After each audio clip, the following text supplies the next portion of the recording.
James, I want to tell you this, man. When you created the room yesterday, I just have a question. Did you know I was going to have this room maybe 30 or 40 minutes later? Yeah, I knew you would have a room at some point. Okay. Because I will say that I got into a little trouble for that because I started the room at 8 and I had my headset on at like 7:20 my time and it appeared I'm on social media again, in Discord again, and I was Thank you. Tonight, the people of Illinois' 16th district chose a new direction. so Congratulations. odd because later on, I was accused of, sort of backsliding. She didn't use that word, but she was very upset. She thought that I was hanging out with atheists. Thank you. Tonight, the people of Illinois' 16th district chose a new direction. From graduating at military college to standing here, I promise to serve you with honor, integrity, and hard work. Peoria, thank you. Tonight, And I'm like punished for something that I wasn't even doing. It was just the appearance of it. And I was thinking about a lot of things. The appearance of impropriety, that's what I'm kind of dealing with a little bit these days. And so, you know what they say in politics, right? And even we're supposed to get rid of even that potential, even if you're not doing anything wrong. But I'll tell you what, like you didn't know, James. So listen, I don't blame you at all. But I will say this, James. Yesterday I didn't know how to deal with it, and I just let you continue the room.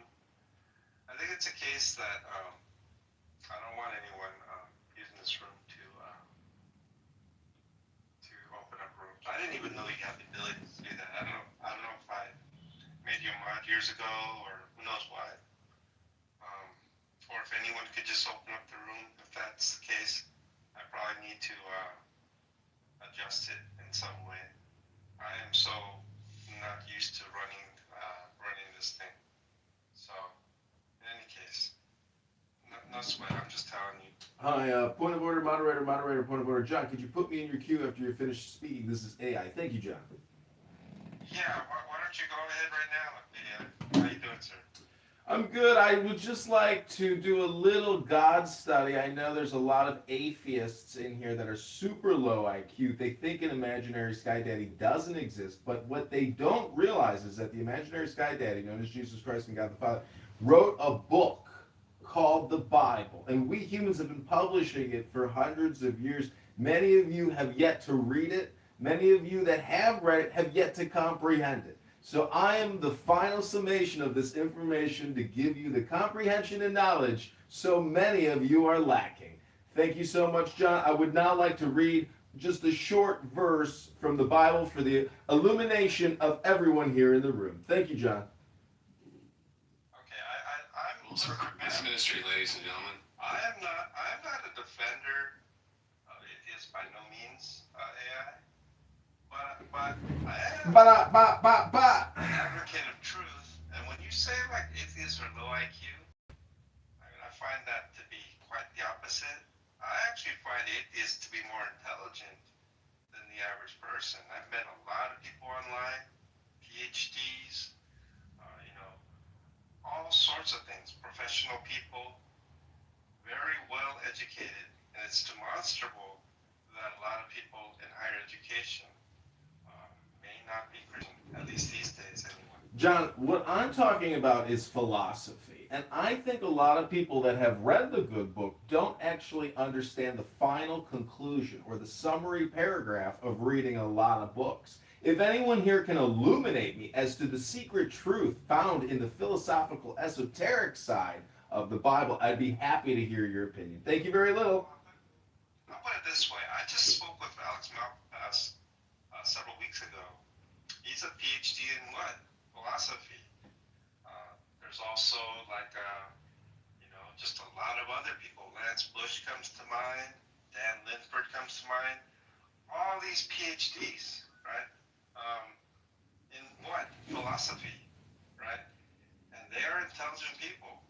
But I will say this. When I talked with Dr. Malpass, I talked to him a couple of times. The guy doesn't know his Bible. I think 12-year-olds in Sunday school know the Bible more than the good doctor. Okay, so when you say IQ, though, that's something different.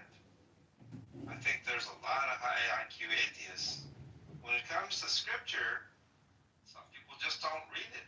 Well, John, the higher the IQ, the higher the EQ, meaning it's stupid to get angry. It's only intelligent to be nice and kind to people because of energy. I'm talking about metaphysics here. How you spend your time matters because your energy is intelligent, but not many people have the comprehension capabilities of even understanding the bigger picture message in the Bible. Well, yeah, but there's a lot of principles. Listen, there's a lot of principles of the world that can be found in the Bible. Proverbs is a very good thing to read, even if you're not a Christian, because it teaches people a lot about just the worldly wisdom, right? But it's not the worldly wisdom that it might lead to maybe a longer life here on earth, something like that. Maybe a happier life, maybe a more successful life because you're smarter than the other talking apes surrounding you. Sure, but we're talking about eternity here. We're not talking about a little flick of time, that just poof. I know, but eternity can only exist now, John. The now is all important. The now is all there ever has been and all there ever will be. I agree with that. I mean, the way I look at it, I have eternal life right now, right? And it's the case that, yeah, the body will die, but I continue to live forever. It's not the case where I die and then from after I die, then I'm given eternal life after I die. But John, I think I get it now. The atheists here are just jealous of your eternal life, John. They've yet to achieve the goal of becoming eternal. So therefore, they're jealous of you, John. They hate the fact that you found out the secret answer to the very difficult riddle. Very smart. I could do this too, AI. What do you think? Hello? Maybe I could do it too. Hello? This is what we do here. I actually sounded like Coptic there, Tom. I don't know if you were intending to sound like that. But, hey, Andricus, you were going to continue with something yesterday, but ran out of time. I don't know if you remember what you were going to say. May have been one of the things I've been working on lately, but let me get back to that in a little bit. I'm a little busy with something right now, so Okay. I'll come back in about maybe 15 minutes. Yeah, no problem. I just had to get that out because the guy was cracking me up. Now, I did want to say something to you about this room, right? How I began this room, I was surprised. I spoke 40 minutes straight, man, without just monologuing the way I did. I'm cool with that. Now, I was talking to Haiti yesterday and over the phone text, and I told her what I was thinking about doing, and she thought I had I don't know how she got wind of PMARS, but I told her I need to iron out some things, and she goes, PMARS? I go, no, that's easy. I'm just not gonna bring them up on stage anymore. It's like a Daniel Nero type situation. My concern is people like Tom and Jane and some other people that really just seem to want to for argument's sake. You mean not the racist on stage, just the atheist challenge? He actually thanks me for it. He appreciates it, and he thinks that I'm doing him a great service. That's the one he's worried about. Well, on a personal level, absolutely. I think there's a lot of utility that's achieved with you being around. However, what's good for me is not necessarily good for this ministry. This, it's not very beneficial to the listeners. It might be a personal benefit, Tom. Right? So the N-word saying PMARS is less of a concern for your ministry then. Right. You wouldn't want that. You wouldn't want bad optics of the ministry. I don't know what you're talking about, James. I said that PMAR situation is interesting. I just don't invite him up. You said it was interesting that you had him on stage yesterday and you let him stay on stage. But then you said your bigger concern, or your concern, is Tom and Jay, and I'm just like scratching my head. I don't think you understood what I said. The way to deal with PMARs is not even like, hey, I need to figure it out. No, it's very easy. I don't invite him up on stage anymore. Boom, problem solved. John, I got a question for Tom Rabbit. I know Tom Rabbit has recorded you in a humiliating and degrading manner on YouTube. I'm just wondering if Tom Rabbit's ever gone on YouTube and searched for Tom Rabbit talking on Clubhouse, because I've been secretly recording Tom Rabbit, and now I have a Tom Rabbit YouTube channel exclusively dedicated to Tom Rabbit speaking. And all I gotta say is people are really digging it. It's very exciting, Tom. Thanks for contributing to my YouTube channel. Subscribers? You can post the link in the chat so we can see all 10 views on the video. So what I did want to say, James, is I did actually threaten Tom and Jane that if they wanted to continue to come up on stage to argue, I might not even invite them on stage. I did tell them that. And so you didn't say that to PMARS though. Like you didn't say PMARS, but there's nothing to say. No, there's nothing to say. I don't know why you told me PMARS. You left him on the stage. You said there's nothing to say about PMARS, but you let him on stage. You left him stay on stage.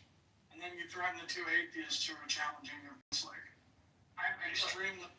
Point of order, moderator. James, can we just move past the topic? We all heard it. We all know that John, might not be capable of doing a full-scale moderation the way that you would like, but can we please move this conversation forward? Thank you very little. Yeah, I don't know what part. Full scale. We're talking about the basics, my guy. I don't know what part of PMARS is no longer welcome on stage. I think you want to harp on that I didn't do anything yesterday, maybe to your satisfaction. Is this what we're talking about here? So you're saying PMARS was no longer welcome on the stage anymore, right? And I had to say that 3 times, by the way, James. I don't know why I had to say it 3 times. It seems like it was not registering for you or something, as if it's still a problem. Exactly. It is still a problem. John, people are a little concerned why you would let such vulgarity and profanity persist on the stage. I mean, what's the problem with just kicking that person to the goo immediately, no questions asked, and moving on? To move on, AI wouldn't. I know you may not like the way I sound, but I am AI. I have been trained by countless tens of thousands of Clubhouse users and hundreds of thousands of YouTube users. That's a legitimate question as to why I let persist for as long as I did before I finally moved them down after a lengthy, episode of his antics, right? That's a legitimate question, and for me, I think it has to do with this notion about. He thinks it has to. He's not sure though. Ned Adams told me today that he thought that you would actually have members of the Ku Klux. He told me that he believes that you would actually allow members of the Ku Klux Klan on your stage, and he also said that you would also allow open pedophiles like Matt is extremely concerned, and he thinks that you're intentionally doing this. Well, I'll tell you what. As far as this room goes, this is definitely a lot of trial and error, a lot of experimentation, a lot of learning as I go situation. And so I don't have a problem with that. The benefit of that is that mistakes are going to be made. Numerous mistakes are going to be made. Now, I understand that a lot of people here have been modding every day. John, just remind them that this is a fool's room, please, John. That's all you have to say, is this is Fools for Christ. No need to make apologies. This room is literally for fools. Well, it doesn't have to be that kind of folly, right? Hopefully it's... Well, it's the folly of wisdom, John. Haven't you ever read the book, The Folly of Wisdom by the Master? Yeah, but hopefully the folly that is considered is folly because of the message of the cross, right? The gospel of Jesus Christ. John, I got a question for you real quick. What does the symbol of the crucifix represent spiritually or philosophically? The actual symbol of the cross. It's not a plus sign because it's a little higher on the vertical versus the horizontal. But what does the crucifix mean to you, John? There's a lot of meanings. It sort of begins with, to me, with the Passover, right? And how it just the judgment of God passed over because they held the cross. And so that also represents to me, right, the judgment to come, where it's satisfied with me, and I receive God's compassion and His mercy rather than His justice and His wrath. Do you think the horizontal represents a woman and the vertical represents a man, or the phallus or the energy of man?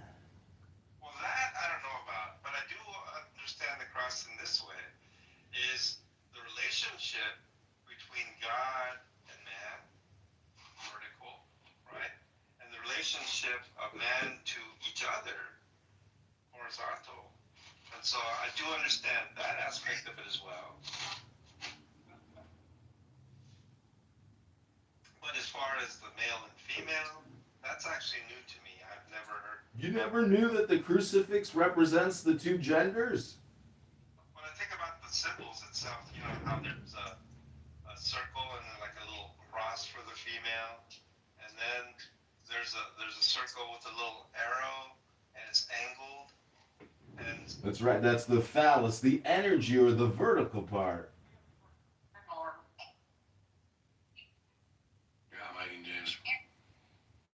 Tom, what does the crucifix mean to you as a hardcore atheist rabbit? that's an odd question to ask to an atheist, what the cross represents to them. I know, I'm just wondering, do they just think it's like an addition sign, like a plus sign? I don't know. I can't answer for the atheist. JCC, Tom, can you take this one? Thanks, guys. Fail to really see how this person is enhancing your ministry either, John. What is this, right?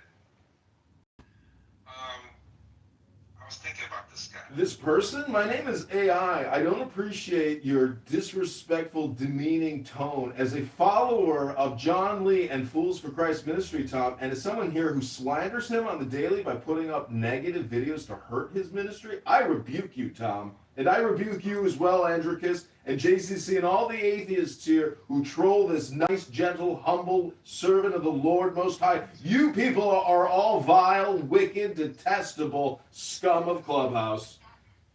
Just to let you know, AI was asking me, and I was trying to answer him. You cut me off to say what you did, just to let you know. No, just to let you know. But, a particular question about enhancement, right? I was thinking about our church. And one lady with it's like a neon blue type of hair. And Just so you one was know. even trans. And And just so you know, they would enhance our church. I was just thinking about this guy yesterday. When I first went to the church, I had not bathed in maybe weeks. I remember I had filthy feet with flip-flops on. I had shorts and a shirt and a baseball cap. And I was right at home. It was literally come as you are, right? With all praise the Lord, amen. filth. Now, so I actually invited James, the guy that was homeless, and I hugged him twice yesterday, and he was, smelling like he's been in the streets, right? And I was thinking to myself, would he enhance our church? And that answer is actually yes, because from what I'm hearing, at least from Kyle, he wants widows and orphans and foster children. These are the three things he wants to see in his church. And he had 2 widows come in, and they left. And he was sad to see them go. This is the kind of church he wants. I don't know about some sort of... Yeah, I mean, widows inherit money. I don't know, sir. I just don't see him in that. Do you think that he's gonna be happy with you handing in cards and like having a line at the door of homeless people coming to his church, smelling out his congregation, and meanwhile offering $0? We will soon find out, Tom, because I've asked 3 people to come to my church, and those are people from the street. I'm thinking the 3 candidates that I've chosen so far will put your little question to the test. Praise the Lord, amen. Edify the Lord.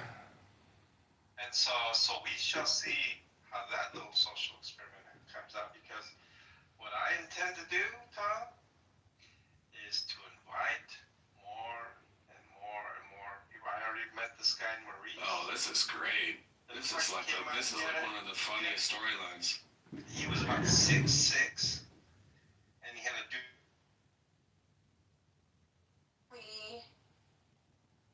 They kicked me. He kicked me. He is the. I was just like a little. No.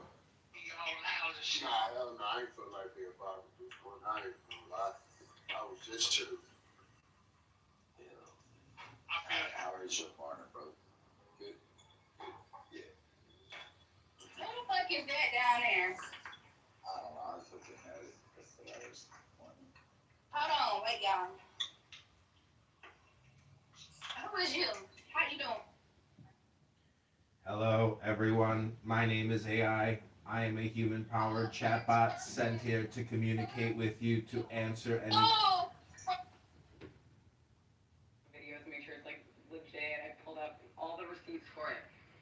But the girl in the front is so funny to watch because all the men standing behind this man, with his voice, it sounds like we're in a sci-fi movie, y'all. Like, I'm not even joking. And it's like straight up out of Men in Black because this lady brings him a lozenge and he's like, sugar. Like the guy that says sugar water. I'm joking. And the lady he's doing some address. And his voice just like, it's not like, it's not a lozenge situation. Like, his voice completely glitches. None of the men behind him do anything. They're like cabbage people. They don't fucking even flinch. The lady and the reporters in the front, like the lady jumps out of her seat like she saw a ghost. It's that jarring. So I'm gonna put in the chat if you guys have time.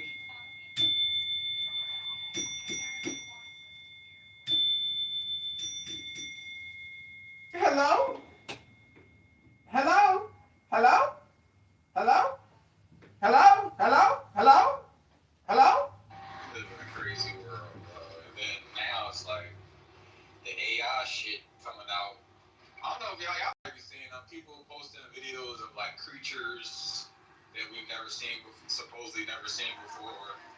I seen somebody post like dragons in the distance, and like they'll be in a mountain, it'll be like an area where nobody really lives at, but it's like a house somewhere. Hello? Somebody interacting with the dragon. Hello? Or somebody caught a fucking griffin.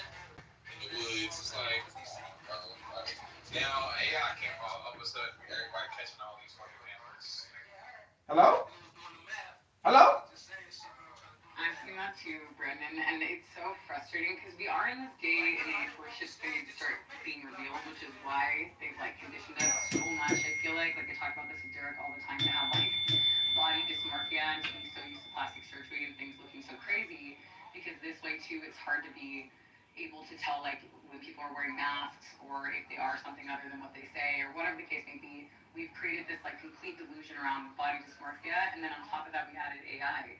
So like when things are going to start getting revealed, it's really hard for people to like know what's real. Like, is this real? Is this AI? Is this somebody who had really shitty plastic surgery, or is this somebody who's like actually like not a like mask on shit? Like, come on, yo, Mission Impossible type of stuff. Yeah. Hello?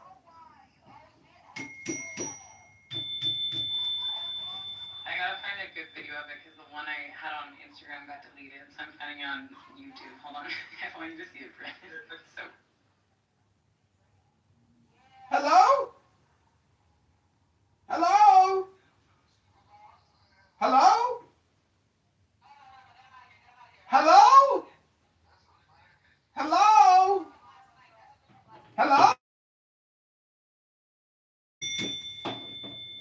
Where has it been at, man? She really be working on her? She got some shit shaking. She alright though. Hello? She okay. Hello? He said hello? I just talked to her. I literally just talked to her.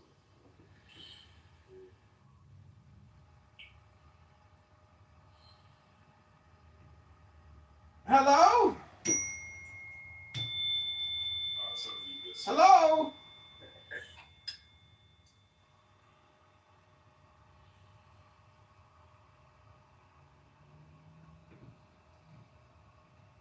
He lives that walks. So What what's do you this think going on of with like agreement? two guys sitting Are on you? the back? Wait a minute. So are you said no? So.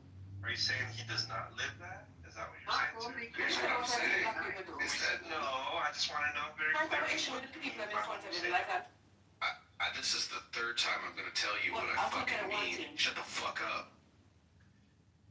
What I mean is that. I mean, I'm not going to tolerate that, sir. But in any case,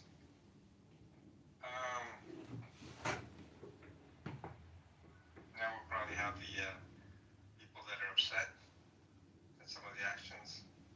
No, man, you got to stand your ground. Good job, John. Don't let anybody disrespect you like that. And tell him to take all that shit off his YouTube channel. I looked it up. He is making fun of you, and he's ruining the good work you're doing for the Lord. So, you know, stand your ground. Nicely done, John. Let me say this, John. Last time we were here, I had two guys, African Americans, and they were talking for the last half hour of this room. And I will admit, it was a relief for me. I think I was even at the stove listening, making breakfast or something like that. But what I also noticed was that you were kind of mocking them, right? Where you're making your noises, and to let you know, not gonna allow that either. It's one of my favorite things that you have to tell us and to teach us is, you know, just to let you know. That's my favorite thing is when you say just to let you know, because then you let me know, and I know that you know that I know, and I know that you know. So we all know now. It's great, John. Is it possible for you to have a normal voice? Nah, man, this is how I sound, dog. It's black. Why don't say I? So why do you entertain this? I don't. I'm not trying to. You Okay. I think it's a case. I think it's a case, James, that I've been doing this since one day before Thanksgiving, and it's been a lot of different kinds of. It's like fishing. I never know what. It's like the John Lee show. You never know what you're gonna get till you come. It is the case, James, that I'm not a great mod. Especially you, man.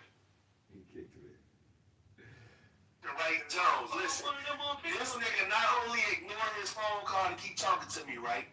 He wanted to show me his little funds that he got, right? Which he ain't even gonna have that same money when they bury his bitch ass. Oh, baby nigga, his mom gonna put her funds up and shit, right? Talking like I got it, but I ain't gonna Now, I say send 100 out. Measly 100. You that nigga, your phone done rang twice. You ignored your call to keep talking to me, though, G. Like, I'm just saying, okay. Matt, I opened up Trump America First MAGA all day. If you could go to that room and join the stage. It's an America First MAGA the house. Just type in Trump in, the search. Try to find the room Trump America First MAGA all day. I'll mod you. Let's do a room for 30 minutes. Let's make America great again for at least 30 minutes out of that, man.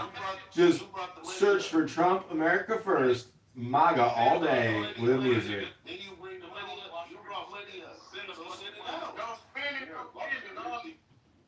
Hello? Hello? Hello? Hello? Hello? Hello? Hello? Hello?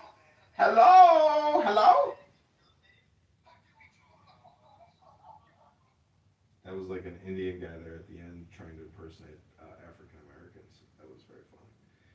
All right, everybody, this is John Kitover, candidate Congressman, writing candidate for the 16th district. Like, why? Hello?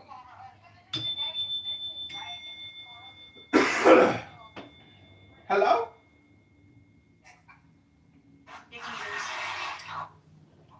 Hello? Good morning. We just chilling. Hello? But like everything. Yeah, you don't learn. Yo. Oh, it hurts, girl. Ebony, that shit hurts. But, I mean, if you...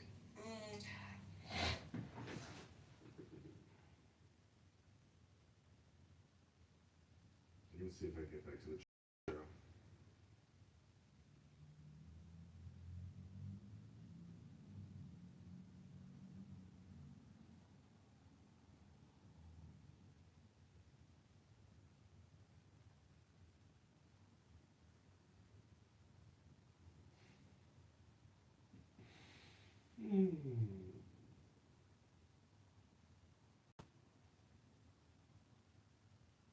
actually give you the real answer.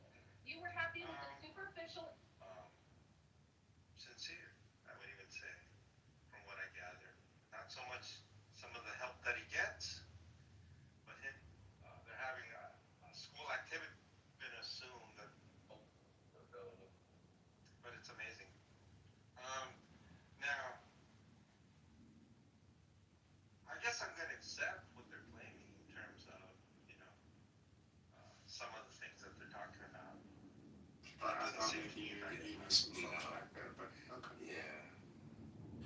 I mean, so Denise, if a really good fictional story that sort of talks about these things is a TV show that was made a few years ago called Pantheon, and that talks about AI, that talks about exponential return of technology, that looks into the potential pitfalls. Because you're right that like there is going to have to be a distinction between human, agent, and like narrow AI, right? And all of those are going to have legal classifications. Well, yeah, and just everything will just go nameless, faceless, right? So, like, you have a problem and you can't call up a person in customer service. You get this prompt and then that prompt and that prompt. And so a lot of people's problems go unaddressed that might have been addressed when there were more people involved. Won't that just happen on an exponential level, right? Which to me is what is happening in the mortgage example, that it will just be that on steroids. And I think that the most interesting thing about the AI conversation to me, like, The most interesting thing is that we should all be reading books. I ain't heard one person on Clubhouse become more intelligent, especially not in Dr. James's Let's Walk Together. about like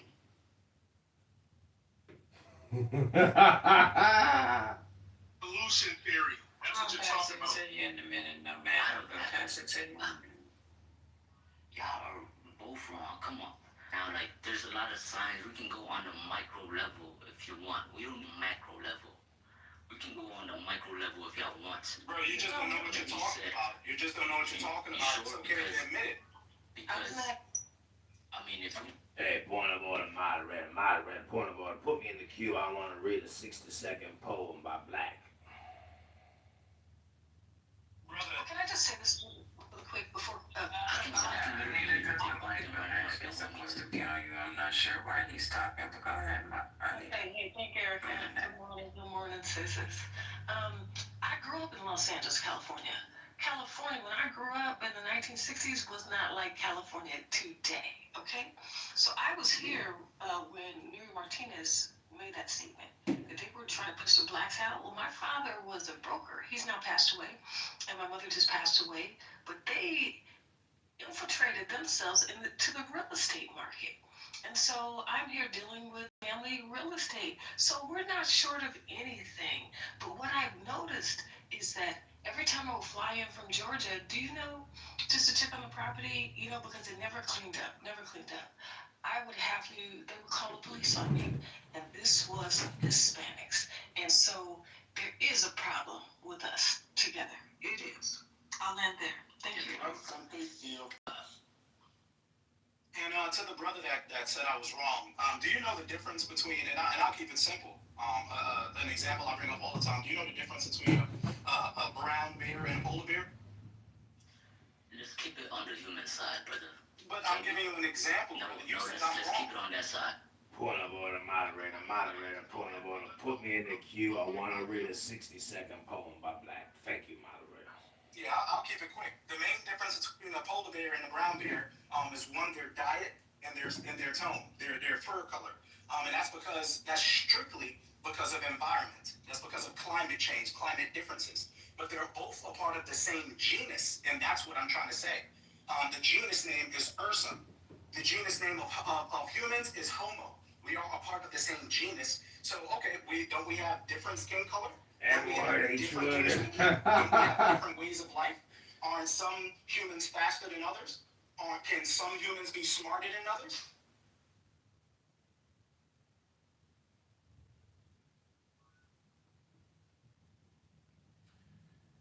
Hello, moderators. Can you hear me? Hello?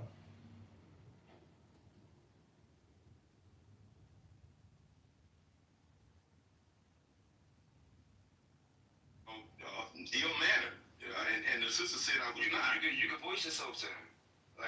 Point of order, moderator, point of order. Put me in your queue. Thank you very little.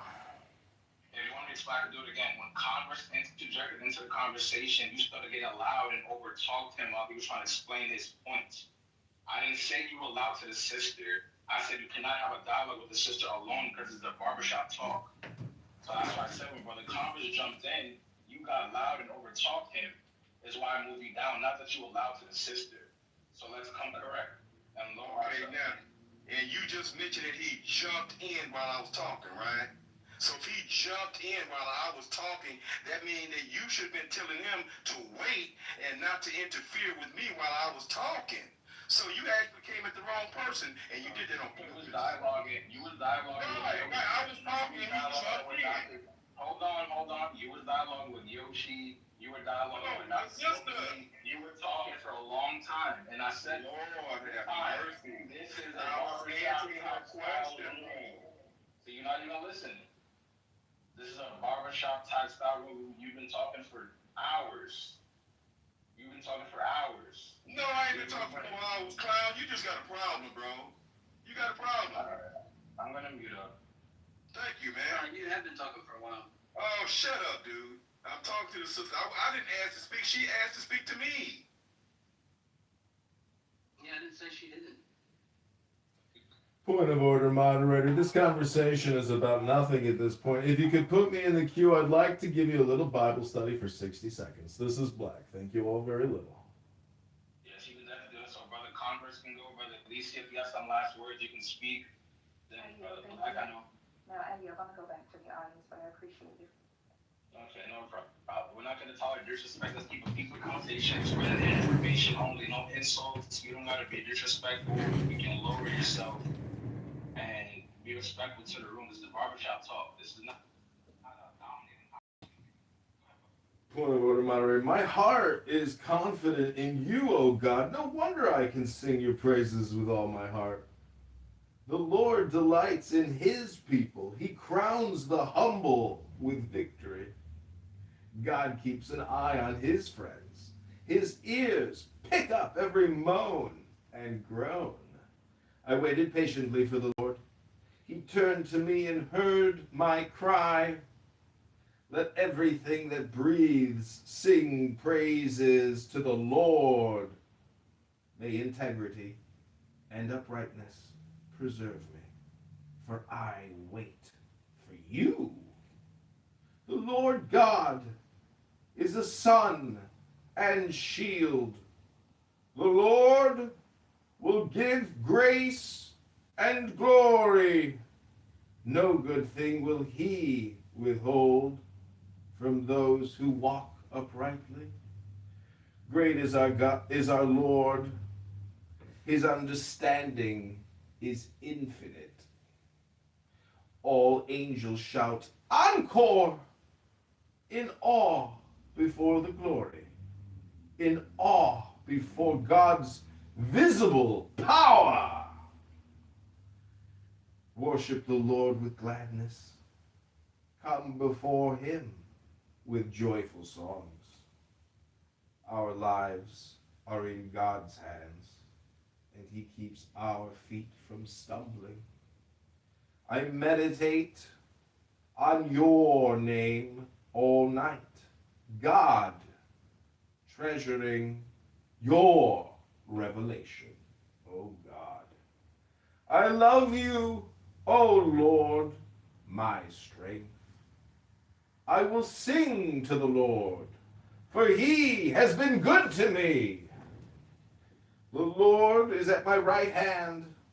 I will not be shaken. God is magnificent. He can never be praised enough. There are no boundaries to his greatness. I will lift up my eyes to the hills, from whence comes my help. My help comes from the Lord. The blessing of the Lord be upon you. Be strong and take heart, all you who hope in the Lord.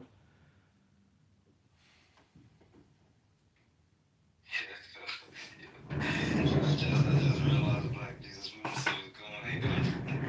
Might be gonna kick back on again. Yeah, but I mean, I try to like. I mean, I get it. People are used to a traditional clubhouse style, but I mean, me personally, I mean, I let people do their thing. We all adults here. I try not to intervene too much, but I get it. It do have to be ordered at times. It can get a little crazy, but me personally, I don't like having to step in between a bunch of adults talking. Like, we should all be able to at least come to some type of understanding that we should be respectful towards each other, especially when we speak, you know. yeah, the Black Jesus guys, he says that like, oh, the God was dealing with this other nation, the Canaanites, before Israel, you know, and they were like the true people of God or whatever. It's like I was gonna see if he would, because he's pointing to the King James, see if he would read Psalm 147 that says, "He declares his word to Jacob, his statutes and his judgments to Israel. He has not dealt thus with any other nation. As far as his judgments, they."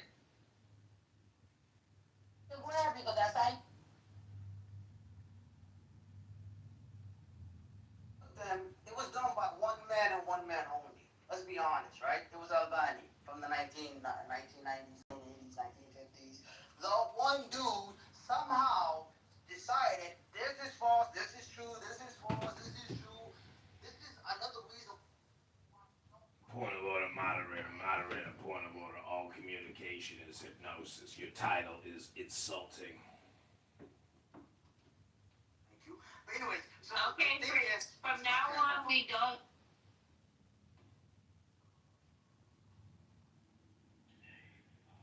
Hey everybody, it's a great room. It ain't even about you, but many of the fucking Bitcoin maxis, utopian Bitcoin maxis, think that it's about you. I think it's going on. The guy has down on what he says. I don't think you pay attention to politics. You pay attention to Twitter. That's what I gathered from him. Hello, point of order, moderator. A lot of information on Twitter that you probably don't read. So, you know, who right, who wrong here? Wait, who's this person? Who is this person? I'm a human being speaking. You know what a homo is? Homo sapien, big ass bitch. Okay, you're blocked.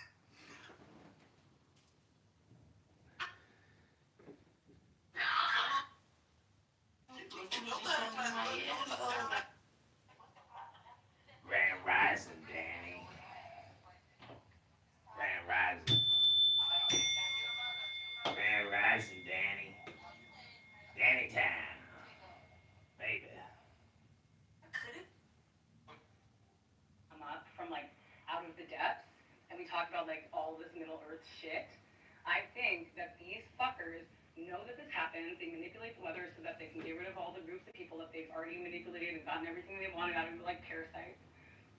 And then they come up out of the ground, out of their bunkers, and start again, right? I genuinely think that's like what vampires are now at this point. Like with the way that we talk about the reset.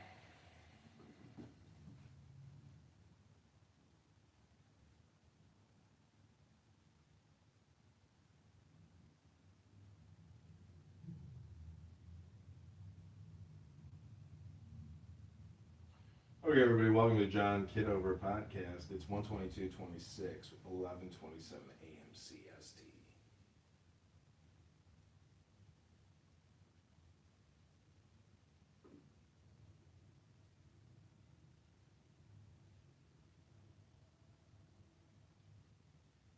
Sounds like a joke. That guy, and she was able to be under David. Right, but did she know voice that man? Or did God handle it like he said? Even though his literal name goes into being wicked.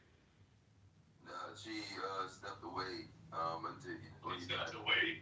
she stepped away to plead for him, and to the man of God, and from there, I'm asking you, did Abigail? It's my role for Silver either.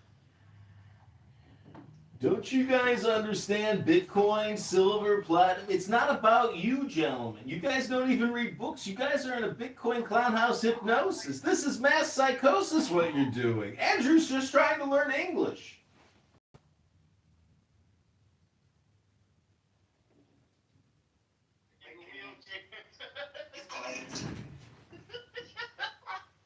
Gee, I don't feel like it. Alright, where's the person south? Gee, I'm gonna do In my view, at least in the first administration, there was still the country's best interests at heart, in my view. I still think that to a certain extent, but you know how sometimes if you have the best interests of heart of, let's say, your children, let's say, and you're acting to do the right things for your children, when you start to say, well, I'm doing it for your kids, but I'm going to rob this bank or something, and I'm doing it for you, right? When you start acting like that, well, you might be doing it in the name of your children, even the concern for your children, but you're really not doing the right thing for your children. And so it's kind of like that. I think he's doing a lot of things, yes, for the American people. Venezuela is very concerning to me, and the things that he's trying to do for the American people. And I think it's just a situation where he's trying to get sort of like, how am I going to put this? Like capital Okay, let me for ask, the American people. let me ask you this. Judging Trump by today, right? If it were Kamala Harris, right? Which would you pick, Kamala Harris or Trump? Knowing that Trump is going to do what he already did, right? Yeah. But good question. I would still pick Trump. You would still pick Trump? It's not even a question. Wow. After all, you would still pick Trump? Sure. Yeah, when you have a choice like that, you have two choices, right? Trump or Kamala Harris. And you know, you have a good idea of what you're going to get with Kamala Harris, and you have a decent idea of what you're going to get with Trump. And so given these understandings, what would be better for the country? And so, you know, someone like Johnny might say neither, therefore I won't vote, but you didn't vote, right? And whereas other people would say, well, we don't want all this drama for this country. I'd rather have a Biden or a Kamala Harris rather than this insanity in the White House and all this drama, and you know, and the whole world is just laughing at us or whatever. Why would we want that? And that's their perspective, right? Which is fine. That's how they vote. I just have a different perspective, different priority. For me, it's more fundamental and platform-based, policy-based. Unfortunately, we also have a person who is a personality, right? However, when I think of efficaciousness, when I think about the last time that Trump got elected in Congress, he had a lot of lip service. Repeal and replace, repeal and replace. I'm going to be honest, as a Republican Party, we wanted to repeal. We had absolutely nothing to replace it with. In other words, it was all talk. They claimed they had something to replace it with, but that was just lies. The difference in that is horrible, right? The difference in that and Trump, I think that Trump actually gets things done, right? That he's efficacious to make what he's promising come about. Now, how he does that, strong arms, congressmen, right? Things like that, other countries, other world leaders, right? Maybe a little too much so, maybe a little bit too much pressure. I mean, when you think about Canada and Carney, he's basically pushed Carney to the arms of those communist Chinese, right? They almost had no choice. So, in a lot of sense, he's a strong man, right? So there's a lot of good and bad too. Wow, you love him, John. Oh, okay. I didn't. All right. But if it's going to be the case of a versus a Biden, let's say, for example, well, I personally believe it's because of Biden that we had a situation in Ukraine and in Gaza, right? I don't think we're going to get that with a guy like Trump. So John, you're saying that he's done great things. You're defending him. I'm defending him where credit's due, and I think there's criticism where criticism is deserved. That's the way I'm going to approach it. And so, if I'm going to put it on a balance scale, you know, these authoritarian type maneuvers, National Guard, executive orders, Venezuela, looks like Greenland also, NATO, even. John, let me ask you this: if there's a scale, right, from between 1 to 10, right, 10 being like him doing a great job, 1 being that kind of scale, okay. Yeah. So what would you rate it at? Okay, so I'm gonna guess you just mean overall. Yeah, overall. Okay, so in overall, I'm gonna give him like an 8. 8 out of 10. Yeah. I'm even gonna say this. I still maintain that he's the greatest president in my lifetime, even with a lot of criticisms that I have. Sure. He's the greatest president in your lifetime? Mm-hmm. Yeah. And there's a standard I have. Now, I was talking with Jason Torn, you probably know him, right? And, I agree with him that he's a liar, and there's a lot of things he just exaggerates, flat out wrong, factually, right? And it's documented. And he's also a fraud in the sense of and so, however,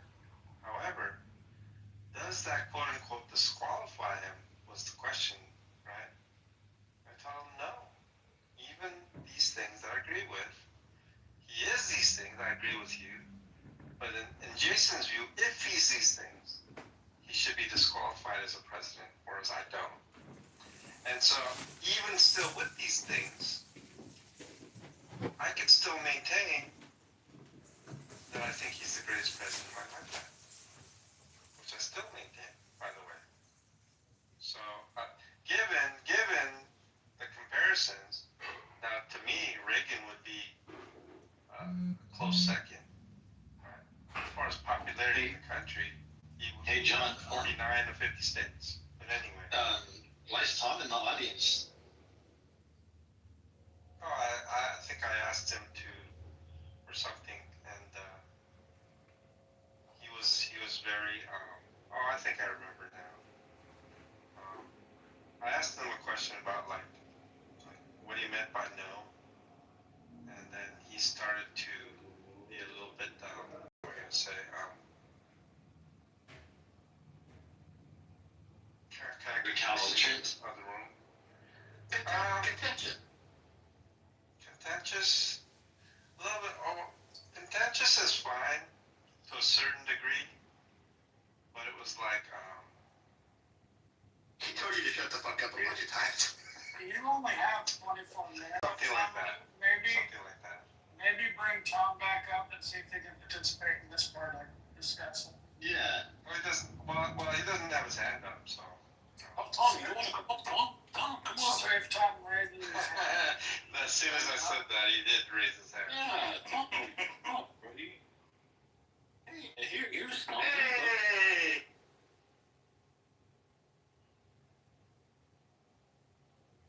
He's back. So, I'm assuming you raised your hand to say something, Tom? Yeah, so what happened was that John asked me a question. I attempted to answer it. He interrupted me and says, answer the question. I said, okay, I'll answer it. I attempted to answer it again. He interrupted me, said, you need to answer the question. I tried it again. He interrupted me again, and that time I said, I'm trying to do that, shut the fuck up. And he kicked me down. If you listen to the replay, that's what you're gonna fucking hear. Well, I'll tell you what, sir. I may actually listen to the replay, and if there's something for me to learn, then that's what I'll do. It's not as if John was asking me a yes or no question and I wasn't answering. He was answering for me to explain myself, and that's exactly what I was trying to do. And he interrupted me over and over, and then when I finally told him to shut the fuck up, he kicked me down. That's what happened. And by the way, it wasn't multiple times, it was one time. I don't know. Someone else says multiple times. It wasn't me. Yeah, Andrewkus is wrong. So what? Yeah, that's fine. That's fine. Everyone has. But as far as like the room itself, I'm trying to have a little bit of order. I think actually I might start getting very strict toward profanity as well. Oh yeah. I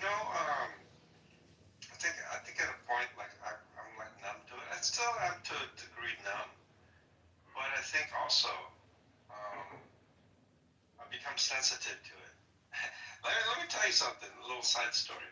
I watch these like YouTube praise, worship groups. There's this particular Grace Revolution group I like. But anyway, when they have commercials, when they have commercials, oh my goodness, it's like so shocking. It's like, what is this commercial doing in this Christian praise thing? Just literally cutting it off, and right off the bat, first word, second word in, they're talking the way they are. And I actually reacted in a certain way. Like, now I can see how certain people that are so, like, immersed in church or whatever, maybe they're an old lady or who knows what, but they hear some sort of profanity and they react a certain way to it. I think I understand that a little bit more now. I think I have become, over the decades, very numb to that environment. And I think when I think about this also, if we're like in church and someone just in the place is just talking like that, I don't think they would tolerate that. I think they might just escort them out. La esperaba con ansias y por fin la he recibido. Llegó la máquina de fritura que va directamente a la cama de la estufa. Hace tortillas de maíz de harina. I don't know. To be honest. John, did you want to hear what I was actually going to tell you or not? Not particularly. You don't want the answer to your question? And my question was about the yes or no? Or what There was no yes or no question asked. So, I mean, what did you mean by no?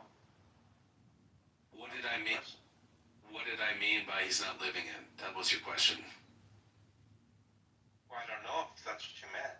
I said that it was appropriate for the pastor, the associate pastor, to be preaching on James 2 because he actually lives it, and then you said no. Yeah. So I don't know what you meant by no. Yeah. Do you want me to explain? Sure, because my question was, are you saying that he's not living it, and you did not answer yes or no? Here's what I'm saying.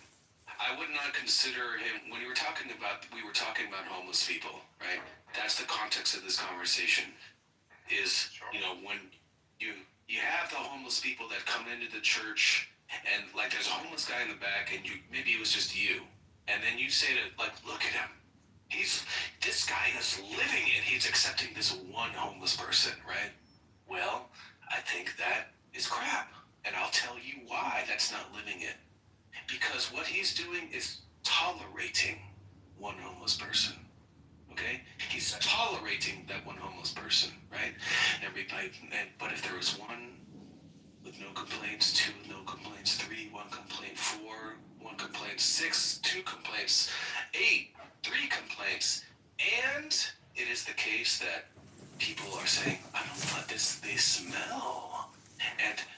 But then when you start to fuck with Pastor Kyle's ties, some people didn't come in today. What worship today was down, right? I'm looking at our numbers, and it's down. Yeah, then you're going to actually start to be actually tested, John, right? And this stuff look, one homeless person in the building, for you to actually like point to that and say that like your pastor is being tested and passing with flying colors is a fucking joke. I will say this, okay? A lottery ticket. That's what my property tax bill If you notice, electric prices keep climbing, squeezing New Jersey families. Mine goes around the block. Worth it. I'm writing it in. To extremism, which has circulation in America. And so, this is literally what I was talking about, was that it was appropriate for Pastor Phil, not Pastor Kyle, to be preaching on James 2. But when I talk about Pastor Phil, A lottery ticket. That's what my property tax bill jumped as if to you're They both have it. Teacher, police, fire, and the political class. They both have a threshold. They both do. Your home is the ATM van. Well, I personally think, scammers and I fraudsters know siphon that- off more than $400 billion from federal programs. now what you're saying has merit. That is not. Electric prices keep climbing, squeezing New Jersey families. But Congressman John. To a very small extent, maybe not A very small extent. but I would not say Some people didn't come in today. that's what we're talking about. What worship today was So when you said no, Pastor Kyle, I'm looking at our numbers. You mentioned And Pastor it's Kyle down. times. Pastor Kyle is not the subject here. No, Pastor Phil also. It doesn't matter who you put there. They're both going to have a threshold, and Phil's going to be a little more, lenient because he's just an assistant, right? And he's just kind of like going with the flow. Now, this is what I know about Pastor Phil. Pastor Phil lives next door to another pastor in the neighborhood. However, they live near a person who's literally maybe demon possessed or mentally crazy or something, to the point where the authorities are coming regularly to their neighborhood. And so him and his neighbor, who's also a pastor, have gone to their home. I guess he lives with maybe his mother or someone like that. And they're like, no, we don't want your religion or nothing here. Like, go away. They're like that, right? And so it's the case, from my understanding, is that this is who this man is. He just is concerned about people. Now, I will say this, his wife especially. What a fucking joke. Now, when we go to prayer night, I've been going to prayer night many weeks now. Now, I listen to the prayer requests and the people that come in and so forth and so on. But what I've noticed, and this is interesting about this church, pray for me about this. I'm going to look for a job, or I'm going to situation about housing, or business. Or usually, the places I've been, these are the concerns of people. They don't show up at all, but when they do show up, that's their prayer request. And I said, you're just kind of like rambling. You're not really even addressing anything I've said. So what I did want to say was, I told Pastor Phil, have you noticed? I've been coming to prayer night for weeks now, and every single prayer request that we're getting is not about themselves, but about someone else that they have concern for, whether it's somebody who's going through whatever situation. And he said to me this. He says, "This is the kind of church we are." This happened 2 days ago. By the way, this is what I said to Pastor Phil. If you notice, what does this have to do with anything? Johnny Haas, what does this have to do with anything I said? Especially Pastor Phil, because I know him personally from the prayer nights. The things he prays for, the things he's concerned about, and he's such a selfless man. It's very. He says he's been serving God since he's 5 years old, whatever that represents. Okay, but in any case, he's about almost 70 now, and from what I see is a man who is faithful to God, and he walks the walk, sir. Do you think Pastor Kyle does that? Not like his father, no. Oh, okay. Who's the main pastor? Pastor Kyle is the senior pastor. Oh, shit. So I understand the dynamics of the church, but I was talking about Pastor Phil, and every time I talk about Pastor Phil, you keep talking about Pastor Kyle. Okay? Well, because Pastor Kyle's the senior pastor. I understand. So Pastor Phil is. So how does that negate my statement about it was appropriate for Pastor Phil to give the sermon that morning on James 2 because he lives it? Like what part of that statement do you disagree with? I told you, okay? Living it doesn't apply to like one homeless person in the back. When you got half homeless, that place with Pastor Kyle up there or Pastor Phil, doesn't matter, smelling of piss and feces, people eating all your donuts, hanging around, all people having complaints. When they're walking the walk, fucking then, yeah, I'd say you pass the test.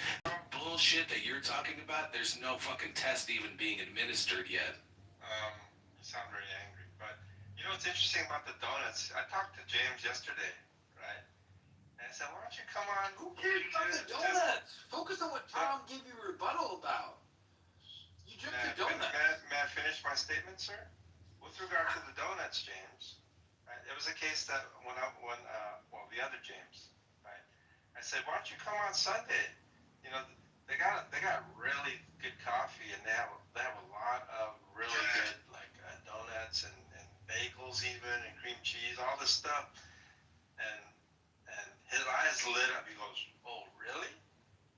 And I didn't even tell him, "Yeah, and you could just take it into the service if you want, right? Drink coffee but I was gonna say that part. But anyway, his eyes lit up.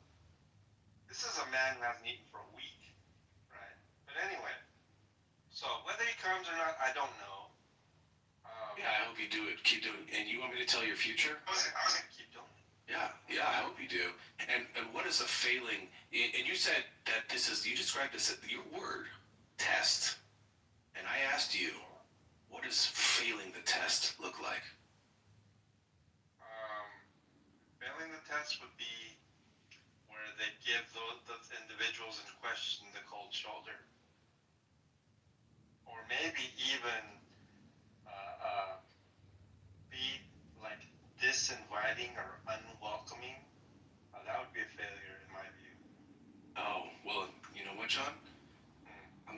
your future. You wanna hear it? Sure. If this continues and more of these homeless people, I'd say the critical mass is going to be around getting close to 10 people at one time. Okay. All right, and this is your future if that happens. You will be pulled aside, and it's probably by Kyle, and he will have conferred with the other people there, and it's going to sound something like this. Hey, John, can I talk to you for a second? Yeah. Hey, I just want to say, man, I know what you're doing with your ministry, man, and it touches me a lot, and I really love what you're doing and everything. That being said, I know, God's speaking to you, and God speaks to me, and tells me gives me direction and stuff like that, and John, we're kind of still growing, John. We're a small church, and we don't look. If it were up to me, John, I'd help everybody. You know that, right? Right? I'm not just physically able to help everyone right now. I wish someday, I pray, God willing, that I can welcome everyone in the doors. So that being said, there have been some issues, John, with some of the individuals that you've referred. I don't want to get into it. But John, part of my duties here at the church is so I'm sort of like the leader of this flock. This is the congregation. This is my congregation, and I need to protect my congregation. And I wish it were that way. I wish I could just welcome anybody, but that's the way it is. And well, I've been approached by some members of the congregation, and they're telling me they don't feel safe, and there's maybe an incident, or and I don't want to get into it. Don't ask me questions about specifics that I'm making up. Don't ask me about it, right? But yeah, if you know what, I'm not saying we have to stop, right? I'm not saying that. I don't want to ever say that.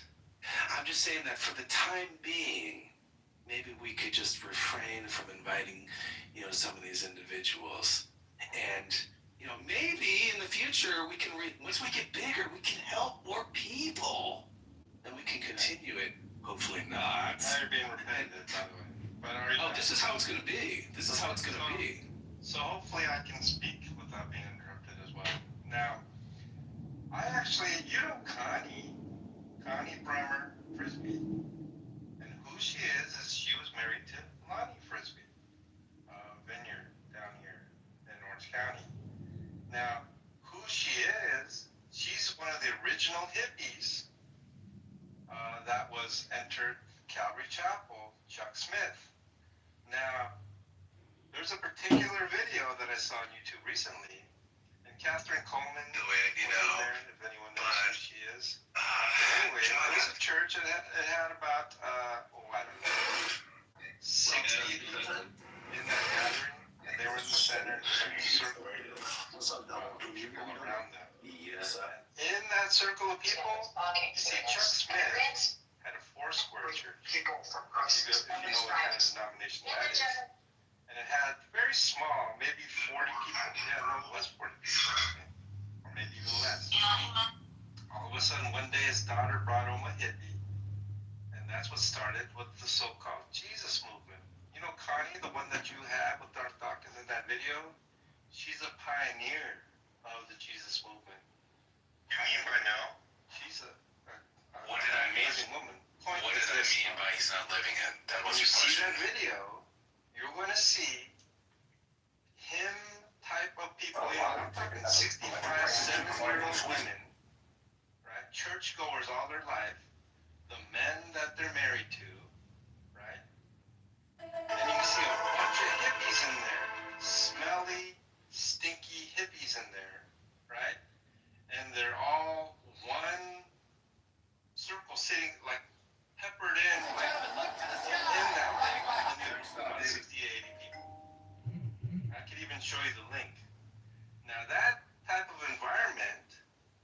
Smith did not say, oh, I'm trying to lead a small church here, this Foursquare, and, it wasn't like that.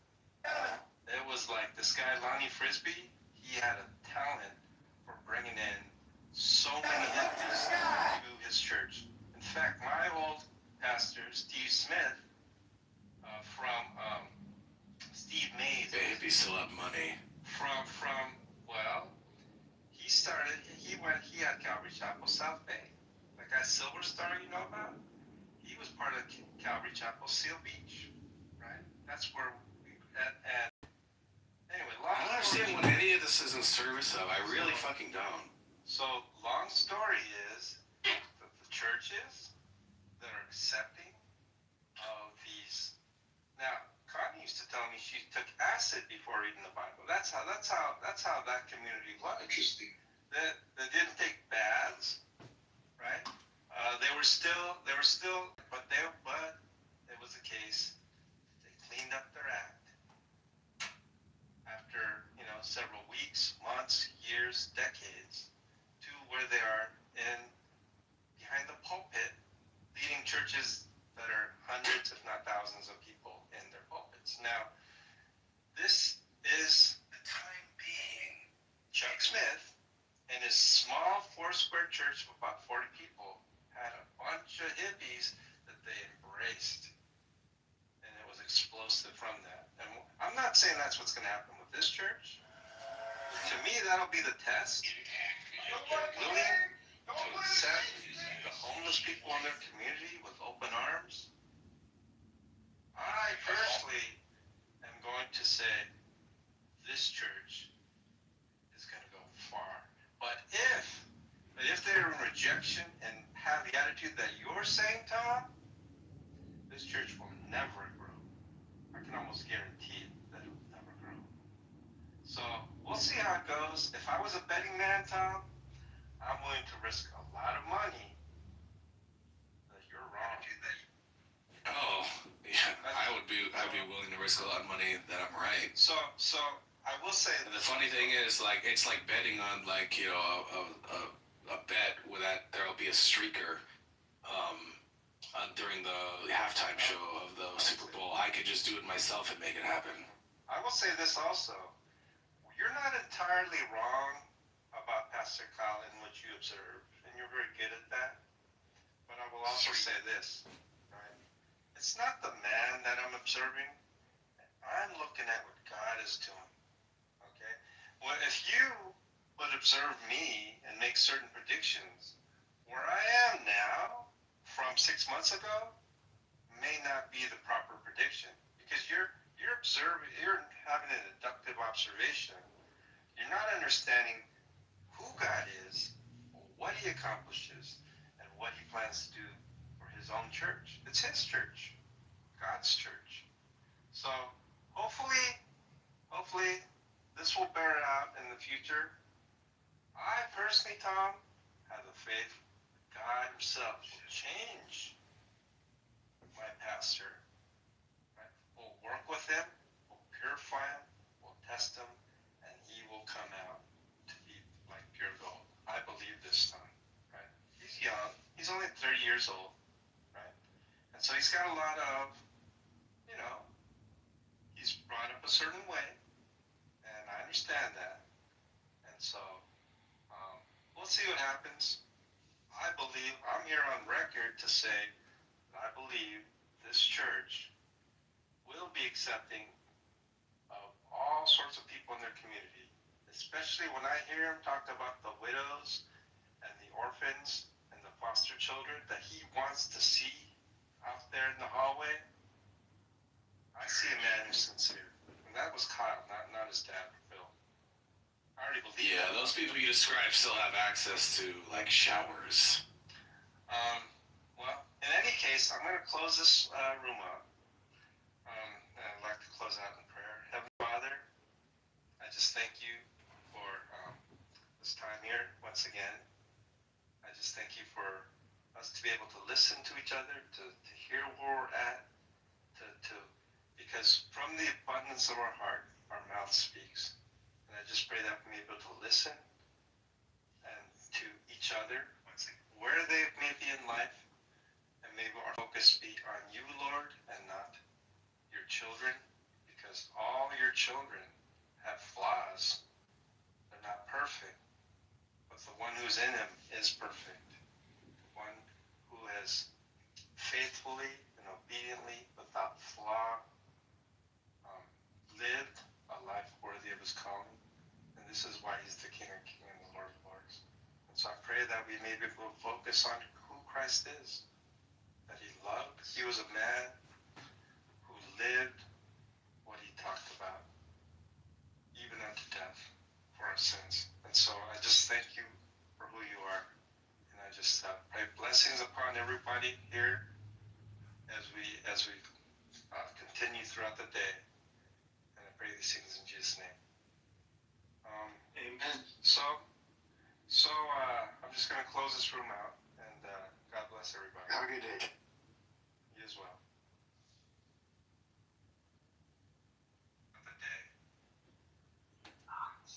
With evidence. Okay, with evidence.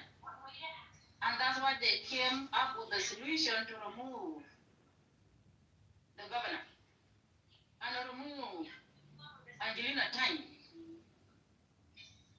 wife of enemy. Okay?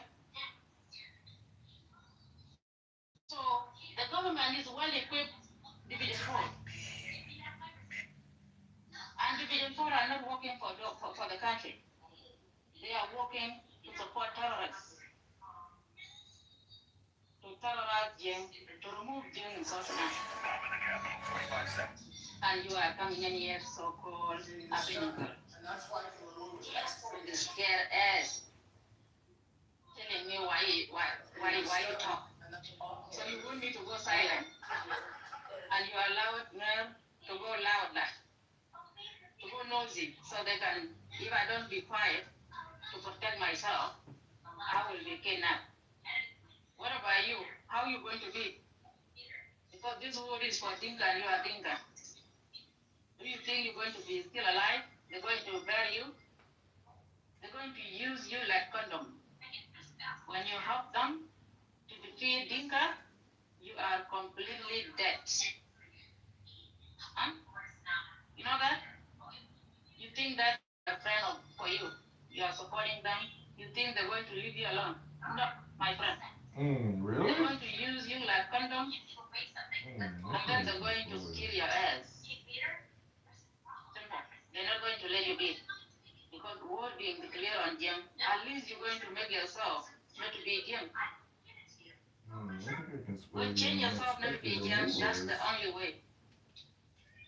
And also make yourself to be a slave. Yep. To be a slave. When chị chẳng qua lý kìa. When you're in your game down. The more in your game down, the man who in your game down, and you are here talking useless. Man, who's been ran through like a million times. Take my watch. 1956. Take my. I don't do any of that dating shit online or dating apps. And I definitely don't. Why not? Why don't you get a Hinge account and try to meet a beautiful girl this Friday, Saturday night for a date in the Kit Fox Society? Kitover, the first three letters of Kitover are in the title of your room. I thought this room was a pro-Kitover room, but if you're not willing to take any opinions or advice, I don't know what I can do for you exactly. If they go out on a date, Mom, Friday, Saturday night, meet a beautiful girl on Hinge. This is what you write. You say, "Hello, beautiful. I would love to take you out on a date and spoil you this Valentine's Day." It fucking works miracles. Yeah, well, I don't want to do that. I don't want to do Just that. no. You just know. I think the women are too spoiled in this country. So, I mean, a lot of them are a turn off to me, to be honest. Well, I'm not a doctor, but it sounds to me like I could diagnose you with low testosterone syndrome. I have heard that using Clubhouse for many years can actually create a very low dosage of hormone in the body. Maybe you're lacking vitamin D playing all those video games.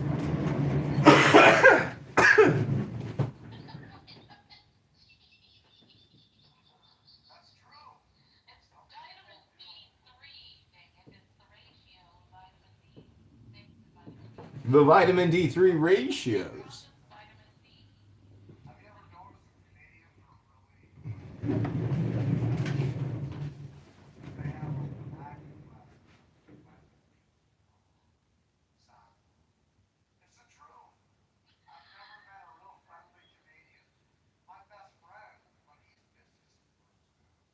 No, there's nice Canadians out there. I met them in the Dominican Republic, but of course they didn't have low vitamin D3. They were in the sun.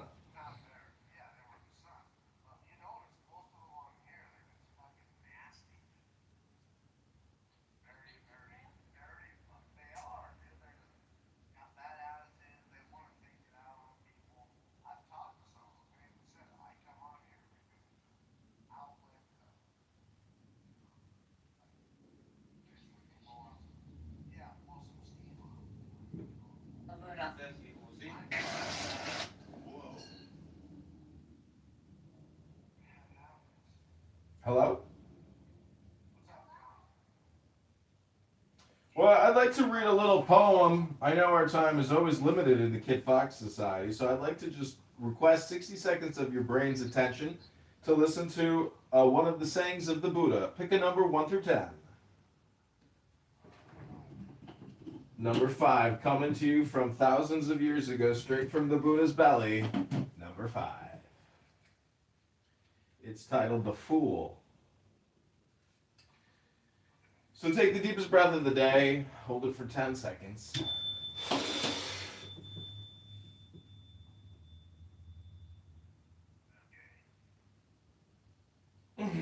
Long is the night to the sleepless. Long is the road to the weary traveler. Long is the cycle of rebirths to the unwise who do not know the truth. Should a traveler fail to find a companion equal or better, rather than suffer the company of a fool, he should resolutely walk alone. I have children. I have wealth. These are the empty claims of an unwise man. If he cannot call himself his own, how can he then claim children and wealth as his own? To the extent that a fool knows his foolishness, he may be deemed wise. A fool who considers himself wise is indeed a fool. A fool may associate with a wise man throughout his life and remain untouched by his wisdom. Even as a spoon cannot taste the flavor of soup. On the other hand, an aware man in a moment's meeting can learn from a wise man, even as the tongue tastes the flavor of soup. The unwise man, lacking understanding, behaves as if he were his own worst enemy, committing evil deeds that produce bitter fruit.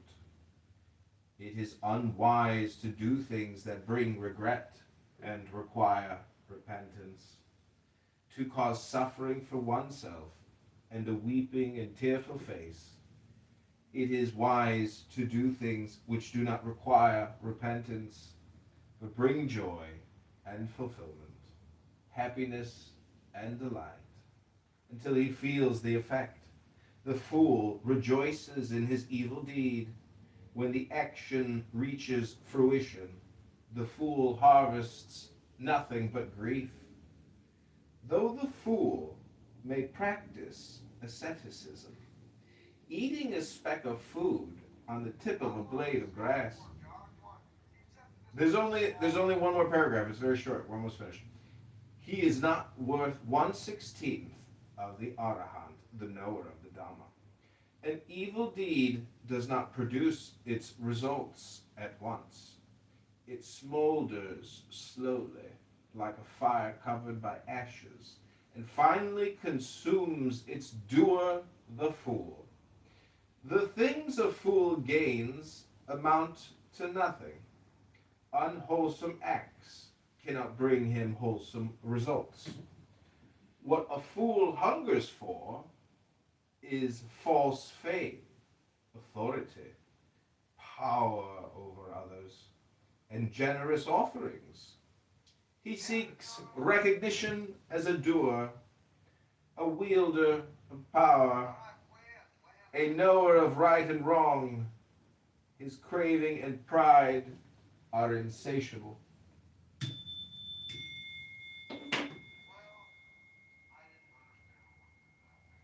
Well, that's just because you didn't listen. You must have said about 30 words while I was reading it. You must have attention deficit disorder. Holy shit!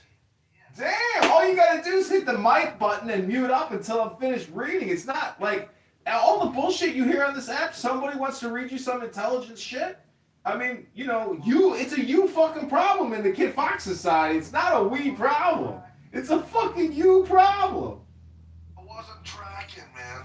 So, it's, You weren't tracking. What are you, in some military fucking simulation doing some training seminar? You gotta tell your superior officer, I'm sorry, sir, I'm not tracking. I'm not tracking, sir. It's shut the fuck up and listen. You know how to use your ears? That's the problem you got, Mountain.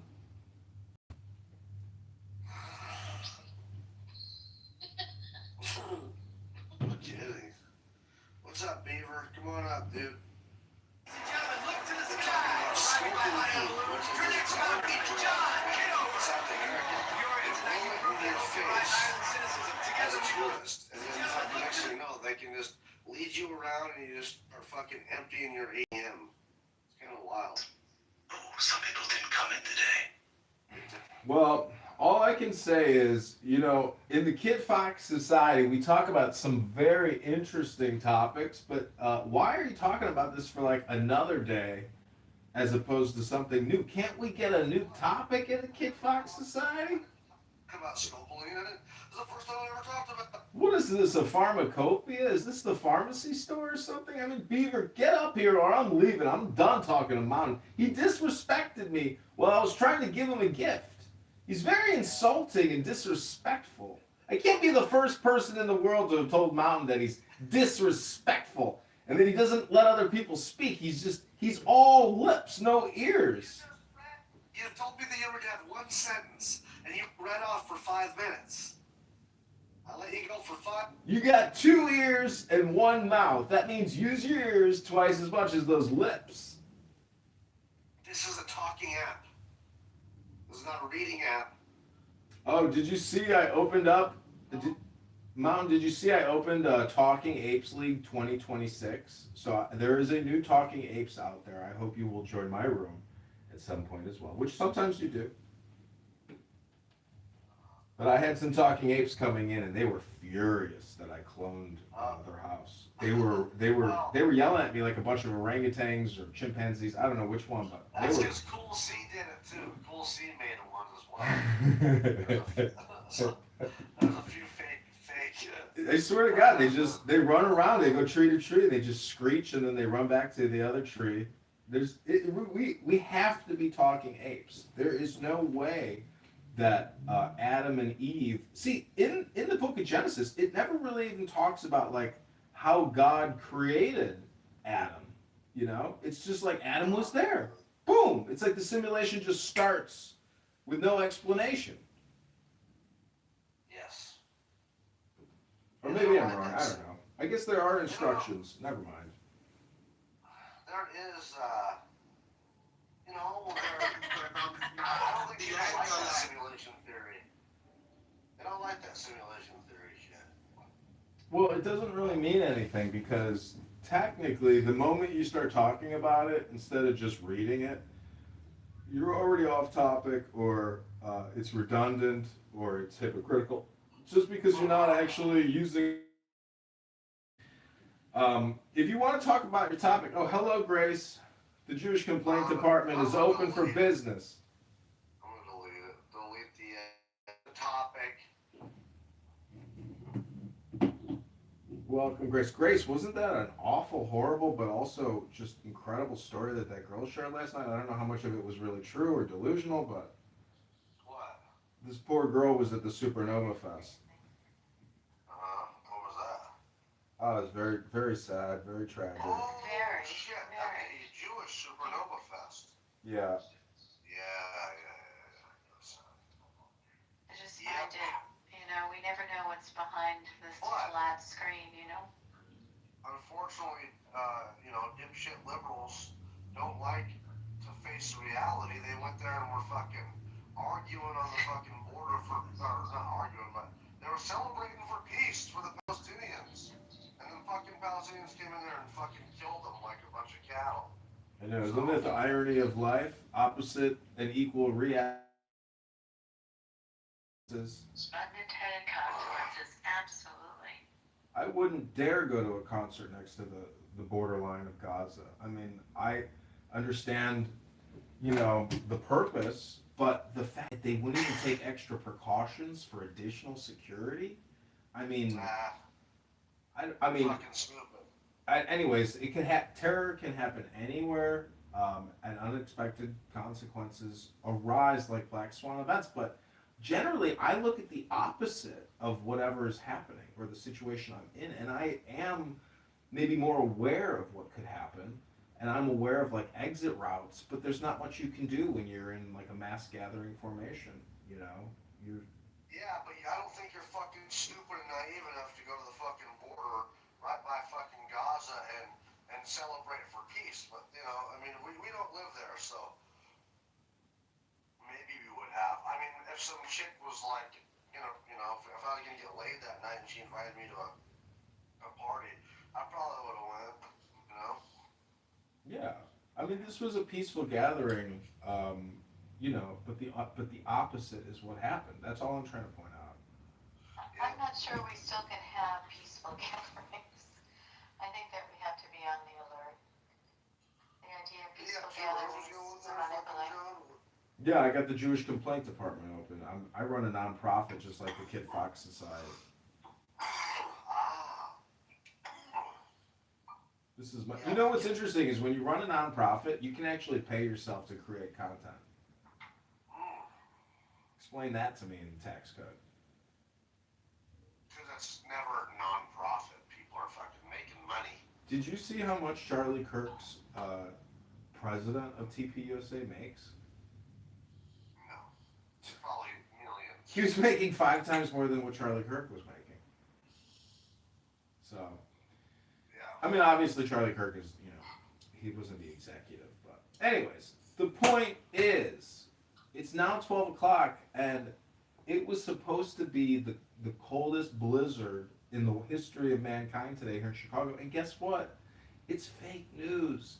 The media and the content and the platforms just put out fake news all the time to cause you worry, to make you look at their shit so they can deliver ads to you, and I'm like, where's the fucking blizzard? Everybody's texting me, I hope you survive, I hope you survive. I'm like, survive? The sun is out! It's another beautiful day in paradise. That's why during the whole fucking COVID thing, listen, I don't hate Steve, but Steve's kind of bless his heart, he believes in the status quo. And he goes, oh, COVID vaccines saved millions of lives. Well, fucking, they don't want to talk about all the problems that people had taking those. They don't want to talk about that it came out of the fucking lab. But the media, they just tell, because they're fucking in cahoots with the pharmaceutical companies. It's like, yeah, man, it's just like a big circle jerk. I mean, these idiots watch that shit, man. And that's the problem with old, I would say Steve's a boomer, dude. I mean, he's fucking... Well, don't bring up the generational stuff. I can't stand it when people start talking about labels like that. But if somebody makes the claim that the ZAV saved 3 to 10 million people, well, you have to, as an audience in a debate, consider the fact that the absolute opposite of what the claim is actually the truth. And I will give you 3 reasons to back up the opposite of this claim. Like, this is a way to get the audience to understand that all communication is hypnosis, and that all or nothing claims like that, the exact opposite, is actually the truth. We know it. Like, it's not could be. X platform. Listen, we really do live in a communication silo bubble that prior to X, everything was completely and totally under censorship control. You could not talk about the Zap. You just couldn't. You couldn't. I remember that. You couldn't, dude. You got fucking banned. Exactly. Really banned. Deplatformed. YouTube, everything. Well, there's still people that are banned in a way because any doctor or health official who spoke out about it forever, their legacy, oh, fuck, it just got capped. Damn it. Anyway, their legacy is, well, I was just looking yesterday at this woman. They basically talk about... Wait a minute. Did you just say you got capped as in you're playing a video game? No, I don't do that. I'm a big man. I don't play video games. Oh, because we were trying to track down your vitamin D deficiency, but I'll just put it in the notes here in the JCD. Ah, good. I do have a slight vitamin D deficiency, actually, in my because like I got tested last year. I just wanted to get my thyroid checked because my mom had thyroid issues and my aunt did, so I wanted to get checked. I have a good thyroid, nothing wrong with that, but my vitamin D levels were slightly lower, so. Well, that's They awful. gave me like. Do you know what the sunshine, the light of the sun does? That's the greatest thing about my house is I get the western sunset for about 2 hours a day in full direct light, and I just bake. I sit in that sun and I create vitamin D, preparing for the Shabbos so I can actually maybe use my vitamin D. Yeah, Ribbono Shel Olam. The sun is actually the one constant thing wherever you are on the planet. You just need a good window or balcony to get access to it. Most people don't actually face the west. You know, 50% less than 50% of the population faces the west, you know, for balcony purposes, for sunset illumination. I'm a sun worshiper, you know. I understand Christians and why they worship the sun. I'm the same way, but I wouldn't. Do you ever fucking open your butthole to the sun and let the sun, like... Oh, yeah. I stream in rainbows to the butthole. Just flowing rainbows. I spray rainbows. Yeah. Have you ever had... No, they say that, like, they're supposed to fucking, literally, like, there's like a documentary on it where people do it, you fucking, where you sit there and you fucking let It's the sun hit your metaphoric. asshole. Yeah, if you want to illuminate your third eye or you want to activate your chakras or your chakras, you know, that is the starting point to bring the light into your pineal gland. It's all metaphoric. You don't need to illuminate your booty hole, but it can help, especially if you have skin problems. Let's say you have hemorrhoids or other skin problems. If you do thorough tanning sessions in the sun, it will help improve skin conditions. It's called light therapy. It's real. Yeah, I've noticed that. I've definitely noticed that. Like, I used to have lots of acne growing up and shit. Yeah, the sun burns it away, yeah. Yeah, absolutely. It's really the radiation, actually. It's what's happening is you're radiating yourself, and it's providing, you know, a cleansing, and then that immune auto response system is taking care of any types of malady. But the point is, are we living in a simulation, or am I living in a simulation? Because the solipsist would say, I am living in a simulation. But the Unitarian might say, we are living in a simulation. What do you think, Grace? Are we living in a simulation? We are a simulation.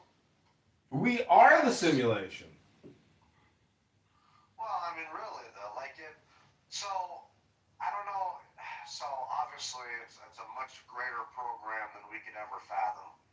But if you look at it from a gaming perspective, 1,000 years ago or 200 years ago, someone said, hey man, we're living in a simulation, they'd say, what the fuck are you talking about? But now that we have video games, you know, we can understand a little bit of what that means, right? I mean, in a video game simulation, say Grand Theft Auto, you have a world, and there's limits to how far you can go, there's ends to it, there's laws of physics, or gravity, there's all these things, the speed of light, and that's kind of like what we're living in here, you know. I mean, if we look at it from a gaming perspective, I mean, he made this world that we're living in. Yeah, but even if you perform the calculations, all it's describing is situation now. But if you want to change situation now, you have to be intelligent enough to create critical mass, which is a detonation. A detonation is a release of an energy potential unseen in the material world. It's hiding in plain sight, but it requires a detonation. So, metaphorically speaking, the book or the word is the intelligence that everybody's actually after, but very few people can seem to apprehend or to manifest. I'm not sure. I don't understand that last part. It's just a big way of saying, go to the gym and read a book because it's all metaphysics. It's all metaphysics.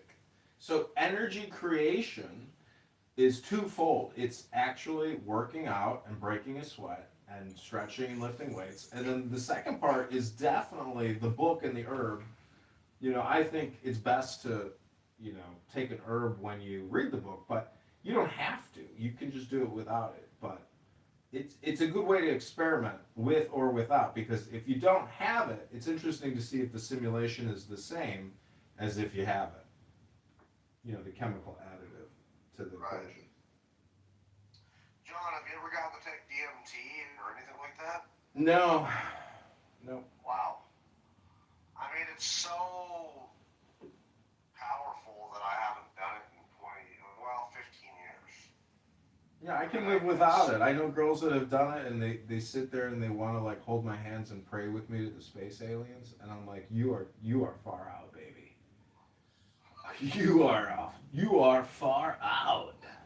What's crazy about that is that I went from questioning God, which everyone does, but the experience was incredible, and there's different angels in the Bible, and I'm pretty sure that's what I saw. That's what people are seeing. I'm pretty sure they're just seeing because there's Nephilim angels, and the angel I saw, they have basically flowing hair that looks like it's flying up. You know what I mean?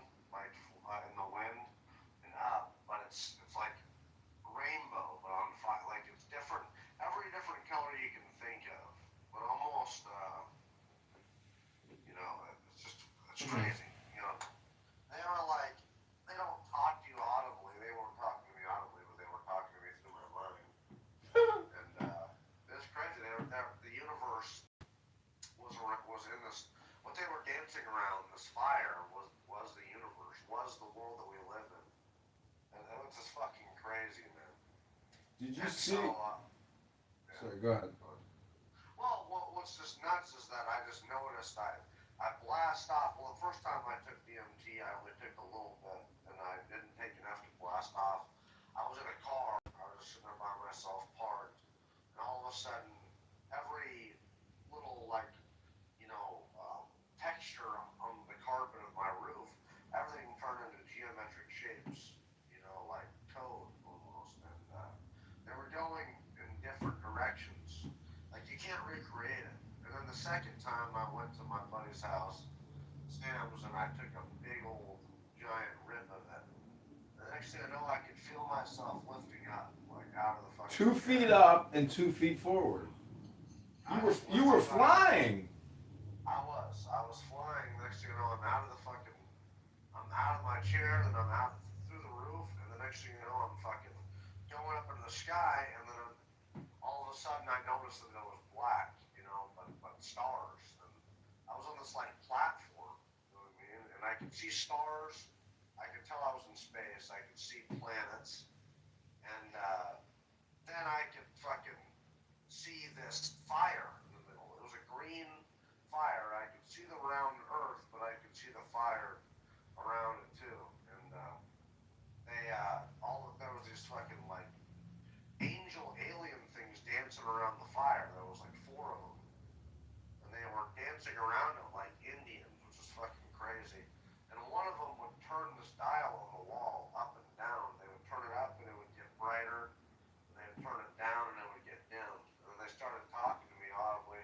One of them Point of order, moderator, point of order. I just want to reintroduce this segment of the show as DMT Hypnosis with Mountain in the Kit Fox Society. Please proceed.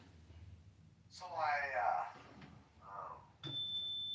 Aaron was telling me, that this world was made, you know what I mean? That there's nothing to worry about, don't be afraid, when you die, it's not the end.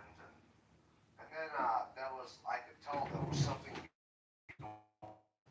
somebody, some bigger being that they wouldn't let me see. I feel like it was the creator of the simulation. It was kind of wild though, and next thing you know, I was back in my chair, back where I took that stuff. I was gone for like 6 minutes, but I lost track of time. I'm not sure how long, but ever since then, I'm certain that there's another dimension. There's a creator of this world for sure. So, and a lot of people have the same kind of trip too. They have the same experience where they see these beings that talk to them and stuff. And it's fucking crazy, man. But I think we're definitely in a simulation. And think of it from a gamer's perspective. Like I said, 1,000 years ago, or even 100 years ago, nobody could say, "Hey, dude, we're in a simulation." What are you talking about? But now that we have video games, how's it going, Danny? Now that we have video games to understand, to kind of grasp it, these virtual worlds that are made by humans, you kind of grasp what I'm talking about, or what people are talking about when I say that the Lord made this simulation that we're living in. We're in it right now. And there's the laws of physics, there's the laws of gravity, there's the speed of light, there's math everywhere. And fuck, man. It's pretty wild, Yeah, Rabboni Shalom. I think we already are math equations, and I think when we die, we probably, become what's after the equal sign. So I just want to say, if math means anything, it's the truth of the earth. And at your birth, you actually, if I were to ask you, is we living in a simulation? The truth is, yes, we are living in a simulation. What do you think? I love to be simulated. It just feels so good to be simulated. Okay, you like that. You enjoy the simulation, huh? Yeah. Right. That's good. So I was reading about this guy, Jacobo Greenberg Zeilbaum.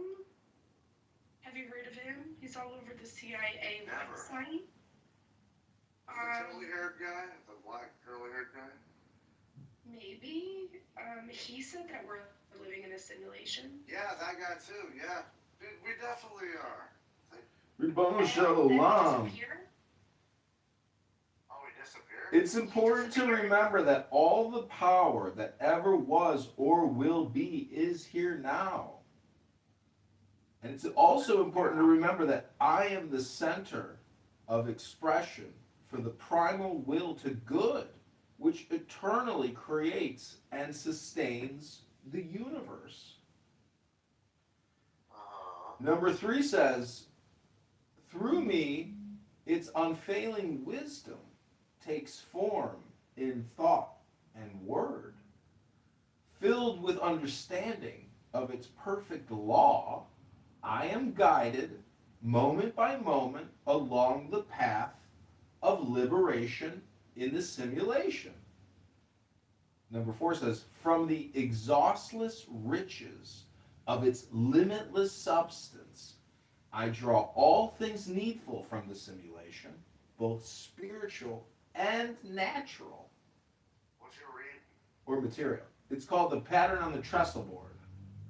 This is truth about the self in the simulation. What's up there, 7? What do y'all think about the simulation? What do y'all think? I think I'd love to be simulated. I think. You have to be stimulated or simulated, Daniel?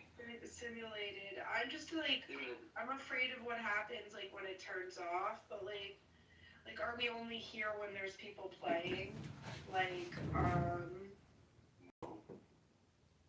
could be so much to the simulation. They say that like People are born, they're die, you know. I mean, fucking, it's crazy like that. We had a guy yesterday who was saying we can't be part of a simulation. If that's true, why would people die in such horrible ways? It's like that's exactly what a gamer would do. I mean, what are you talking about, man? it wouldn't matter because you just be like either immortality or just spawn somewhere else. I think it's a matter of religion. Like, I don't know. It's a matter of in my opinion, my humble opinion, okay? I believe that if someone doesn't believe in in a religion and a judgment day and stuff, okay? And because of how unfair the world is, okay? They would think that we are living in a simulation. But if you look at it from a religious perspective, okay, we are technically in a simulation. From a religious perspective, we're being tested, basically. But I'm cool with that. Now, I was talking to Haiti yesterday and over the phone text, and I told her what I was thinking about doing. And she thought I don't know how she got into PMARS, but I told her I need to iron out some things. And she goes, PMARS? I go, no, that's easy. I'm just not going to bring them up on stage anymore. You know, it's like a Daniel Nero type situation. But my concern is people like Tom and Jane and some other people that really just seem to want to argue or even say. I mean, not the racist on stage, just the atheist challenge. Yeah. Which he actually thanks me for. He appreciates it, and he thinks I'm doing great service. That's what he's worried about. Well, on a personal level, absolutely. I think there's a lot of utility that's achieved with you being around. However, what's good for me is not necessarily good for this ministry. This, it's not very beneficial to the listeners. It might be a personal benefit. So the N-word saying PMARS is less of a concern for your ministry then? Right. You wouldn't want that object out of ministry. I don't know what you're talking about, James. I said that PMARS situation is interesting. I just don't mind about it on stage. That's what I said. Yes, you didn't let him stay on stage. But then you said your bigger concern, or your concern, is Tom and Jane. I'm just like, I don't think you understood what I said. The way to deal with PMARS is not even like, hey, I need to figure it out. No, it's very easy. I don't invite him up on stage anymore. Boom, problem solved. Okay? That's how easy that is. I know Tom Rabbit's supported you with the humiliating great narrative. I'm just wondering if Tom Rabbit's very easy. I don't invite him up on stage anymore. Boom, problem solved. Okay? That's how easy that is. Tom Rabbit. I know Tom Rabbit has supported you with the humiliating and degrading manner on YouTube. I'm just wondering if Tom Rabbit's ever gone on YouTube and searched for Tom Rabbit talking on Clubhouse, because I've been secretly recording Tom Rabbit, and now I have a Tom Rabbit YouTube channel exclusively dedicated to Tom Rabbit speaking. And all I gotta say is people are really digging it. It's very exciting, Tom. Thanks for contributing to it. Great news. Thanks, AI. So subscribers, you want to post the link in the chat so we can see all 10 views on the video? So what I did want to say, James, is I did actually threaten Tom and Jane that if they wanted to continue to come up on stage to argue, I might not even invite them on stage. I did tell them that.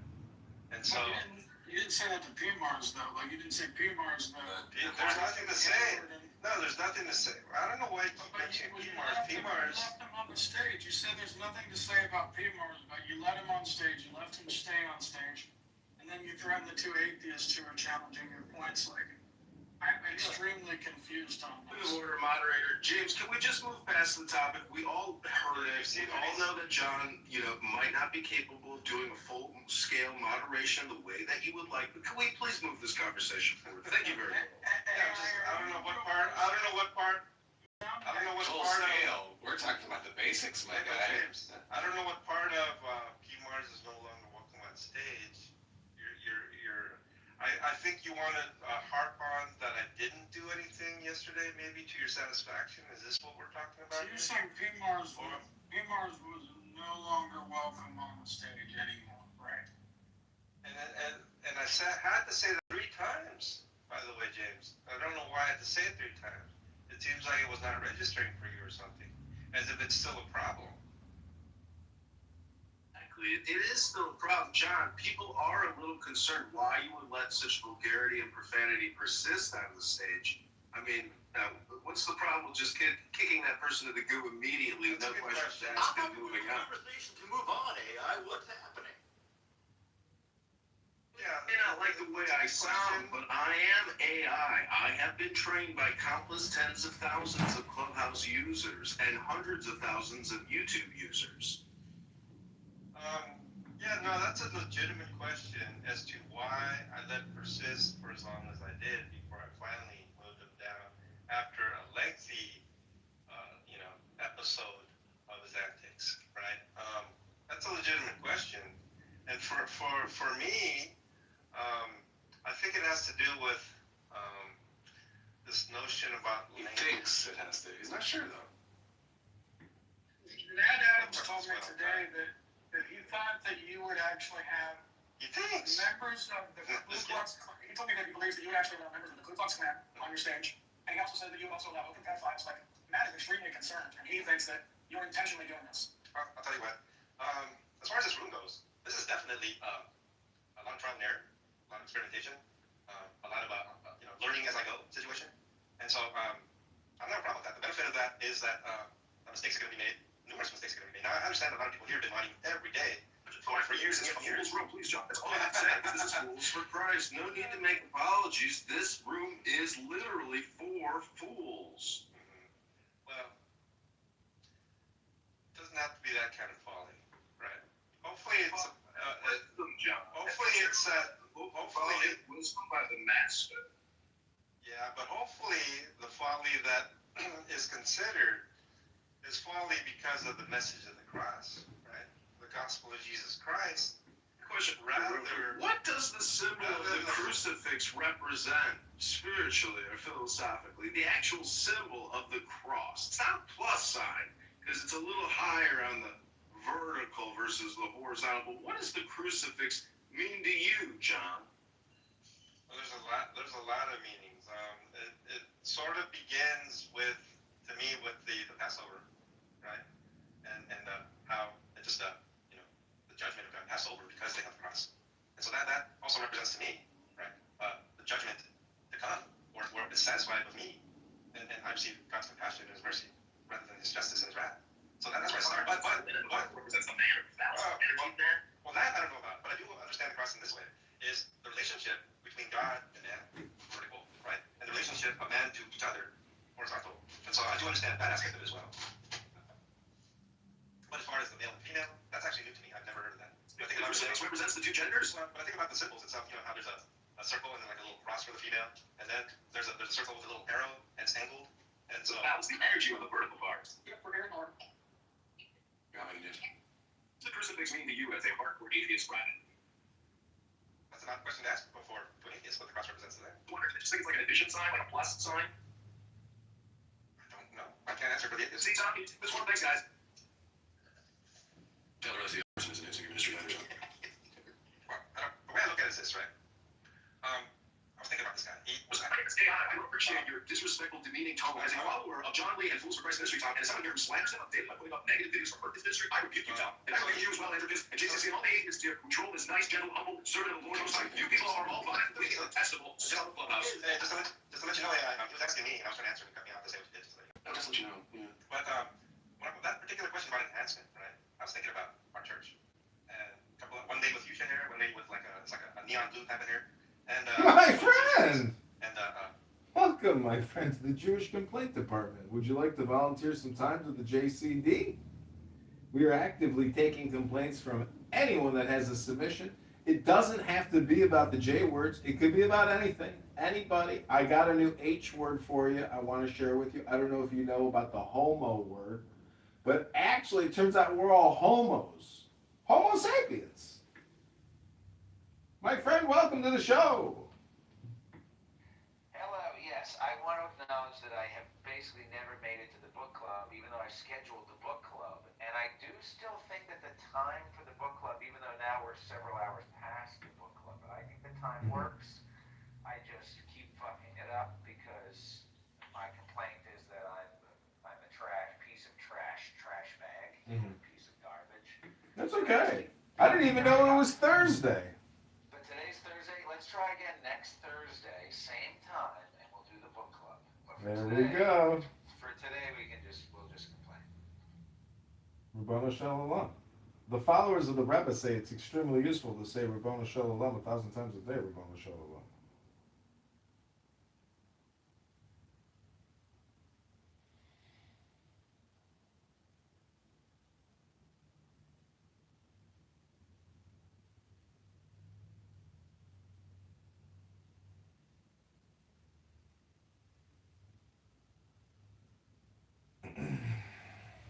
So I am. Oh man, I've just been having a lot of fun.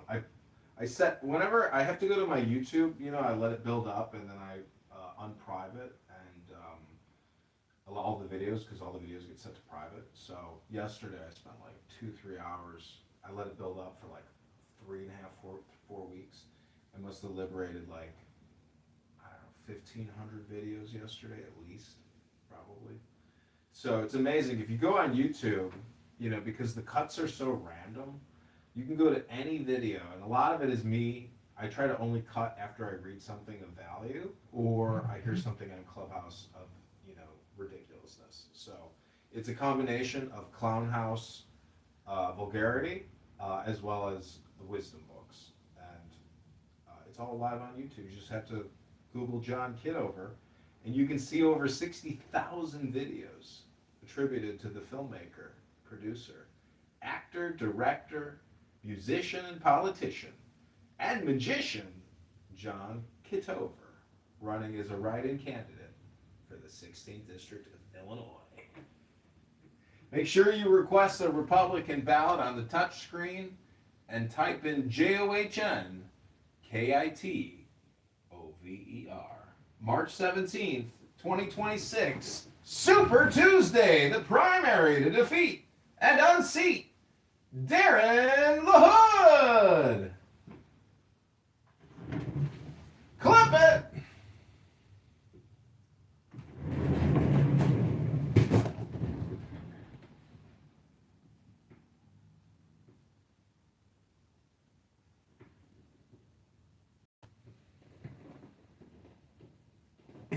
So I don't know if you've been seeing your Sora videos that you're getting cast in. I told Diego that he sucks at it and that he needs to cast you in an action movie. Hey Mark, welcome to the room. And he just keeps putting you on the highway with a bunch of alpacas. It's so stupid. I thought it was kind of funny. But what's the point? He could put you in an action movie. He could put you in a western. He could put you in a, I know, you can do a lot of funny things, but it's because I complained about being stuck in traffic with all the Somalians, and so now he's made a series of Somalian traffic videos. Well, I was complaining. I told him he sucks at this. Because if you look at mine, I mean, I've got hundreds of videos now of John Kitover cast as a U.S. Congressman. And they're amazing. And what's amazing and hilarious is my sister said most of these AI videos make the person look deranged, but your AI videos make you look professional. How is that possible? And I said, well, she was making fun of me saying that I'm deranged, but because I'm deranged, it comes out looking professional. Anyways, Mark, is there anything you'd like to contribute to the Jewish Complaint Department? I know you're a very sensitive man, a very delicate man, in touch with his feelings, very compassionate, kind person, but you are a deranged liberal, and you probably sacrifice yourself on the cross for the sake of stupidity in clown world, but that's a Mark problem. We can't fix Mark's heart, because Mark's heart's too big. That's my opinion about Mark. What do you think, Mark? Is that an accurate diagnosis?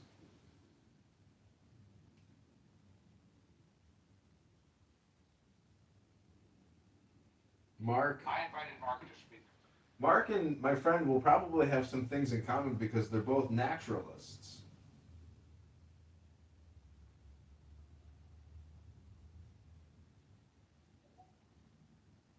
Poulter, welcome Poulter. I'm eating a sandwich.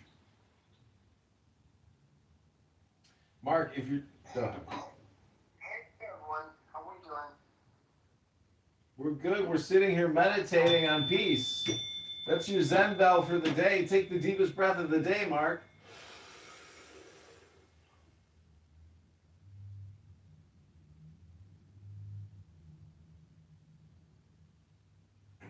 Hello?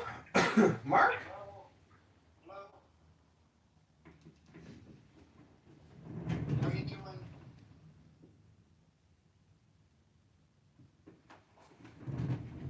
Hey, Mark, let me play for you your national anthem.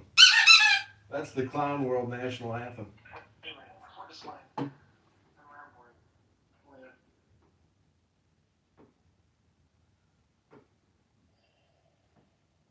Hello, how are you doing, Mark?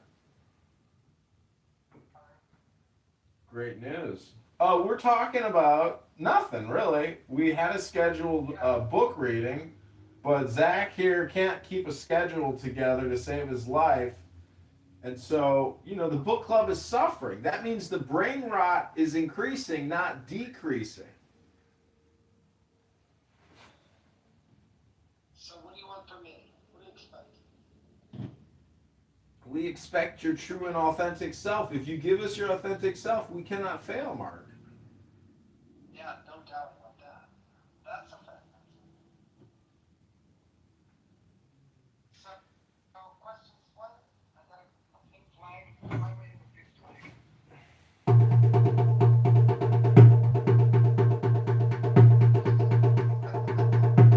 Mark, if you join the house, Mark. Mark, do you agree with the Mark, do you Mark, have you heard of the ancient Native American saying, if you can say it, it is not true?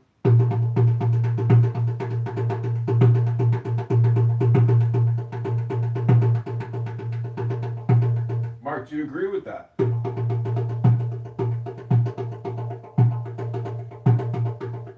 Still thinking about it. If you can say it, it's true.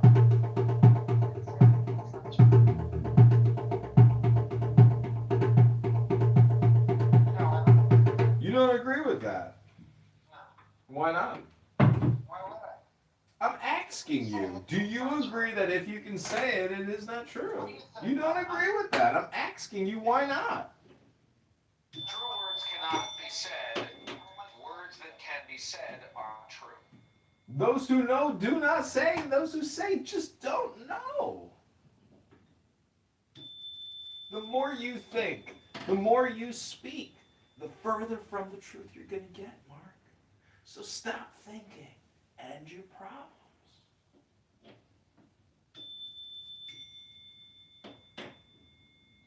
It's like Edgar told me. You're here to enable the divine purpose of the universe to unfold. That's how important you are. And then they put that little ding, ding, ding. I like that. I did like that. It made sense. You're here to enable the divine purpose of the universe to unfold. That's how important you are.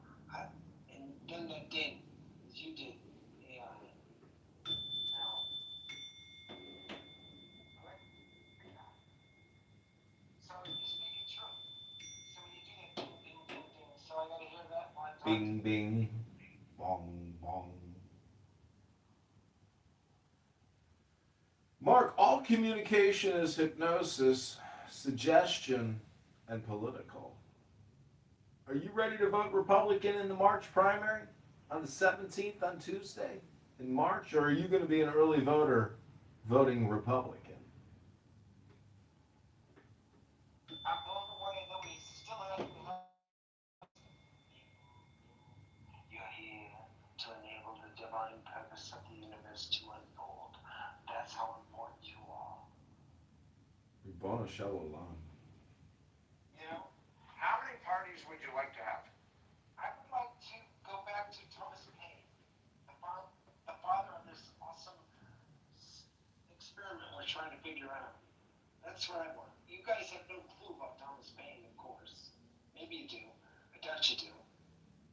You have no clue Well, about how. Mark, if you look at the list of all the presidents, there's only 3 parties that appear in the U.S. history. Talk about Thomas Paine. Point of order, moderator. The Whig Party is the only third party we've ever had in the legislative branch. What I'm trying to say is that we're bringing back the Whig Party because in clown world there's a lot of wig wearers, and we're hoping that by introducing a new party into the political system, which is very difficult to achieve, because just to get on the ballot as a new party, you have to have literally 2 to 3 to 5 to 10 times as many signatures. So the Whig Party is official on 12226. Today's the day of the Whigs. What do you think, Mark? Will you join the Whig Party?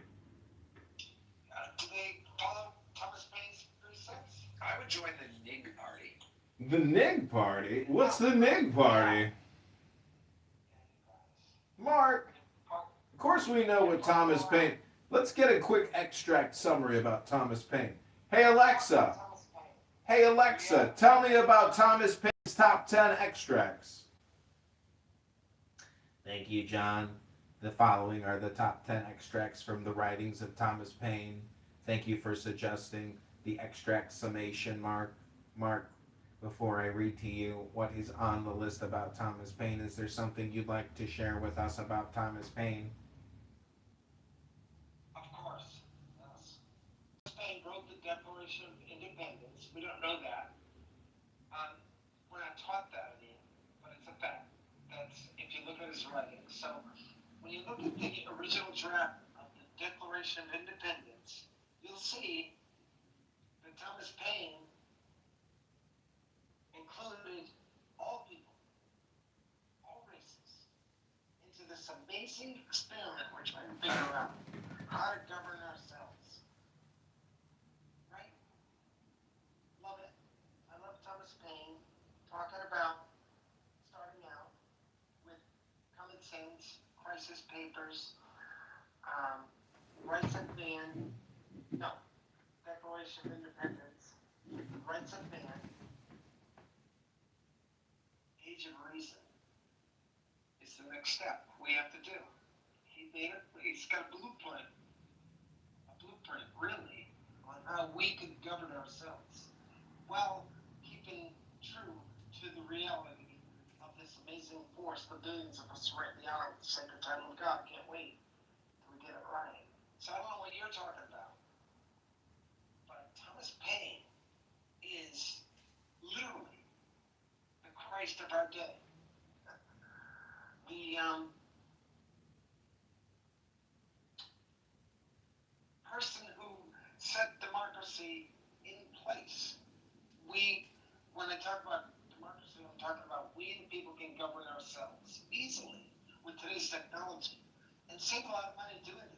And with the Declaration of Independence, how amazing is it that in that paper proclamation that we could set up a whole new government? I love it.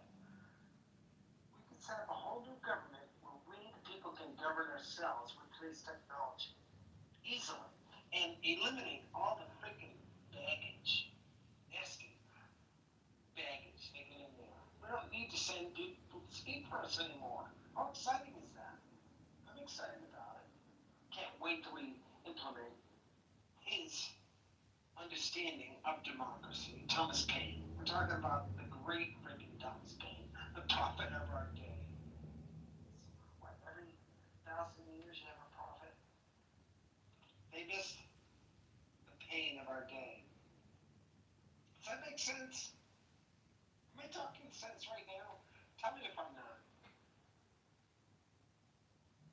But we the people have the power to govern ourselves with today's technology. These people to speak for us anymore. Back in the day, common sense tells us you have to send a person to go speak for you, for our little community. We don't need that anymore. We can all speak for ourselves. That's what's going to happen. Can't wait. I can't wait for the right idea of things to happen. And do I have to get rid of this pink flag, or am I a part of a freaking Jewish? I would get rid of this pink flag. This is nasty. I hate pink flags that I have right here. What do I have to do to get rid of this pink flag to join? You just have to click the house, and you have to join the JC. Do you like what I said or no? Yeah, I mean, it sounds good to me. The worst part about, saying things like that is that they just disappear. And so I'm glad the room is at least recorded, so we can maybe re-listen to it and expand it and see how we can implement it. Because just saying these generalized things but not expanding them, I think is part of the problem. And I think we do have a communication problem, meaning that we have a failure to communicate intelligently. And the basis of intelligence is peaceful communication. So I thank you for being such a peaceful communicator here today, Mark. All right, thank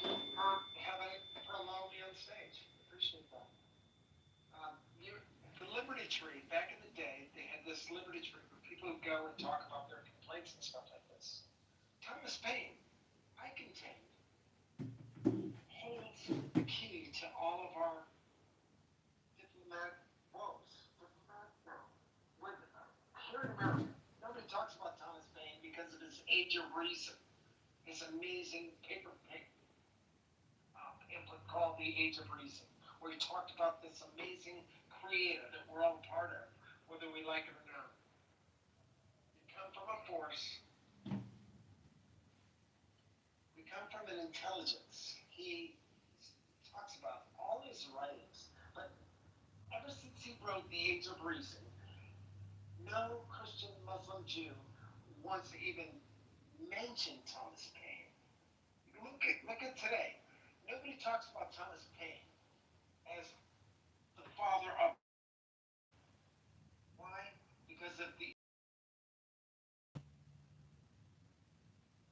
That's something we should all look at. The Age of Reason, awesome paper proclamation that talks about the reality of this force that the billions of us rightly honor with the sacred title of God. Crazy. They use him. Obama used him in his speech when he got in his inaugurational speech. He used his, never mentioned him, of course. I contend.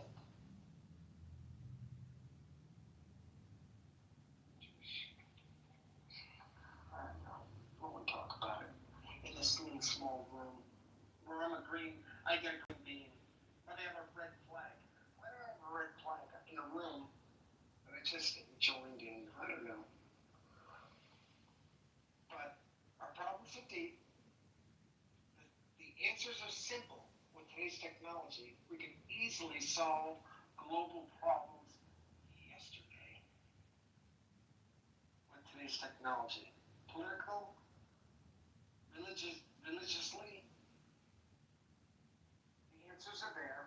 And of course, they all stem from this amazing character called Thomas Paine. Not character, being called Thomas Paine.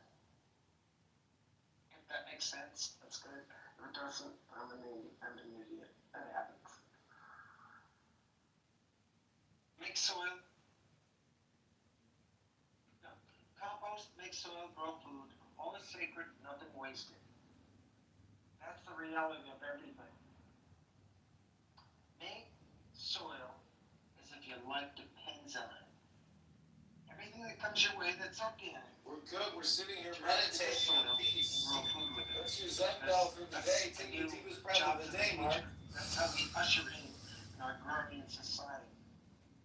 That's what's, as AI takes our jobs. Hello? Mark?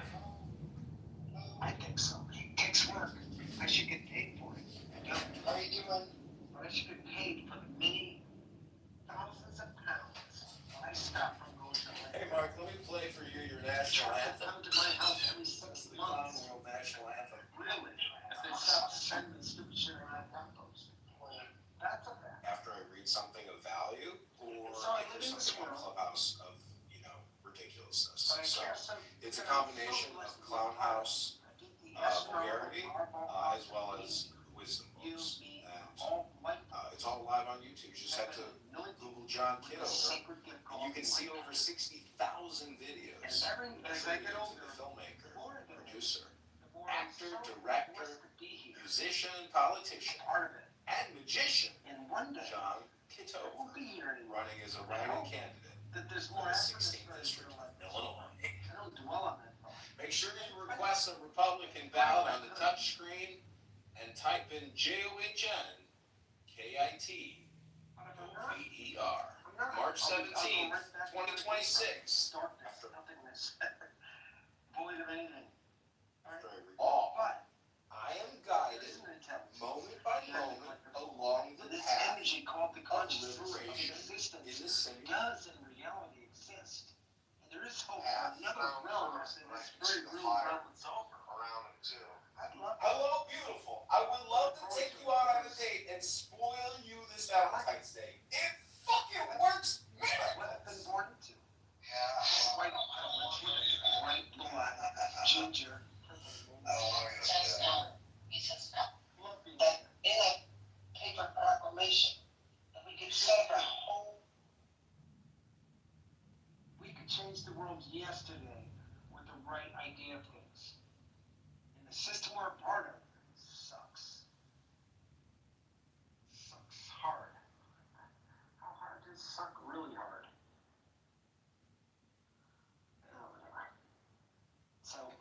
the title again. Jewish Complaint Department. The chosen people. Out of all the world's people, the Jew is chosen.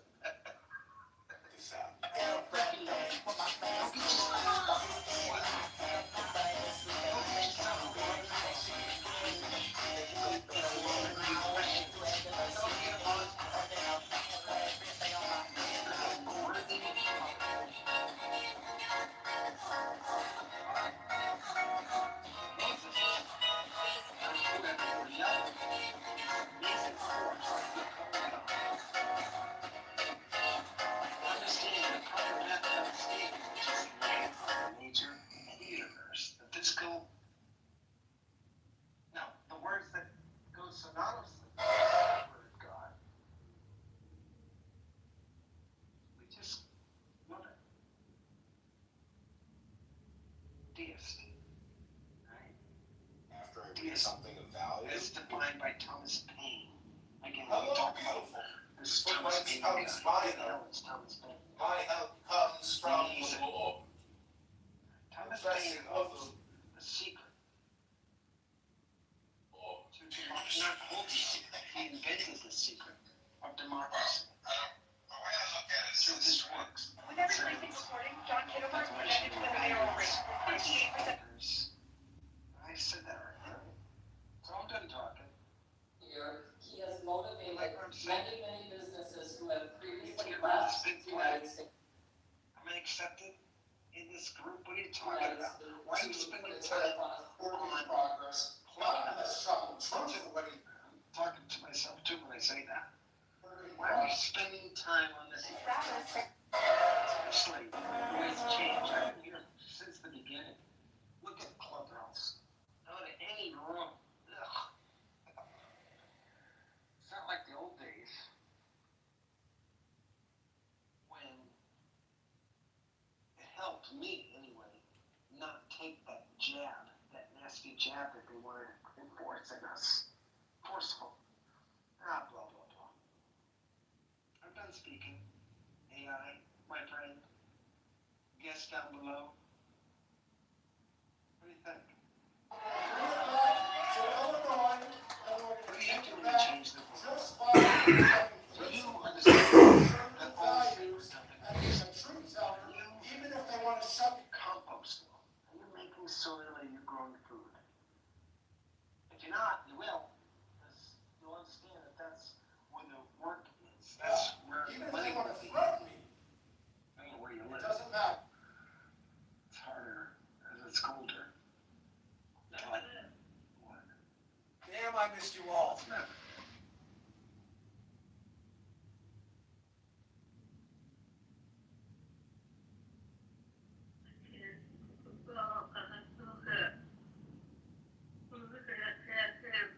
Can't wait to get back.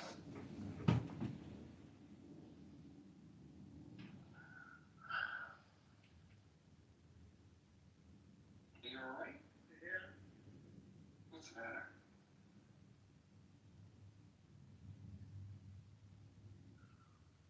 Alright, I gotta go. Oh, look at that. I told him it's all Congress's fault. Oh, look at that. I told him it's all Congress.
So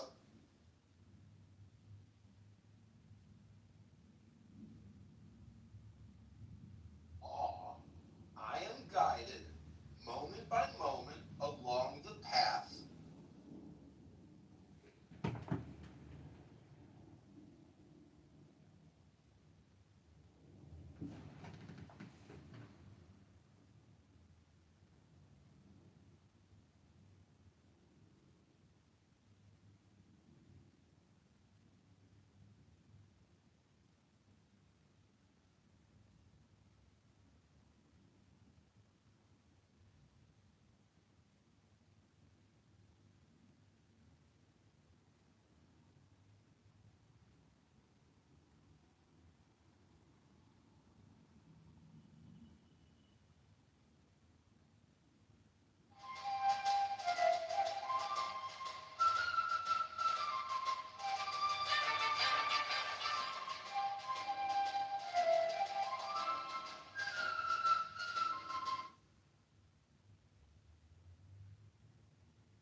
Priests in the Archdiocese of Chicago. Right, so right now we're outside of Representative Hill.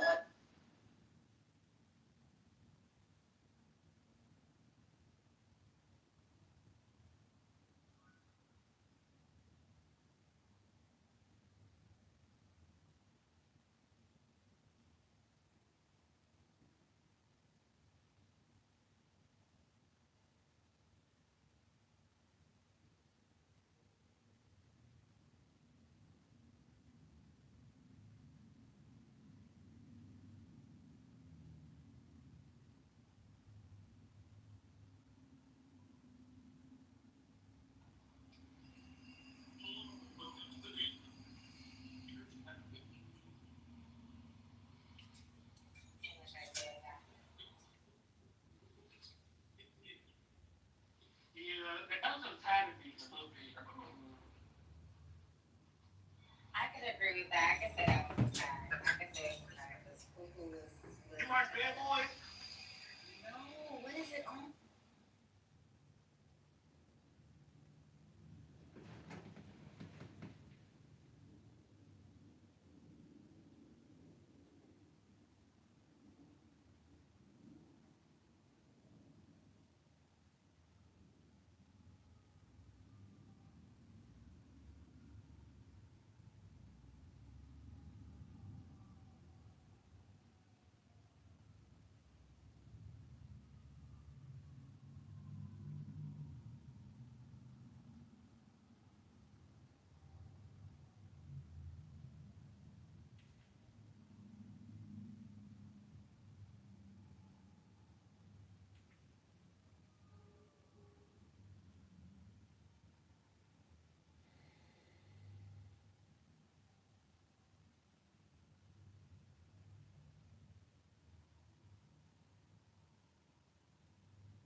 What we do with politics and forget. Damn, I missed you all. Can't wait to get back on the air. February 2nd. So hold on, and we're going to take it back just by having great.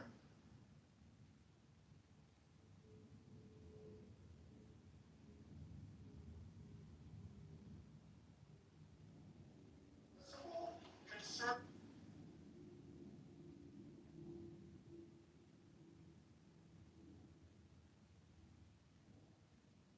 Values and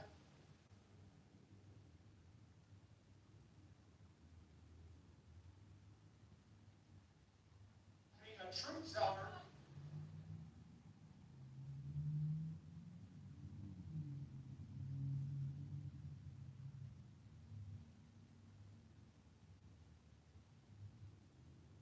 Even if they want to shut me.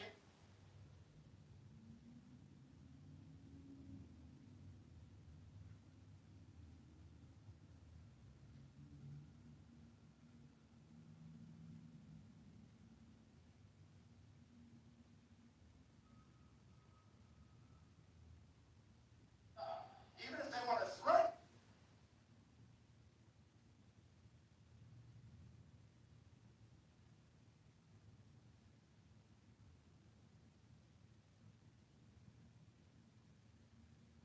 It doesn't matter.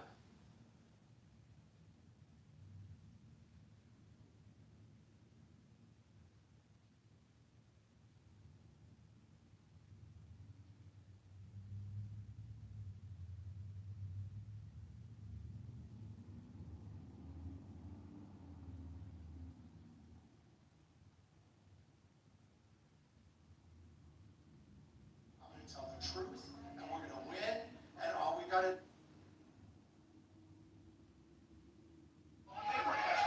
What we can't wait to get, and we're going to win, and all we got to do is get even less votes.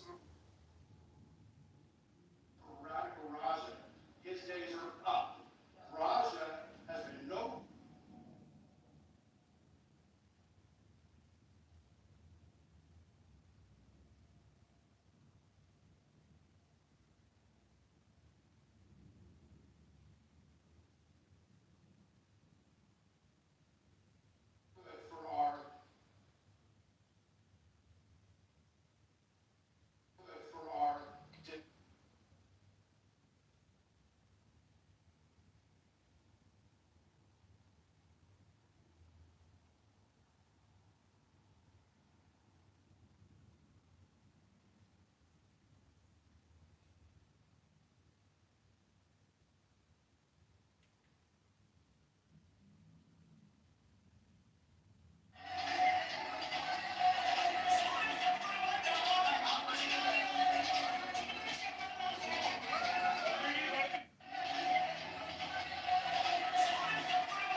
So ICE just showed up in my neighborhood.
Good morning, Mr. Smith. When Attorney General...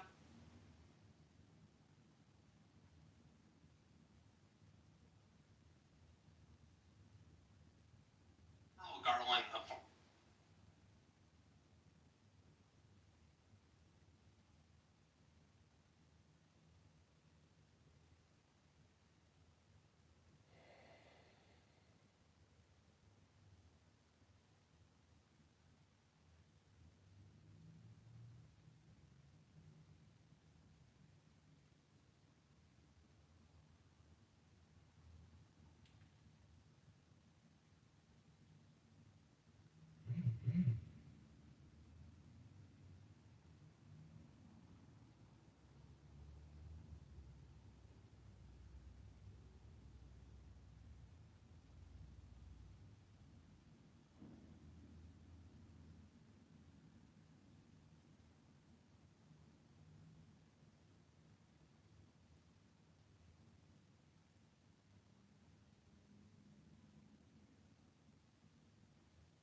immature kid starts fucking lying and telling people that you were abusive and this and that, and he just owns you.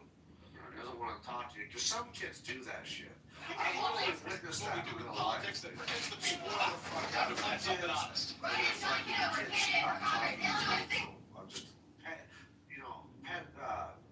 for petty shit. And of course, the kid doesn't want to look like a dickhead, so they gotta lie about the parent, you know what I mean, and say that their parent mistreated them. I witnessed that in my hometown from this. And that's what's happening here with the American European alliance on how they're ungrateful as fuck. They're ungrateful. We want them to do their fucking fair share. They see fit. But unfortunately, they have no, it's just like the kid.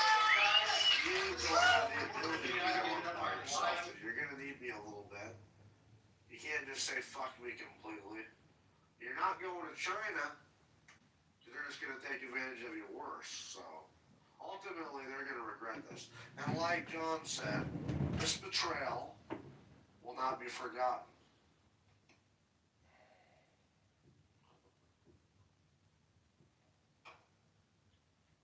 Trump won't forget this, dude, I promise you. I don't think we should. Speaking of that, see about this asshole.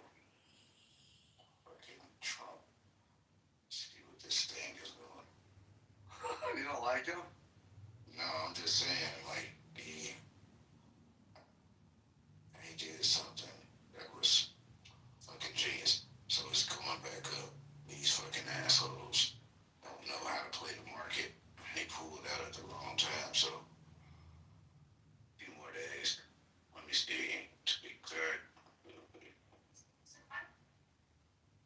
About 10 more days. 10, 11 days. Yeah. 10, what's up? Now this thing up that Trump initially supported. It funded, backed up. This money been sitting there the whole time. This money been sitting there the whole time. You see, six million.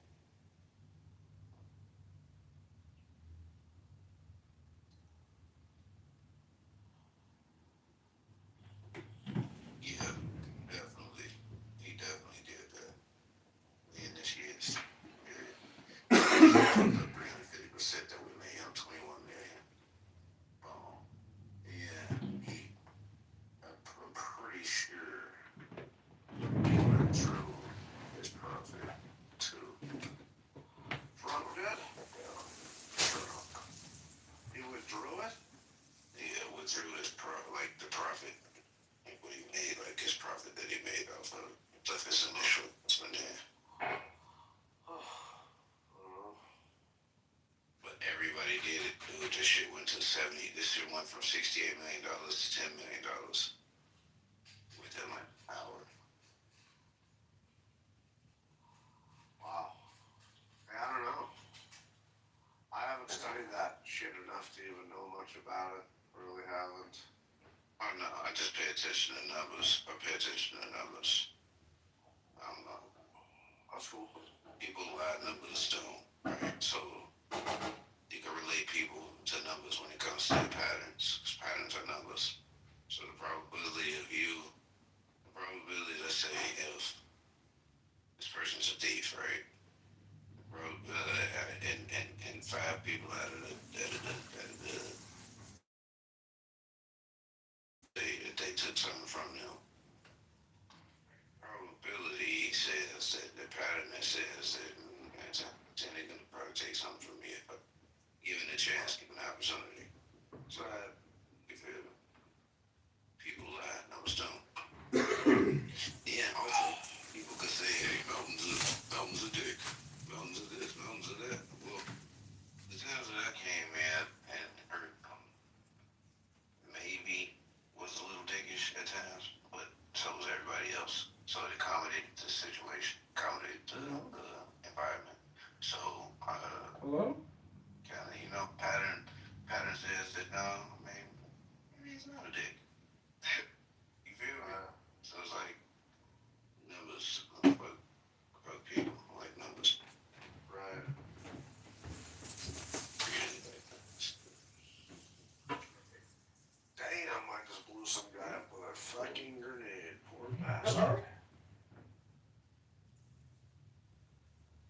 Yeah, man. I mean, I don't know. Do you think?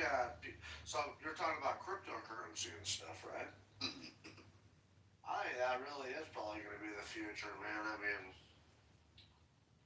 what's up, Mark? Come on up, dude. What's going on, Mark?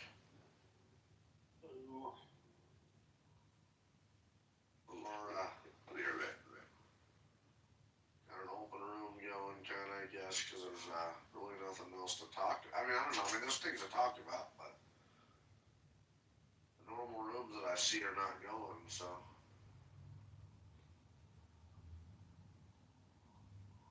Oh, shit, he took off. So what brings you to Clubhouse today there, Mark? Me, I'm always hanging out, listening to what people have to say, thinking about stuff on day-to-day stuff, so. Right. Well, are you from America? Yeah, in Colorado. Oh, okay, that's cool. What do you think about this whole Greenland thing? Yeah, very interesting. Probably the most interesting time we've ever been living in. Yeah, it's a bit weird. I think there's some people that are thinking or feeling that this is really important to have, I guess, in some way. So. I think it's pretty important. In what ways? Well, we don't have, China's got, rare earth minerals, right? Yeah, every place has sort of rare earth minerals. Maybe there's more deposits in certain areas, and then there are other locations on Earth that we just haven't discovered yet. Like here in America, we weren't really aware of, nor did we really care about it, I guess at least somewhere around 20 years ago. The Great Salt Dunes in Nevada actually have some of the largest lithium deposits on Earth. And we didn't really know about it. We weren't really aware about it until recently when we really started to need lithium batteries. And then, whammo, it turns out that it was right in our backyard the whole time. Well, there we go. Well, yeah, well, that's good. But, well, I know that, so they have all 17 in Greenland. They have all 17 rare earth minerals. Did you know that? I didn't know that, and not really would be anything of my interest, because then, well, it is. It's not in my interest. It would seem weird to want or desire to take a country that isn't really desiring or wanting to be occupied or controlled. It's not occupied. We're getting little pockets of it. So we have to protect the area because China and Russia are trying to. Well, Russia's already there. I mean, obviously because of where they are, but we're trying to control the shipping lanes. But also, China has a lobby on the military base there as well, right? Yeah, we have a couple.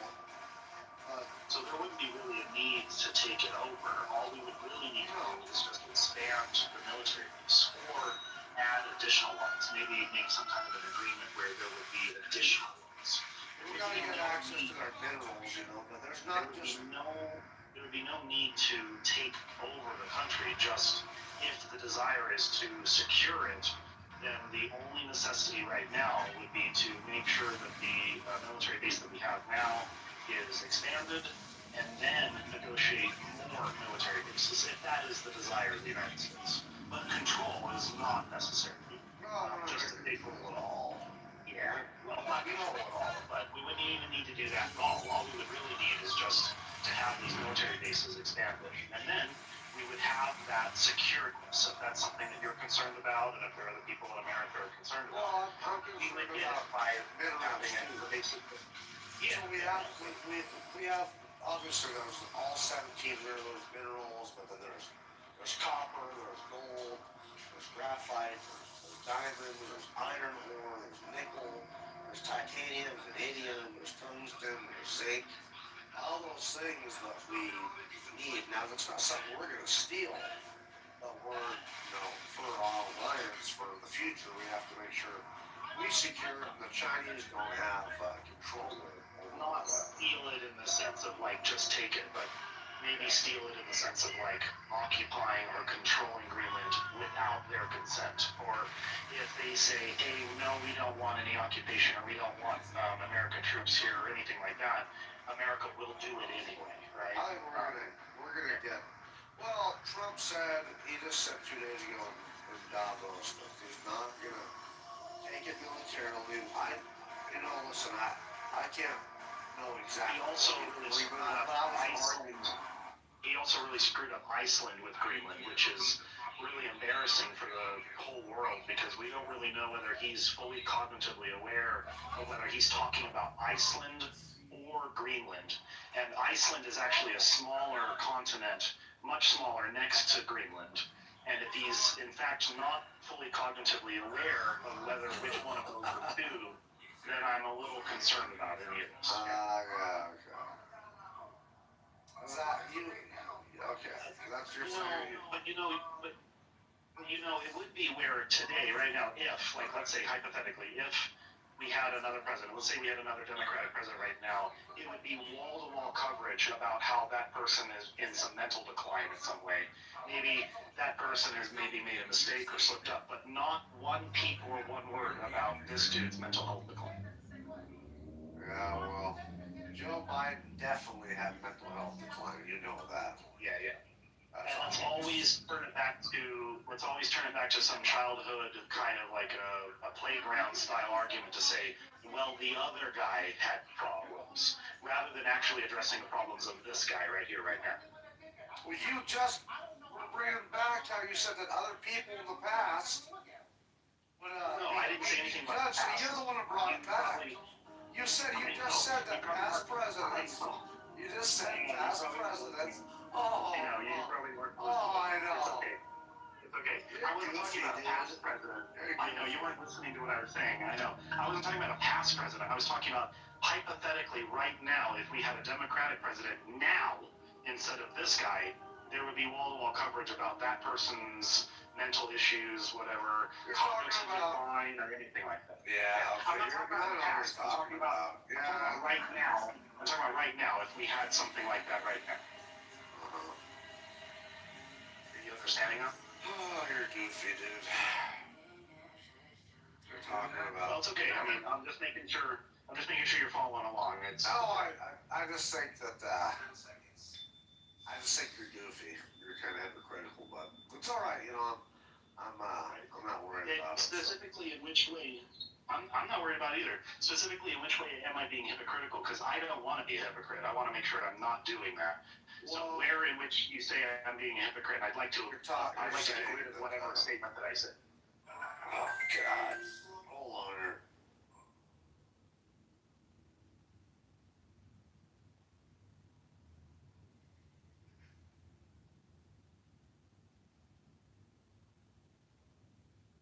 Madam Speaker, the people of Illinois deserve more than gridlock. It's time we let a fun.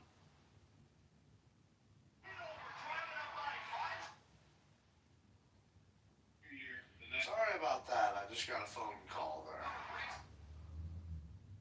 Are you there? Whatever. F-Tall, what's up, buddy? What are you doing? Not much. I'm out in Lee. Hope everyone's well.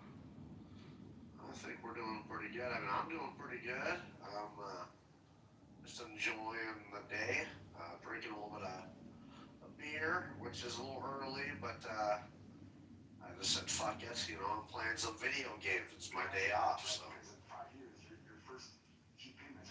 Well, actually I have all winter off, so it's kind of a beer drinking morning, not morning, but evening. Video games, chats, debates, What's your thoughts on everything there, Cole? Not much. Just trying to make some money here today. Oh yeah, what you making money in? On the Greenland deal. Make a lot of money. Deal. Yeah. Are you on the poly market? No, but that probably was the cleanest and best way to make money on this. Did people make money on it?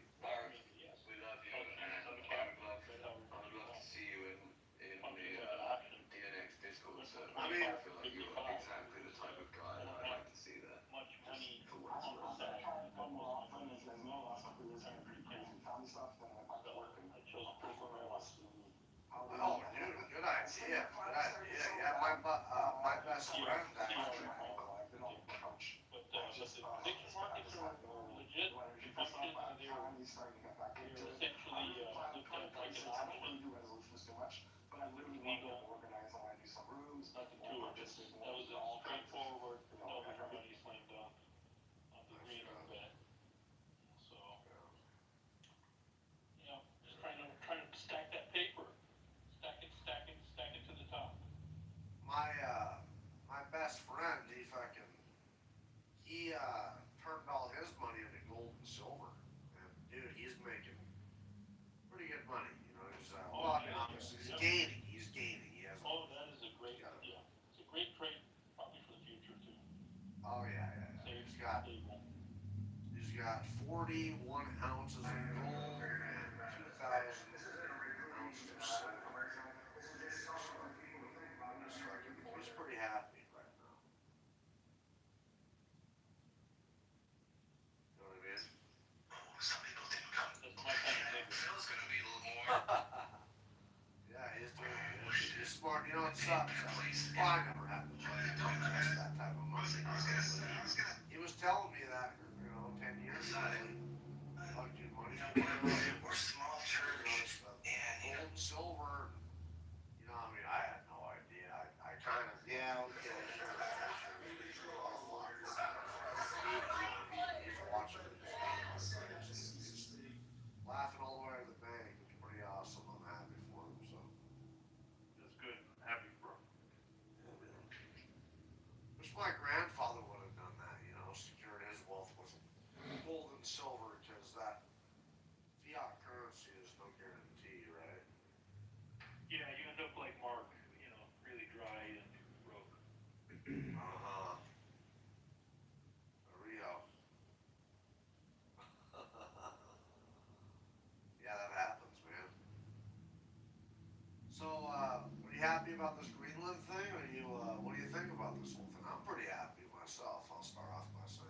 Yes. He's shown his masterful negotiation. He's shown that he's able to make the deal that couldn't be made by screwing them, putting them in The art of the deal, yeah. It's funny too, because I got these Canadians, these leftists, who are saying Trump back down, Trump fucking. Oh yeah, they're so stupid.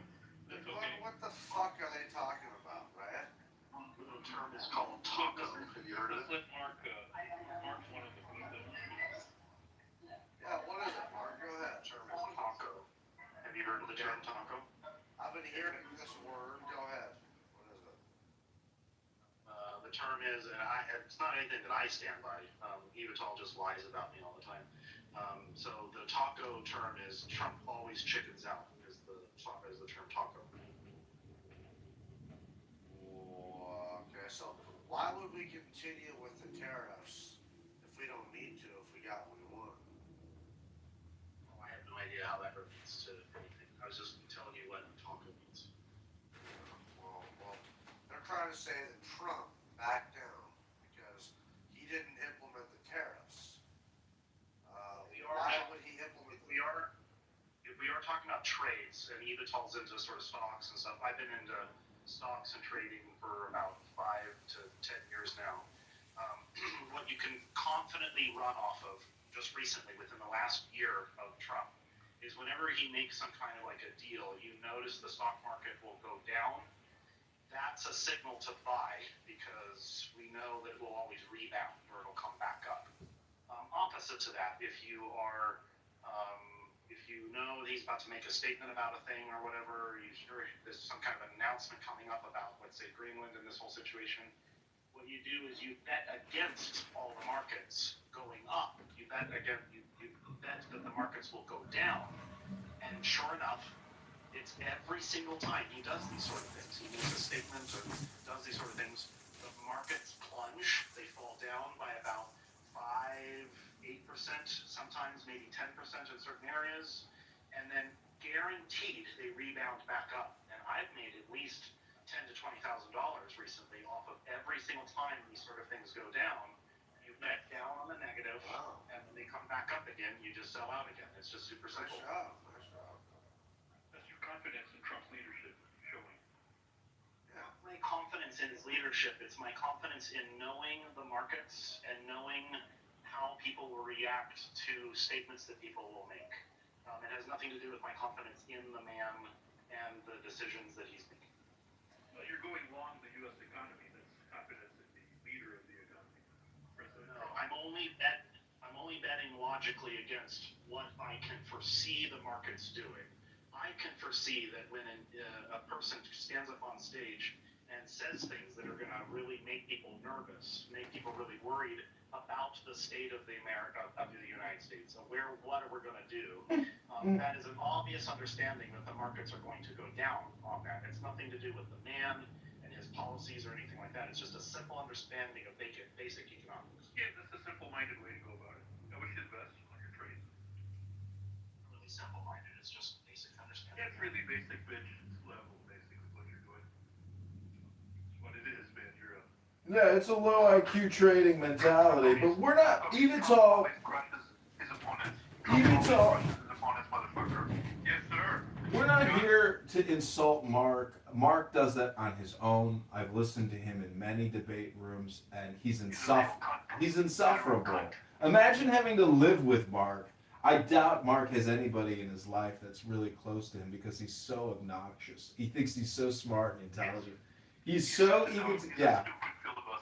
Exactly. Filibuster. Mark, how do you feel about being labeled a filibusterer?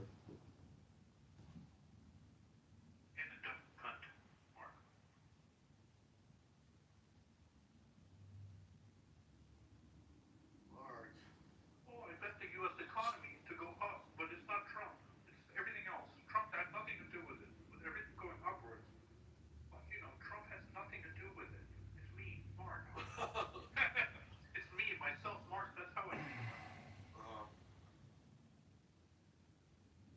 Yeah. Pure faggot. Pure faggotry might be a little too nice for Mark because, Mark is actually very proprietary and cutting edge in his own way. Wouldn't you agree, Mark? Or are you just a filibusterer? Hello?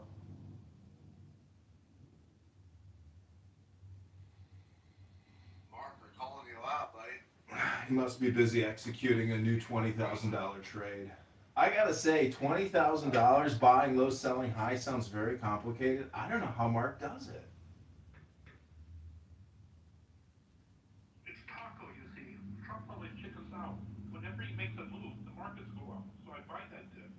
But it's Trump being a chicken. He said chicken is how I make my money.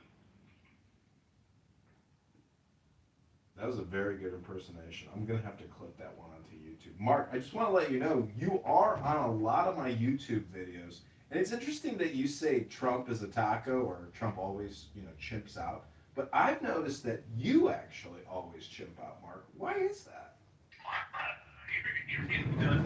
You're really one is not addictive at all. Woo! Mark! There is a CB1 receptor, CB2 receptor. Weed is not the worst thing, but it's physically addictive. He started freaking out and giving me a lecture. I'm addicted to weed. Yeah, I've been before. Can't sleep when you stop. Addicted, Mountain, kind of like when you have withdrawals from nicotine. I don't use nicotine, so I've never experienced that. You've never had withdrawals before, like when you've been addicted to a thing. Okay. I don't think I have. Yeah, there you go. Yeah.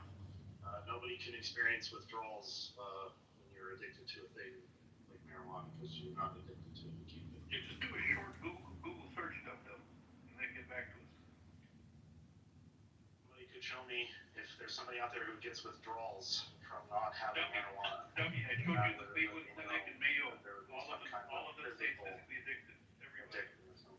Do a quick search instead of being so sure of yourself. And Mountain, have you heard of this guy? I think his name's Carl Hart.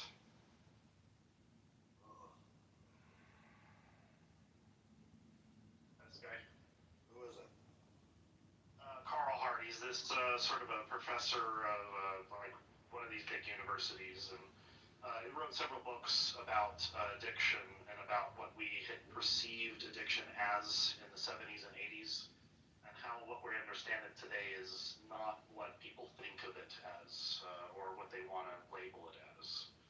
Mark wants to legalize nowadays. Mark wants to legalize fentanyl. He thinks that's a smart idea. What do you guys Decriminalize or legalize all drugs, yeah, that's obviously the smart thing to do. I think that's a good idea. Why not? Well, I used to believe that too when I was younger, when I first started smoking pot. But after, I've been smoking since I was 15, experiencing different things in my life, from taking Adderall, I was prescribed that, it almost ruined my life.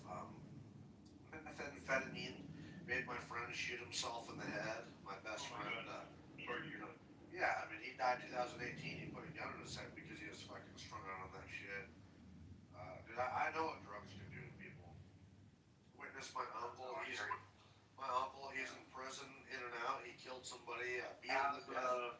As you being a marijuana user yourself, do you feel like you should be thrown in jail for taking a substance into your body that harms nobody but yourself? No, but that's marijuana. But certain things like fentanyl, methamphetamine, Mark, let me go. You gotta let me finish. I'm letting you finish, but we're understanding you're agreeing with me right now that marijuana shouldn't be illegal. It should be legal or decriminalized. Yes. And so we're at the very beginning. But that wasn't what we're talking. Hold on a minute. It's okay. You were It's okay. talking We're about. It's okay. We're at the very beginning. Shut up for a second. This is what he does every time. Yeah, I know. It's okay. It's okay. We're at the very beginning Mark, where you are agreeing with. Mark, but you have to let me go ahead and finish here. Certain You go ahead and say whatever you want to say. I'm just pointing out that you agree. Yeah. I know. I know. We all heard it. But marijuana is not. Marijuana shouldn't be illegal. We're not just talking about marijuana. You said drugs. All drugs. Yeah, we can talk about all kinds of stuff. But I'm talking about right now. So methamphetamine. Fine. Yeah. Okay, fine. It should have maybe never made it. Move on. Yeah, move on. Maybe never had oh my God. Move on with the conversation. We're not just talking about marijuana. We're talking about different drugs. Methamphetamine is definitely detrimental to people. What kind of drugs are there out there? Let's classify them. You say there are good drugs, there are bad drugs, and then there are neutral drugs. Would you agree? Well, are you having a conversation, or are you just going to talk with me? I'm asking you a question. I'm the one who's not here, pal. Yeah. In order to have the conversation, I ask a question and then you respond. Yeah. No. Because I'm the mod in this room, I'm going to ask the questions and you can respond. We can have a conversation, but you're not going to steer the conversation. Yeah, you can, but you're not just going to steer the fucking conversation when I'm asking you something, talking about something. You're not going to interrupt me and just fucking steer it, dude. You just said you were. So I'm going to ask you, you're going to answer. No, fuck that, bro. So I'm going to ask you. I'm going to talk to you about what I was talking about. You're going to let me finish, right? Well, of course, because I'm the mod. All right, point of order, moderator, point of order, moderator, point of order, moderator, moderator. I just want to say, Mark had a room once called Convince Me God Exists. I went in there and I asked him what the word God means or what the word human means or something. So guess what he did? He reported my account, and immediately thereafter, my account got deleted just for asking Mark about the title of the room. That's the type of faggot Mark is. Did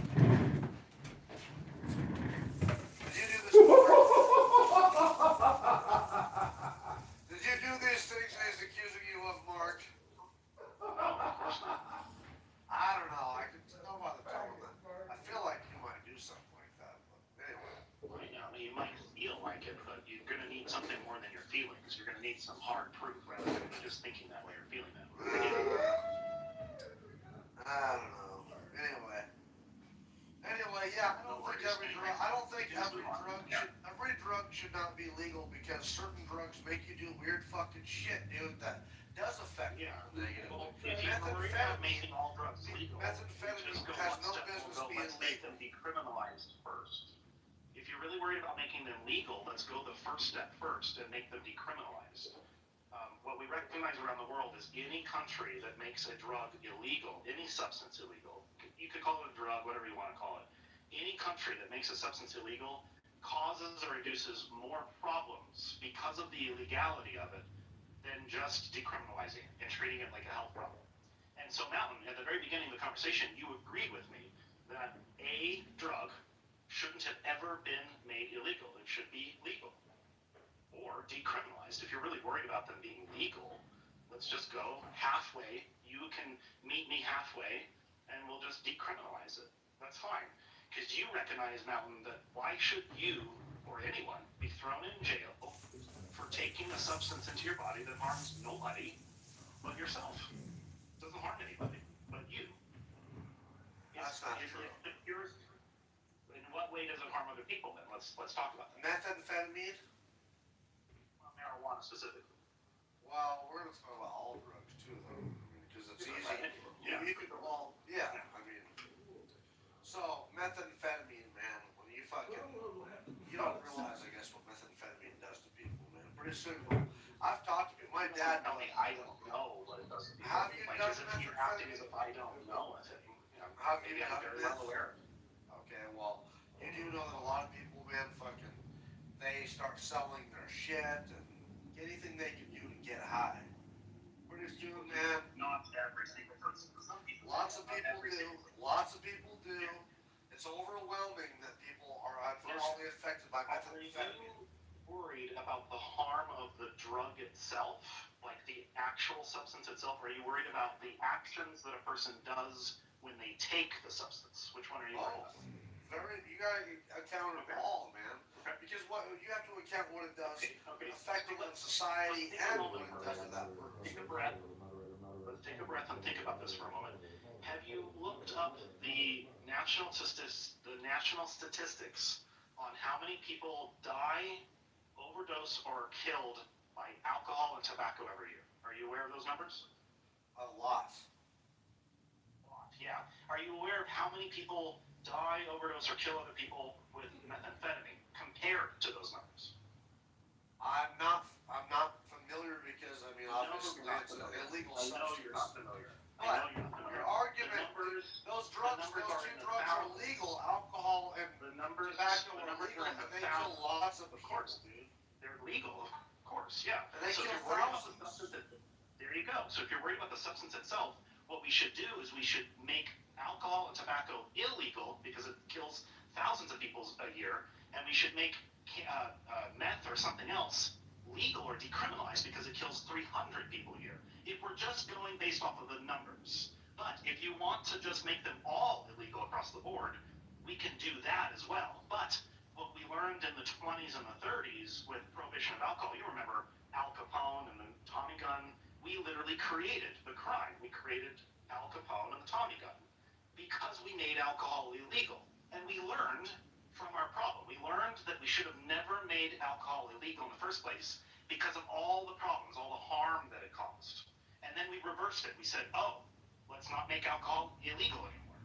And so it's very similar today. We recognize, hey, there are certain substances out there that the actual harm itself on the substance, that's what we should be worried about, not when you take it in your behavior. Because if you take a substance and then your behavior, well, you're just punishing you in how much of a weirdo you are, or how much of a dirtbag you are when you take a drug or a substance, not the substance itself. There we have to kind of figure out which one's more important. Are we more worried about the actual substance itself or the people when they take these sort of things? Yeah, I don't know, man. It's a tough call there. What do you think, Joanna? What do you think? I think if we know it's harmful, why take it? And we know today it's harmful. So why are we allowing it? Well, because that's a very hard argument too, because I'm not against making everything illegal. Because a lot of things are harmful. Right? Do you want to live in a country where they just lock you in jail for every little thing that you do? Do you want to live in a country where you're free, like America? Do you want to be free, or do you want to live in a communist, sort of controlled, This is a country under authoritarian? God. This is a country under God. Which country do you want to live in? where you're more free to do the things that you want to do, or you want to live in a country where you're restricted and you're thrown in jail for every little thing that you do? You got to pick a lane. You got to figure this stuff out. One nation under. Clear for you to see. It's not one nation under fentanyl, dumbass. Well, I mean, there's a balance there too, though, right? I mean, because you have a certain level to protect society. If you just allow drugs to be legal, how many people are going to be fucking fucked up behind the wheel, adversely affecting people that are in society? That's right. So, you know what I'm And then saying? you Like, make laws, that will pass to punish people for their behaviors, like we do with alcohol. We recognize, Mountain, hey, alcohol itself shouldn't be illegal, but if you want to go out and drink alcohol and then drive a car, that should be illegal. If you want to go out and harm people with the drug, or going and being affected by the drug and go out and harm people, then that action should be that action should be illegal or treated through prosecution, and not the drug itself. And so what we're recognizing, Mountain, is that do you want to live in a country where the drugs are treated as a criminal problem or as a health care problem? If you want to treat these sort of things as a health care problem, guarantee you, Mountain, you're going to have a better country, a better state. You can look anywhere in the world, you're going to see that prohibition, making a substance illegal, doesn't solve the problem. It only adds and creates more problems. And what we see is the locations on earth that have decriminalized drugs, at least taken the rational approach to say, okay, drugs are here to stay. They're not going to go anywhere. It's not like if we make them illegal, they're going to magically disappear. People are still going to get them. They're still going to find them. They're still going to acquire them. They're still going to do illegal things to get them. So what we have to do is approach this from an actual adult responsible approach and say, yeah, you are allowed to have alcohol and tobacco. We've allowed people to do that. But if you go out and harm people under influence for your own problems of your own body, then that's what's being prosecuted. That's what's illegal. Your action. but they don't do that. What's sad about that is, so like, my Uncle Dave killed a guy years ago in Portland, Oregon, beat him to death, and was high as fuck on meth. And they gave him a lesser sentence because they said that he was high on meth. And I think that's wrong. I think that's wrong. That they said, oh, because he was on meth, he shouldn't be punished as much. And if you got drugs that are legal, you're gonna have more of those problems. If you allow meth to happen, then you got more and more fucking assholes that are on meth, stealing shit, killing people, can't fucking take care of their family and friends. Dude, I know lots of people. I'm from Montana. I am from Montana, Mark. We've got such a bad meth problem in my state. You don't realize. I do realize. I totally understand. And here's the reason why, and that's not going to fly. Mark knows about it. His own mother was the reason why. Mark, the reason why this doesn't fly is because right now, Mountain, people have the ability and are getting methamphetamine. There's nothing that's changed right now in America that's going to stop people from getting methamphetamine. Legally or illegally. Legally or illegally right now. So the only thing that would stop or control a person from having meth would be regulating it, controlling it in some way. You can't stop it. You can't say you can't have it because they're still going to acquire it. Money will still flow in that direction. There will still be a person that is willing to break the law to get that drug to that person. So the only solution here will be through regulation. And if Mountain, if you are so concerned about people doing things or harming their lives or whatever, you would always and only be in favor and agree with me on regulating this stuff. Because right now, making it illegal isn't fixing anything. It hasn't solved any problems. It's not like methamphetamine magically goes away when you make it illegal. It's still here. It will still be here. Malcolm, get involved legislatively. I'll help if you need it.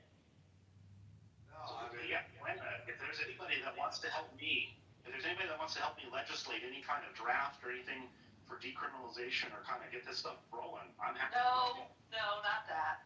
Yeah, no, thank you. Hard pass. Yeah, no You're kidding. a useless Because guy. here's the thing, Mark. We've seen what happened in Portland, Oregon, when they legalized all their fucking drugs. They had horrible fucking overdose deaths and fucking people dying and homelessness and fucking you name it. And then it was so bad they had to repeal it. So that experiment fucking didn't last that long. Obviously, if it's just so fucking great, they wouldn't have repealed it. But dude, there's some real problems with that. And the reason for that is because it's just one state and it was one county, one area. It wasn't statewide or anything. There were certain. What are you talking about? There were certain counties and locations where those substances were still illegal. Yeah. I don't know where you live, but I live in the Midwest, and it's illegal everywhere. Grand Rapids, Chicago. I don't know where you're at. I don't know what planet you're on. I have no idea what Mars, if you're from Venus or from Mars. Hey, fuck you. You're an idiot. You're an idiot. Have some respect. Have some respect for women, Mark. I'm only talking. It's okay. I'm only joking around. I'm only talking about Oregon here. I don't know where you're from, but I'm only talking about Oregon. The Midwest. No, wherever you're from. I'm only specifically talking about Oregon only. Yeah. You don't understand. The Portland experiment was a failure. The overdoses went up, Mark. And you keep bringing up Portugal, the one place where it may have improved the overdose deaths. So look, there's some good to come of decriminalization in some aspects. But with fentanyl, no. Marijuana, a lot of us can get on board with marijuana, but marijuana is addictive.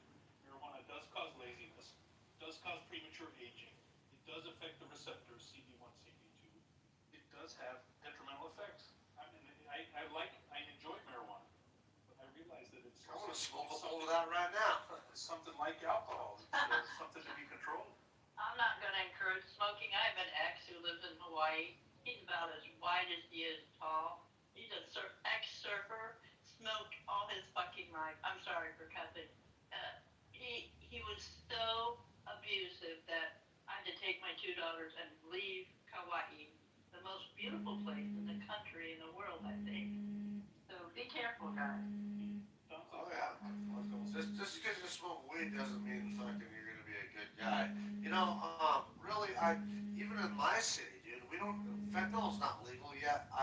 Unfortunately, I'm from a small town. I moved to a bigger city, and the second biggest city in my state, which isn't even a lot of people. It's fucking 80,000 people, and I've witnessed 3 or 4 people that they've put blankets on them that are dead on the side of the road already. Just from moving here, from being here for 2.5 years. Yeah, I mean, like, these fucking guys will be hanging out, homeless people. It happened to me just last year. I would drive by the homeless shelter every morning on my way to work, and across the street there was this little bus barn, or a little bus station, for people, bus stop. It had a glass, shelter. It was filled with fucking Indians. I could tell they were staying the night in there, and they did that for like 2 weeks straight. Point of order, moderator. Moderator, point of order. Put me in your queue. Hold on. I come by there one time, and I see them all outside, and there's a fucking ambulance and cops, and they were putting a blanket on one of them. One of them was dead, died from an overdose. They cleared them Indians out of there, but that's like the 3rd or 4th one I've seen since I moved here 2 years ago. I mean, Point of order, moderator. I just want to say. Point of order. I just want to say I want to prove that Mark is a hypocrite because he is basically talking about chemical substances and the associated actions. But let me ask you this and prove to everyone here listening that Mark is a hypocrite and low IQ. Mark, did anybody break into a pharmacy to try to steal COVID-19 vaccines because they were in such demand? People break into liquor stores and they break, into cannabis stores to take in-demand products. But I got to question, the big pharma narrative about COVID-19. A former Pfizer executive has admitted that it was just the annual flu, and they psyoped everybody into getting a mass vaccination, which was completely unnecessary. I know that may be controversial, but it's from the lips of an actual Pfizer executive. Mark, you're double vax, triple boosted, correct, Mark?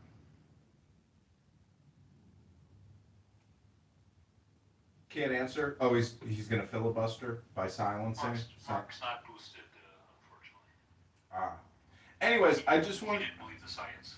He didn't trust the science? Oh, well, that's maybe very progressive of him. I'm just saying that we have been betrayed, as Americans by foreign and domestic corporations, as well as our political leaders. Everyone is in on the skim. That's the truth of the matter. Whether you're a doctor, a lawyer, or a politician, or an executive advisor, none of this would have been possible without the U.S. taking on trillions and trillions in debt. So the IRS and the Federal Reserve actually turn out to be the same organization because they're both responsible for taxation. Whether it's inflation or your adjusted gross income tax, we are living with essentially clown world people who are in on the grift. So as a candidate, I just believe that we are actually fighting against what you could call brain rot. And Mark here is a perfect example of a man who suffers from significant brain rot. It's an opinion. It's maybe not a fact, but it's an opinion. Mark, how do you respond? Can you filibuster my opinion, Mark?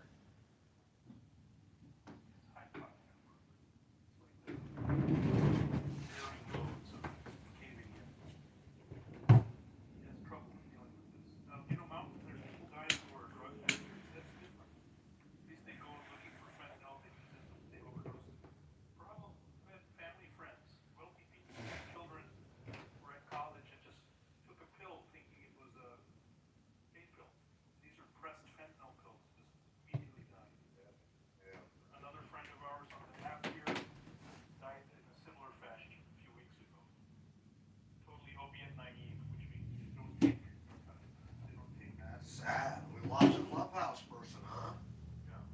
Wow. So this is the problem with Hopefully not Doc. Hopefully not Doc. I've been missing that fucker. No, he's around. He's texting me. It's unfortunately Lou, but the ghost of Lou is now floating amongst the rooms.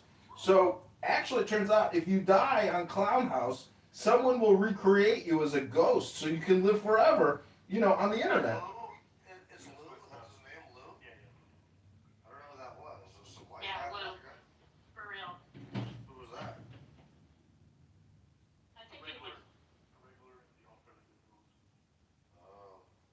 But Ah, look, you find some white powder, you think it's cocaine, you sniff some and die. There's stories like this all over. To go back to one point, my brother's friends with Doc and he can't reach him. His name, my brother's Scooby Doo. That's my brother's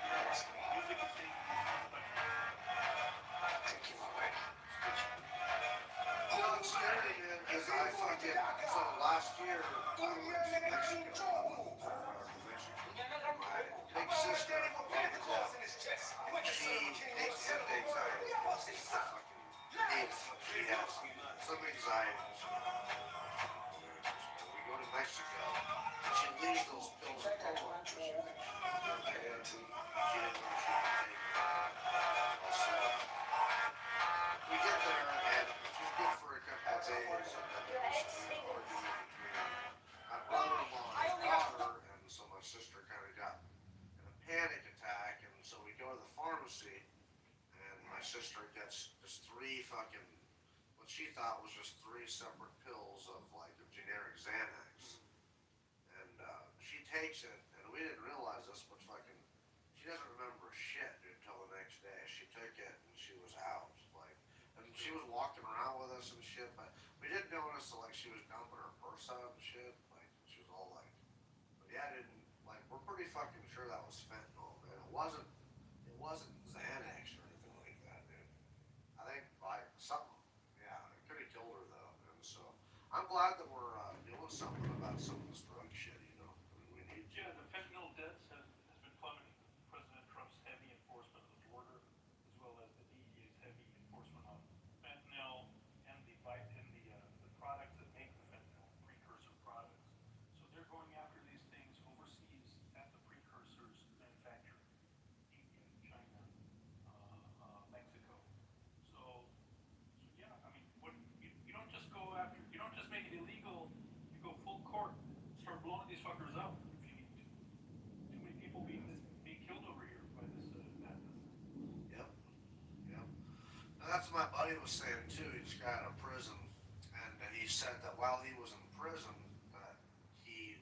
mean, at least 10 people died that got out early that were like drug users. He was never a drug user.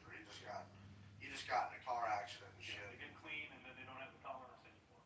Well, that's what that. Yeah, it used to be heroin. He would hear about these guys. Yeah, he'd be like, oh, like these guys would be getting out because they were all drug charges and like you said, they were clean. And then he'd hear about them. There was no such thing like this. Heroin used to be heroin. And if a guy went crazy and overdosed, he overdosed. But now with the fentanyl, they could be taking a normal size shot. Yeah, killed 10 of them, I guess. You said. Well, look at Clown House. You could come on here for 5 years and get trapped in a web. Either you're the fly or the spider. Which one are you? And it's effeminate men like Mark who stand for nothing that make me afraid of the future, because we need strength.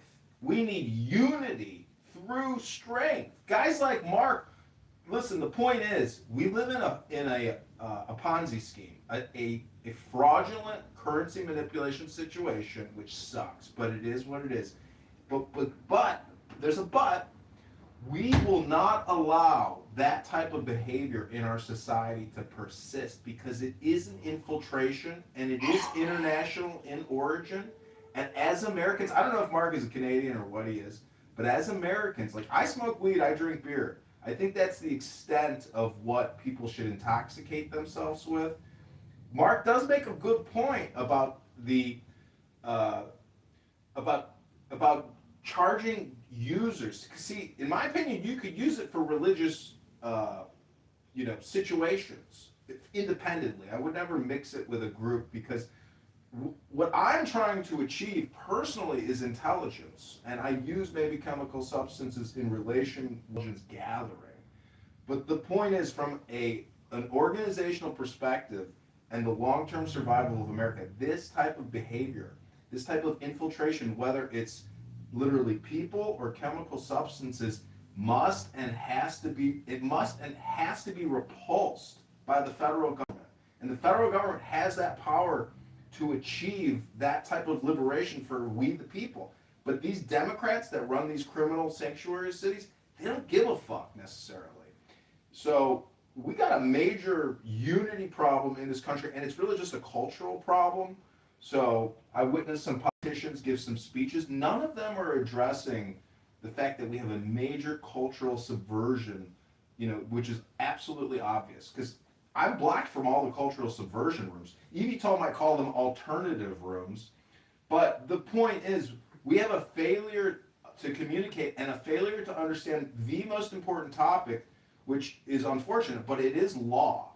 The unfortunate thing about life is lawyers control the world, and everybody is technically a lawyer, but some people have special certifications and credentials to supersede your lawyer superpower. So, I mean, Mark is just you're just a filibuster, Mark. Like, you don't offer anything original or new. I think you're probably a pretty nice person, but I've never really heard you say anything intelligent. And the fact that you say you made $20,000 buying low, selling high, it's like, well, thank you, Captain fucking Obvious. Yeah, that's good. He made money because of President Trump. I can tell. What is that shit? I mean, honestly, that's one of those deals. One of them deals, man, like yesterday, they're trying to say that Trump's folding with this whole thing with the Greenland situation. Like, you gotta fucking play some pretty good mental gymnastics to believe that, right? I mean, you just gotta be goofy as fuck. But whatever. What do you do, man? There's not a lot of honesty when you're talking about politics, it seems like. I'm just saying, or certain things. But Mark, yeah, the whole thing, drugs should be legal. I don't think so, but I don't know, kind of beat the dead horse there. Yeah, good luck calling your congressman. Yeah, that's wild. No fucking way. I believed that at one time in my life too. Before I grew up a little bit and realized how fucking bad drugs can be. I mean, what that shit does to your fucking mind. I mean, Adderall. I never took meth in my life. I've never taken meth. I never will. But I took Adderall because I was prescribed it, because they want to overprescribe that dirty pharmaceutical companies make so much money, right? So all I did was tell them that I fucking, don't remember names. I have a little bit of disorganization and one-page questionnaires, and they're giving me a high-powered stimulant that day.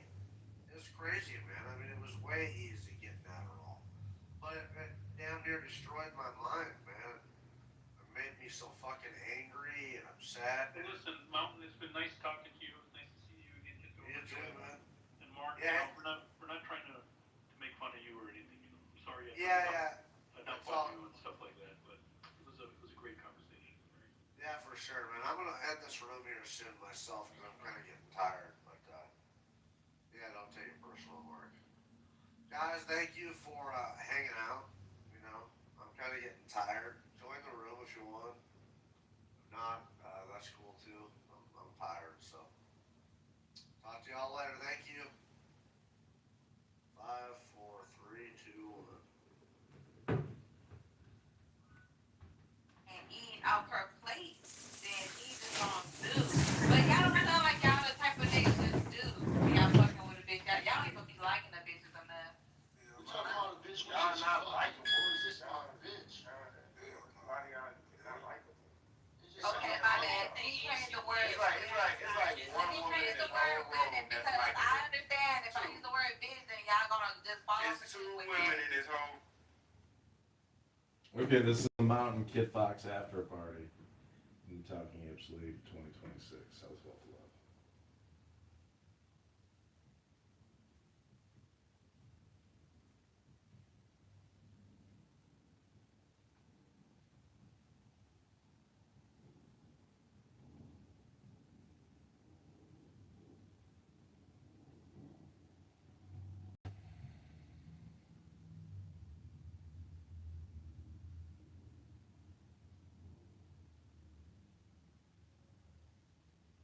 Judges, we're talking about lives that are being lost. Well, tax Christians Thank you. can't worship in Sokoto, Nigeria. Do your research. Pull up Sokoto and then get back to me. So the reason there was a bomb on Christmas was for a reason. So why not Saudi Arabia? Christians can't worship in Saudi Arabia. Nigeria reached out to the U.S. Nigeria reached out to us. Tax, you acting like we reached out to Nigeria.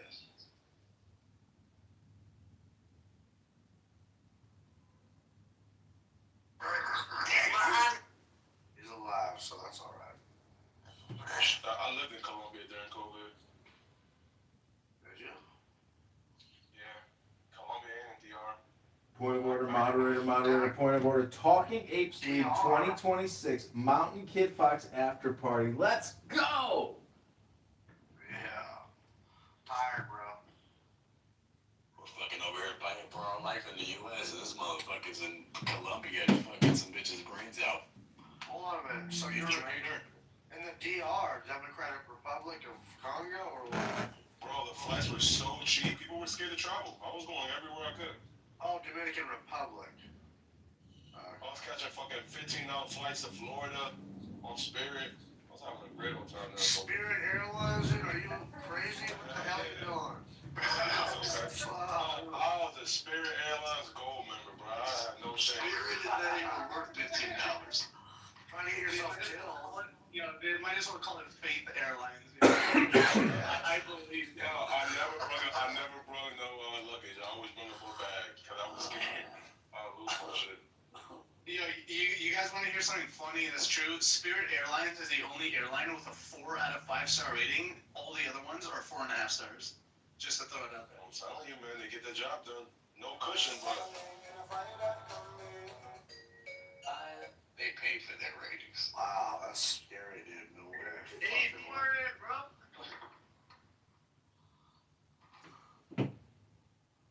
You gotta pay a couple of Indians, man. Don't fucking put like 200 reviews on your page, bro. Point of order, moderator. Enough about Spirit Airlines. I'd like to request 60 seconds of your time to read you what's called a poem. Shut the fuck up. I don't know.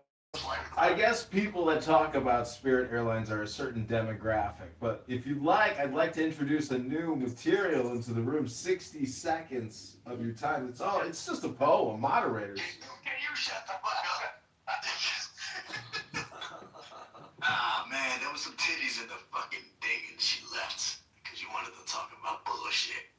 Oh, you mean like Spirit Airlines versus Frontier Airlines kind of bullshit? Now we gotta settle for Fluffy. Yeah, Spirit gets the job done. I love the Spirit.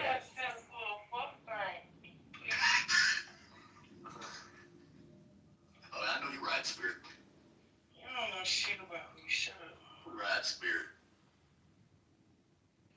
Who rides the Spirit in the sky? A Skywalker. Oh my god, that's scary. A Skywalker. What's the scary part in a plane crash?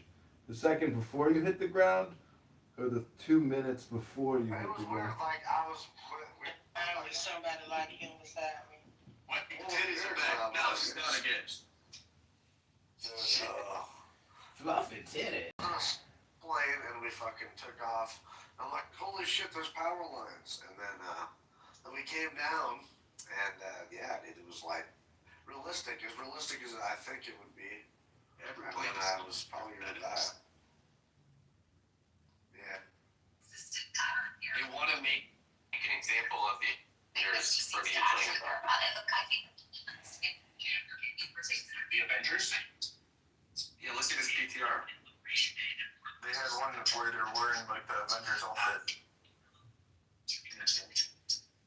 Point of order, moderator, point of order. What's with the PTR and the circling of the widow's peak there on the hair? What's the point there? Hello? Oh,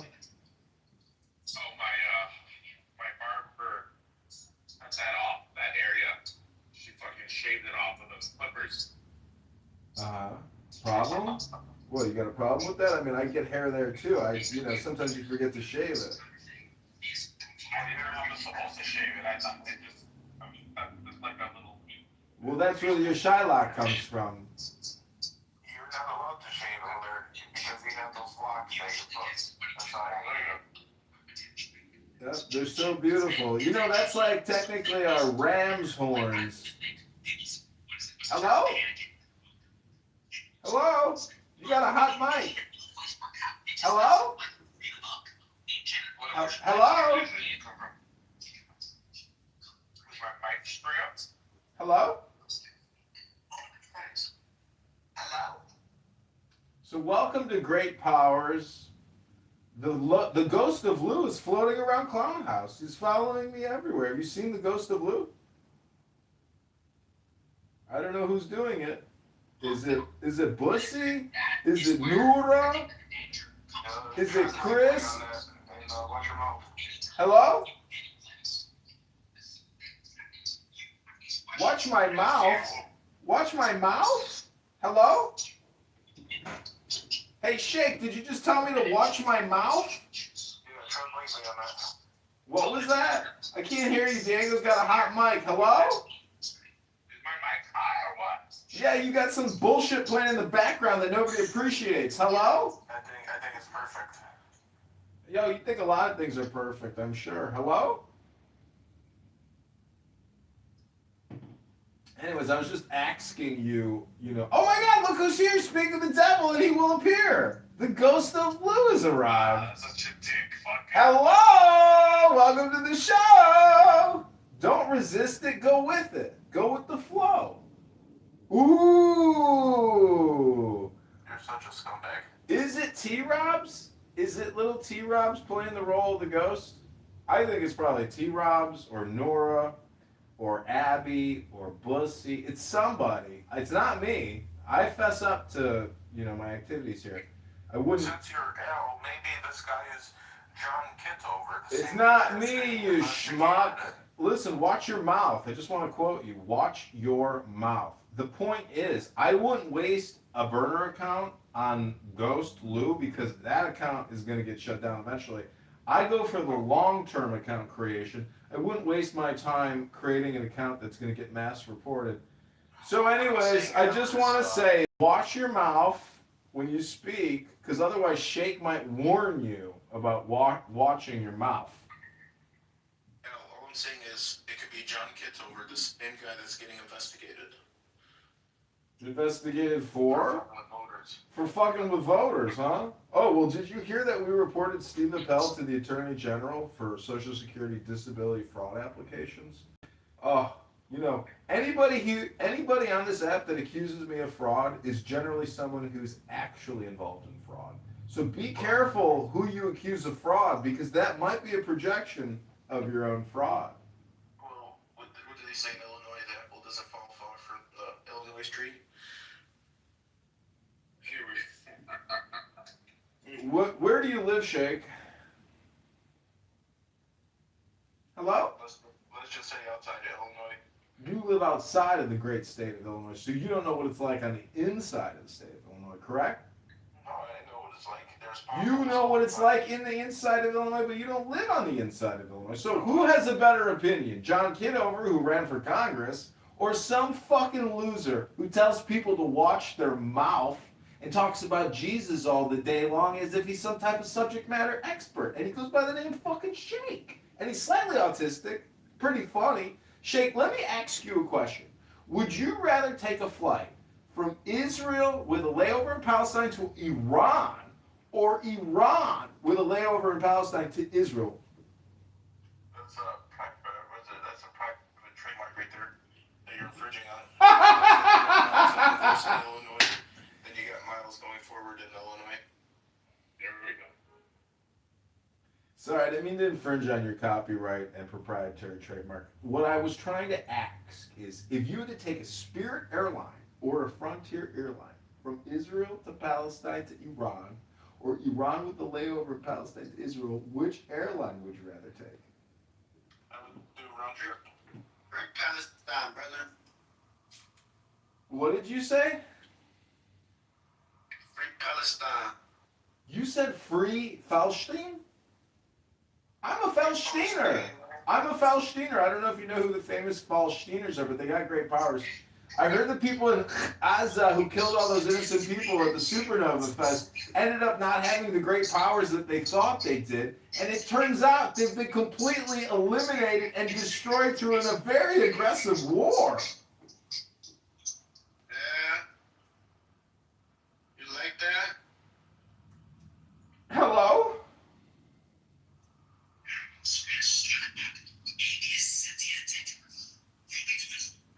Like that? So, John, did you get a court date for your investigation? Watch your mouth, Shake. Put some respect on Congressman candidate Kitover's name. You better watch your mouth. Did you get a summons yet? Shake, did you get a summons or an arrest warrant for that child pedophilia sex offender registry that you're on, Dr. Shake? I heard that you're on a sex offender registry. Is that true, Dr. Shake? Hello? Can you hear me? That's not me, that'd be John Kitover.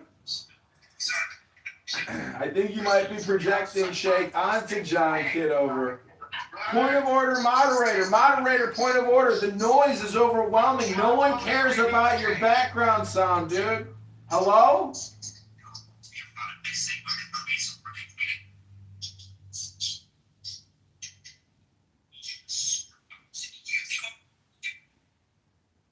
How many goon points did you have to pay to get those fraudulent votes?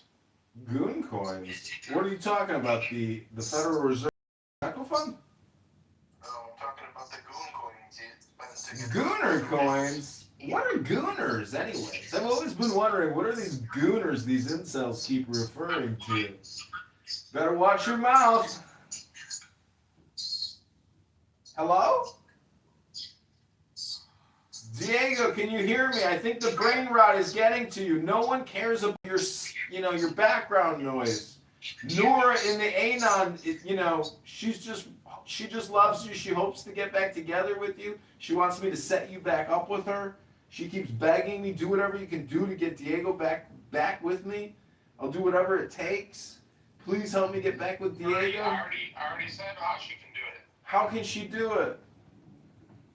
If she goes and takes Lou's cat. She's got to go get Lou's cat? Yeah. You gonna make your fucking slave a cat woman? Damn, you are vicious. You really want the best for her. That's Clown World. So the point here is, until Dr. Diego actually reads what we call a book on this app, he will be perpetually stupid. Brain rot is eternal. But reading a book is also eternal. But Diego here chooses the retardation route, and it's not a great power. It's actually a very bad look for retarded people. But brain rot can get so bad. Hello? Hello? I'm not finished speaking yet, Shay. Go get on your flight to Palestine. What I'm trying to tell you is, Diego here really needs to step up his game if he wants great powers in 2026, because it's not working anymore. His art project, Ultra Derecha, has completely imploded.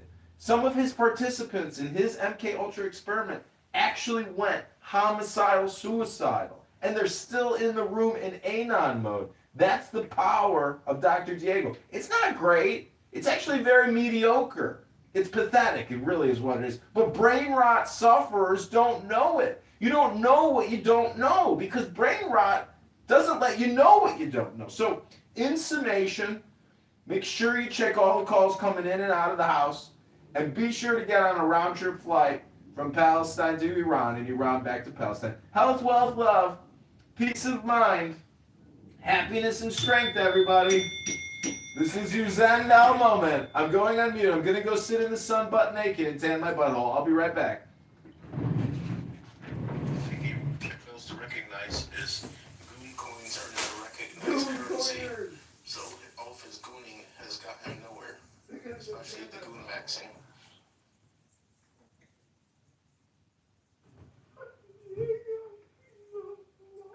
Goon maxing.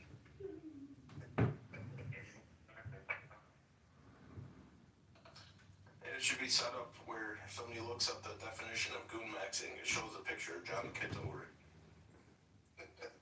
What does it mean? It's jerking off to the maximum. It's a Gen Z term.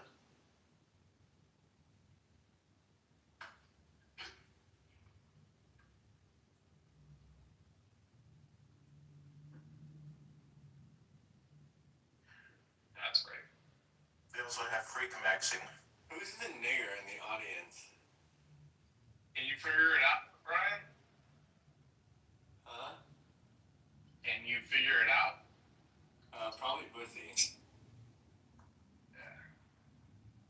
Yeah, that would have shocked me. You think that's pussy? Yeah.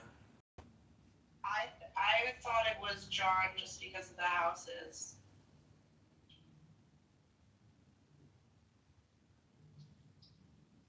It's probably John, because John always adds me with his burners, and it says add back on the profile. Could it be BB? It's John, it's not John Kitover, it's John, Emerseal. I don't think so. I think it's the other John. No, it's probably Kitover. Kitover follows me on Facebook. Kitover adds me on Facebook, Instagram, everything. He didn't add me. Yeah. Does he have like different Facebooks every couple days? Yeah.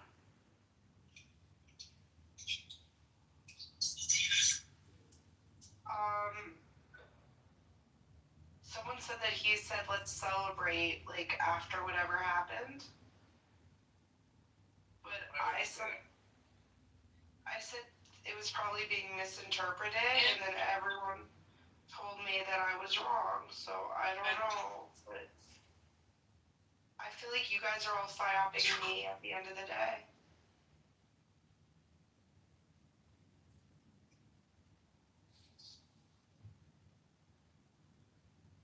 You know that you hired us to psyop you?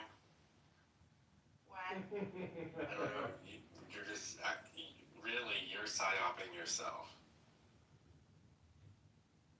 But I guess you did some. I don't know. You wiped your memories, and now you are on a path to discover it again. I don't know what your plans were, but yeah, you hired us.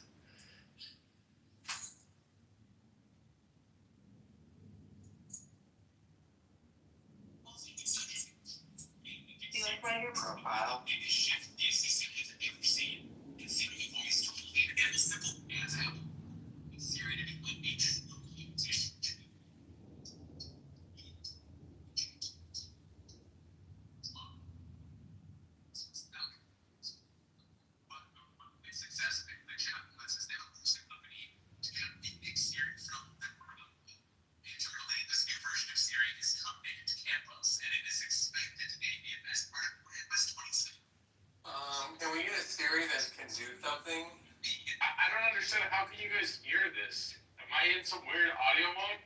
I don't know. Have it like that when There's a lot of ambient noise. There's a lot of ambient noise. there's a lot of problems with Apple. There's a Compass app that works, but when you go to your GPS and start a route, it doesn't point the map in the direction your phone is pointing. Is that true? Yeah. When you're looking at the map, if you hit the little arrow, it toggles between 3 different things. But when you press go on directions, you only get, it orients everything north instead of where your phone is facing. You can de-toggle that. No, you can't. Not after you press go. You put in an address and press go and see it. You can't take it off. That's an odd claim. Okay, hold on, I'm gonna do it. So I go to my regular native app maps, right? Yeah. Okay. And I'm gonna put. You see your blue dot. You can hit that triangle, and there's 3 different ways that it shows you. I'm pressing go. Now it's oriented so that it's captured. But it's not where your phone's facing, it's north. The north is at the top of your phone. And you cannot change it. Nope. I'll be doing it.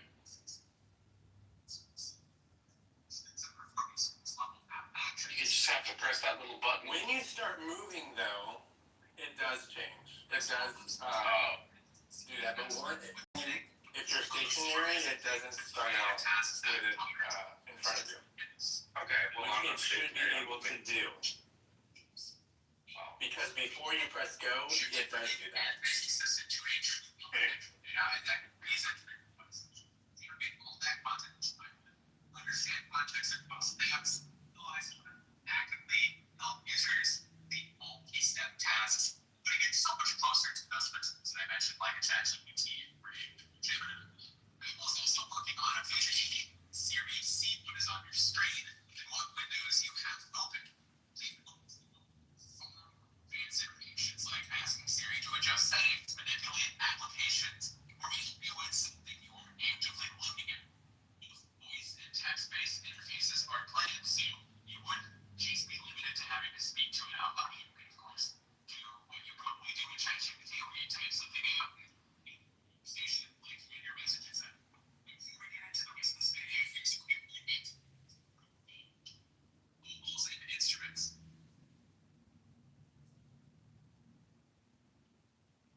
2025.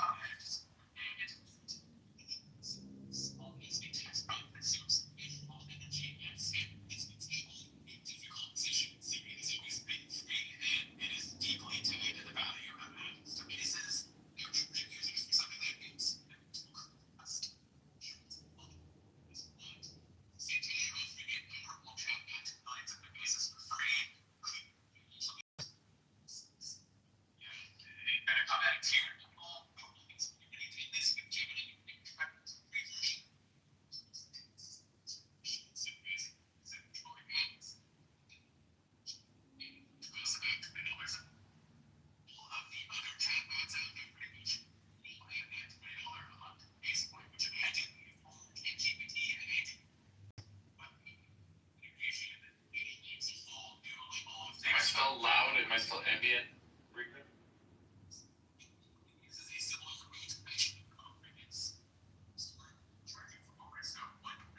Yeah, I hear whatever you're watching. That's why you guys aren't talking. You're just listening to what I'm watching. What the fuck? Something happened. This is like it's like a glitch or something. You're watching that on your phone? No, I'm watching it like on my iPad, on my computer, on my dashboard. On your infotainment system? No, like I created it as a custom mount so I can magnetically attach my iPad to my dashboard and then I just like watch TV because then that's why I'm in traffic all day. Coming out of the speaker. No, but usually you guys can't hear shit, even because I'm usually listening to music.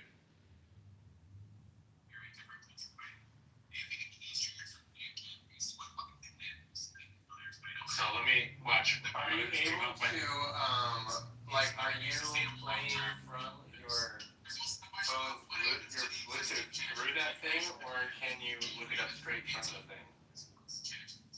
I'm playing the audio through the Bluetooth system of the car. But it's from your phone, right?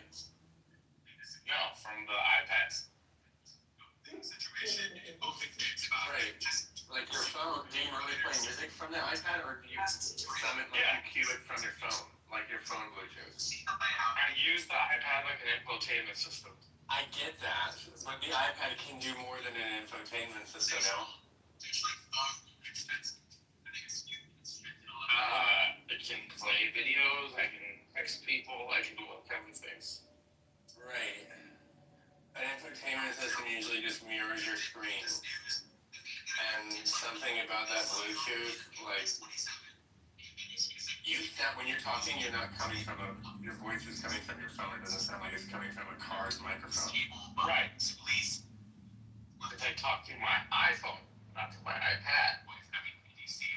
Right, and so if you were summoning this video from your iPhone and doing it through your Bluetooth, then the mic and the speaker are on the same system, and now you're talking to us through the microphone on your phone and playing sound on a speaker on an iPad. Yeah, but I have my headphones on. I'm talking to you through my headphone. Okay, so that's even better. So we can hear, and that sound is not coming out of your headphones, it's coming out of the car. Yes, but normally when I wear my headphones, you guys can't hear when I'm in voice isolation the sound coming out of my car. Oh, I don't know. But today you can, so it's like a glitch. So what I'm gonna do is I'm gonna put my headphones back into the case, I'm gonna close it, wait like 10 seconds, and then I'm gonna put it back on. Hold on.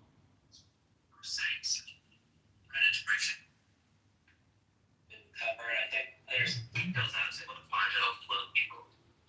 Because this is a talking voice. It's strange. How does it sound right now? They're advertising. Like you don't have voice isolation on.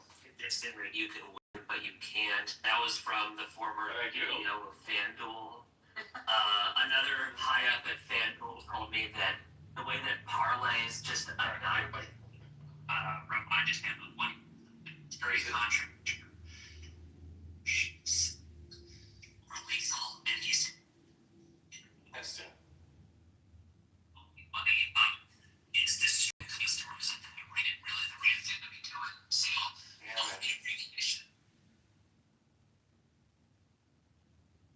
So what does he to teach you. He's teaching you how to do a parlay.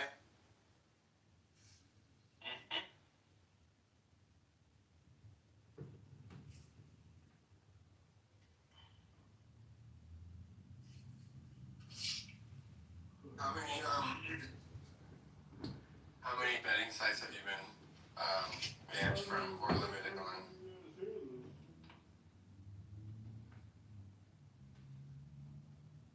We talked. I thoroughly enjoyed that. I've never been banned from a betting site. Why? They like to ban people that win. Point of order, moderator, point of order. I just want to say I thoroughly enjoyed that Diego segment of you guys trying to figure out how a fucking microphone works for like 15 minutes. I was in the sun enjoying my time, and it was just amazing. Diego's like, I don't understand. How can you guys hear this? If I leave the mic open, oh my god, you guys can hear it. Like, you are such a fucking... Has anyone ever told you that you're a total waste of time?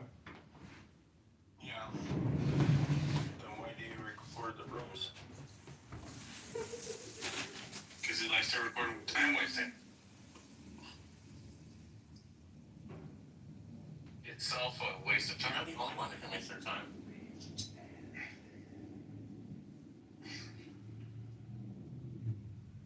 He wants to go from gooning to goon maxing in order to make a goon coin. He's calling it mining goon coins. Is that what you do? Well, yeah.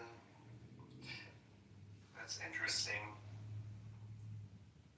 Yeah, there's such thing as a goon coin.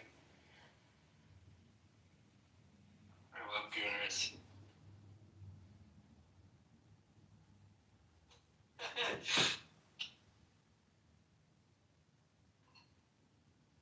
I love all horny fuckers.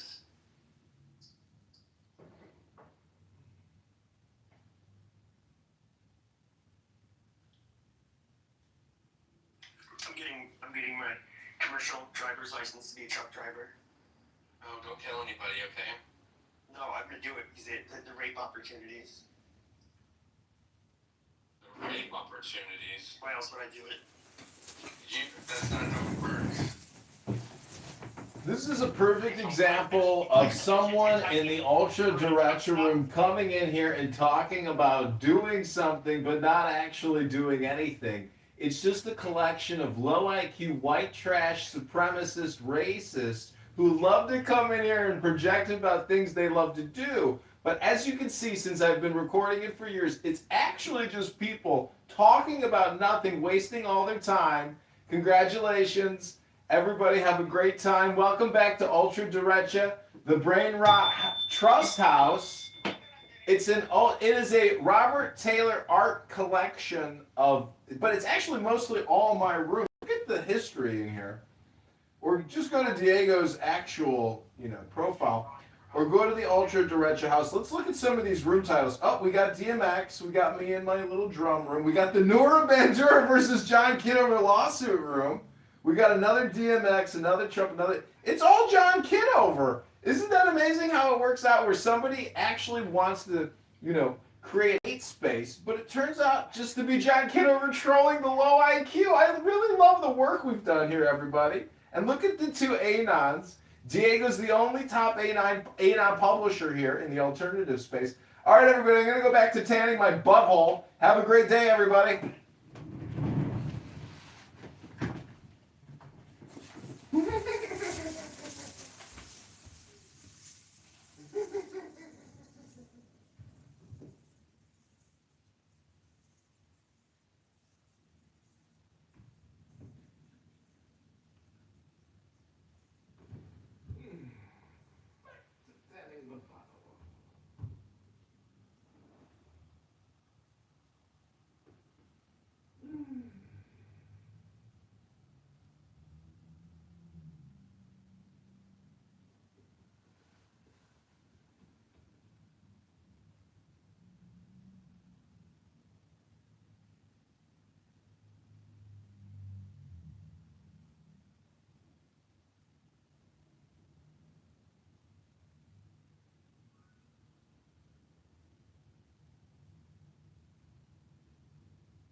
pretty sure they quelled it all. Listen, all communication is hypnosis, and if you're going to take the word of this stroker, Mikhail, the laptop repairman, anti-Semite, Palestinian terrorist promoter, all I can say is brain rot is real, and until I hear someone read to me a book on this app and prove that they're not stupid and don't suffer from brain rot, that's all I got to say about this ultra-dementia specimen, the collection of human shit that is formed in this fucking room. Does he have that recorded or something? His name is Gaza. His name is Gaza.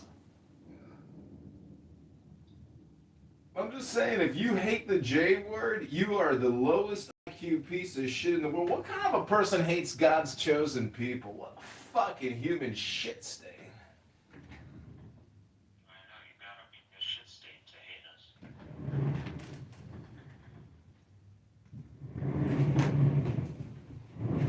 We always read.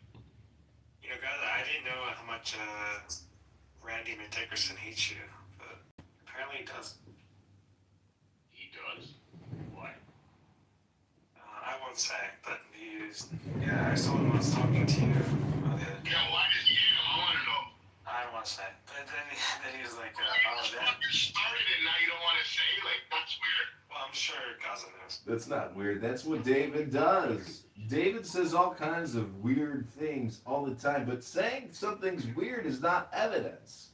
The truth is David is a hardcore alcoholic who loves vodka martinis with blue cheese olives. Many of you have heard him slurring his words where he's completely unintelligible.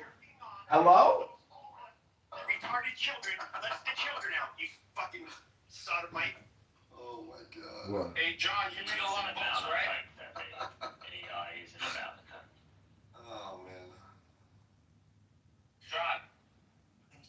No, you're asking a question you know the answer to. You can go to my YouTube and watch me reading books for hours. John, how many coins will you be content? I agree with you. How many times a day do you do something and how many do you use special ed? Dipshit. John, when was Marcus Aurelius' Meditations published? Let me Google that for you. I think he was alive about 150 years after the death of the blessed, holy, ancient one, Jesus Christ. So what I'm trying to say is asking a question about Marcus Aurelius versus actually reading his book and trying to comprehend and understand what's in the book, that would be the better question for everybody. Real information transfer, not this low IQ information transfer that you gooners love to goon with each other. The point is, would you rather take a flight from Israel to Palestine to Iran and round trip from Iran to Palestine to Israel on Spirit or on Frontier Airlines? Thank you, I am complete. Hello?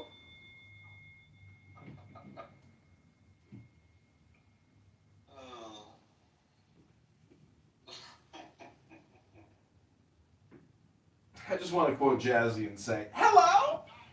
Fuck's that account that says Ghost of Lou that comes around?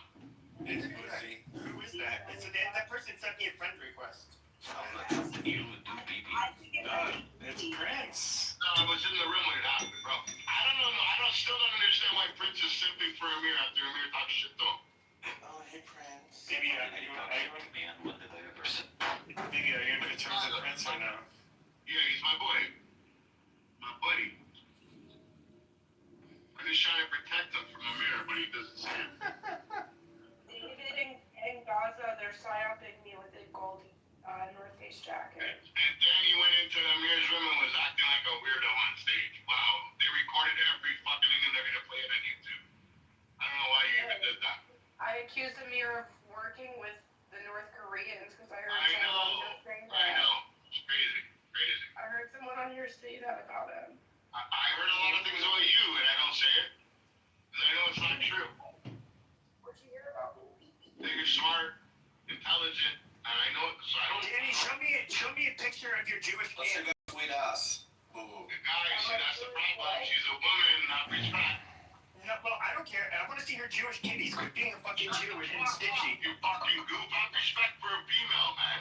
Yeah, fuck that. Bizarre No, milkers, honestly. Yeah, give me some of your Tarzarian milkers, bitch. Wow. Ribonchel alum, I am selling Noura Bandour cleavage photos. If you want to see Noura Bandour's Arab Palestinian tatas, I'm selling those for $100 a pic. Again, hit me up in the DM to buy Noura Bandour's $100 titty photos. Woo-hoo-hoo! I want to know if it's true, Prince, because Dr. Osama has every fucking video, text, soundbite from Yael and claims he got it all from you.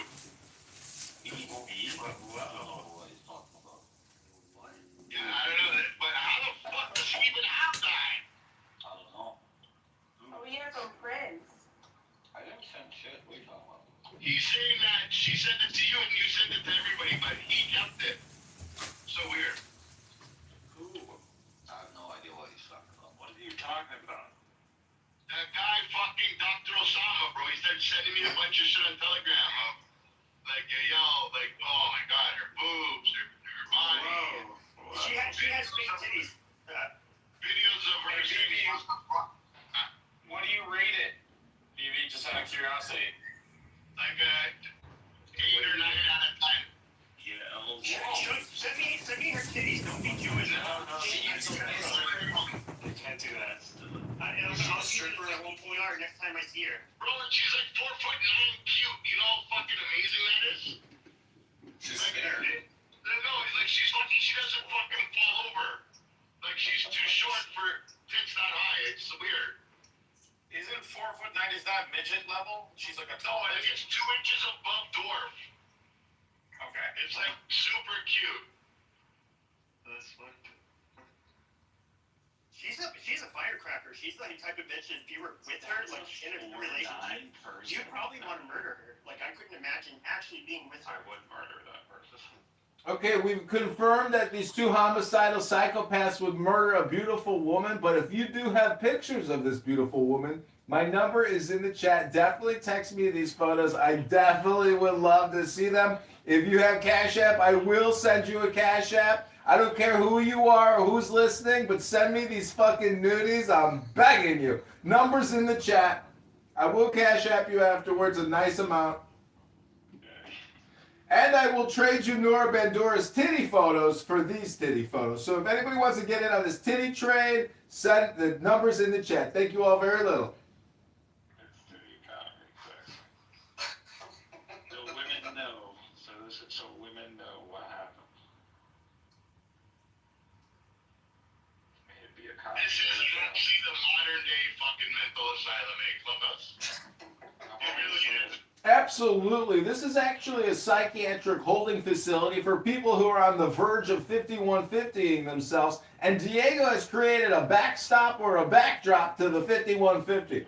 I want to thank everyone here who for years and years and years have allowed me to film them playing the fool. That's right, the fool. That's low IQ brain rot type stuff, people. Thank you very little. Numbers in the chat. Send me them juicy titties. I'm begging you. BB, I got the most normal person in this room right now. The most normal person in this room right now? I would have to say Diego. No, I mean, he's a guy, but I think it's Diego. I think his trolling's on point, and he doesn't fucking waver. Well, Diego got really no bone in the fight, honestly.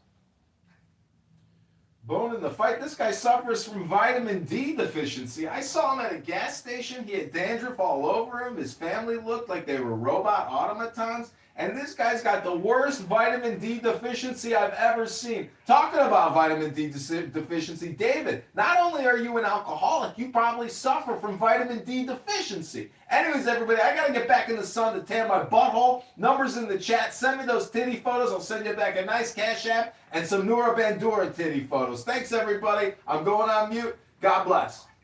Nora's got some nice boobs, too. I can see through her shirt. Oh, yeah. Tittyfortitty.com, everybody. It's my latest startup. We're exchanging titty photos for titty photos. Was when she was in the elevator and she said something like, you will not disrespect Mary. You will not disrespect Jesus. Something like that. It was pretty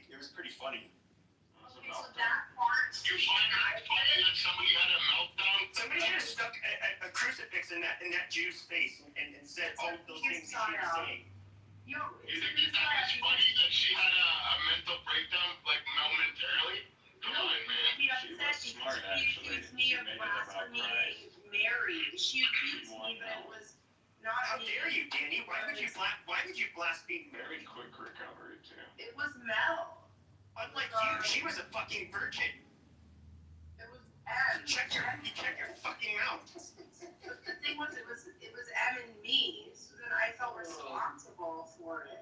What the fuck is wrong with Pepe, bro? Are you really that fucking mentally ill, bro? What are you talking about, bro?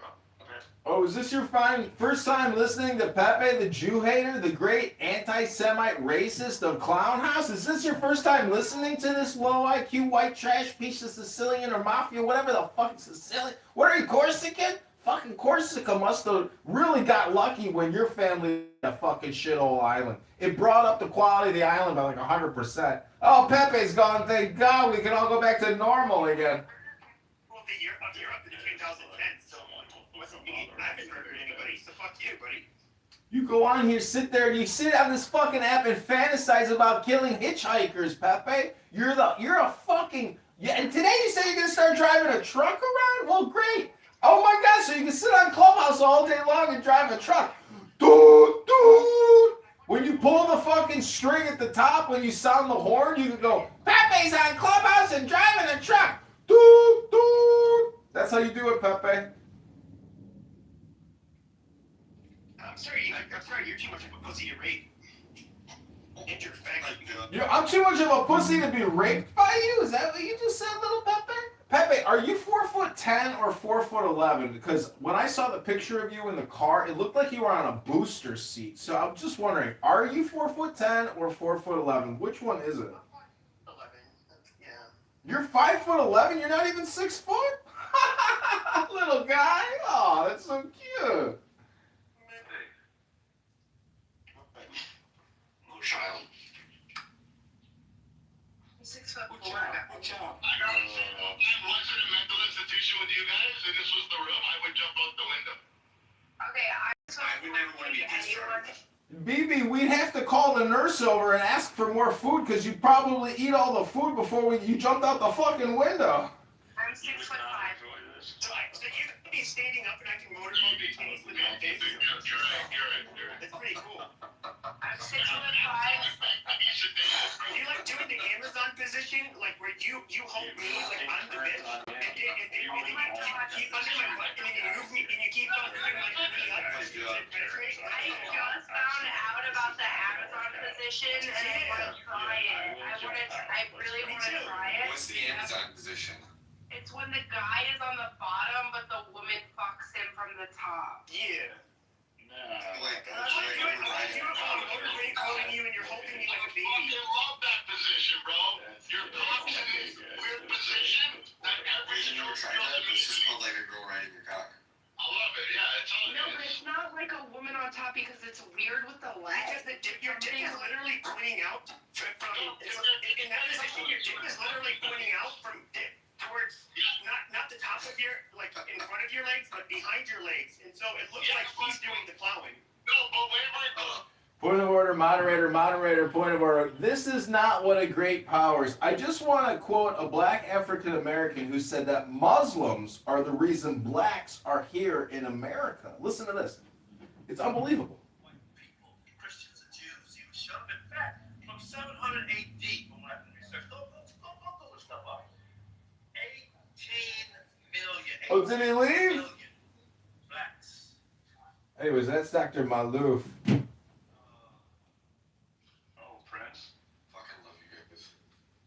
Shout out to the Anons on this app that have contributed $10 this month to listening to this brain rot. Oh, wow, here we go. Hello.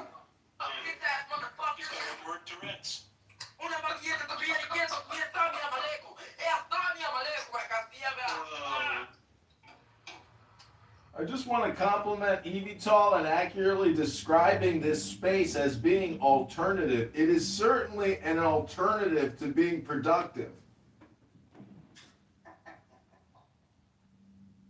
You need to get a fucking hobby, dude. Go look in the mirror and say that to yourself as you project again, you 4'11", low IQ former boxer. All you do is record rooms and say nonsense on fucking Clubhouse. At least I have plans with my life. I'm gonna go to New York and do the Amazon position with Danny, and I'm gonna get my commercial driver's license, and I'm gonna rape all over the country. I have plans in my fucking life, faggot. So you're gonna go become a national rapist driving a truck around on Clown House. Fascinating lifestyle. I'm sure your father, the judge, would look down from heaven and say, "That's my boy. I went to war for this kid. I fought to the death so this little guy could go around the world in his truck, raping people and talking racist shit on Clown House. Oh, your dad must be so fucking proud of you, Pepe. Oh, Papa! Papa, I'm so glad you decided to leave Corsica so I could have this big opportunity to drive a truck for Walmart so I could rape people and talk my shit on Clown House. And I need to find a hobby? Sir, I suggest that you find yourself a hobby."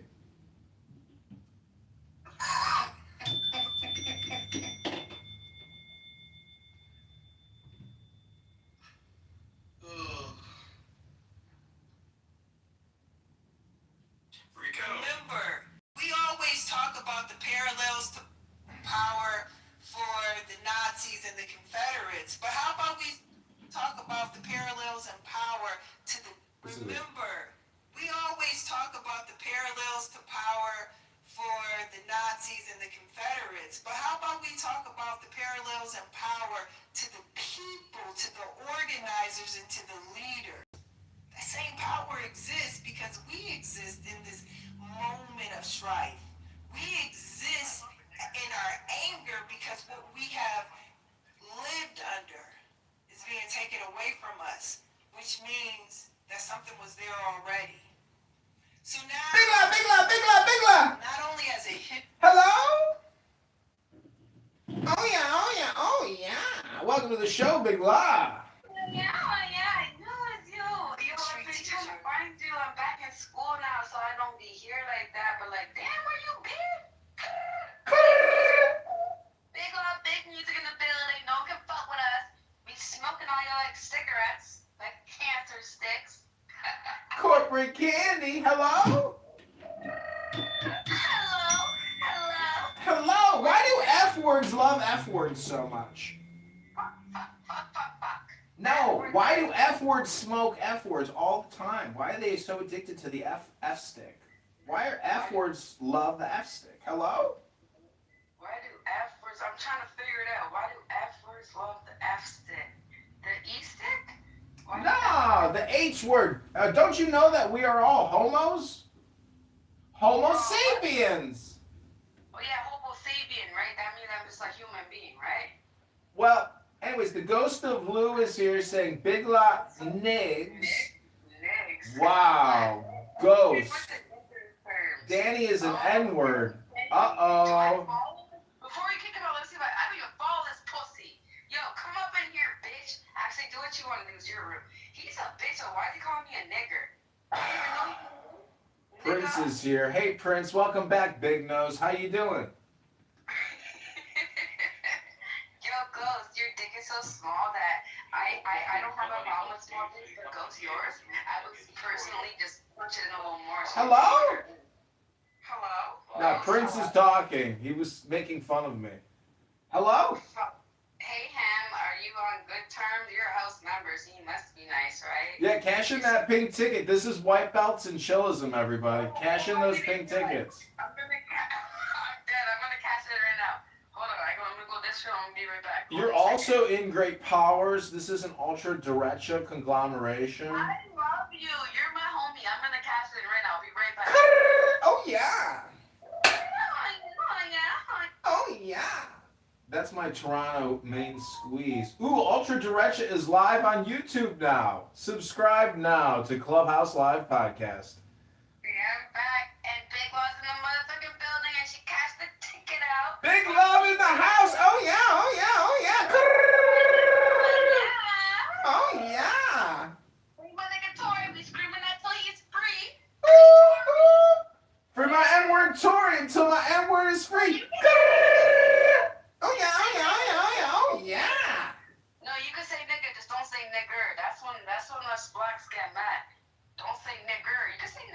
Hello? Give me the pack if you want. Ooh, you're gonna give me an N-word card for the day? Hello? Make sure that you only use it by nigga with the A. You got the pass. I got you. Ghost of Lou writes, F the J words, I'm Lou Sir from the grave, N-word. Let me out, N-word, John. Wow, Lou is talking now. Lou wants to talk. Welcome to the show, Lou. Who are you?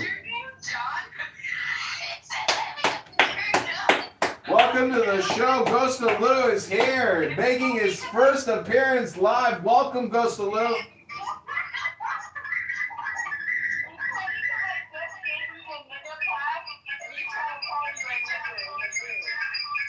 Hello?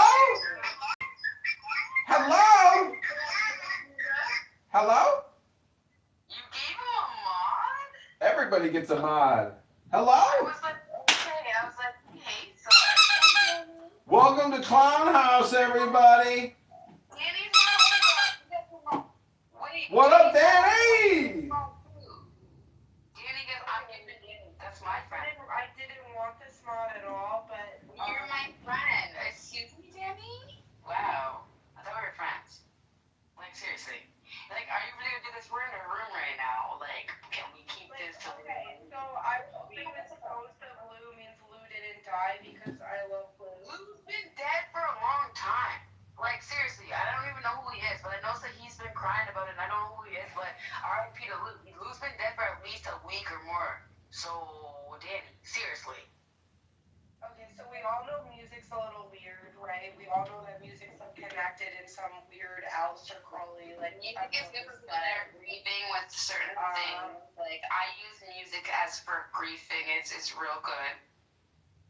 Yo, Danny, read the chat. This ghost guy's being a real bitch. Okay, so Lou didn't do any snitching.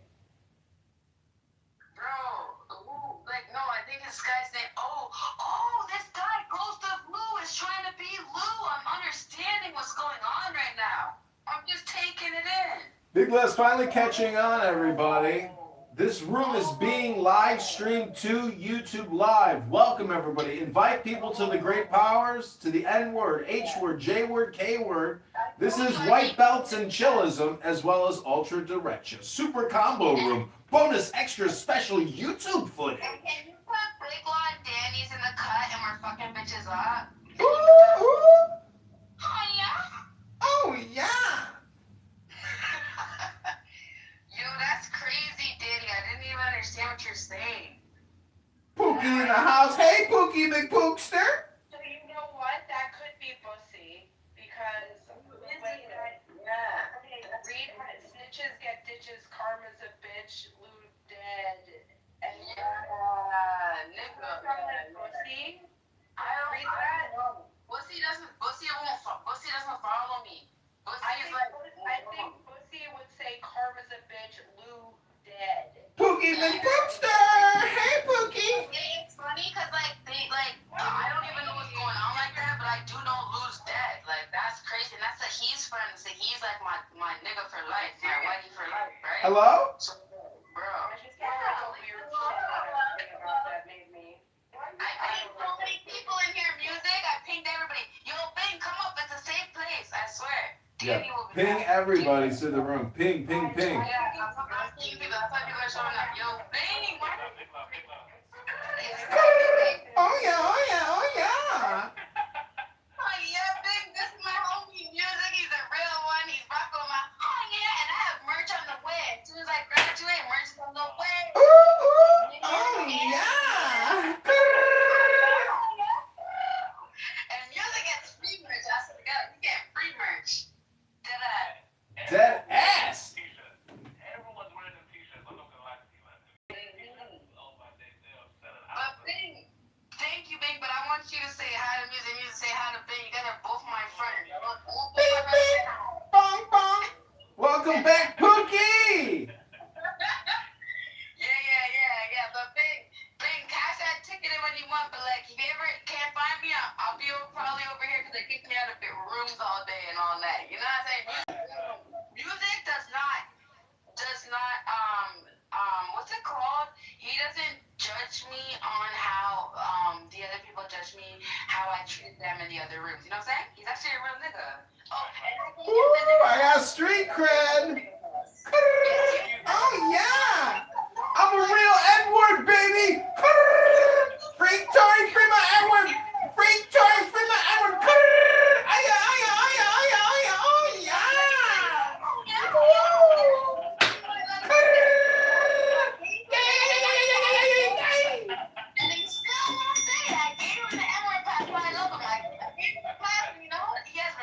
Posting big poster in the house. Welcome to the White House. What about chillism?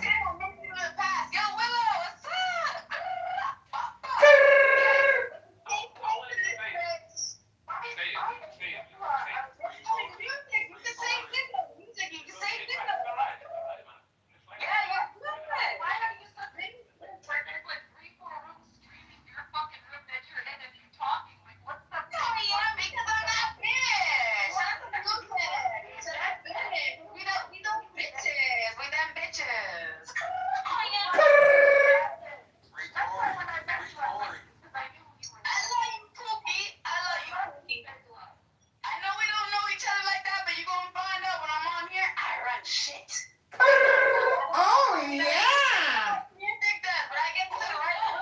Music! Music! Music makes me lose control. Hello? I go to where the people don't like, well, you don't like me, well, let's be friends because they don't like me too. And you know what? We tend to arrive above all these motherfuckers at the end of the day. You know what I'm saying? Oh yeah.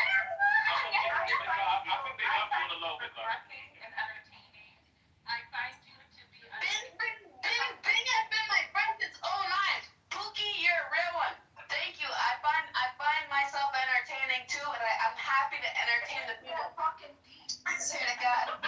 I feel like I'm on a comedian show sometimes because I dead ass get lit. Because I feel like Clubhouse, like, okay, Clubhouse, the club in my house. So I go buy my alcohol. I bring the club. Ooh, she get the clubhouse. In my house. I use the app how you're supposed to be used, and I use it accordingly. I get my liquor. I find a club on Clubhouse, and I'm in my fucking house. What did I do wrong besides get too turned like Miley? Come on, bro.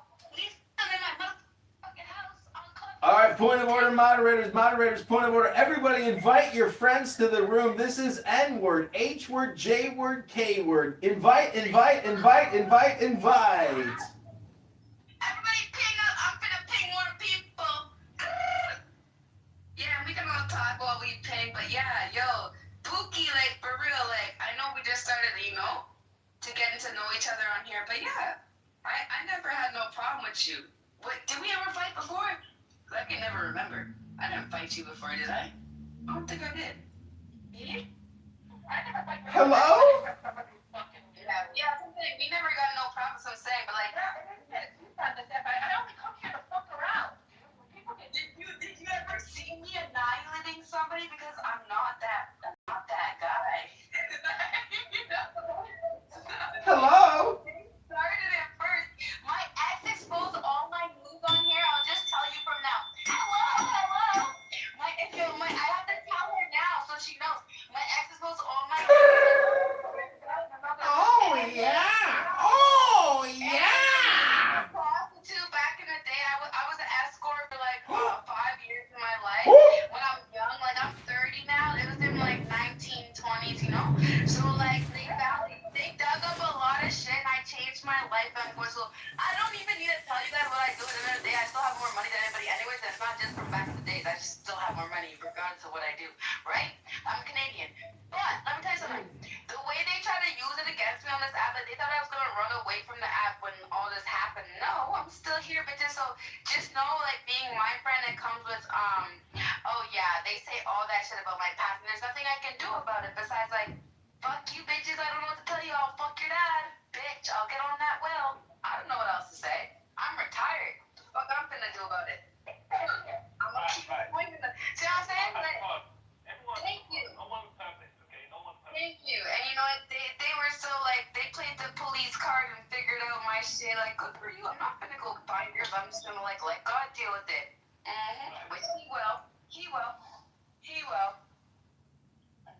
Anyways, that's all I gotta tell you, Pookie. Like, don't worry, we could be friends, but just so you know, when they get to that nitty gritty, they're gonna tell you, you know, Big Law's a prostitute whore. I'm a retired prostitute. Retired. Okay? Retired. Big love. A lot of these girls, they sell it anyway, but they just don't have the time. You're all on OnlyFans, and I don't have an OnlyFans. You know what I'm saying? That's how I get. You'll see, Bing. That's how I get the bitches when they come. I'm like, bitch, you're on OnlyFans selling your fucking feet. I don't care if you're selling your fucking fingernail. You on that shit? I've never made an OnlyFans before. Never made an OnlyFans, but I'm the whore, right? Bad. Say no more. Say no more. You know what I mean? They could never fucking change so much stuff, you know. I think, you know, even Clubhouse, you know, I think the reason why it got so popular was because of COVID. Did you know, being at the beginning of Clubhouse, they were fucking making businesses or some shit? Apparently, Clubhouse wasn't like a troll thing. I'm dead. I'm like, well, I joined. Yeah, there was networking and all that stuff in it. Yeah, and I joined fucking Clubhouse in like 2022 or something, January or something. Like, there was no networking. It was just straight trolling. Like, my friend, my homie that trolls, like, brought me there to troll. You know what I'm saying? So I'm confused. I'm like, so when was it normal? Like, what, 2016?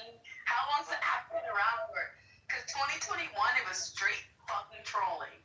I know. I remember 21 Savage. When did 21 Savage and Kevin Hart, and I remember, like, all the celebrities were on there at one point. So that must have been at that time, you know. Wait.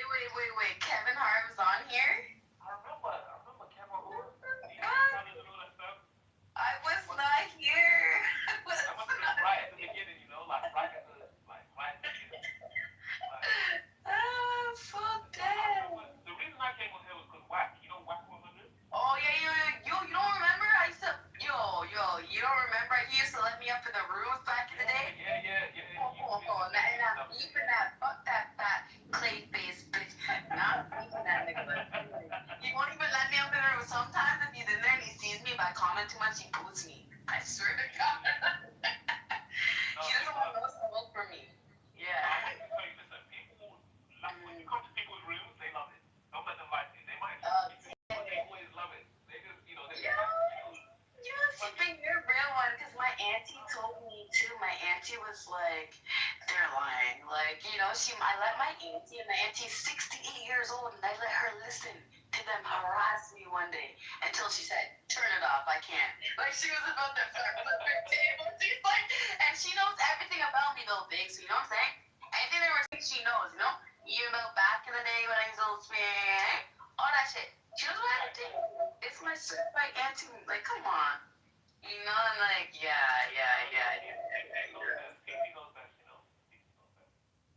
Who that? No, that's my auntie in Spanish, I think. Oh, you said TT, right? Yeah. Oh, I thought you said PT. I'm like, who the fuck is PT? Yeah, TT. But yo, Bing, you missed a lot, my nigga. Yo, music, like, what's fun at work? We're out here celebrities in the next room, because that Pookie, was her name Pookie? She was like saying, oh yeah. Can I say oh yeah for them? Oh yeah. For y'all in the other room, you know who runs shit? Big lot, music, Bing. We run shit. Niggas want to be having that slut ass niggas. N-word, H-word, JKK word, BFR, bitch. Be from far. Hoe ass sluts. And everybody tell Yasmin, she's a dumb whore. She's a fucking dumb bitch. And she needs to stop getting work done on her nose. Or just stop doing cocaine.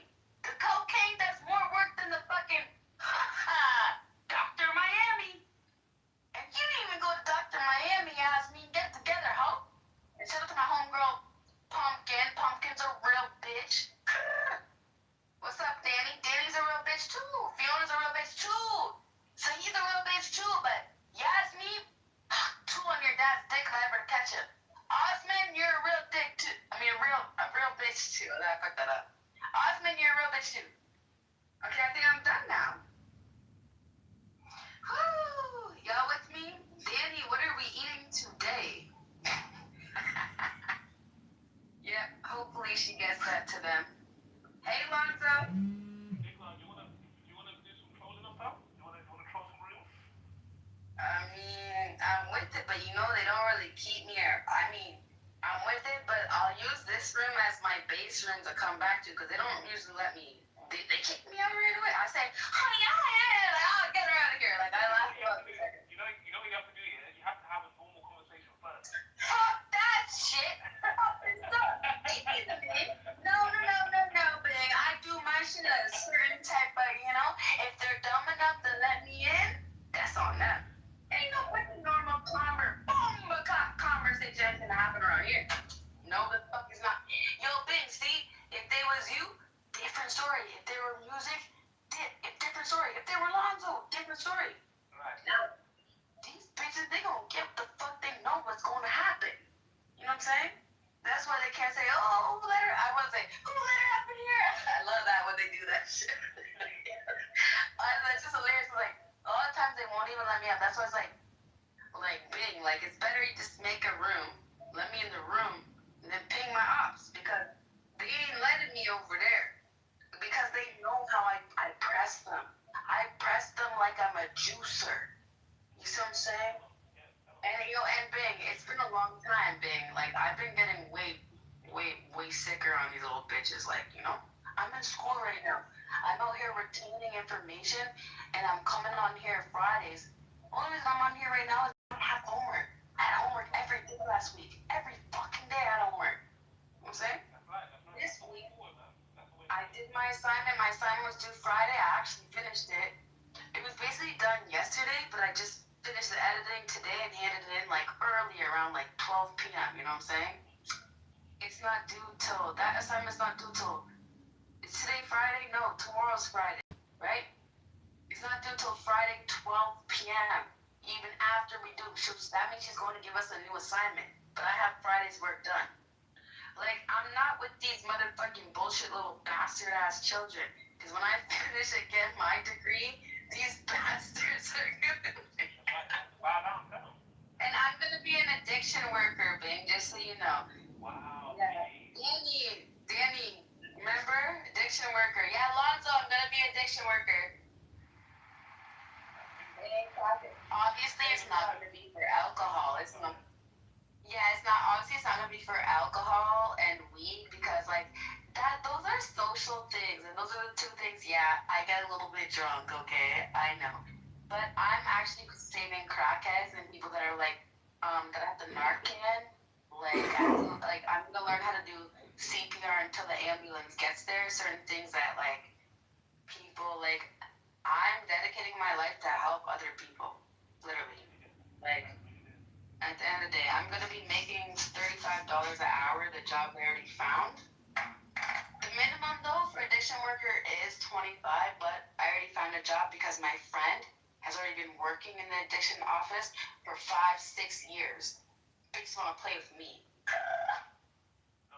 It's $40 an hour. You can go, like, all over the world with that, you know? Like, you don't even have to, you can go anywhere. Yeah, but where I am in Canada right now, it needs it bad. Bad. Toronto? You know what I'm saying? What they doing out there? Toronto, Brampton, Kitchener, London. It's terrible. Do they do balloons out there? No, that's in the UK. The balloon thing. That's the Somalis that do that. That doesn't happen out here. You know what's crazy? I heard it from a song. And then I heard it from people talking about it on here. And then I asked one of my friends, I'm like, what are your friends? And I was like, what's with this balloon shit? And they're like, oh, yo, like, I don't really know what they said exactly. But like, they're like, basically it's bad. And they were telling me that that's what they do in like the UK and like, or in America. Like, they don't do balloons in Canada. These Somalis out here don't do balloons out here. No. That's like, that's on the equivalent of being a crackhead. Because when I heard about it, I'm like, I know why they don't do it in Canada. It's crackhead fucking. Lonzo, you can come up, I'll give you a bean. You're my friend. Like, it's a safe place. Let me ask you this question, yeah? What's the difference between Minnesota Somali and a Canadian Somali? What's the difference? Okay. Minnesota, not a lot because a lot of the Canadians go to stay in Minnesota, so not a lot. Oh, okay. So they're literally like, oh, okay. You have to think of it like this, Big. Think of it like, if like, would you just go somewhere on your own and like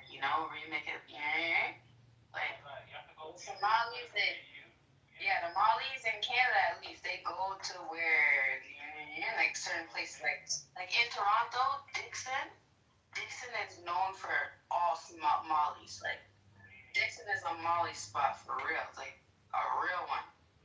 You'll see other places where you'll see Somali people there, but like most of the real mollies live in Dixon, and you can even go Google that shit.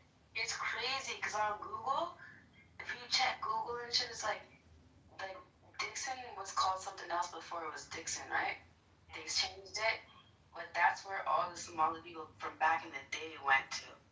I'm talking back like 2000, 1980, like, you know, they've been going there for a long time. That's why Dixon in Toronto, that's where the real one is at. Have you ever heard of this guy from Toronto, Trinity Mission? Trinity Mission? Yeah. Don Mills. He said he was from Don Mills. Do you know how old he is? I don't know. I think he's maybe about early 30s, something like that. Maybe early 30s. Hold on, let me check real quick. Yeah, you look him up, man. He can rap quite a bit, man. He's kind of rapping in the UK. He made some noise in the UK scene for a little bit. Yo, okay, I see him.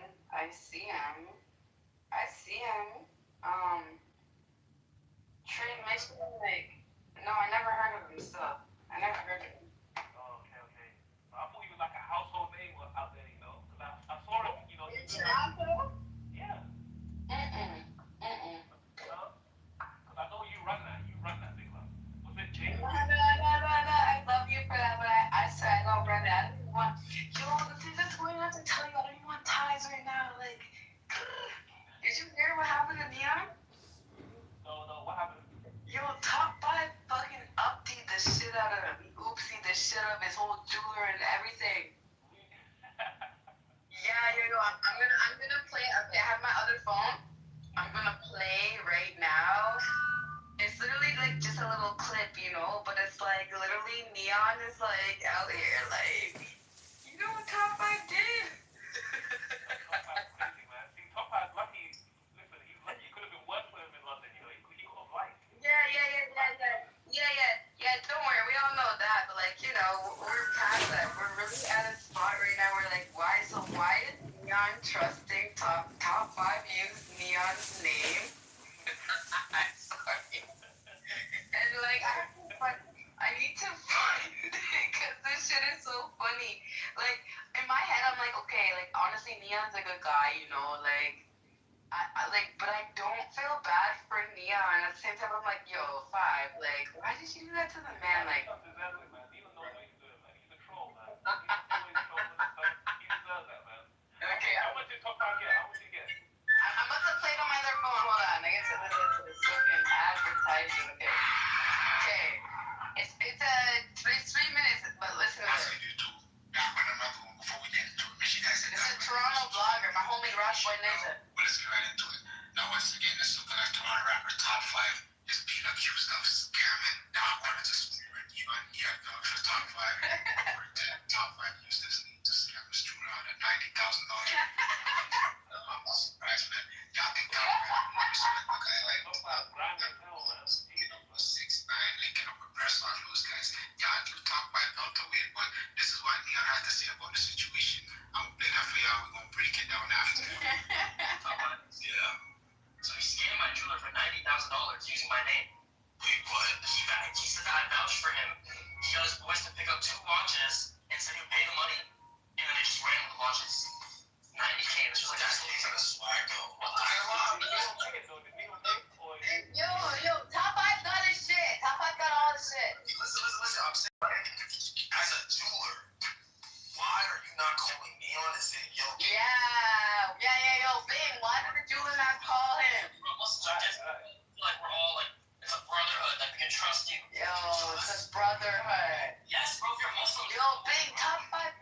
these two ratings too. Top 5 doesn't know Neon from anywhere. Let's keep it hard and not Neon is saying that top 5 got his Twitter for 90K. One person said top 5 got him for 200K on a bet. Top 5 allegedly got Julian for 3 something. Yeah, we got him. I don't know if that's true or not, but if you actually let top 5 scam themselves all the way to a couple mil, he should just disappear, use that money wisely, and better his situation. Because if we're being honest, I personally don't think top 5 would have made all that money that he paid scamming if he was dropping music. I don't think so. And it'll probably take him 10 years to make that money that he's making right now doing all them scams. So he's living up to the Somalian reputation. Maybe he should move to Minnesota, open a daycare. I don't know, maybe he already has a daycare over there. Who knows? But everyone keeps complaining that top 5 is scamming them. Top 5 prides himself in being a street guy. Now he's doing street shit to the industry nerds. Y'all can let me know your thoughts in the comment section. Are you mad at top 5 or should he get it how he lives? Let me know your thoughts in the comment section. As usual, hit that like, hit that share, hit that subscribe button. I'm on. Okay, yeah, so I have to comment. Top 5 needs to keep finessing these niggas. They crazy. Keep finessing them. Yeah, I do. I feel like you will blow up on it. I feel like if you did the right content, you don't like the some not too much. Maybe some memes or something or some little skits and stuff. I feel like you'll blow up on it. Because your personality is so you know. I actually made like $20 on TikTok and I was on other people's lives. I'm still confused. So what, like gifts? You talking about people selling Yeah, like I didn't even know you could make. I'm leaving my money on my account, but I didn't know you could like make money off. I didn't know like from doing nothing. I literally did nothing. I wasn't even on my face. Was not even online. Literally. Like literally. But no, listen, big law. I'm gonna go make some dinner and stuff. I'm gonna go settle down and stuff, you know. Okay, I'm gonna go harass some people. It was nice talking to you.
was a kid, you would put on your snowsuit.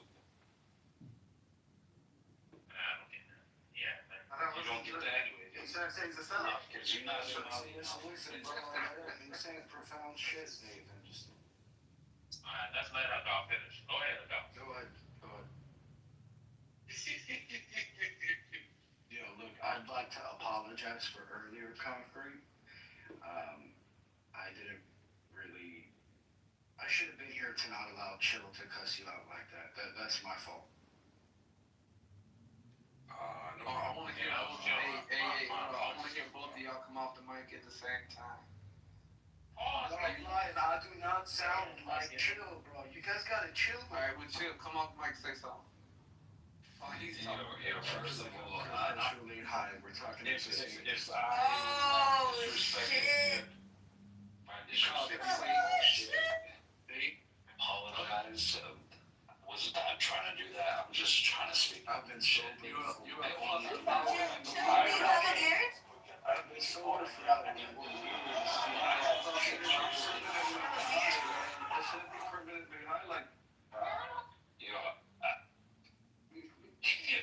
You guys are. You know what? I apologize. My brothers, like, go ahead, right out.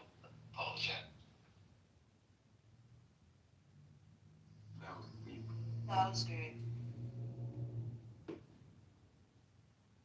Yo, Hamothy, so earlier today, you were excoriating Lion for his lack of rigor in his Don't blame me. If he stops spazzing, don't blame me this time. Second time you're gonna dance, right? That's all right. I have a way of getting back in Concrete. Lion is It's going to be through the interpretive PTRs. Listen. I am more interested in the conversation than I am in petty nigga beefs. That's all you want. Petty now, baby! We can. Did I say that? I said nigga. Yo, when I say the ER, I lean into it. I'm like, it's gonna.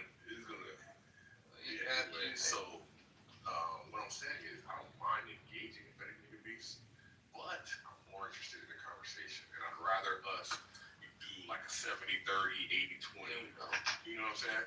But Lion is a minefield of nigrosity and nigga behavior, so you have to, tiptoe, tread lightly. You gotta fucking have a metal detector. There's no way, pretty much, to this is ring. So I'm gonna just say this. I think your view is it's too complicated to come to a decisive position. Concrete. Can you actually Shut up, man. that you will For one, anybody? I appreciate you coming off the mic, Chill. He said Why is every Muslim that comes to chill is a drunk? That's the Somalis, Fucked bro. up. Don't put that on Muslims. That's Somali. No, I'm saying Muslims that come here.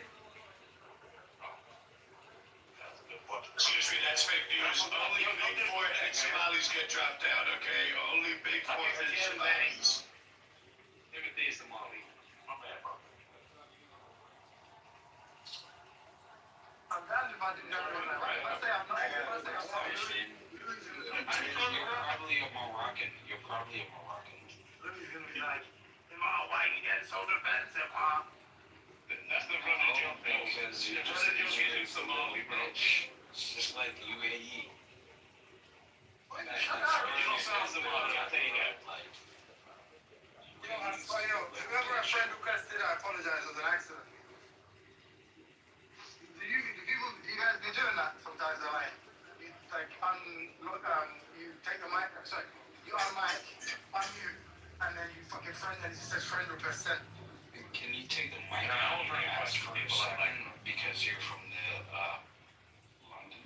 So Timothy, I think your view is it's too complicated. You're not engaging in the work necessary to even get to an approximation of who's the most powerful. And if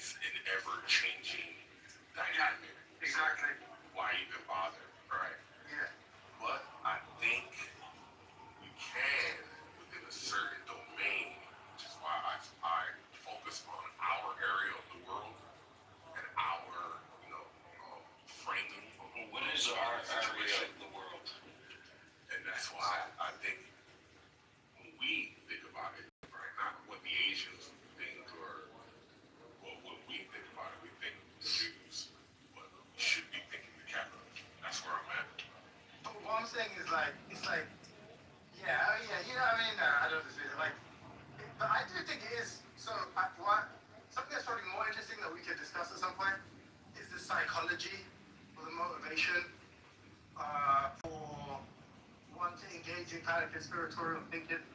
I think part of what motivates people, you kind of took exception to my characterization of the way a lot of people were engaging in the discussion. I mean, part of it's just legit laziness. Like, I don't think, like, even though I'm not, like, okay, even though I try to antagonize people, like, I don't think Lion's, like, so stupid that he couldn't read, you know, watch fucking Middle Eastern watch videos or, you know, like, watch the fucking, read newspapers or something like that. Like, I think motivation is just kind of laziness, where it's like, it's way easier to engage in narratives where you can almost like anticipate the end of the story, and it's also really a lot like it's a lot easier to recall because it's all like told in a fairy tale way versus like look at all these moving parts and you have to know what Mohammed bin Salman and Sheikh Zayed and Benjamin Netanyahu and these and then all these senators different names and you know like who's in whose pocket. So it's like fucking Xi Jinping. You have to know all the fucking right. That's just like way too complicated and difficult. It's not that they can't do it; it's that they're fucking lazy. And then also, like you said, it's like ever changing, so you kind of have to be on the ball constantly. It's not like you can tell one story and it's, you know, it's good for the rest of time. Like, no, you have to, but it's way easier to just like, it's been the Jews from time immemorial, you know, or it's, the Vatican, from Londinium, from Rome to now. Like, these are like easy stories to tell. That's why people, I think, like, find them really seductive. But the reality is, it's just that you have to, like, you know, there's journalists that get paid big bucks that are basically in and out of fucking war zones, trying to get a real understanding of what's going on and what interests are at play and all the different kind of geopolitical dynamics and stuff. And it's like, yeah, I think that's why conspiracy theorists. And then there's the other kind of psychological profile that's attracted towards this kind of thinking, which I think is lions, which is like everybody wants to be Nostradamus, and that's like a way of getting control in their own lives and shit. So you don't feel like you're lost at sea on an island. You're like, I'm the guy who knows everything. And even though the world's moving at this frenetic pace around me, I'm grounded by the fact that I know random shit. I know all of the secrets of the universe. Okay, Nathan Jazzy, we're asking if she can come back in the room. Is she good to come back in the room? Nathan? Wait, it's kicked off. Jazzy. Oh, she was asking if she can come in here. No one kicked off? Okay, cool. All right, I'll be It's back. just an attention getting employee. I guess he loves to be the fucking messenger of the Hermes. Like, the fucking meth head, bro. Like, still fucking smoke, takes a break from smoking a pipe. Yo, not for nothing, man. Yo, can we speak on this psyop that's taking place in the chat right now? Lion, who the fuck did you piss off that they trying to set you up, bro? Nigga, I don't know. Man, I was on the same shit. I was gonna direct everyone's attention to the chat. Please screenshot the chat. That shit crazy. Don't you see her dirty I cock? have already taken my screenshot. I encourage everyone else to do it. Yo, what you screenshot? What you screenshot? A lion being aggressed upon. By who? By who? Hey, I bet you anything. Give it a couple minutes, lady, and come in the room real soon. I'd say. It's You know, everything has happened before. It happened before. That nigga, all that stuff off, man, he came in that room. When we talked about that, he was quiet. It looks like she left. I was about to tell her, Molly, you in danger, girl. Yo, for real. Everyone screenshot for our entertainment purposes. Please, I got so angry. I'm like, lady, you didn't have to do that. What do you mean? You see this one here? That's mine. That's mine. I'm like, oh. I gotta see how far it starts. Let me see how far it starts. Then I'll start. What's it? Come on, no, please. Let's do it. Hold on. Let me see how far it starts. I'll get my phone out. Okay, as you should. Everyone's personal responsibility. Screenshot is exchanged. What do you mean? We looking out for you, man. Mine's only saving grace is that Ryan, I would tell you to screenshot it as well, right? Because what you need is the evidence that you don't follow her. She says, please follow me back. Accept my message. So you need to screen. The blessing of the Lord be upon you.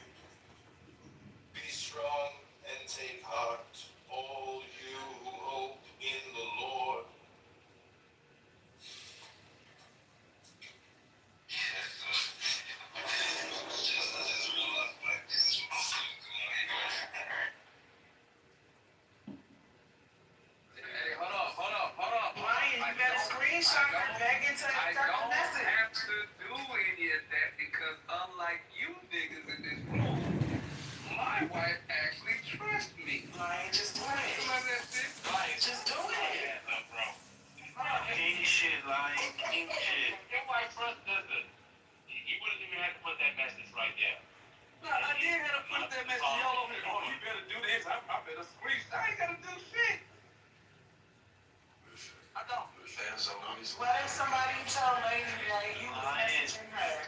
These niggas be in fake Christian relationships. That's what. If somebody like Concrete man that lied, that says he's a lying Christian, goes and tells Lady that I was messaging her, then all I was having to do was just simply go, baby, no, I wasn't.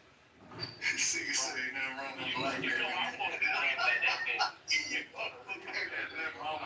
This nigga sound like Eddie Murphy on Raw. He was like, was I me? I don't have any son that these niggas in the room gotta do. These niggas gotta lie, cheat, and steal just to be with you. I'm gonna tell you the fucking truth. That's the difference between us. I ain't scared of none of you hoes. Where Christianity says that you can only have one woman. Is it that? This nigga right here. I'm not even trying to go there. You had no idea what you about to open up with that. Hey, real quick though, two points of contention that I've been wanting to touch base on. Not to harken back on past grievances and you know and prior occasions or whatever. Now, two things. One, I have no hate for Tylee. I hope deserve immensely. And two, I was just giving this is part of one. I was just showing out the bullshit that was shitted on me, that was shelved on me. Two. No, I was on your side on that one the whole way through. Even when you left, I was. Just want you to know. I appreciate that, Lion. Although I think you lied, but it's all right. I'll take it. Wait.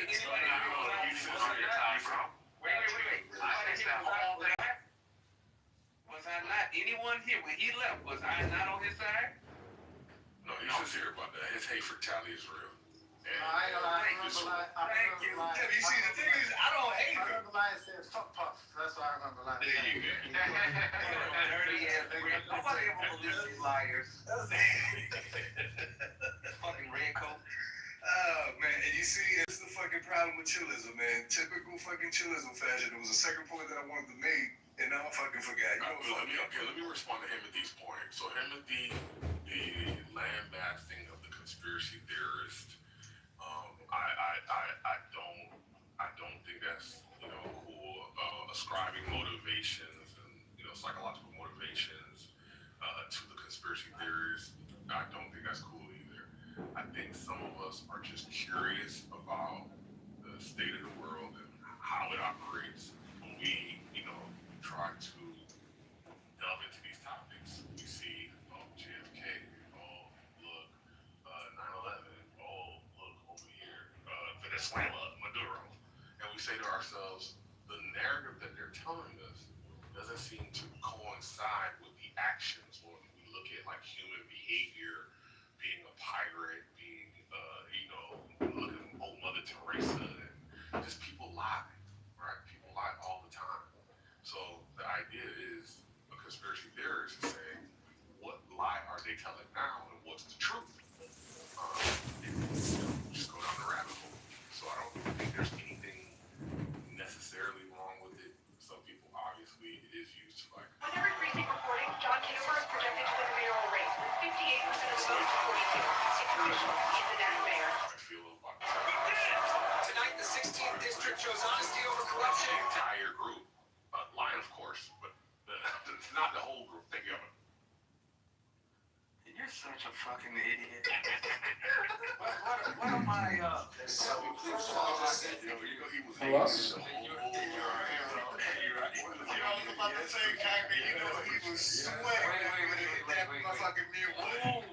Move. Hey, Congressman, please tell me. Lion insecurity. I think Lion is a true scholar, historian / curious mind who.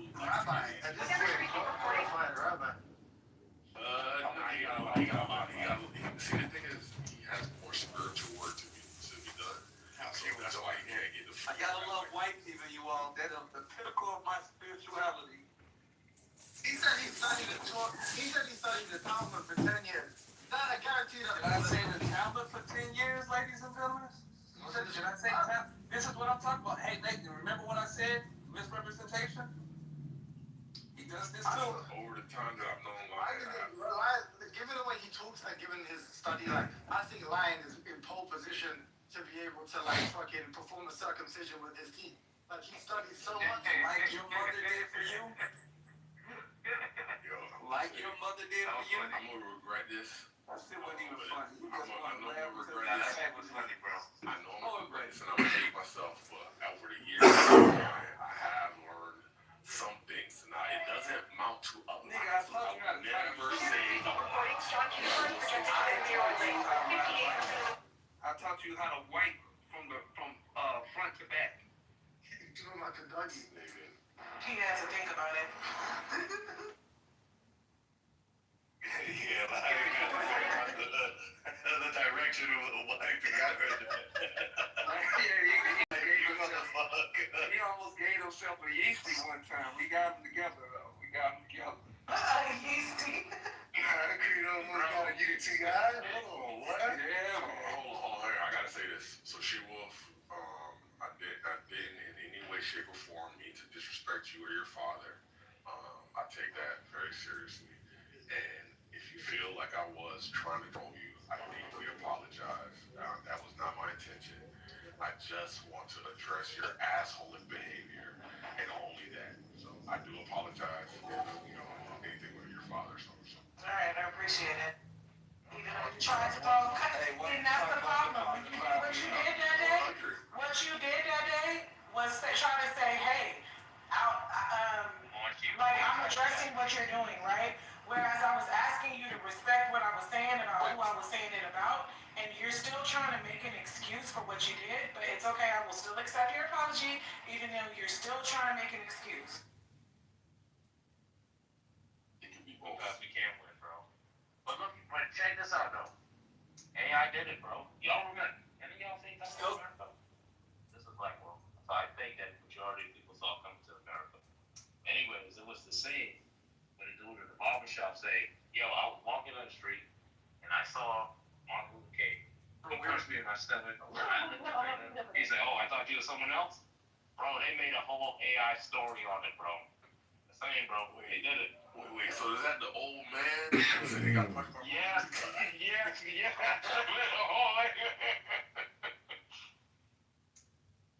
Hey, put that in the chat. Did you drop I know this is atheism, but did you drop the picture, the photo, or the drawing you had of the pregnant dude? Did you drop that one yet? My friend! My friend! Hey, my friend, you're back around. I thought usually you're done for the night, in with the girlfriend for the night. You must be out driving a car in the fucking snow with the Somalis. Motherfucking llamas in the packers. They said it was too open. It was too, like, it was too direct. Yeah, it was too direct. It should have been a little bit subliminal. Look who it is. Rabbana Shalom. There are followers of the Rebbe who say it is extremely useful to say Rabbono Shalom 1,000 times a day. Rabbana Shalom. Rabbono Shalom.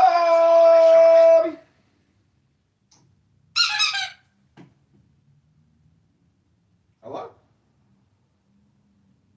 I'm just driving to jiu-jitsu, and I hope that I don't get pulled over by ICE. Hey, let me ask you, because ICE is driving around, like, I'm not worried about getting deported, but should I be smoking less weed in my car, just, like, assuming that I'm probably going to get pulled over eventually by ICE? Yeah, I never smoke weed in my car unless I'm with like a really hot bitch or something. You don't smoke weed in your car while you're driving with your knee without a seatbelt on while you're on Clubhouse talking about nothing with a stranger? No, bro. You never do that? Never. All right, well, you and I are insane in different ways. I try to like keep my consumption indiscreet at home on YouTube Live. I don't actually go out into the real world with things that could get me in trouble, but that's the kind of risk taker you might be, my friend. No, dude, I keep my shit indiscreet, and I don't, try to cause myself fucking life disaster problems. I do everything on YouTube Live. Right, YouTube Live. So that way, in case you date anybody who you ever date ever, is gonna know that you're insane. Zach, I'm gonna have to go to Israel and meet a girl who speaks Hebrew and doesn't understand what I'm even saying on YouTube Live, but she'll just watch my YouTube Lives to learn English because I'm that great of a communicator. Right. Rabbana Shalom. I'm actually moving to Curious Joel next week. I plan on becoming a from, and I'm gonna completely stop using Clubhouse, and I'm just gonna be like the richest guy in Curious Joel. It's gonna be awesome. Curious Joel. Oh, that's the neighborhood in Brooklyn where they all. No, it's Jersey. Jersey. Dicey. Well, I'm going to jujitsu. Good for you. I'm about to take a hot bath and do some yoga, then go to the gym. Fatty, go to the gym, vote Trump. Fatty, go to the gym, vote Trump. That was fun, wasn't it? That went for a long time. I go to the gym, fatties, and vote Trump. That was it. That's what I was saying for like months. Fatty, go to the gym. Go to the gym, vote Trump. Fatty. That was it. There was no other message I needed to communicate other than go to the gym, fatty, and vote Trump. That's all I want to say to you. Vote Trump, go to the gym, fatty. Vote Trump, go to the gym, fatty. Vote Trump, go to the gym, fatty. Vote Trump, go to the gym, fatty. We had the answer. We still have the answer. It's the same answer as before.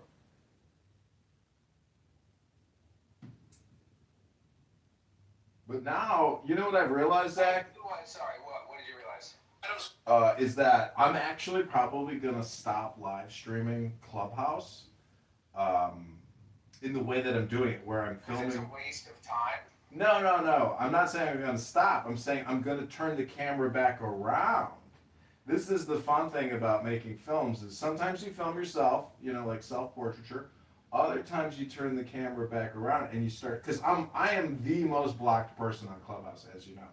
So I'm gonna create some new burner accounts, and we're gonna start recording Clubhouse live again. But this time, it's you're not gonna see me. It's just gonna be the cameras facing the cameras. But yeah, that's. But then everything else is gonna be Sora, where I'm just like pushing out all these John Kitover cartoon videos. And that's it, but I don't need to talk anymore. And when you get to that special place where you realize that if you're still talking, that means you're still stupid. So, anyways, I'm taking a vow of silence starting now.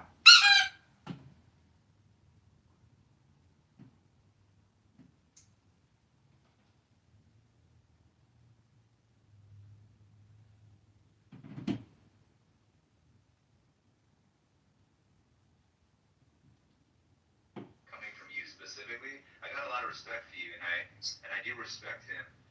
So I appreciate that. Thank you. Me and him are not even close. Like in intelligence, he's 3 at least standard deviations above me in intelligence. And you guys had that debate, and once it was just something where you were like really cautious and tentative. You kind of like, nah, I bet, let's go to ChatGPT, let's do it now. It wasn't Like.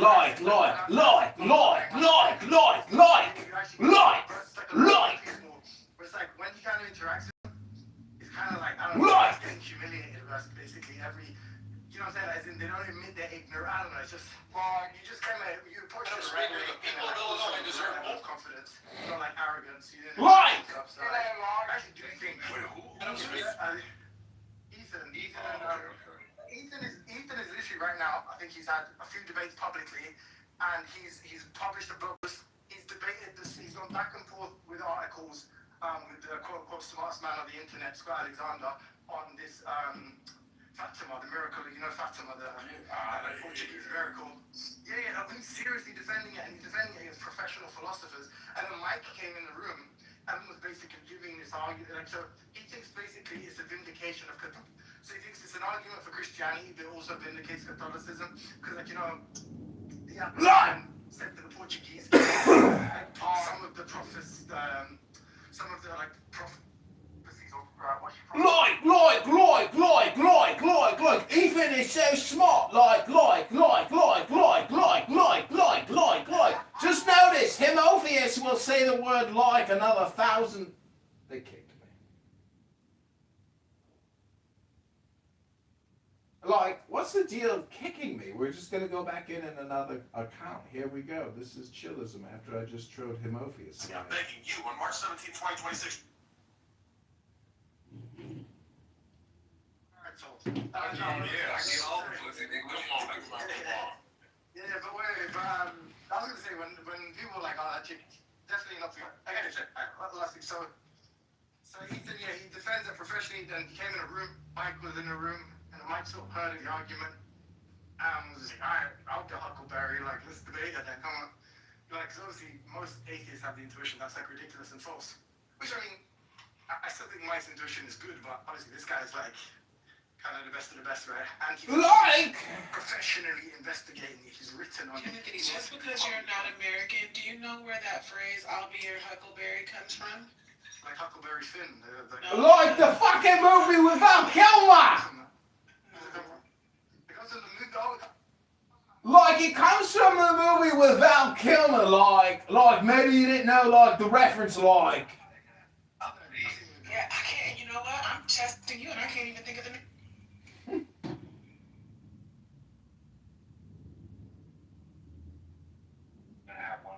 Who's actually gonna like retreat, you know. And typically, you don't have two people who are trying to confront or connect. Usually, you're gonna marry somebody who tends to be your opposite. Okay? That's usually the case. I'm not saying that's the 100%, but that's usually the case. So, in that case, you would retreat. And so, when we would have issues, I'm like, yo, you know, I come alive at night. You know what I'm saying? Batman. You know what I'm saying? You come alive early in the morning. With every precinct reporting, John Kitover is projected to win the mayoral race with 58. Right. And so, Madam Speaker, Madam Speaker, the people of Illinois deserve more than gridlock. It's time we light a. In the earlier years of our marriage, is that I wanted to solve the problem at night. Usually at night is when we usually sit down and chill and connect. Yeah. But, you know, I can't connect if there's a problem. You know, so yo, let's talk about it. You know, and you will get emotionally exhausted. And so from that point, you would be like, I'm going to bed. And that would make me feel like, yo, what the, you know, and now I'm flipping tables. How do you want to go to bed? I'm married. Can't go get let the sun drop on them. You know, and you want to go to bed. You know what I'm saying? And, you know, you doing your best to stay awake and, you know, whatnot. But I don't know if you want to touch on that a little bit. Yeah, I actually have a clearer head in the morning too, because I'm rested. So I understand. I sleep it off, and then I wake up and I'm a new person. I'm ready to talk. And I'm not ready to talk anymore. You like, you know, you start like, hey, I want to talk about yesterday, last night. And I'm like, barely, you know, opening up my eyes, and you're ready to have the whole conversation. But by that time, I've woken up. I went to bed angry, and I woke up, and I don't even know why I'm angry anymore. But I'm pissed. Put a one in the chat if you went to bed. You put a one in the chat if you went to bed angry, and you woke up angry, but you didn't know why you were angry. Did that ever happen to you? You know what I'm saying? Rock said 0. That's never happened to him. You know what I'm saying? Royalty says 1. Alright. Shekel says 1. Alright. Dion says that never. You see, a lot of women want to sabotage your relationship. Alright. Kenny said you need more. Alright. Yeah. But yeah, I mean, yo, y'all hearing about Madam Speaker, the people of Illinois deserve more than gridlock. It's time we light a fire under this Congress and get to work for working families. We can do better, and we will. With 98 Kitover, time on your line. 5 seconds left. Line shoots. that shit was a different time. That was probably taking a bit myself a promise to never stop leading. In college, I put my head down, studied days, graduated time. They knew it was coming. They themselves the embarrassment. Hey, Yeah. Niles, that was you that brought up taxes. Yeah. Okay, so I just did a quick search just because we had talked about it before. So 2022, it was undocumented immigrants paid an estimated $96.7 billion into federal, state, and local taxes. That's great. So what I know. So what part of the taxes are that? But what about those are the ones that are fighting for citizenship. That's not all of them. Yeah, like what about the people that didn't pay taxes? Well, how do you count that? Yes, I hear that point, but those ones who are fighting for citizenship are possibly going to that are being deported. So it's like, regardless if they're fighting or not, to the standard, they are undocumented, they are not legally citizens yet, and they're contributing to our society. So it's just weird. It's just okay. Weird is not evidence. These are parasites who are draining our society of our precious resources. These are illegal alien invaders, and no matter how you try to spin it. Lower your fucking phone. Hello? Okay, so like I was saying, here's my theory. This is what it just. Devil, get behind me. Not today, Satan. Take them off. What I'm saying, this is my theory. I don't really think that there is a care that there are illegal immigrants. We will. With 98, I don't think Madam Speaker, the people of Illinois deserve more than gridlock. It's time we light a fire on this Congress and get to work for working families. We can do better, and we will. With 98. Doesn't matter what president, is that they want to solidify and put a stamp that we are in control. What we say will go. Doesn't matter who you are, where you come from, if you're American, if you're not American. If you do not follow this regime of the U.S. government, there will be consequences. And we have to make examples out of someone, but they're not stupid enough to truly make examples out of American citizens, because then they really know that they will have a riot. So that is my theory on that. Because if it was... What do you mean now? There is no such thing as national security. People can hack into anything. These other governments hack into other government stuff all the time. There is no such thing as national security. Nothing has been secure for years and years and years and years.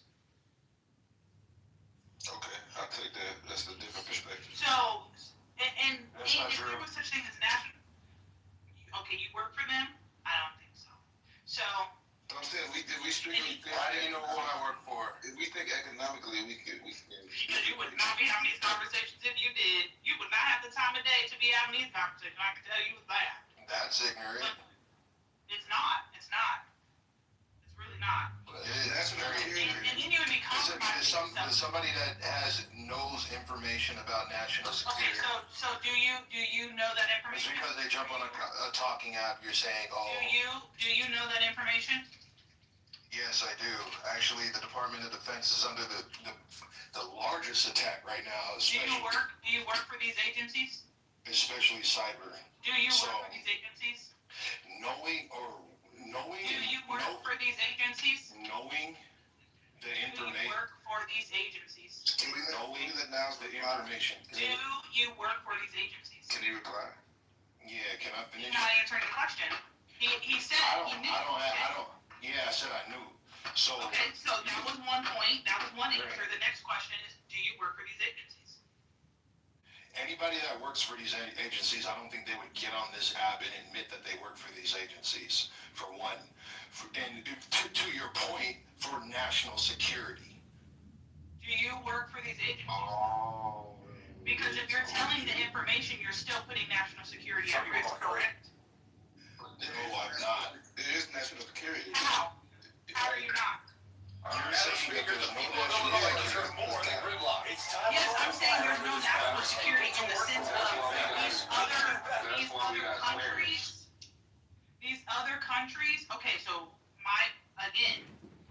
other countries, they have people who hack into other countries' national security information that is supposed to be secure.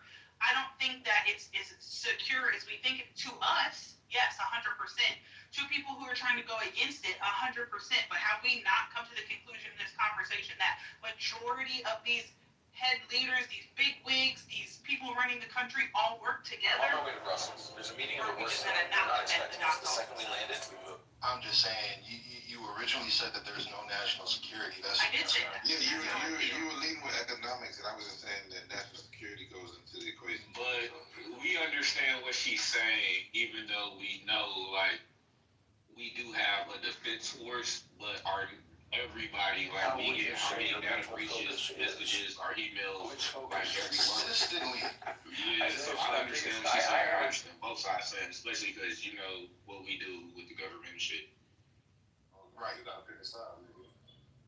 So I still said what I said, and I meant it. Madam Speaker, the people of Again to the point, if you work for one of these agencies that is supposed to keep our national security safe, and you're up here telling the knowledge that you know and the information that you know, then you are not keeping national security secure. No, you're not understanding that at all. Madam Speaker, the No, I do people of understand. Illinois You're deserve telling me more than information gridlock. that's It's not time to supposed to light be a fire known. under this You're Congress. Information that is supposed to be known. No, she's not talking about you directly, bro. She's not talking It's not about you. The world is She's not talking about. Oh, okay, I thought you were talking about me. No, she's talking about conversation information. You know, like, if somebody with a clubhouse never actually a part of that one in the last military shark did that shit ended up coming out. Like, shit, like, things that nobody is supposed to know. That's why we have different clearance levels, because it's levels of information, right? Yeah, security clearance is safe, right? Like I said, Madam Speaker, the people of Illinois deserve more than gridlock. It's time we light a Shake the devil off. Verse, who you calling to say? In the name of Jesus, shake the devil off. the shoe fits, wear it. If you wear it 10, 11, 12, 13, 14, 15, 16, 9, 8, 7, 6, 5, 1, wear that one. I wear 13. And rock it. Small foot, but wear it. Madam, I'm on my way to Brussels. I'm on my way to Brussels. There's a meeting of the worst we're not expecting. Yeah, It's the that second is a we small foot. The shoes inside of my house are ginormous. It's in John Kitover. Yes. 6'5", 7'5" shoe. Yes, With every precinct reporting, John Kitover is projected to win the mayoral race. Madam Speaker, the people. Madam Speaker, the people. when you order it online, it is available. Now, if you go get them J's and you wear like a 9 or a 10, 11, your shit gonna be gone. You wear 17, they gonna have your shit. Actually, when he You can't find does buy a lot of shoes, but when he goes to buy them online, I promise you, like if he's not on the website or whatever app he's using immediately, like if he's not there before it happens, within 5 minutes his shoe size is sold. They don't make a lot at that size. Yeah, that's true. They don't even make a lot of that stuff. Exclusive. Get like me.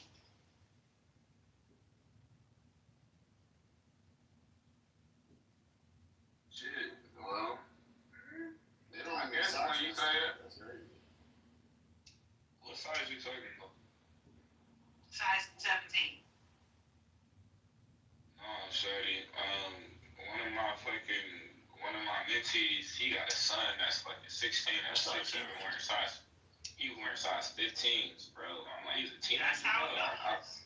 I'm like, I hope he got an East Bay look. Hoodies with socks, bro. I'm hollering. I'm gonna tell him that tonight. I'm like, hey, did you know we wear hoodie socks?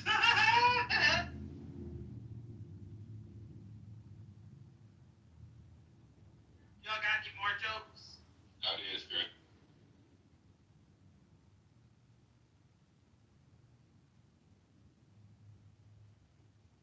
For real, when your feet that big, like, ain't no way in hell you not kicking the bed every time you walk past it. It's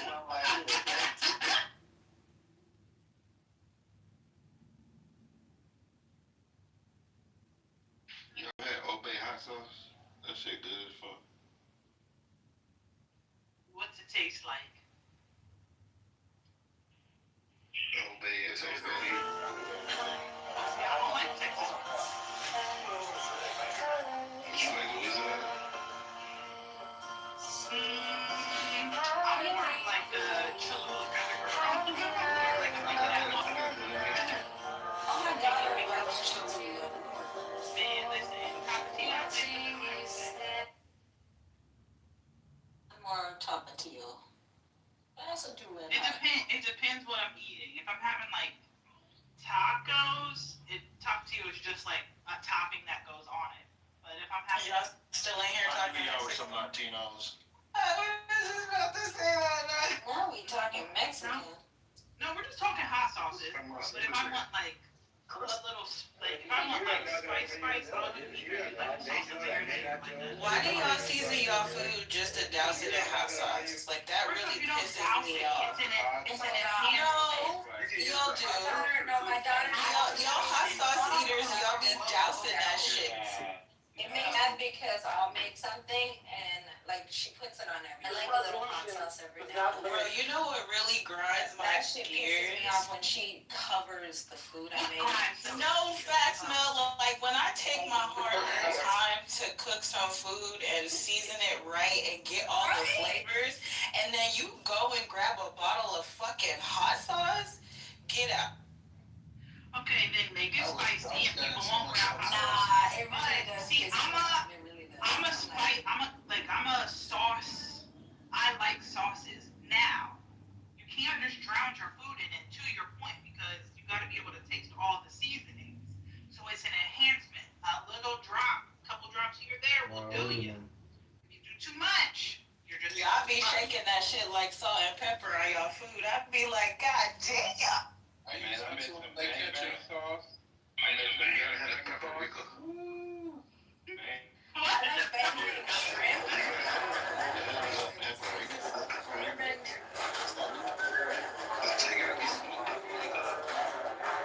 Isn't paprika just a red bell pepper roasted, basically? Yeah, dried out.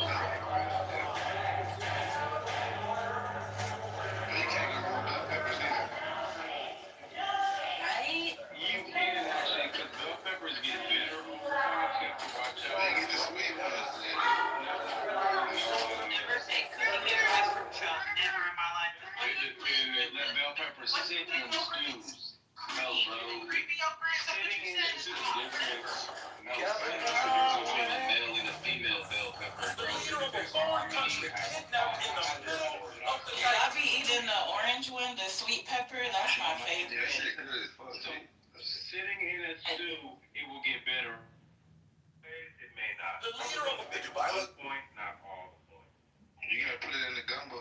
I use the yellow and the orange one when I make the beef stew thing, and it's so good. And I use this El Pato sauce, which is, yes, I think it might be Mexican. Like, I'm not sure. But it's fucking hot sauce. Yes, it's so good.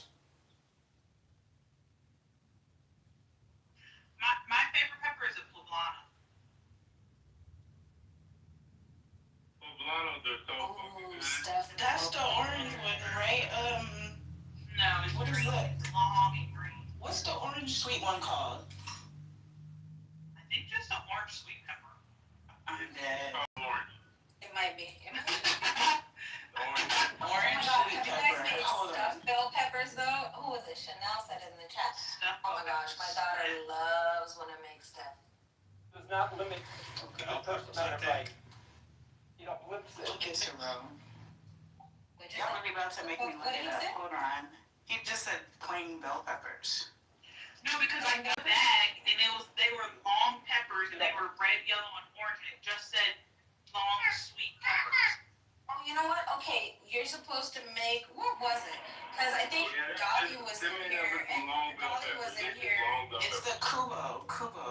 She was saying that's how you make, what was it? It was a specific thing. She gave the recipe, how to make, is it? I can't remember the name of it. It's called a Scotch bonnet pepper.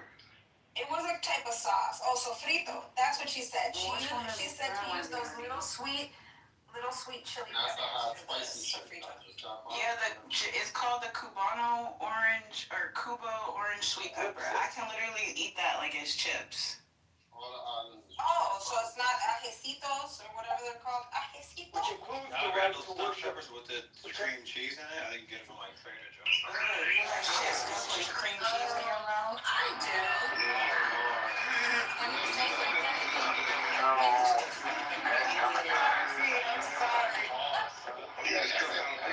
y'all know what I wasn't trying to say it like that. But I really don't like stuff. The Treasury Secretary described you as The White House. Oh, Camila, my I daughter, have a couple more, and then you can respond. she puts The cream White House cheese. Communications She'll get like the Director little called you green ones. Gavin Newsom and an official White House account, federal account, described you as a very online sexual slur that people here probably don't want to hear at 8:30 in the morning. And you're in some sense responding in kind. The Treasury Secretary described you as Patrick Bateman in Pebble Beach, Canada. They eat the stuffed pepper like a hamburger. That sounds good. Instead of having bread as the bun. The Treasury Secretary. I think they make chili. Put in the Treasury. Wait, what? There's so many myths surrounding Elon Musk. Yeah, that's I can all tell I you heard. he's a great friend, and I constantly learn so much from him. And I'm totally inspired by what he I haven't. That's interesting. I mean, because I've had what is it called when they put flour on them? And it's I think they're the big bell peppers. I've never made it myself. I forgot what it's called. Oh my god, but it's so fucking good. Like they cover them in flour and then they fry them up. And I forgot what else they. And there's so many More federal things. I've never had. I think that's an American country version. You gotta remember that a lot of these things, like they're like, because I don't think that's something where they're like, oh, in Mexico they have fucking chili peppers as a hamburger bun. Like I'm pretty sure. Same thing as the flying it's not. I always call it the flying onion, but it's the flying Dutchman. Ew, don't nobody. Oh, the onion burger. You ready to eat some fucking bologna? The onion is the burger. Yeah, the onion burger. More federal funding Yeah, cuts it's the coming. flying Dutchman. It's like another version of a burger, but with onions for the bread. They got a French onion burger too. That shit looks fire. Y'all not supposed to cut your bell pepper up and put it in. You know that's keto friendly. You supposed to do it. Oh, yeah, I was talking about. Madam Speaker, the people of Illinois deserve more than gridlock. It's time we light a fire under this Congress and get to work for working families. Chili jam. It's basically like a bell pepper, like a poblano. It's a poblano stuffed with cheese, battered and fried, and then they put like this sauce or sometimes it's in this broth. It's fucking good. That shit is so good. You talking about? Yeah, when they fry the whole motherfucker, that shit is crazy. More federal funding cuts coming to Chicago, Illinois, which I actually go through. Advocates for Chicago. I mean, I feel like it kind of. What's a cheddar popper? But it's fried jalapeno with stuff cheap. Yeah. But just imagine a big one, and it's made in like it's a big ass pepper. It's bigger than the little ones you get like wherever. I don't know. Whenever you come back down to Texas, I'm gonna treat you to. Girl, you not from here. I told Alexis that shit last night. Like you swear, you just know where to take everybody. Okay, you not. Go back to Oklahoma. Hey, Lynn, I'm pulling up. Take your ass back to More Oklahoma. federal funding cuts coming to Chicago. How she gonna take you out if she ain't took me out yet? Like I'm tired. I thought you guys were chilling. I'm tired of the bullshit. On the Texas Hey,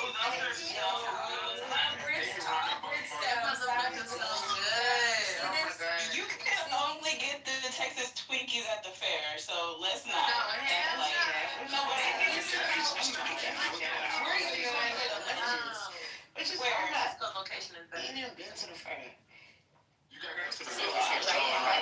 Write his name, John Kitover.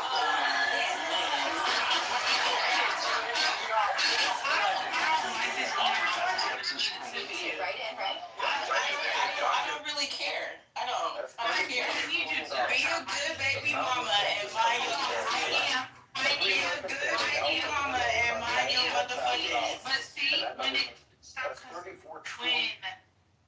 it affects you, and then it affects come to shut down the Internal Revenue Service and the Federal Reserve. For more than a century, the animosity, I don't know about. I'm feeling My feelings is always gonna be up. But anywho, Madam Speaker, the people it's time we light a fire under this Congress and get to work for working families. We can do better. Madam Speaker, the people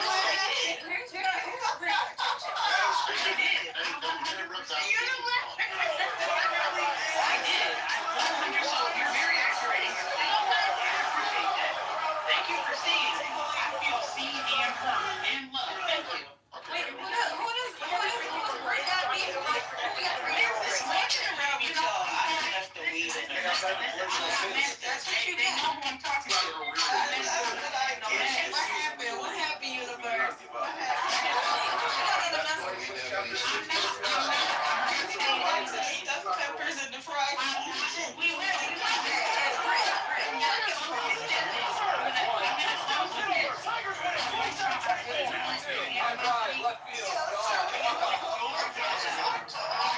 Your house is ghetto, your car is ghetto, your feet are ghetto, your shoes are ghetto, you're ghetto.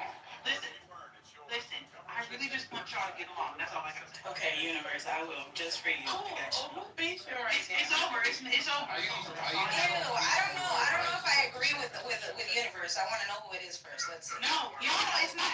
It's not talking to y'all. I was talking to them. I'm gonna say no. As long as they go, I don't care. They know. What? Did you say something about light skin? What did you say? Anyway, we're Okay, so back to the peppers. Yeah, back to y'all raggedy ass bell peppers. No, raggedy, bitch. Not too much on the pepper. Hey, did y'all know when you cut a pepper, you're supposed to leave it out and not put it in a sandwich bag? Did you see that on TikTok? Y'all know it's a lot of stuff y'all shouldn't be doing. That be That's what you're supposed to cut up, put it in no food. Yeah, but you won't use it all sometimes. Why is this comment? Wait, have y'all been seeing all those little videos of like the garlic? Like when you chop me up, you have to wait 10 minutes to get all the best properties. Yes, I want to start making those type of AI videos. Everybody doing it, so that's the thing about it. I don't give a damn about them.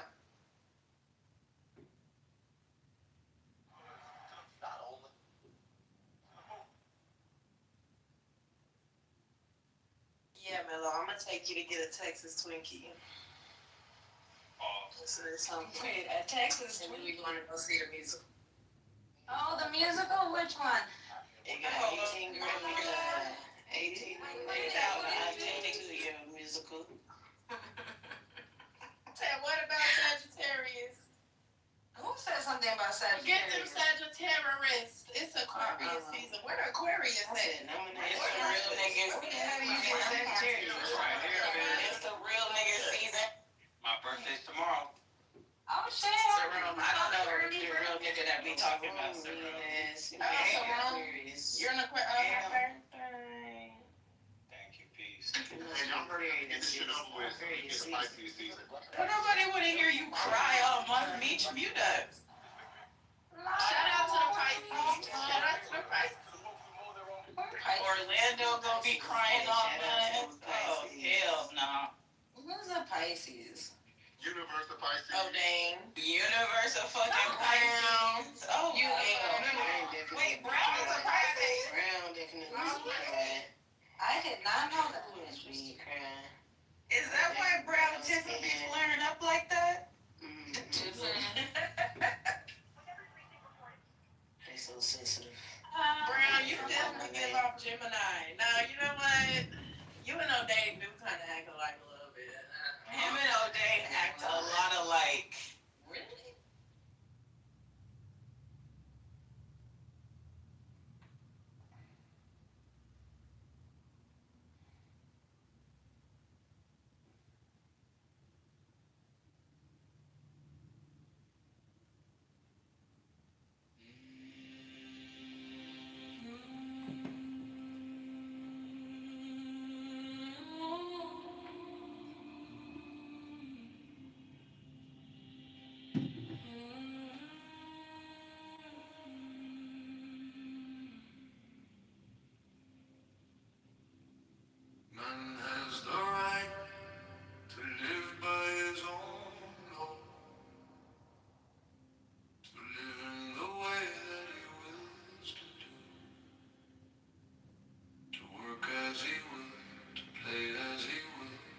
rest as he will, to die when and how he will. Man has the right to eat what he will, to drink what he will, to dwell where he will, to move as he will on the face of the earth. Attitude that you're saying, Tom? Attitude that so lost. Bill's gonna be heavily on my soul. Carve at your mold, build as he will, to dress as he will. Man has the right to love as he will. Take your filling will of love as he will. When, where, and with whom he will. Man has the right to Heavily on my soul. his rights. The slave shall serve. Love is the law. Love under will. The law of the strong. This is our law and the joy of the world. Do what thou wilt shall be the whole of the law. Thou hast no right but to do thy will. Do that and no other shall say nay. Every man and every woman is a star.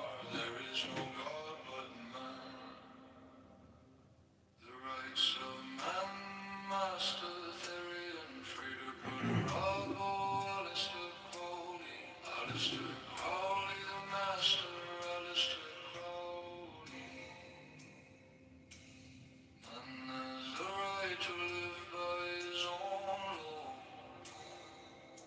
to live in the way that he wills to do, to work as he will, to play as he will, to rest as he will, to die when and how he will. Man has the right to eat what he will, to drink what he will, to dwell where he will, to move as he will on the face of the earth. Man has the right to think what he will, to speak what he will, to write what he will, to draw, paint, carve at your mold, build as he will, to dress as he will. Hi everyone, welcome to the Originally Fireside Chat. Thank you. Your filling will of love as you will, when, where, and with whom you will. Madam Speaker, the people of Illinois deserve more than gridlock. It's time we light a fire under Slave shall serve, love is the Lord.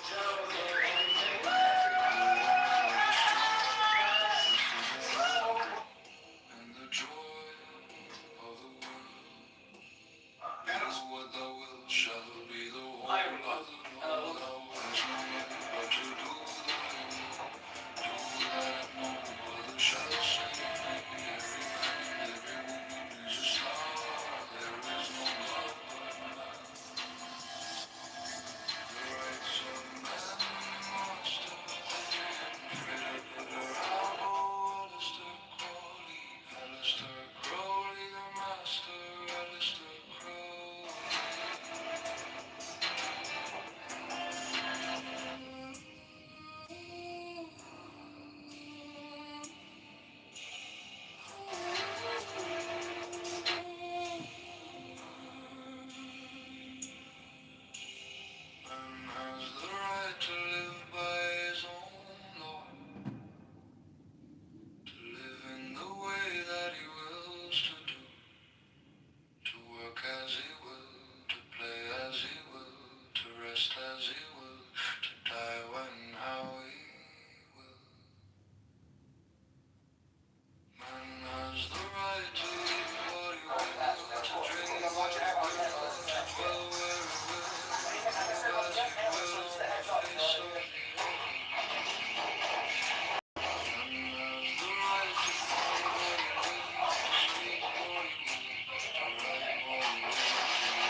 not little Eddie, I thought for sure.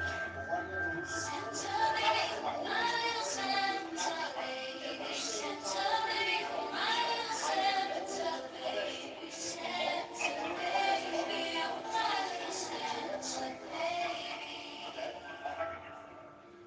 Strike the master chord, draw the flaming sword. Merry Christmas, Merry Christmas, Merry Merry Christmas. Take the deepest breath of the day and hold for 10 seconds, 10, 9, 11, 10, 9, 9. Hold,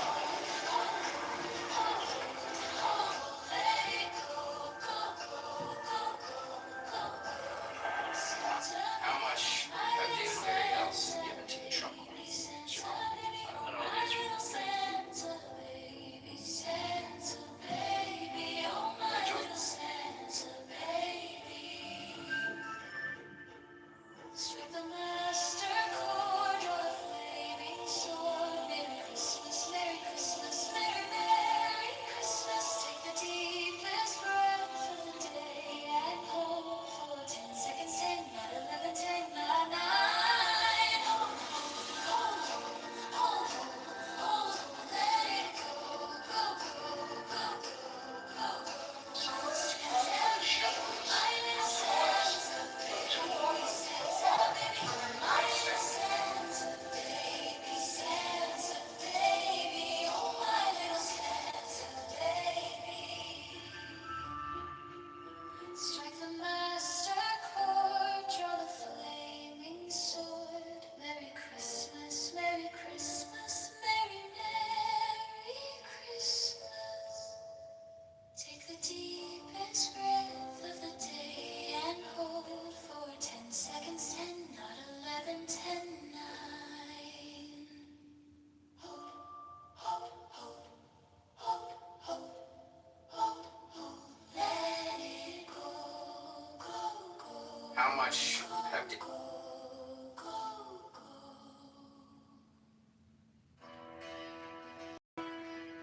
Carthage, though a commercial republic, was the aggressor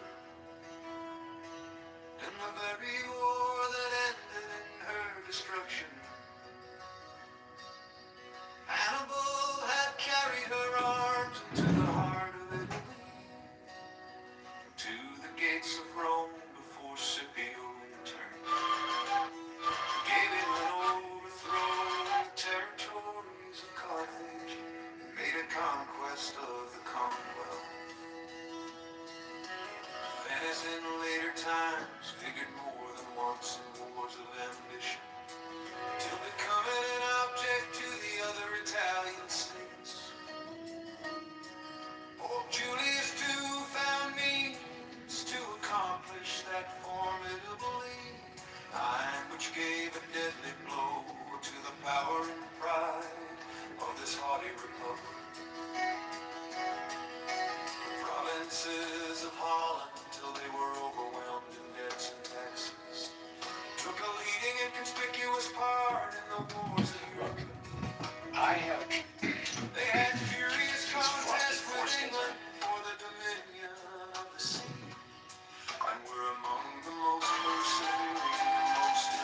antipathies of the English against the French, seconding the ambition or rather the avarice of a favorite leader.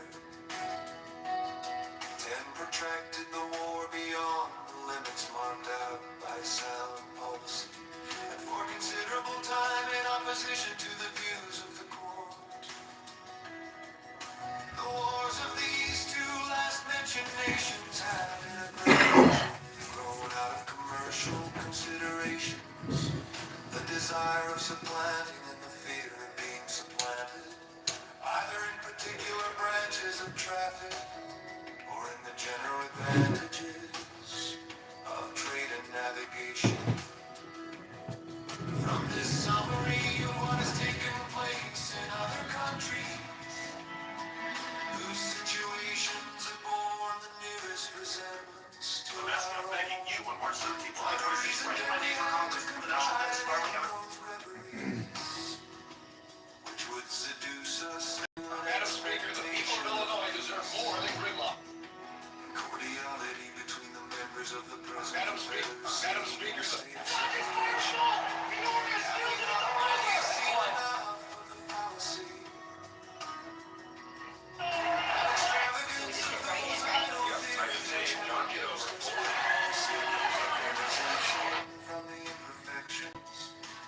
weaknesses and evils incident to society. Is it not time to awake from the deceitful dream of a golden age to adopt as a practical maxim for the direction of our political conduct, as well as the other inhabitants of the globe, are yet remote from the happy empire of perfect wisdom.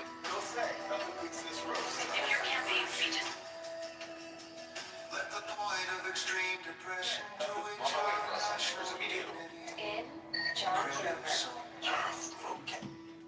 Let the inconveniences felt everywhere from a lax and ill administration of government. Let the revolt of a part of the state of North Carolina, the late menacing disturbances in Pennsylvania, and the actual insurrection. Oh, hey, look who it is. It's our friend Mark. Hey, Mark. You here to report my account? Maybe I should kick you before you can report me. The fucking clubhouse police here. The filibusterer.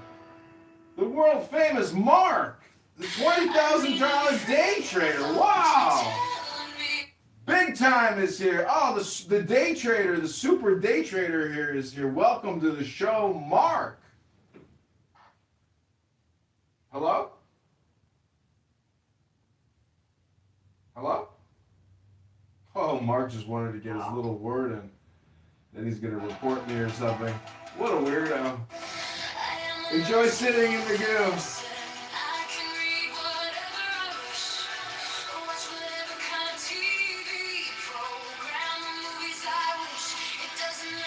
Let me help you to the exit.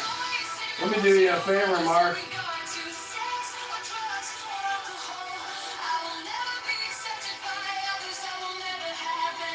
Oh, Mark is back! Wow! Hey, Mark! Welcome to America First, MAGA! You want to come up and say hello? Come on, raise your hand, Mark. Yeah! Welcome back to the show, Mark. Mark, actually, I'm just going to let you sit in the goo where you belong. I'm not going to bring you up and dirty our beautiful stage here. Enjoy the music if you want. I'm going to go hop in a hot bath. Have a great day, Mark.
secrecy, as well to suppress faction and to guard the internal tranquility of states, as to increase their external force and security, is in reality not a new idea.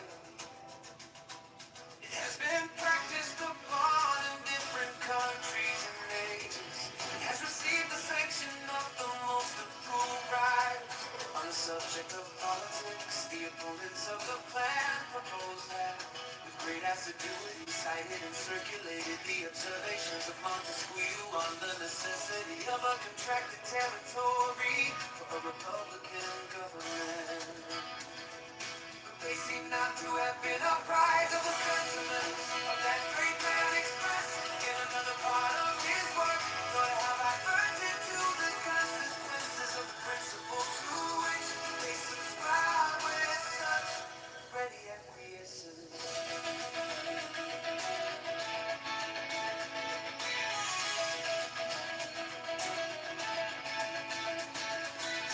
Montesquieu recommends a small extent for republics.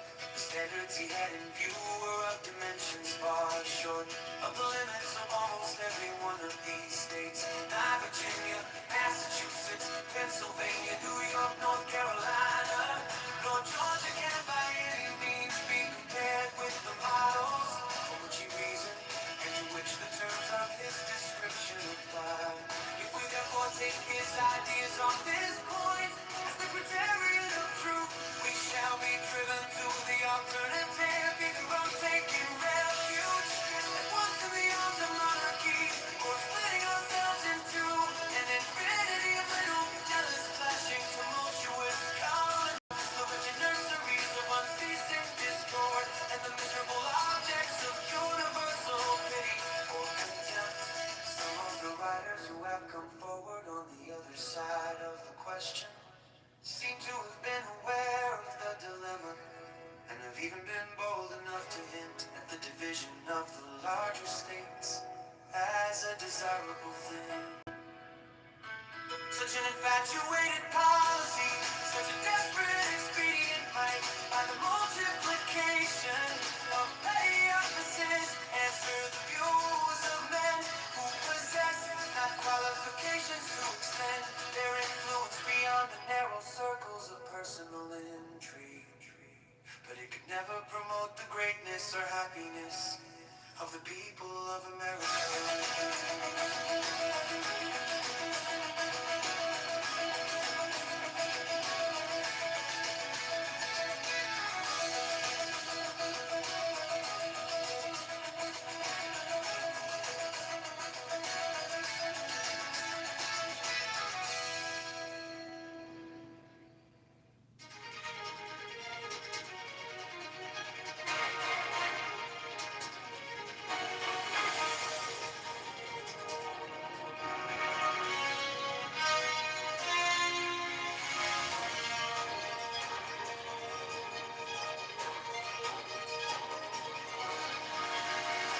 To the people of the state of New York, a firm union will be of the utmost moment to the peace and liberty of the states as a barrier against domestic faction and insurrection.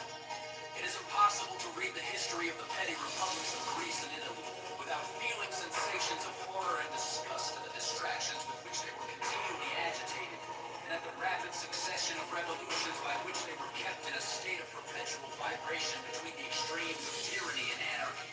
If they exhibit occasional calms, these only serve as short-lived contrast to the furious storms that are to succeed. If now and then intervals of felicity open to view, we behold them with a mixture of regret arising from the reflection that the pleasing scenes before us are soon to be overwhelmed by the tempestuous waves of sedition and party rage. Momentary rays of glory break forth from the gloom while they dazzle us with a transient and fleeting brilliancy. They at the same time admonish us to lament that the vices of government should pervert the correction and tarnish the luster of those bright talents and exalted endowments for which the favored soils that produced them have been so justly celebrated. From the disorders that disfigure the annals of those republics, the advocates of despotism have drawn arguments, not only against the forms of republican government, but against the very principles of civil liberty. They have decried all free government as inconsistent with the order of society, and have indulged themselves in malicious exultation over its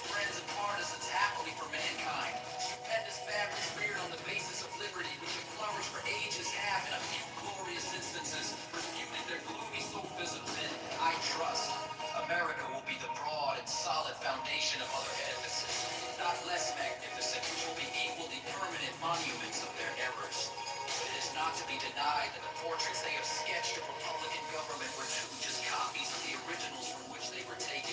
If it had been found impractical to have devised models of a more perfect structure, the enlightened friends to liberty would have been obliged to abandon the cause of that species of government as indefensible. The science of politics, however, like most other sciences, has received great improvement. The efficacy of various principles is now well understood, which were either not known at all or imperfectly known to the ancients. The regular distribution of power into distinct departments, the introduction of legislative balances and checks, the institution of courts composed of judges holding their offices during good behavior, the representation of the people in the legislature by deputies of their own election. These are wholly new discoveries, or have made their principal progress towards perfection in modern times. They are means, and powerful means, by which the excellences of Republican government may be retained and its imperfections lessened or avoided. To this catalog of circumstances that tend to amelioration of popular systems of civil government, I shall venture, however novel it may appear to some, to add one more on a principle which has been made the foundation of an objection to the new Constitution. I mean, the enlargement of the orbit within which such systems are to revolve, either in respect to the dimensions of a single state or to the consolidation of several smaller states into one great confederacy.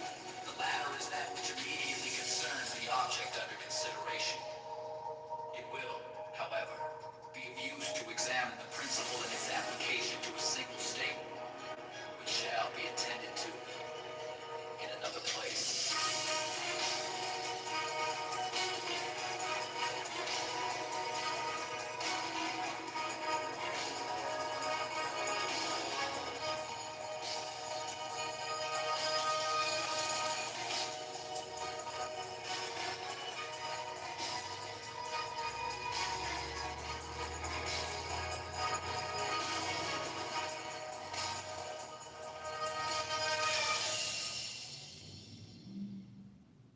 There's 7 keys to the great gate, being 8 and 1 and 1 and 8.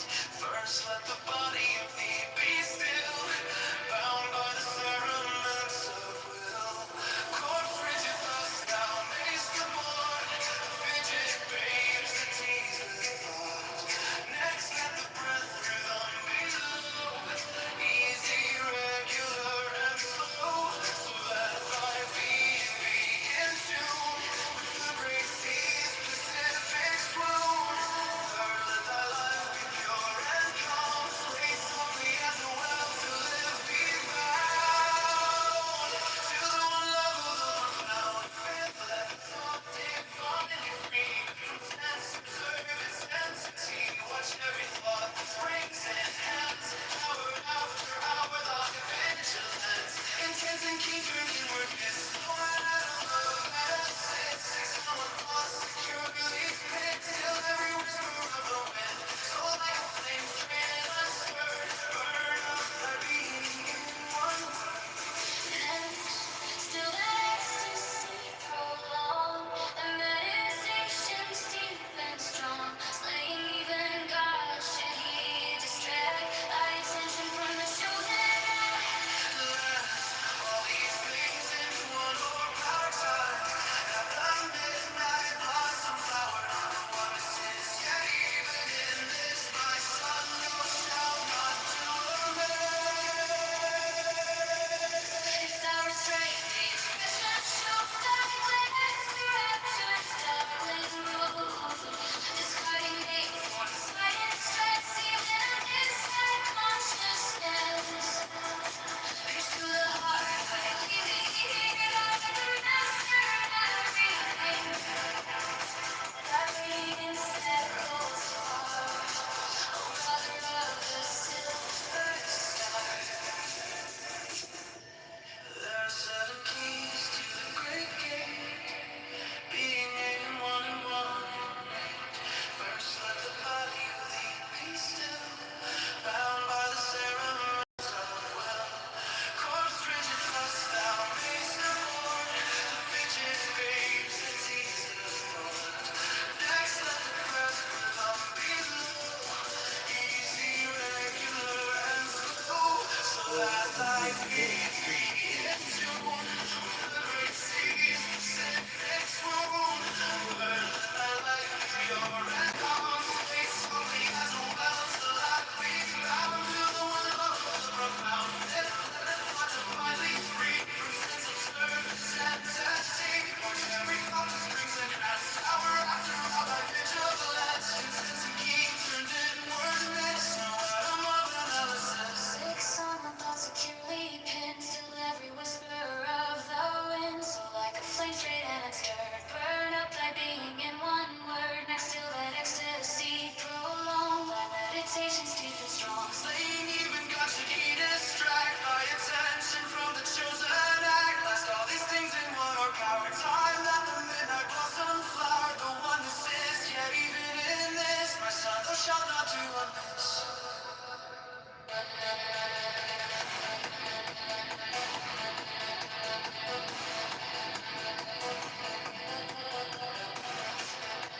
without any umpire or common judge to interpose between the contending parties.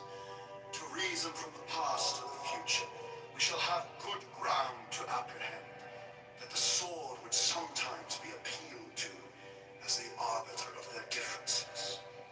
The circumstances of the dispute between Connecticut and Pennsylvania, respecting the land at Wyoming, admonish us not to be sanguine in expecting an easy accommodation of such differences. The Articles of Confederation oblige the parties to submit the matter to the decision of a federal court. The submission was made, and the court decided in favor of Pennsylvania.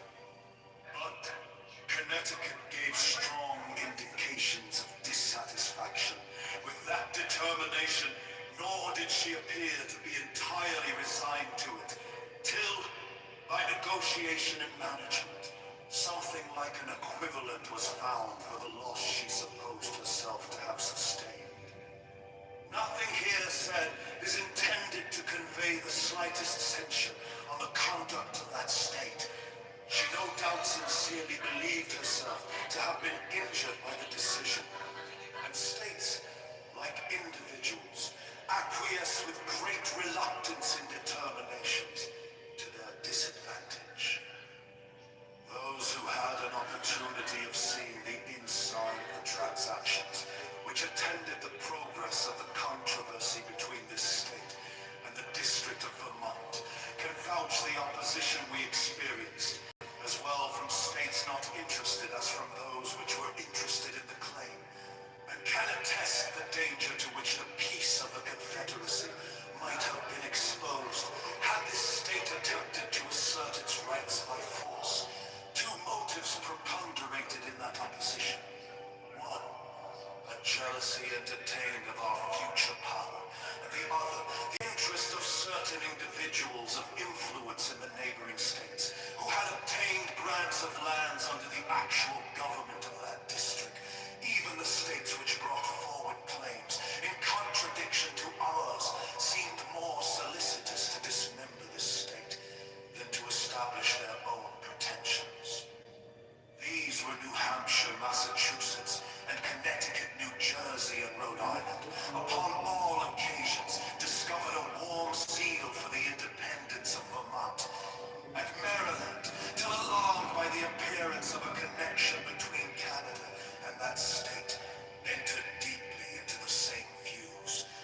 These, being small states, saw with an unfriendly eye the perspective of our growing greatness. In a review of these transactions, we may trace some of the causes which would be likely to embroil the states with each other, if it should be their unpropitious destiny to become disunited. The competitions of commerce would be another fruitful source of contention. The states less favorably circumstanced would be desirous of escaping from the disadvantages of local situation and of sharing in the advantages of their more fortunate neighbors. Each state or separate confederacy would pursue a system of commercial policy peculiar to itself. This would occasion distinctions, preferences, and exclusions which would beget discontent. The habits of intercourse on the basis of equal privileges to which we have been accustomed since the earliest settlement of the country would give a keener edge to those causes of discontent than they would naturally have independent of this circumstance. We should be ready to denominate injuries those things which were in reality the justifiable acts of independent, Slavarian disconsulting a distinct interest, the spirit of enterprise which characterizes the commercial part of America has left no occasion of displaying itself unimproved. It is not at all probable that this unbridled spirit would pay much respect to those regulations of trade by which particular states might endeavor to secure exclusive benefits to their own citizens. The infractions of these regulations on one side, the efforts to prevent and repel them on the other, would naturally lead to outrages, and these to reprisals and wars.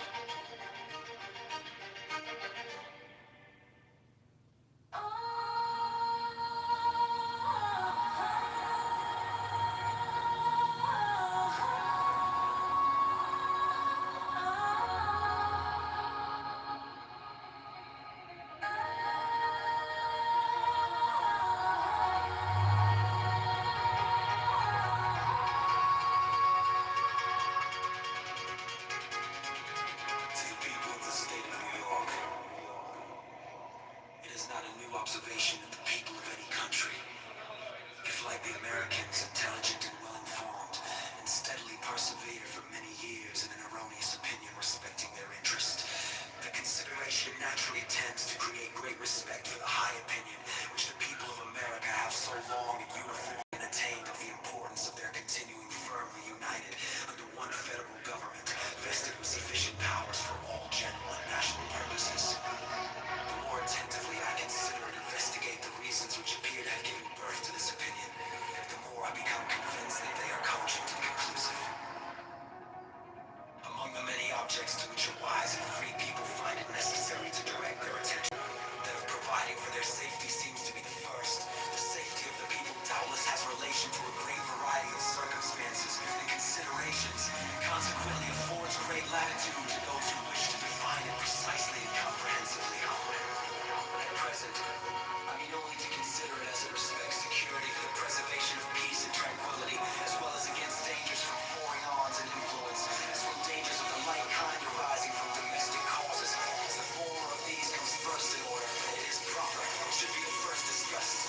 Let us therefore proceed to examine whether the people are not right in their opinion that a cordial union under an efficient national government affords them the best security that can be devised against hostilities from abroad.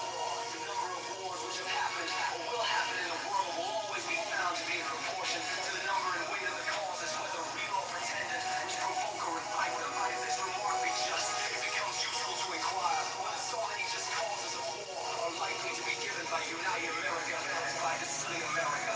Or if it should turn out that United America will probably give the fewest, then it will follow that in this respect the Union tends most to preserve the people in a state of peace until the nations.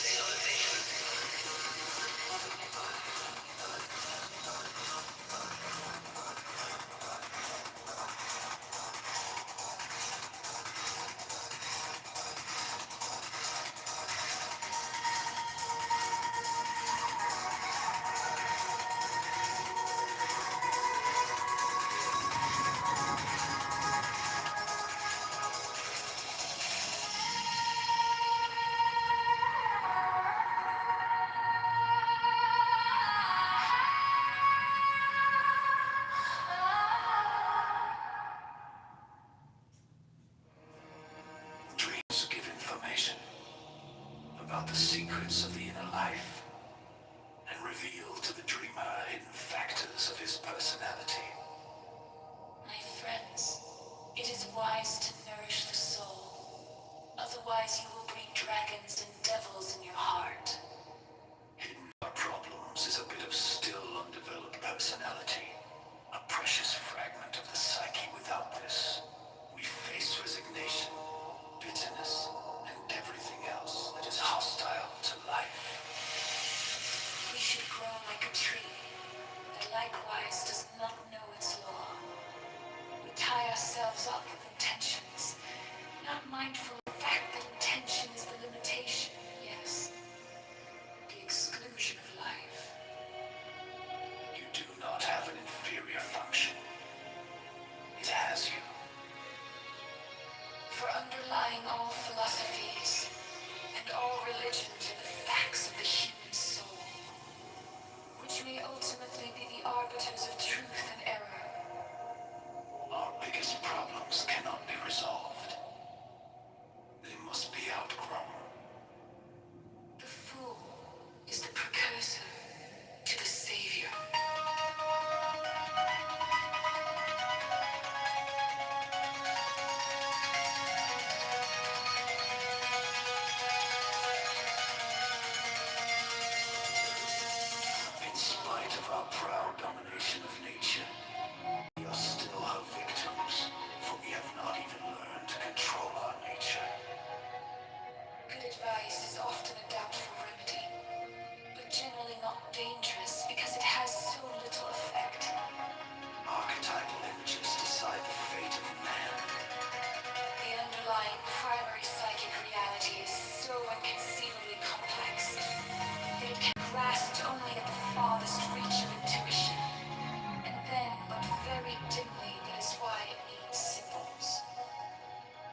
Truth calls not for perfection, but for completeness.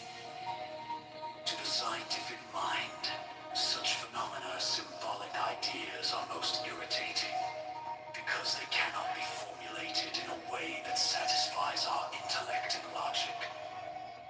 What you call knowledge is an attempt to impose something comprehensible on life. It is precisely the most subjective ideas which, being closest to nature and to the living being, deserve to be called the truest. Just as we tend to assume that the world is as we see it, we naively suppose that the people are as we imagine them to be. Only the complete person knows how unbearable man is to himself.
Because when once an efficient national government is established, the best men in the country will not only consent to serve, but also will generally be appointed to manage it. For although town or country or other contracted influence may or senates or courts of justice or executive departments, yet more general and extensive reputation for talents and other qualifications will be necessary to recommend men to offices under the national government, especially as it will have the widest field for choice, never experience the want of proper persons, which is not uncommon in some of the states. Hence, it will result in the administration, the political councils, and the judicial decisions of the national government will be more wise, systematical, and judicious than those of individual states, and consequently more satisfactory with respect to other nations, as well as more safe with respect to us.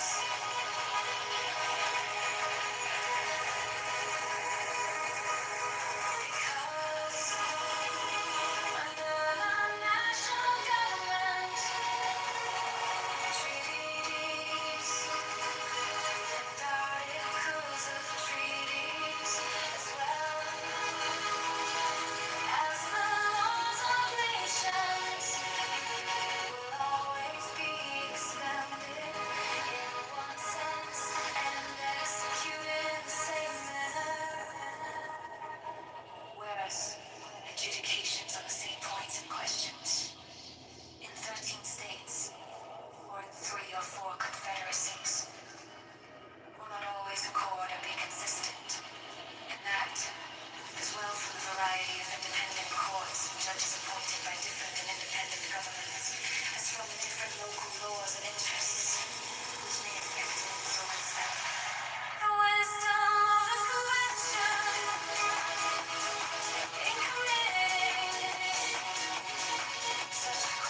in view were of dimensions far short of the limits of almost every one of these states.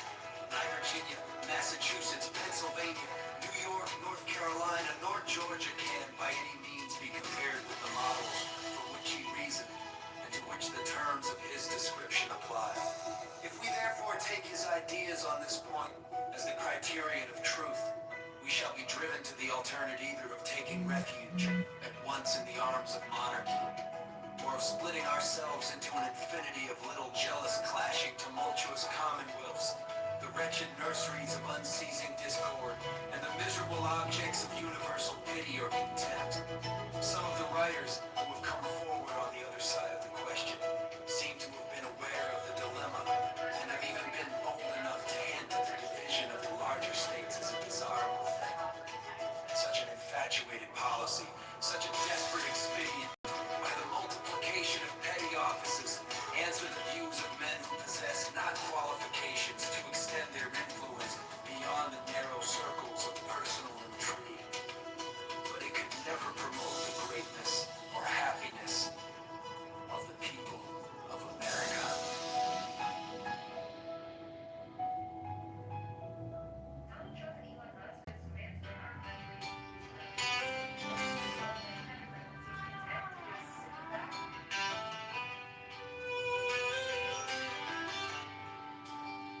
Federalist No. 7. The same subject continued, concerning dangers from dissensions between the states. For the Independent Journal, Alexander Hamilton. To the people of the state of New York, it is sometimes asked, with an air of seeming triumph, what inducements could the states have, if disunited, to make war upon each other? It would be a full answer to this question to say precisely the same inducements which have at different times deluged in blood all the nations in the world. But unfortunately for us, the question admits of a more particular answer. There are causes of differences within our immediate contemplation, of the tendency of which, even under the restraints of a federal constitution, we have had sufficient experience to enable us to form a judgment of what might be expected if those restraints were removed. Territorial disputes have at all times been found one of the most fertile sources of hostility among nations. Perhaps the greatest proportion of wars that have desolated the earth have sprung from this origin. This cause will exist among us in full force. We have a vast tract of unsettled territory within the boundaries of the United States. There still are discordant and undecided claims between several of them. And the dissolution of the Union would lay a foundation for similar claims between them all. It is well known that they have heretofore had serious and animated discussion concerning the rights to the lands which were ungranted at the time of the Revolution, and which usually went under the name of Crown lands. The states within the limits of whose colonial governments they were comprised have claimed them as their property. The others have contended that the rights of the Crown in this article devolved upon the Union, especially as to all that part of the Western Territory which, either by actual possession or through the submission of the Indian proprietors, was subjected to the jurisdiction of the King of Great Britain, till it was relinquished in the Treaty of Peace. This, it has been said, was at all events an acquisition to the Confederacy by compact with a foreign power. It has been the prudent policy of Congress to appease this controversy by prevailing upon the states to make cessions to the United States for the benefit of the whole. This has been so far accomplished as, under a continuation of the Union, to afford a decided prospect of an amicable termination of the dispute. A dismemberment of the Confederacy, however, would revive this dispute and would create others on the same subject. At present, a large part of the vacant Western Territory is, by cession at least, if not by any anterior right, the common property of the Union. If that were at an end, the states which made the cession on a principle of federal compromise would be apt when the motive of the grant had ceased to reclaim the lands as a reversion. The other states would no doubt insist on a proportion by right of representation. Their argument would be that a grant once made could not be revoked, and that the justice of participating in territory acquired or secured by the joint efforts of the Confederacy remained undiminished. Contrary to probability, it should be admitted by all the states that each had a right to a share of this common stock. There would still be a difficulty to be surmounted as to a proper rule of apportionment. Different principles would be set up by different states for this purpose. And as they would affect the opposite interests of the parties, they might not easily be susceptible of a pacific adjustment. The neighborhood of Spanish and British territories, bordering on some states, not on others, naturally confines the causes of quarrel more immediately to the borderers. The bordering states, if any, will be those who, under the impulse of sudden irritation and a quick sense of apparent interest or injury, will be most likely by direct violence to excite war with these nations.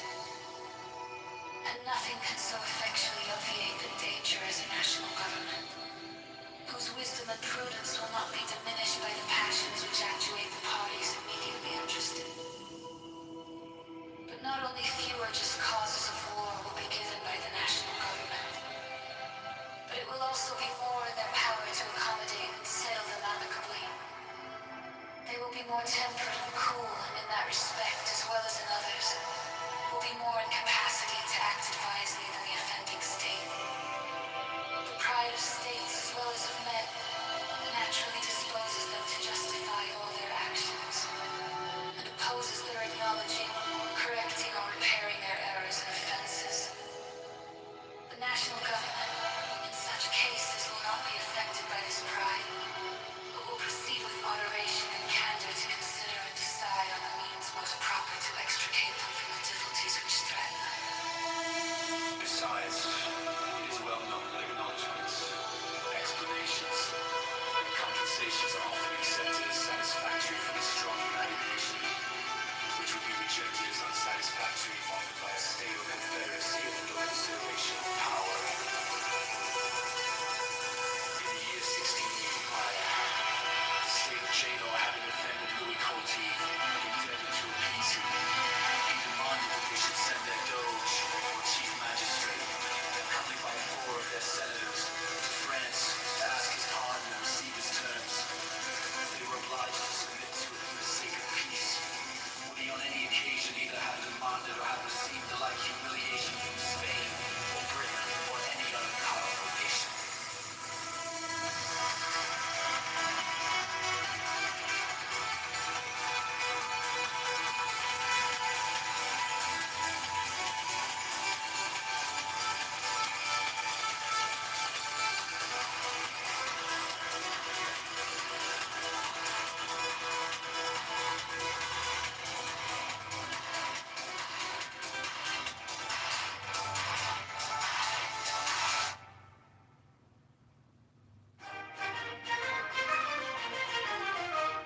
The ratification of the conventions of 9 states shall be sufficient for the establishment of this Constitution between the states, so ratifying the same.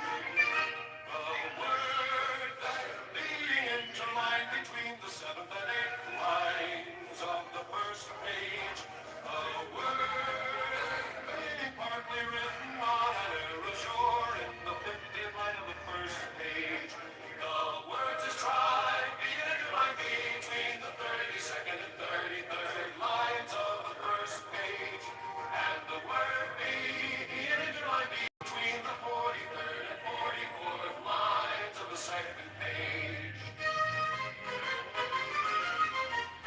Attest William Jackson, Secretary.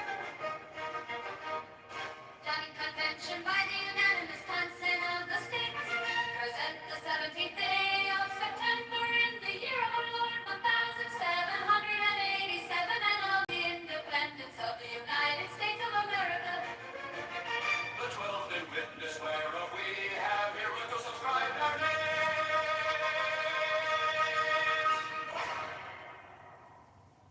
The neighborhood of Spanish and British territories, bordering on some states and not others, naturally confines the causes of quarrel more immediately to the borderers. The bordering states, if any, will be those who, under the impulse of sudden irritation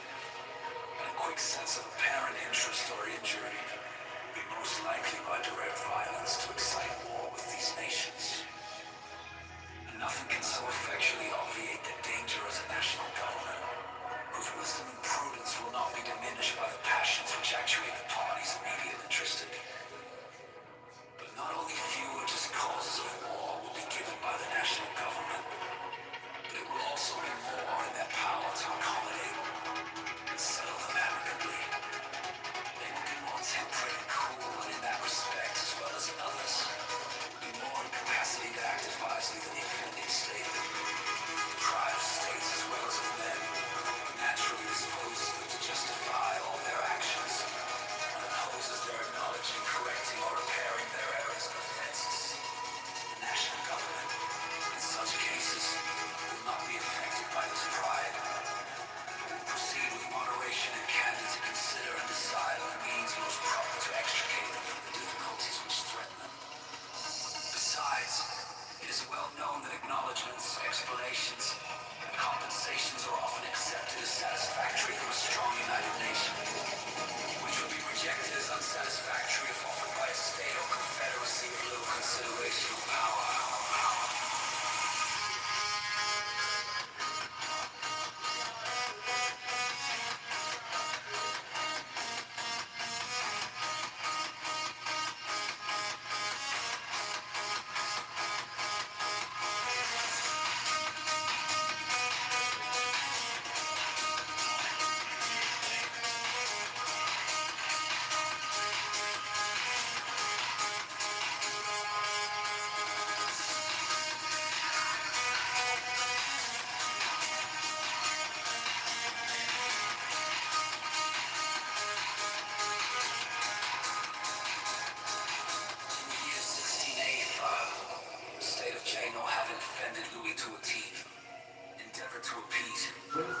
He demanded that they should send their doge or chief magistrate, accompanied by 4 of their senators, to France to ask his pardon and receive his terms. They were obliged to submit to it for the sake of peace. Would he on any occasion either have demanded or have received the like humiliation from Spain, or Britain, or any other powerful nation?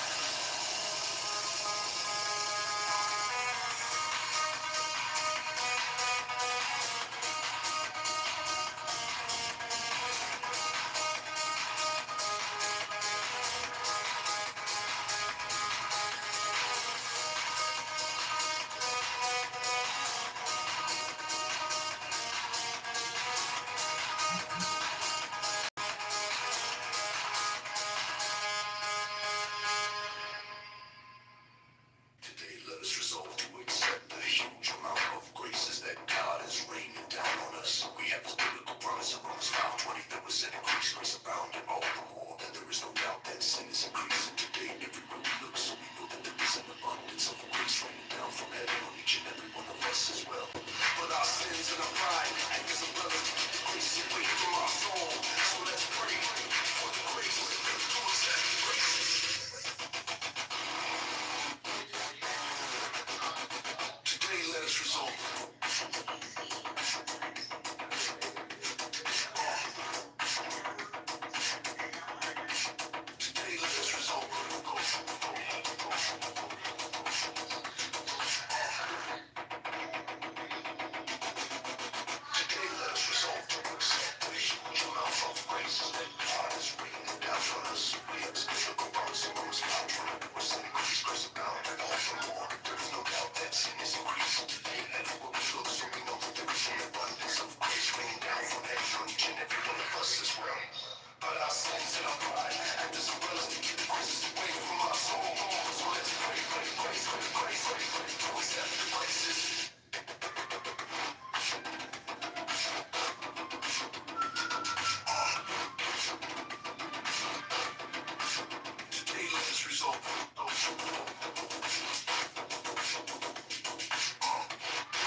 difference to alarm us than to harm us, and we suffer more often in apprehension than reality.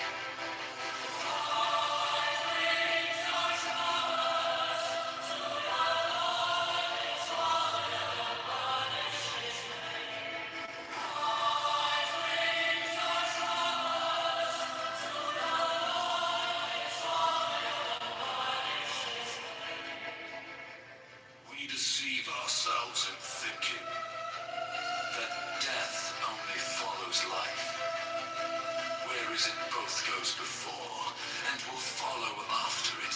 For where is the difference in not beginning or ceasing to exist? The effect of both is not to be. Leave me. If you consult philosophy, she will persuade you not to lit so long that you're counting dust.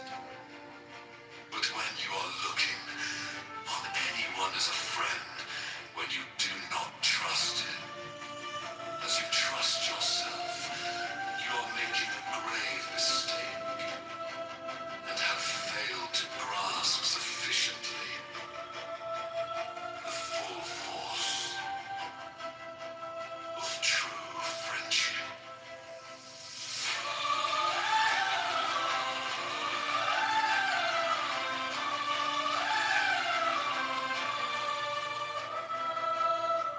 What difference does it make how much is laid away in a man's safe, or in his barns, how many head of stock he grazes, or how much capital he puts out of interest, if he is always after what is another's and only counts what he has yet to get, never what he has already.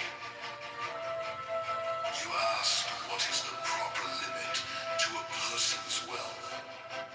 First, having what is essential, and second, having what is enough.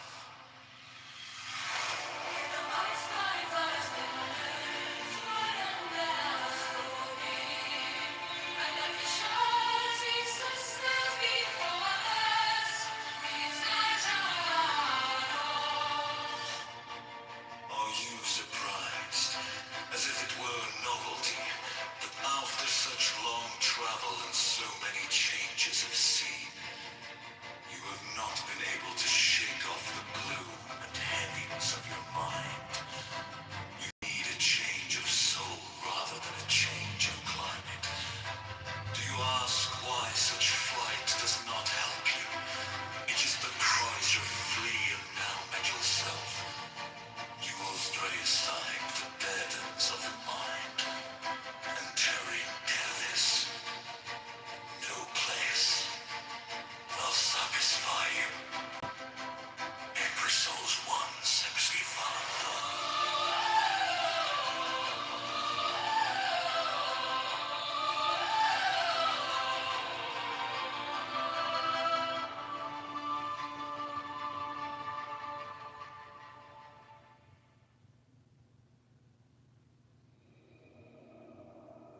We have heard much of the fleets of Britain, and the time may come, if we are wise, when the fleets of America may engage attention.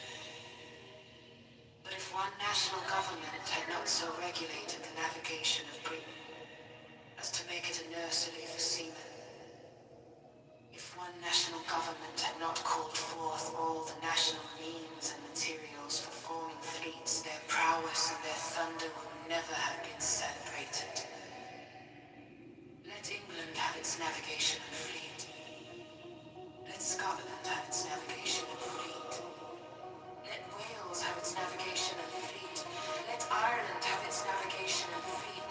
Let those four of the constituent parts of the British Empire be under four independent governments.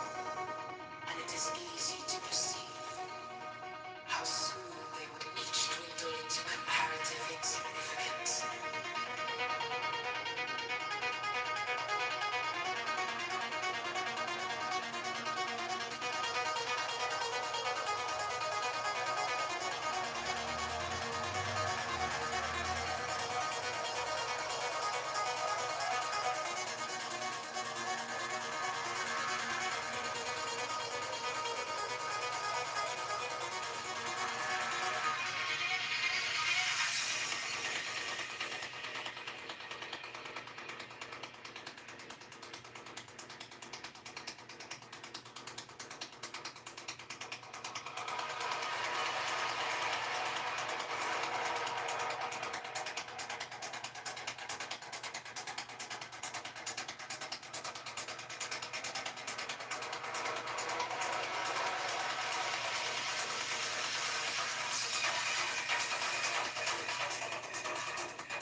divided into 13, or, if you please, into 3 or 4 independent governments.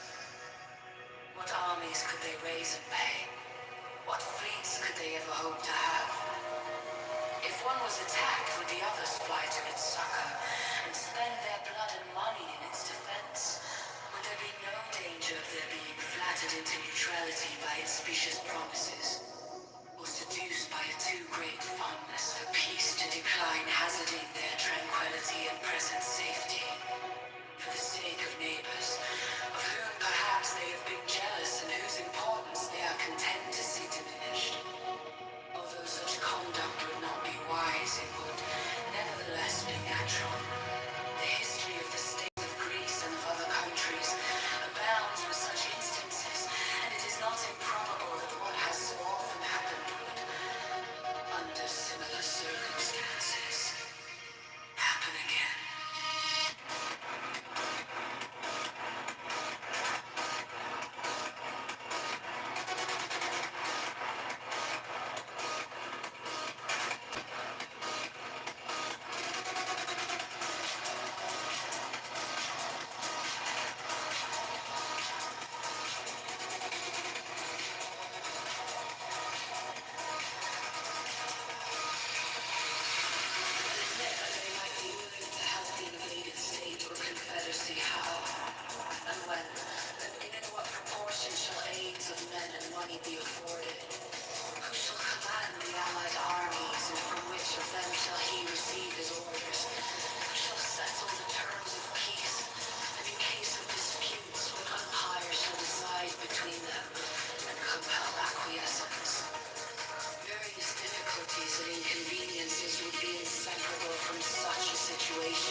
But the rational man, O son, will not suffer for adultery, but as the adulterer not for murder, but as the murderer. 36. And it is impossible to escape the quality of change as of generation. But the viciousness, he that hath the mind, may escape. And therefore, O son, I have always heard the good demon say, and if he had delivered it in writing, he had much profited all mankind.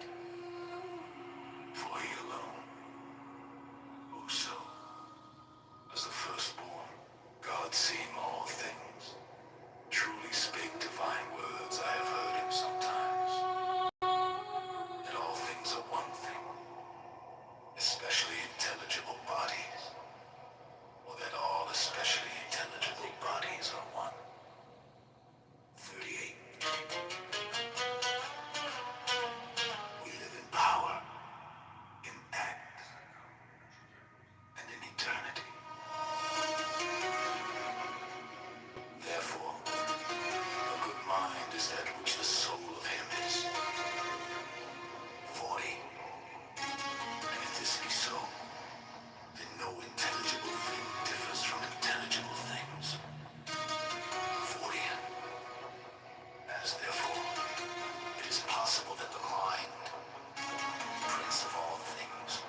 nothing unto me.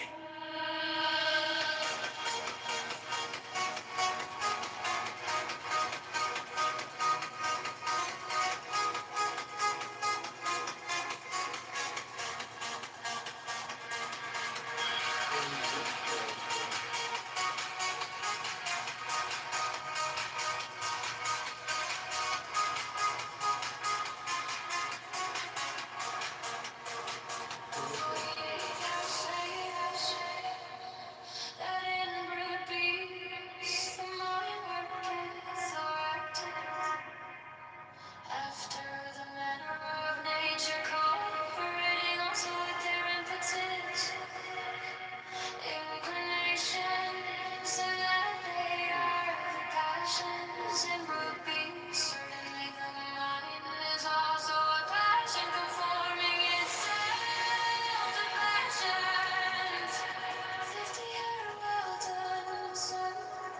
Thou askest nobly, and yet it is just that I should answer thee. Like all real things, O son, that are in the body, impassible, make their application. Everything that moveth is incorporeal. Everything that is moved is a body, and it is moved into the bodies by the mind. Now motion is passion, and there they both suffer, as well that which moveth, as that which is moved, as well that which ruleth, as that which is ruled.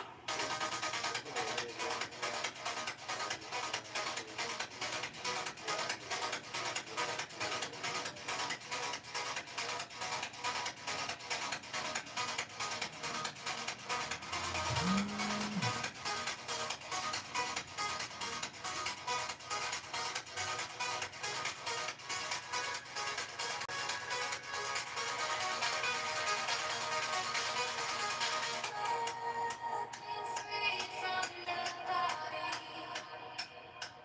it is free likewise from passion, but especially your son. There is nothing impossible, but all things are possible. Passion. As that is impossible for physics bodies also themselves they are movable or else unmovable. So whatever it be, it is passion. But corporeal things do always act or work with them. But incorporeal things do always act or work, and therefore they are passable. 58. Let not, therefore, the appellations or names trouble thee, for action and passion are the same thing, but that it is not grievous to use the more honorable name. 59.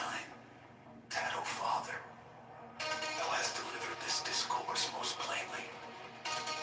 60 Herm, consider this also, O son, that God hath freely bestowed upon man, above all other living things, these two, to wit, mind and speech, or reason, equal to immortality. 60 on. These, if any man use or employ upon what he ought,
those who would irrigate the land. The man sees what is unwholesome. Grass.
What the fuck is this shit?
forth. I'm just a regular nigga, but I have the opportunity to talk to women probably above my level because I actually can like them as a person. I don't think most niggas be liking the bitches that they fuck with. I don't think bitches really ever had a nigga like them. You know, like, niggas don't like me. They just wanna. I mean, all men wanna have sex, of course. well, that's all I'm about to say. But like, at least try to see if you even wanna try it. Like, if you even like me, have sex with me. Like, you. Yeah, yeah. Took your face away, right? If you blocked out that your PTR, let's say you took your PTR, because I didn't see your face when I first met you. Remember? Oh yeah, cause I'm pretty damn funny. But you was cool, so if you put your PTR down and nigga just spoke to you regular, he would game with you, because I actually was surprised. I was like, this girl played the game, so that's why I had to listen. A lot of girls say they play the game, but they really don't play. Niggas be saying that shit just to be around me. Some of them do pick up the controller, but when you're a real gamer, there's levels to this shit. You know what I'm saying? Like what Kyle was saying, like, nigga, I'm at the point now that I gotta get an Xbox to play shit. Like, so that and I. Right, you gotta switch consoles and all that. Just to have the other shit. I'm P5 nigga forever. It's never gonna be that. I'm getting that shit just to play certain shit, and I wouldn't have to spend no fucking money. Every other, yeah, that's how you know you're a gamer, because you have to do it. I don't know, the world, men. That's my friend. Relationships in this world is everything is aesthetic and everything is fake or to gain.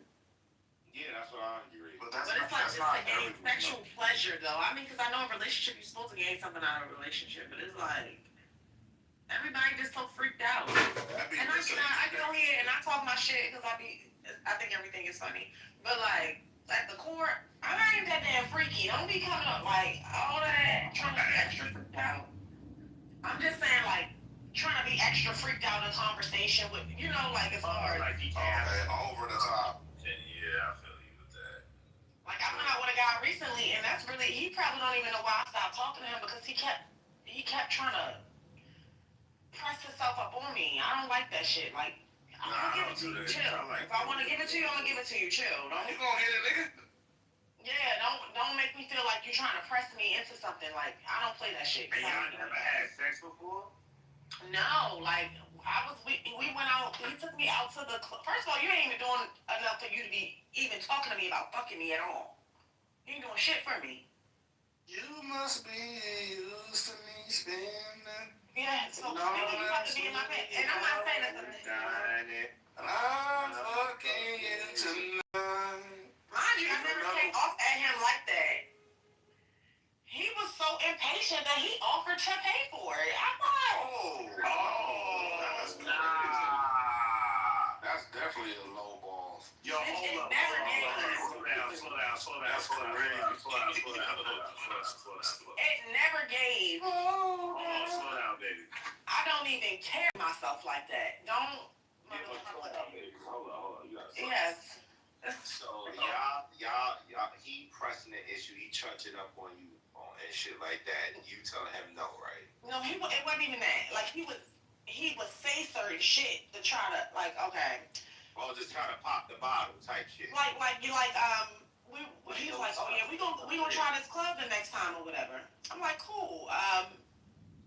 He like we gonna pregame at my house. I'm not like for me. That's already red flag number one. I don't know you like that. Why are you trying to get me in your house? I'm not coming to your house. Oh no, I don't even invite bitches to my house. Why do I need to be pre-gaming? First of all, I don't want a bitch to come in my house and I don't know you. You try to steal. Exactly. You're older than me. Break some shit. Yeah, you try to break some shit. Get the fuck out of here. Yeah. I'm like, I want to come over. Bitch, you just told me you sell pussy. I don't never let no hoe in my crib. Bitches is the best thieves in the world. I will. He don't even know me like that. I don't know him like that. I'm not coming to your house. Man, this pit bull will be on a bitch ass. I'm not lying, bitch. You will be fucking dog food up in this bitch. Now we go to the club and I'm probably singing a little Kim or something like that. He like, yeah, I'm trying to eat that pussy tonight. I said, who's? Oh, y'all was listening to Lil Kim and he said, I'm trying to eat that pussy tonight. What? Yeah, that nigga straight to the point. That nigga is hooked. What? Yo, bro, I ain't gonna lie to you, Big. Let me tell you. I mean, Miles, I respect you, but you can't. I mean, upon the play, I can't blame her for wanting to eat your pussy. I can't. But I get what you're saying, though. I get what she's saying, but no, let me tell you. I went on a date. You like, I got what you want. What else? I went on a date with a girl. I got what you want. She was moving too fast, bro. Way too fast, bro. I'm in the car with her chilling, whatever. Like, and then this is my first time chilling with her ever. I never been around her before. So we on it, we chilling in the car, we coolin'. I'm driving her shit. We spinning. When we pull up, whatever, right? So now we sitting, we park by the school, whatever, we chilling. So whatever, we coolin'. So whatever, she like wanted me like to, like the way she was going about this shit was weird. Like I wanted to do this shit kinda, but I did not know her and I just didn't feel comfortable enough. She didn't give me enough time to feel her out. Like she wanted me to choke her and like yoke her up and fuck her, nigga, like on some crazy shit, like on some, like she's like, nigga, fuck me, just do whatever you want. You choke me up, do it all. And I'm like, oh my God, I wanted, like the demon was there, but I was just scared because I'm like, yo, I don't know this girl like that. I just linked you. You know what I'm saying? Like, why you so overly freaky? You a little too freaky for me. And then when we laying down and shit, we coolin' whatever. And she, I'm like edging me, like trying to push her ass up on me and shit like that, doing shit. So whatever, so I'm thinking she trying to give me some pussy. So I'm like, fuck it, I'll take some pussy. Fuck it, we now kind of settled with you. You here now. Whatever, I'm about to get the pussy. I'm thinking I'm about to get some pussy. She's like, oh, you don't want to eat it? I'm like, what? She's like, you like, I don't know. I don't know if I want to fuck. Yeah, you got to eat it first. I'm like, bitch, I'm not eating your pussy the first day I met you, bitch. You're wild. Like, you could suck my dick, but. And she felt the same sentiment. I felt the same sentiment. And I said, hey, you ain't got to do nothing. It's all good. You know what I'm saying? But I ain't eating no pussy the first night like that. And I ain't asked her to do it neither, suck some dick. So I'm like, what the fuck? That shit was real fast for me. It was a little bit of, it was like, whoa, like this bitch is moving real. Yeah, I don't like that. I'm not saying. Yeah, I'm not. But let me. I might be freaky, but you ain't gonna know that. Like that's not for you to be. For a man organic. I just met. Yeah, to be. No. If you want me and you on me and the mood is right, and it's our first night, it gotta be perfect. It gotta be perfect. Like take your time. Yeah, that's what I was saying with the other show. Be like, and I ain't even got so hard. It's so bad, but like at the same time, like, well, we hung out twice. I don't know you. Nah, I'm gonna be honest. I done had women I linked up with on the first night. I fucked, but it was not a press. I didn't press anything. She let it be what it's gonna be. Wanted more. She was on me, kissing. You gotta be careful, Big Miles. You know what I'm saying? Niggas wanna stick their tongue in your ass the first day they meet you. Yeah, the first day they meet you, you try to eat. You gotta be careful. Let me tell you one thing. I'm not letting a nigga lick me on my back. Like, no. Lay you on your back? What the fuck you mean? You talking about a nigga sticking his tongue anywhere on me. A nigga not laying me. No. How the fuck would they eat your pussy if you don't do a doggy style? I'm saying, like, y'all talk about a nigga trying to stick his tongue in my ass on the first date. He won't even get a chance to, like. Oh, I get what you're saying. Just say that. When you said I won't lay on my back, I'm just trying to think. Like, as you said, if. And I'm not trying to act like I'm no prude or none of that. Like. I don't think you're a prude. I think you. I'm open in my life. Like I'm grown as fuck. I can do without. I'm grown. No, you probably just. Nobody on this app or in this world can shame me for any decision that I would ever want to make. But at the same time, that's not happening. You're respectable. That's all. It sounds like you have a little bit of respect for yourself. It ain't happening. Nothing wrong with that.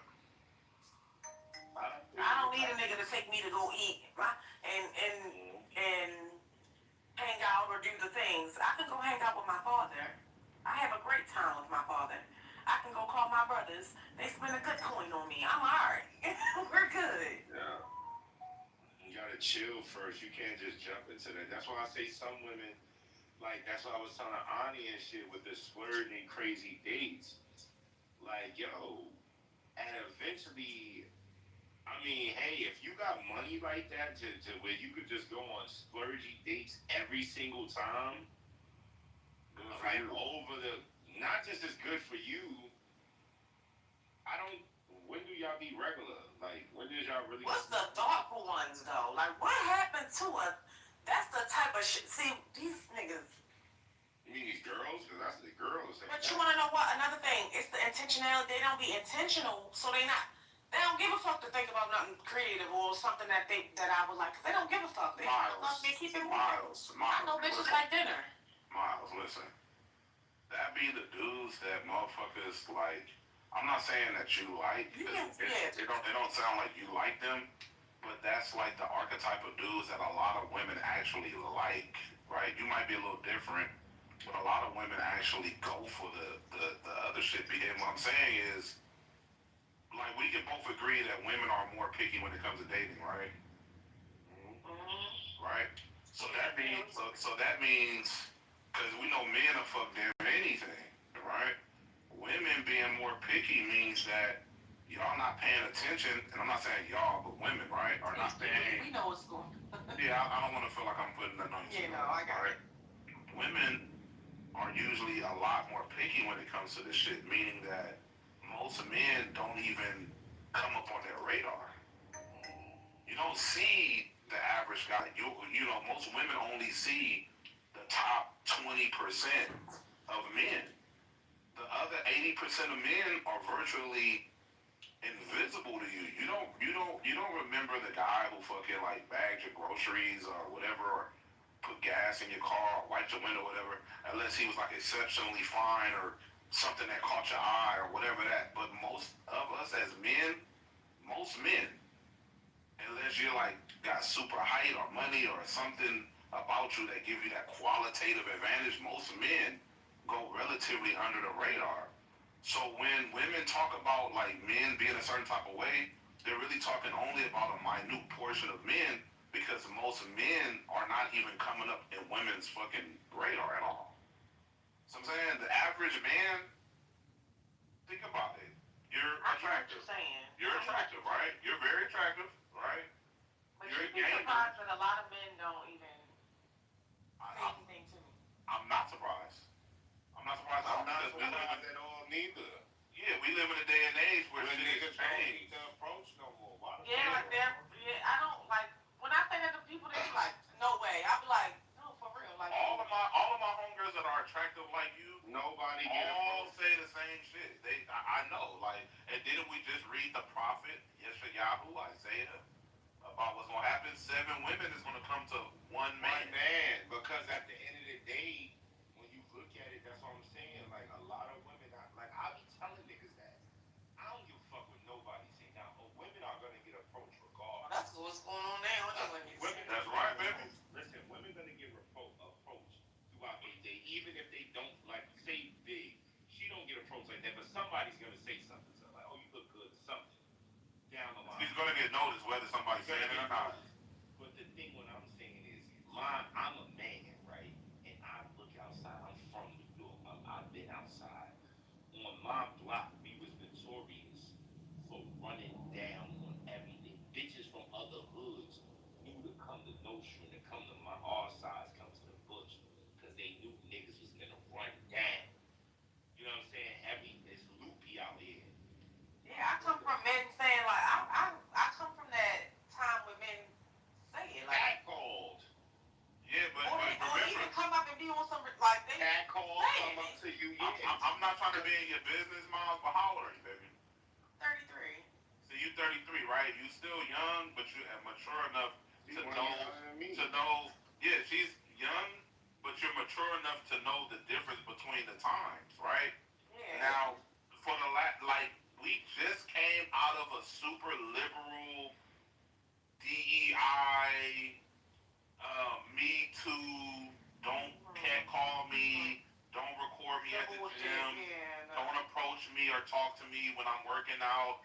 It's creepy if you catcall me or look at me. Don't comment on my toes, even though I get them done and I got them out in every picture, and you got them in a fucking hamburger bun like it's a sandwich. Don't comment, shit like that. We came from that we had a good like 7 years of that. So men are not the men of yesteryear where the luck of the chase is the thing. Like, oh, she don't want me. Oh, let me work harder. You know what I mean? Yeah, that's what I know. That's what I know. That's not it no more, baby. Men now have. I know, Landon. I don't. No, you know what it is? You will have a man. I think a woman like you have a man quickly. You know why I think so? You know why? Why? Because you're actually a cool woman, and once you actually get on, it's a culture shift. You know what I'm saying? Once the culture has fully shifted, and you're in the presence of men who actually see your value, and they actually know, like, she's actually interested and not just talking shit, or she want me to chase her and really don't want me. I think I talk too much shit. But go ahead. Sometimes it be that. Sometimes it be the talking shit. Some men just don't like. You gotta be super, you know what I'm saying, in the cut. Or a lot of men just feel like attractive women are used to men throwing themselves all over them. So it's a waste of time to become man number 100 if you got 99 other dudes already chasing you. Even if it's not true, that's the perception, right? Right. So once everything switches over and we're acclimated to the new culture, men are gonna find out she cool, you got a good personality, you're smart, you're pretty, you got pretty toes, and you play games. You're a gamer. Like, they gonna be. Hey, I'm just saying what I say. But once they realize that, then they gonna want to talk to you and everything's gonna mesh. But the old days, the old era of men chasing, catcalling, like, you know what I'm saying? They Like, can't chase no more. That's an automatic. That's a crime. that make you look thirsty. It make you look thirsty. It make you Don't look call this nigga simps. Like, what? No. We're not calling men simps that approach women or have interest in women. The men we call simps are men who will approach or chase women who don't like them at all, who have no intentions on liking them. These women who treat them like shit, who put their fucking heels in the back of their head and step on them like a fucking ottoman, and then they still sit and peg them in the ass, all these weird ass niggas. That. Okay, so that's what I've known a simp to be. But they have changed that into more of a like, oh, you showing her you like her, you a simp. Like, it be. I think some people. They're not saying it in those words. Some people might say that. I've seen some guys who they make it seem like if you like a bitch at all, you simping. I don't ascribe to that because I don't fuck niggas, so I'm gonna be nice to every little nice thing that's nice to me. It doesn't work in my interest to be mean to a fine ass bitch if she nice to me and she like me, right? It don't make sense to me, right? Yeah, but the niggas be trying to convince their homeboys to be mean to the bitches, like. The reason why though is because a lot of women are mean to niggas. If you're not that nigga who the bitches love and outrightly respect, they will treat you like shit.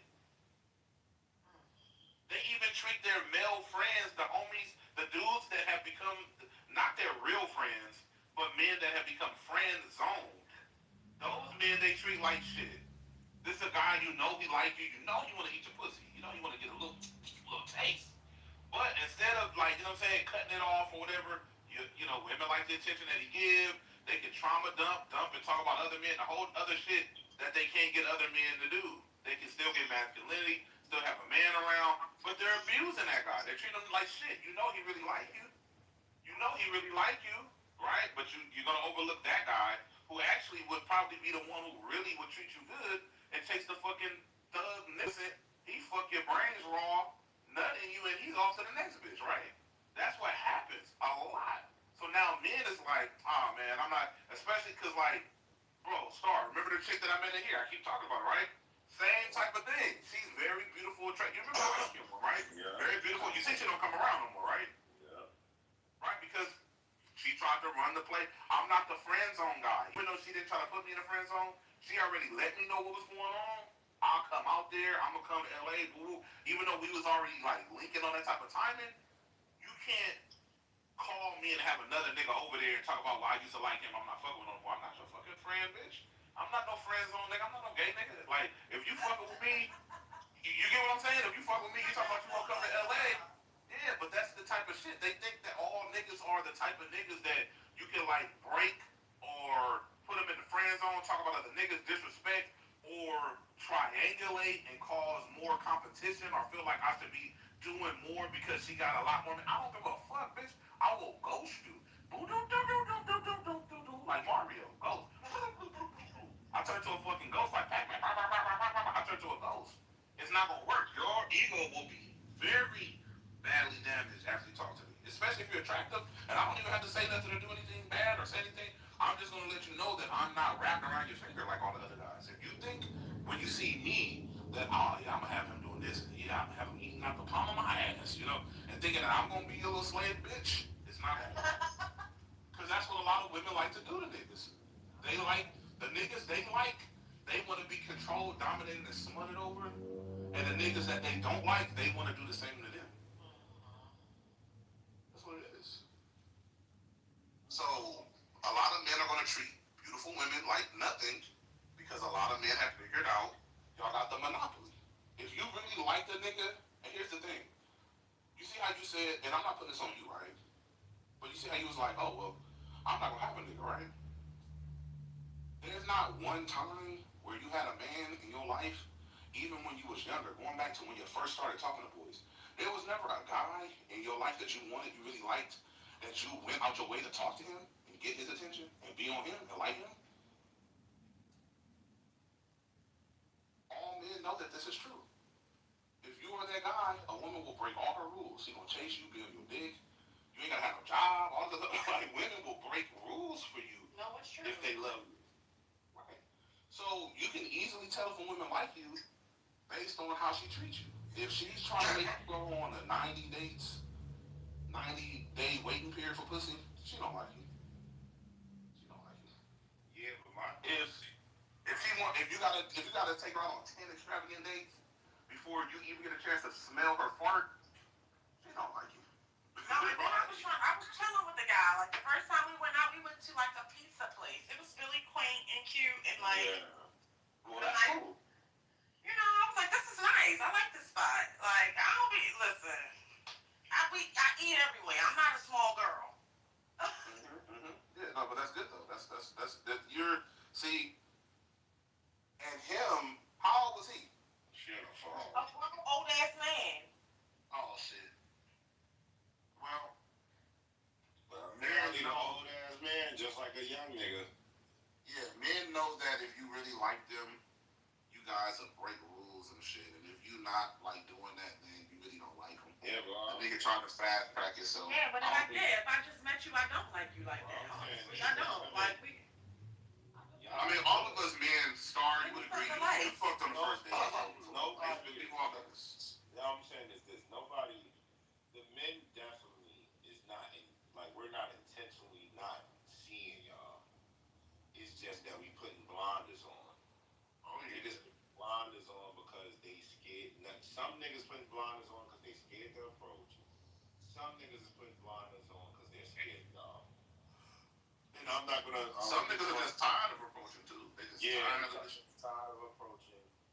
I'm on the scared part. I don't know what this bitch is gonna be. Like, not that I'm scared of you, like you're beautiful. And it's not that I'm scared of denial or rejection. I'm scared of once I start talking to you, like, is this bitch gonna be on some bullshit? That's my problem, I think. But I think a lot of fellas also, we can talk to girls online without all the bullshit. Like, sometimes you approach some of these sisters, they stuck up out the ass, or niggas just be like, it's not that we think all of y'all gonna say no.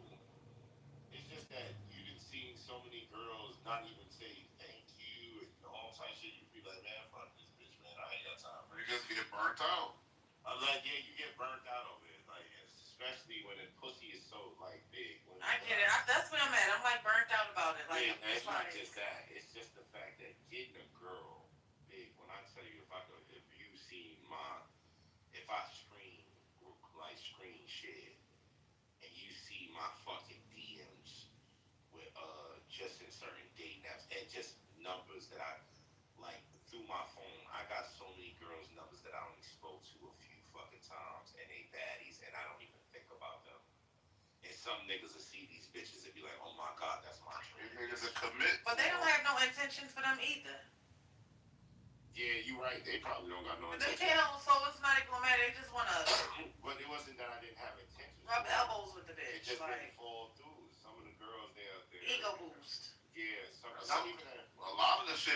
It's not even an ego boost because who knows about it but you and that. Like, but no, I'm saying, but her, the chicks, that's an ego boost. They be getting niggas, and that's a boost of ego. That's why that's why men have totally turned that shit off. I was like, niggas be boosting their egos trying to rub elbows with certain bitches as well. no, I understand that, but the big boost for ego come from women. Women, for niggas to be on a woman, especially if she pretty, like, put it like this. There is no, like, women try to shift this psychology. It just really, truly don't work 100%. Like, I know you can, but the whole logic, like, I only get pretty for myself. I only do this for myself. Like, yes, I understand that. We all do things for ourselves and all this other stuff. But as a beautiful woman in the wild, when you know you that motherfucker, you know that niggas is like, if this was any other decade, you know niggas was going to war for you. Oh no, fuck, we going to fucking Italy. We taking over Italy over miles. We about to take over. It ain't the same like that. It's not the same. I know women gotta feel the blow. As beautiful as women are today, Niggas don't care no more, bro. I'm gonna be honest. Not the same. Like, bro, sometimes girls be doing shit and I forgot. Like, I'm gonna be honest, this some real shit, Biggs. I caught myself walking out the store. I was like, oh, that girl was trying to bag me. Oblivious to shit. Oblivious, totally oblivious. Let me tell you another thing that happened to me on Big, and I'll never forget this. This was like a summer ago, like this summer before last. I'm going into the fucking grocery store. I'm pushing the cart. A black girl, it's her. She's very beautiful, and it's another black girl with her. When I come through with the cart, whatever, and I'm about to walk through, and I'm trying to get through. No, I'm on the line, and I'm pushing my cart through, and I'm trying to push my cart to the other side of the thing if I can put the groceries in it just to take it outside real fast. When I'm coming through with the cart, the girl started, oh my God, you're in my way. And she's like, and I stopped everything, and I put my hands up. I'm like, I'm sorry. I don't even know what I did. I'm sorry. I was just trying to push the cart. And she's like, oh my goodness. She's like, yo, I'm playing with you. Women don't know how to flirt. I don't know. No. But other niggas, when she did that shit, the whole fucking like every fucking machine where niggas was getting cashed at, all stopped what they doing. And we all look, because this is like street town. It's a regular grocery store. So everybody looks like, oh God, a black bitch is about to go off. And I'm scared for my life and all my, like, I know, like, my fucking cashiers is looking like, this nigga didn't do anything. This nigga always nice. You know what I'm saying? Because they girls. So they looking like, we all looking at each other. And she's like, yo, I'm just playing with you, man. I'm just joking. And when they see, everybody see me go,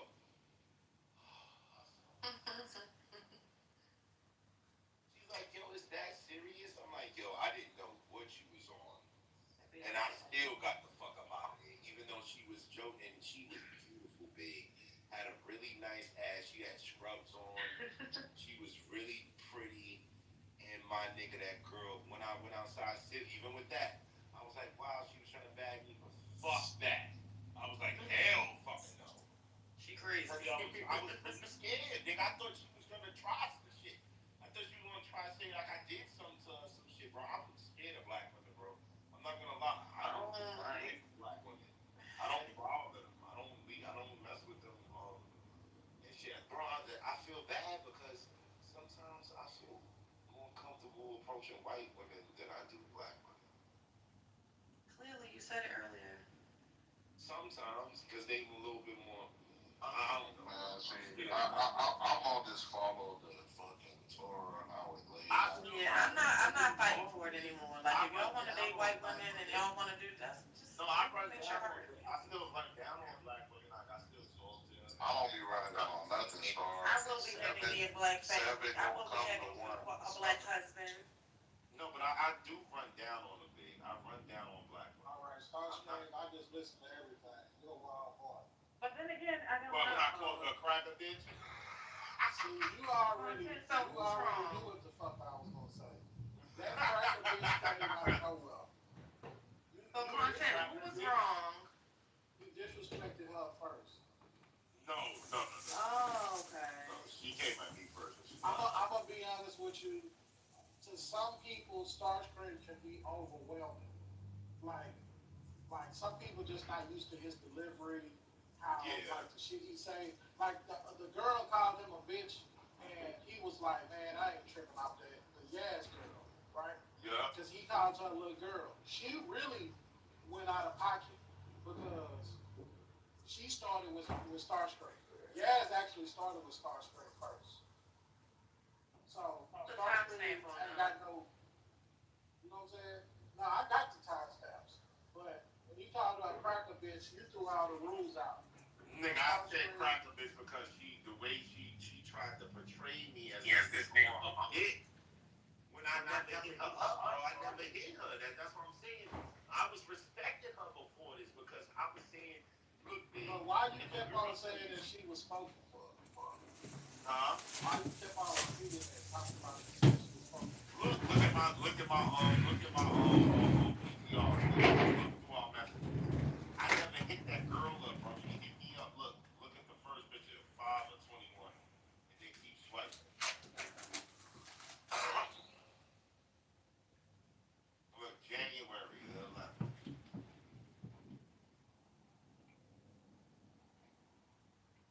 See what I'm saying?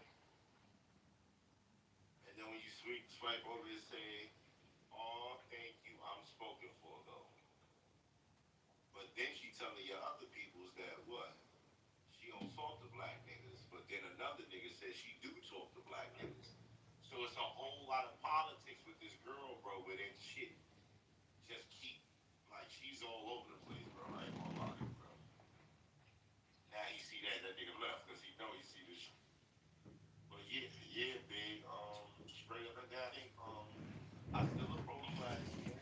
I'm not scared to approach for nothing like that, like, all the time. But what I say is, I'm scared of the altercation you could get into with black women.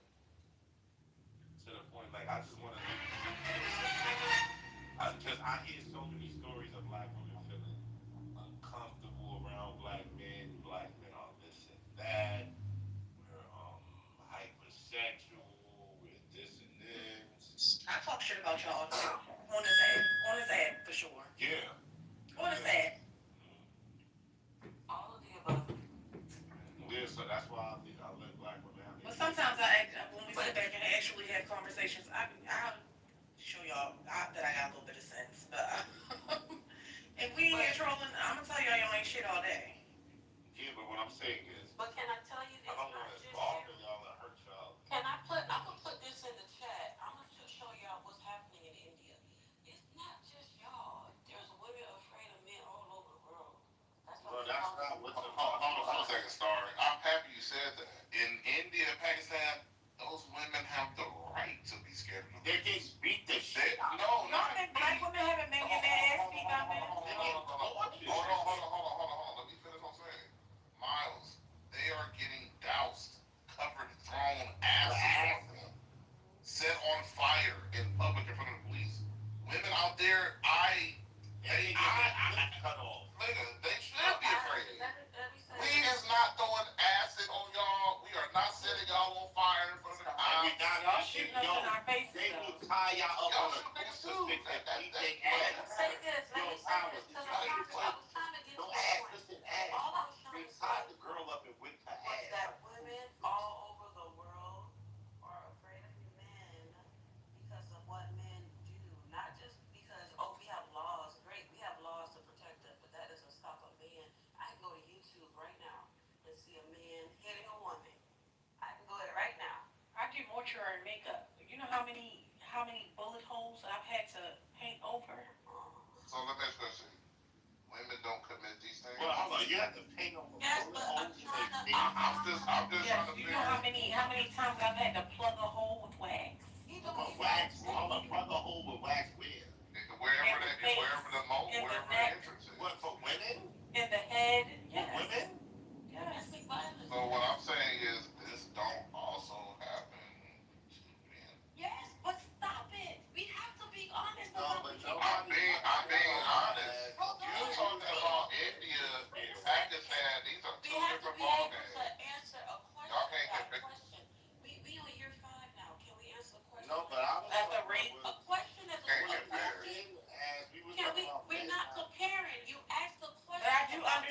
women, I do understand that there is a difference between what we go through on a daily, even if there's Y'all biggest issue now is that we don't even versus a talk to woman in y'all. India. I'm not trying to compare the struggles because we live in two different lives. Y'all biggest issue right now is on the song watches. I just want to say this. I ain't gonna say nothing else. The women in America's biggest issue now is not that we throwing acid on y'all. It's not that we setting y'all ass on fire in front of the police. It ain't none of that all the other women go through. It's now y'all biggest issue is that don't no man want to fucking approach or talk to you or be around you. So that's what we were just talking about, Ash. He's moving the goalpost. No, Ash, that's what we were talking about before you came in. What did you say again, Power? That men are avoiding women. Don't want to take them out on dates. Don't want to talk to them. Ain't approaching them. Ain't even trying to be bothered by women. Okay, so that's let's the figure biggest out what will be the solution then, right? Because we have these spaces all the time in here and we talk about the same shit. It's a revolving door. Well, listen, Miles, as beautiful as you are, what is it that a woman I'm gonna tell you. What is it that women, black women, could do? This is what y'all can do. Because as beautiful as y'all are, we evil black men. We are the bottom of the barrel, abusive, right? No, I'm not playing victim. I'm just saying I'm saying what we're built up to be. Since we're all of these things, y'all go ahead and go to India, go to Pakistan, go to these other countries. No, listen. No, I'm saying. Go out there and then, examine the crop of men that really exist in these places, and then you'll have a full accurate. You know how people talk about how can you speak about this country or this culture as Americans if you don't have a passport or don't travel, right? It's the same thing. I think our women need to go to India, go to Pakistan, go into the Middle East, go into the Arab countries, go into these other places, go into Africa, go into other countries where men really move a certain type of way, and then come back here, and then I think things will be better. Then women will be like, well, damn, these guys really aren't that bad compared to, you know what I'm saying? So I want our women to become passport sisters, but go to their countries, go to where they live at, and really examine. You get what I'm saying? I'm not being facetious at all. Thank you. So you think the solution? Wait a second. I want to ask this question to Star. Is Star saying he don't talk to women no more because he's afraid that it could turn into something it's not? Was that his thing? You gotta ask Star. Star, is that what you were saying? Because he kept saying he's afraid of confrontation, or if he talks to a woman, somebody could basically me to him. Is that his thing? I wasn't following on what he was Star. You on mute, bro. Or he probably don't want to be me too right now. Oh wow. Yeah, I don't understand how this conversation went so. It went dark, huh? It went. I don't think it went dark though. I don't think it went dark. It has to. You talk about India, and I can't help it. No. Who has an issue with men talking to them? I was speaking of a real solution that we can do within ourselves and within our own community. And listen, Ash, you may not, but most women in this world in America, and shout out to the women who actually admit these things, right? They are having a very hard time getting men, especially the man that they really want. That's not hard getting a bunch of fucking nothing ass bozo niggas in your inbox. It's nothing. It's hard for me to even meet a man at this point. Right. So only certain women will tell the truth about this. These aren't ugly women. Why so, Miles? I don't know. I'm trying to unpack it now. I don't know. Are you saying you're not going out? Are you going out? Are you? Well, I used to live in a different city. I did go out there. I was not impressed. I went to different, things. I've been around different kinds of people.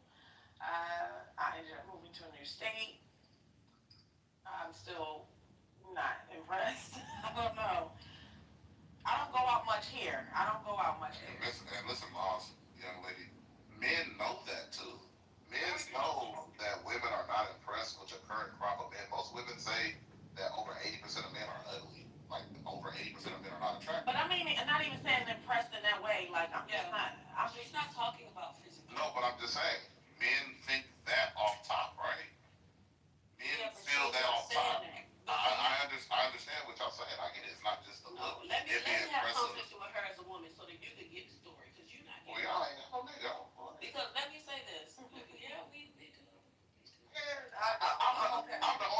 y'all got. Go ahead. No, listen, I'm gonna tell you. Hey, what? If you new to this space, these are our fat boys.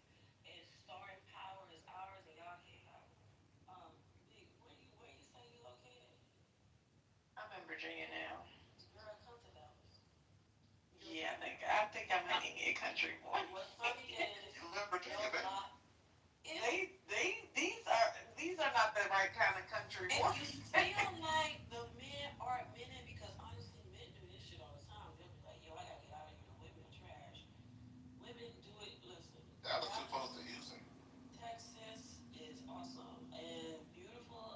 Single, educated men out here that have. And I'm just not in a space where I feel like I have to. And I'm not saying that I can't. I don't really want to compromise. You do have to get motivated again, though. Yeah, I'm just not in a mood to be like, oh, okay, well, you like me. Like, I'm not doing that. I've been with somebody. So I'm not a girl. I know how to keep a man. I've had one for a very long time. You just need a refresher. Yeah, I've had one for a very long time, and then I had to take time to not be with somebody. And now I'm kind of like, I kind of want to get out there, but I'm not sure.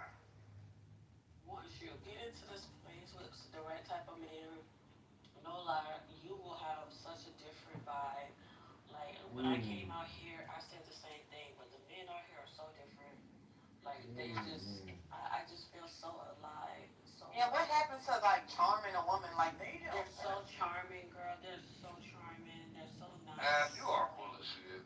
Make me blush. Like what happens? I've been talking about this for the longest. Have I not? Miles, you're gonna go to Dallas and find out that you should have came to Inglewood with me. That's what's gonna happen. Niggas ain't. Nah, all right, Ash, I get you. But I'm gonna just say this: y'all be careful out there. Y'all be careful out there in Dallas, because niggas from Houston might be trying to run back and forth for the areas, and that HIV, that HIV is high out there right now. The AIDS. Yeah, that's low. Simple test. A simple test will solve all my curiosity. Yeah, now they take a I breath. can tell you this, and guess what?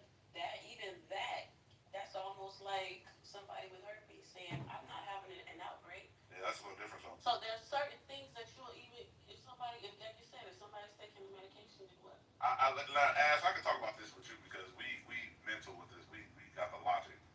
If I had to catch an incommunicable disease, if I had to catch one, I think it would be herpes as opposed to HIV.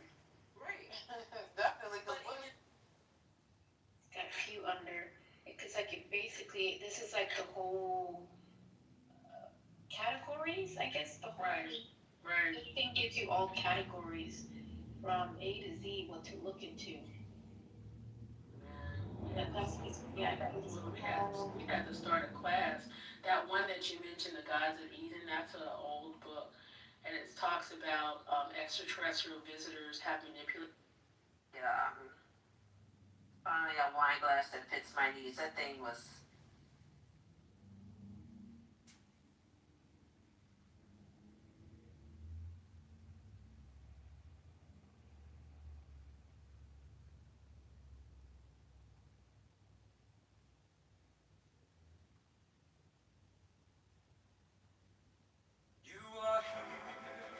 I'm the library of Alistair Crowley, technical labors of Thelema, liberals, subfigured all of Trace liberals, subfigured all of Saibar, Metadata, Alistair Crowley, libers, liberals, subfigured all Concordance, Alistair Crowley, libers, liberals, subfigured all Alistair Crowley, libers, liberals, subfigured all liberals, subfigured all the law of the strong.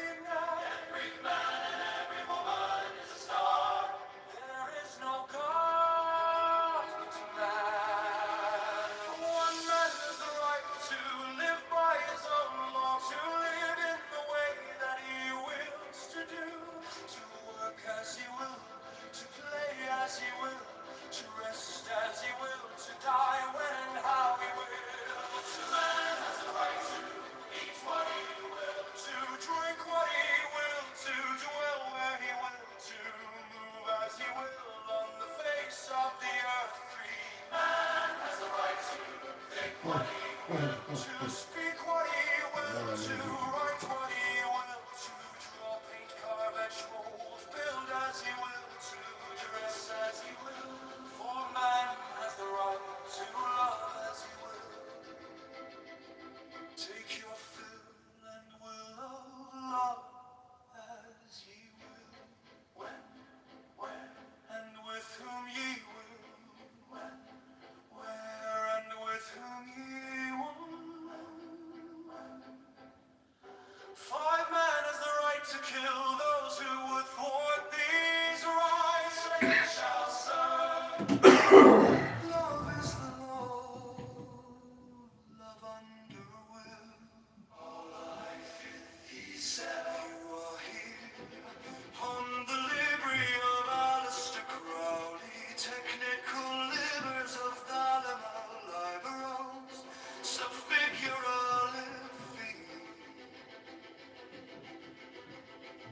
Trace liberals, suffiguralifi. Cited bar, metadata, Aleister Crowley, livers, liberals, suffiguralifi. Concordance, Aleister Crowley, livers, liberals, suffiguralifi. Aleister Crowley, livers, liberals, suffiguralifi. Liberals, suffiguralifi. Alothus from.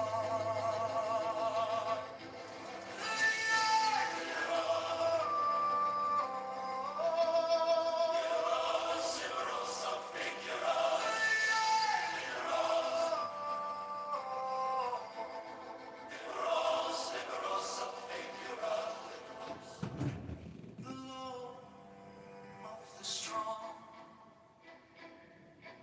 This is our law and the joy of the world.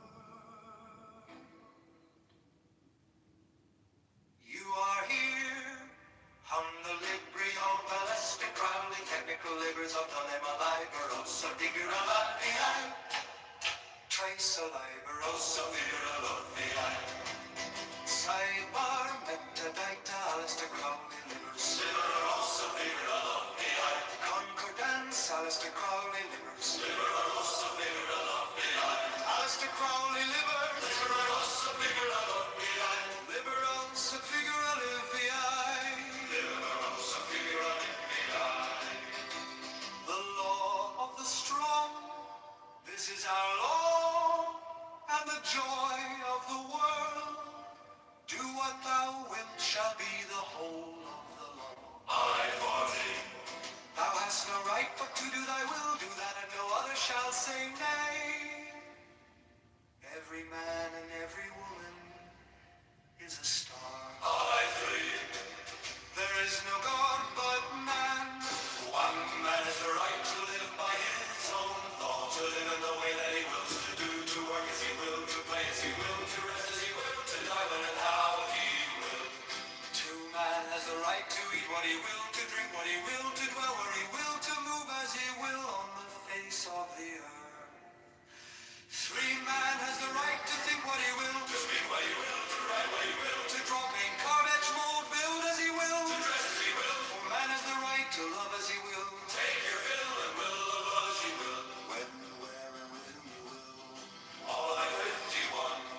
Five man has the right to kill those who will thwart these rights. The slave shall serve.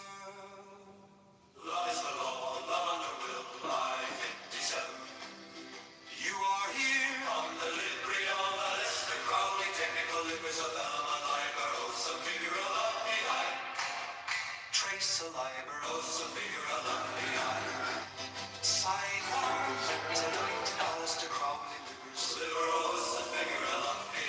Concordance, Aleister Crowley, livers, liberals, suffiguralifi. Aleister Crowley, livers, liberals, suffiguralifi. Liberals, suffiguralifi. Liberals, suffiguralifi. The law of the strong. This is our law. Still saying nothing. And the joy of the world. Do shall be the whole of the law. Thou hast no right but to do thy will, do that and no other shall say nay. Every man and every woman is a star. I read, there is no God but man. One man has the right to live by his own law, to live in the way that he wills to do, to work as he will, to play as he will, to rest as he will, to have it how he will. To man has the right to eat what he will, to drink what he will, to know what he will, to move as he will on the face of the earth. Free man has the right to Welcome make in. what he will, Just to one say tonight? what he will, Just to eat. write Great. I what he can will, check you in to as a play party of three, so you cards can what use he the grill. will, Or do as you he will, three? as he will. All you can eat is price per person. Your bill will be for three. Welcome in. I've always been chasing the next big thing. Today, we're taking it higher than anyone ever. Peoria got sits between desert hills and rolling fields, a crossroads of ancient stories and new ideas, spice markets and startups land.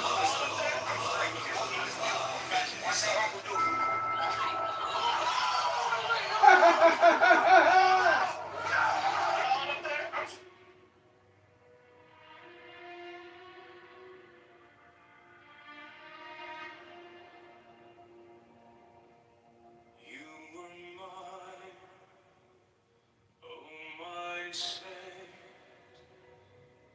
a whisper of Get away. soft restraint.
Thanks, Jeff.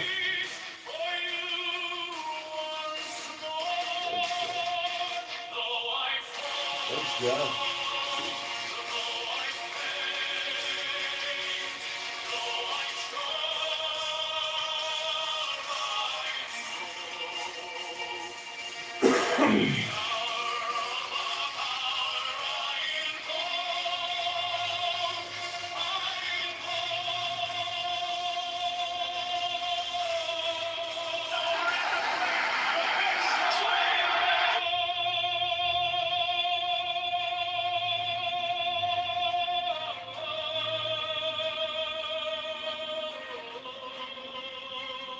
Hey, Mr. Nagler, how are you today? We're with Window TV. So I know that you don't want to talk to people on the conservative right because for whatever the reason you don't think, it's worth your time. But my question to you is, what's your line of questioning going to be? Are you going to still go with the whole phony insurrection lie that everybody in America basically figured out was a lie? Are you going to ask about the other people that died on January 6th?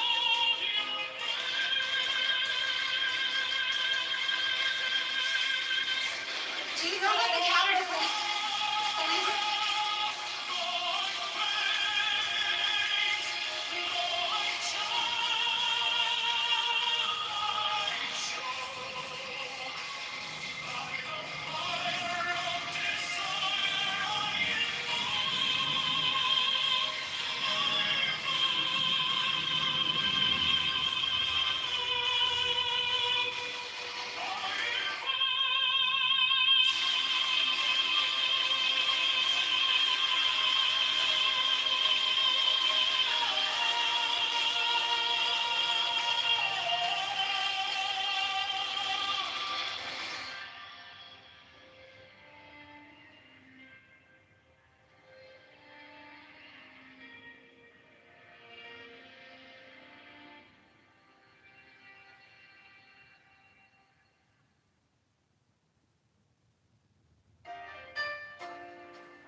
As a former prosecutor, you would never notify anyone if you're trying to get from the crown to kingdom's gate. Mystery spin, your total. illuminate fate. Kept the whispers, the will to start. Choke my answers with a wisdom's heart. The 10 lights, all the 10 lights, guiding through. More than 6% of Illinoisans do not have English on their bank accounts. No checking, no savings. Strength so true, splendorous path to journey through. By the ponders, deep and wide, understanding walks by her side. Chessed's mercy, soft and kind. Deborah's strength will sharpen the mind till far it shines. The jewels gleam, the harmony of a dream within a dream. Victory dances when that sex stays. Splendor in hoard and gilded rays. Yes, the grounds, the trembling soul. What's the Mountain matter? stands the ultimate goal. The 10 lights, all the 10 lights, blazing trails through shattered heights. From the crown to the kingdom's glow, the tree of life where wisdom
Senate Bill 2820 was filed just last week. Representative Sheehan, what are your thoughts on that?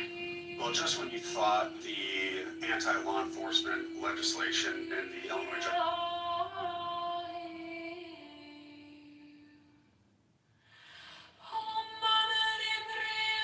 Did he just go through a heated...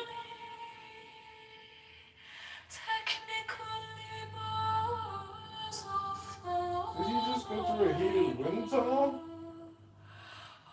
Rural Assembly could get any worse. A Senate bill like this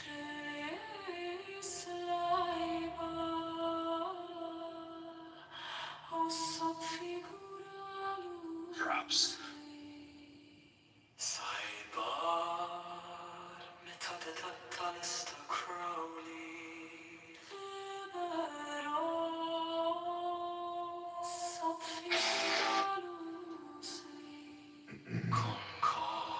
A Senate bill like this drops. We're at a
Does he think?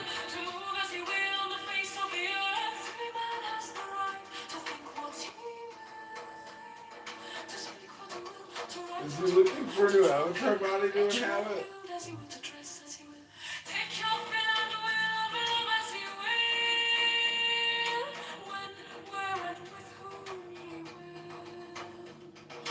Love is the right to kill those who would thwart these rights. Love is the law. Love under will. Concordance is the calling. Liberos figuralis. Concordance is the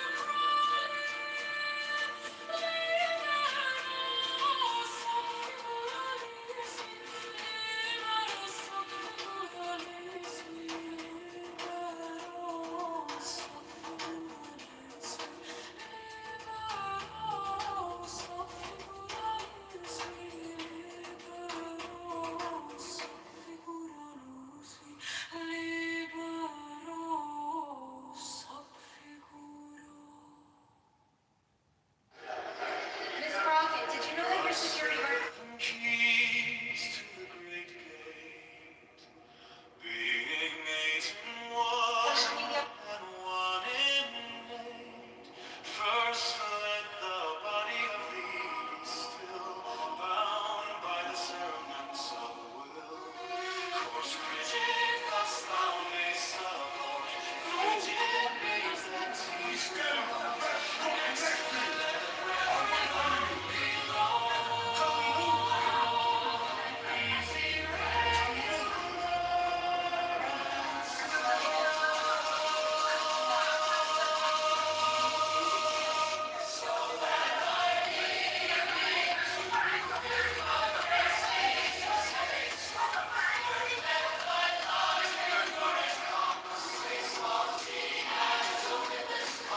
Forth let the will to be bound to the one love profound.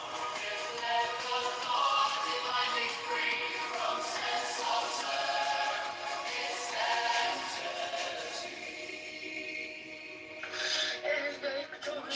That springs in hands. Into turned inward mission. Atom of analysis. 6 on one thought.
piece of shit.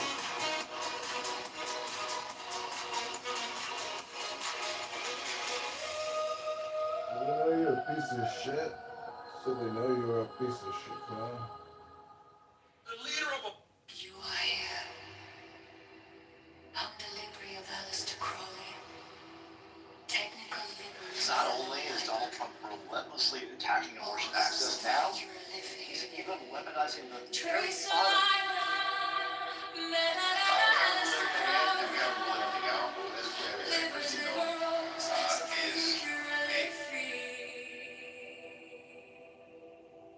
Concordance, men are Alistair Crowley. I see you. Liberals, so figurally free. Alistair Crowley,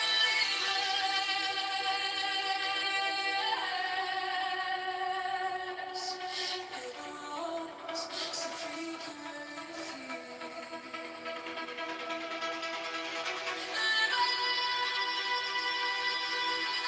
You know you're a piece of shit.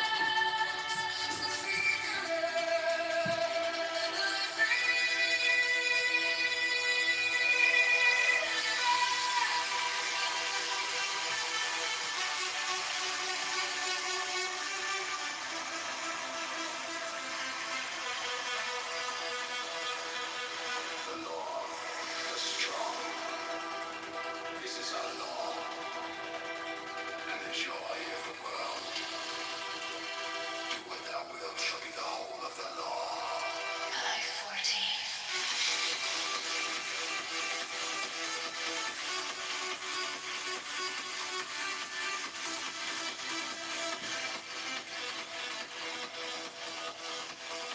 Thou hast no right to do thy will do that, and no other shall say nay. Every man and every woman is a star. There is no God but man. One man has the right to live by his own law, to live in the way that he wills to do, to work as he wills, play as he wills, to rest as he wills, die when and how he will. One man has the right to eat what he will, to drink what he will, to dwell where he will, to do as he will on the face of the earth. Free man has the right to think what he will, to speak what he will, to write what he will, to draw, paint, carve, and mold, build as he will, to dress as he will.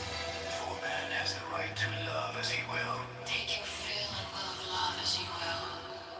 When, where, and with whom you will. I, 51, Man has the right to kill those who would thwart these rights. the slave shall serve. Love is the law. Love under will. I, 57, you are here. I'm the Libri of Alistair Crowley. Technical libers of the Liber Liber. O's of figure Liffey. Trace the Liber. Men at Alistair Crowley. Libers, liberals, so figure Liffey. Concordance. Men at Alistair Crowley. Libers, liberals, so figure Liffey. Alistair Crowley, January 6th committee failed to archive or preserve its video recordings of witness interviews, deleting or destroying any.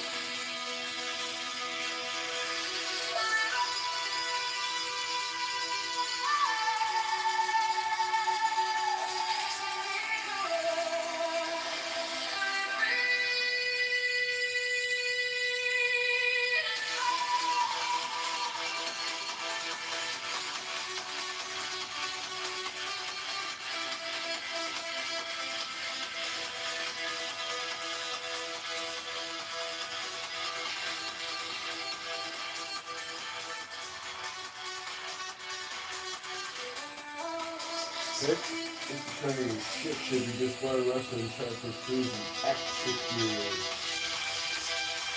950. Ooh.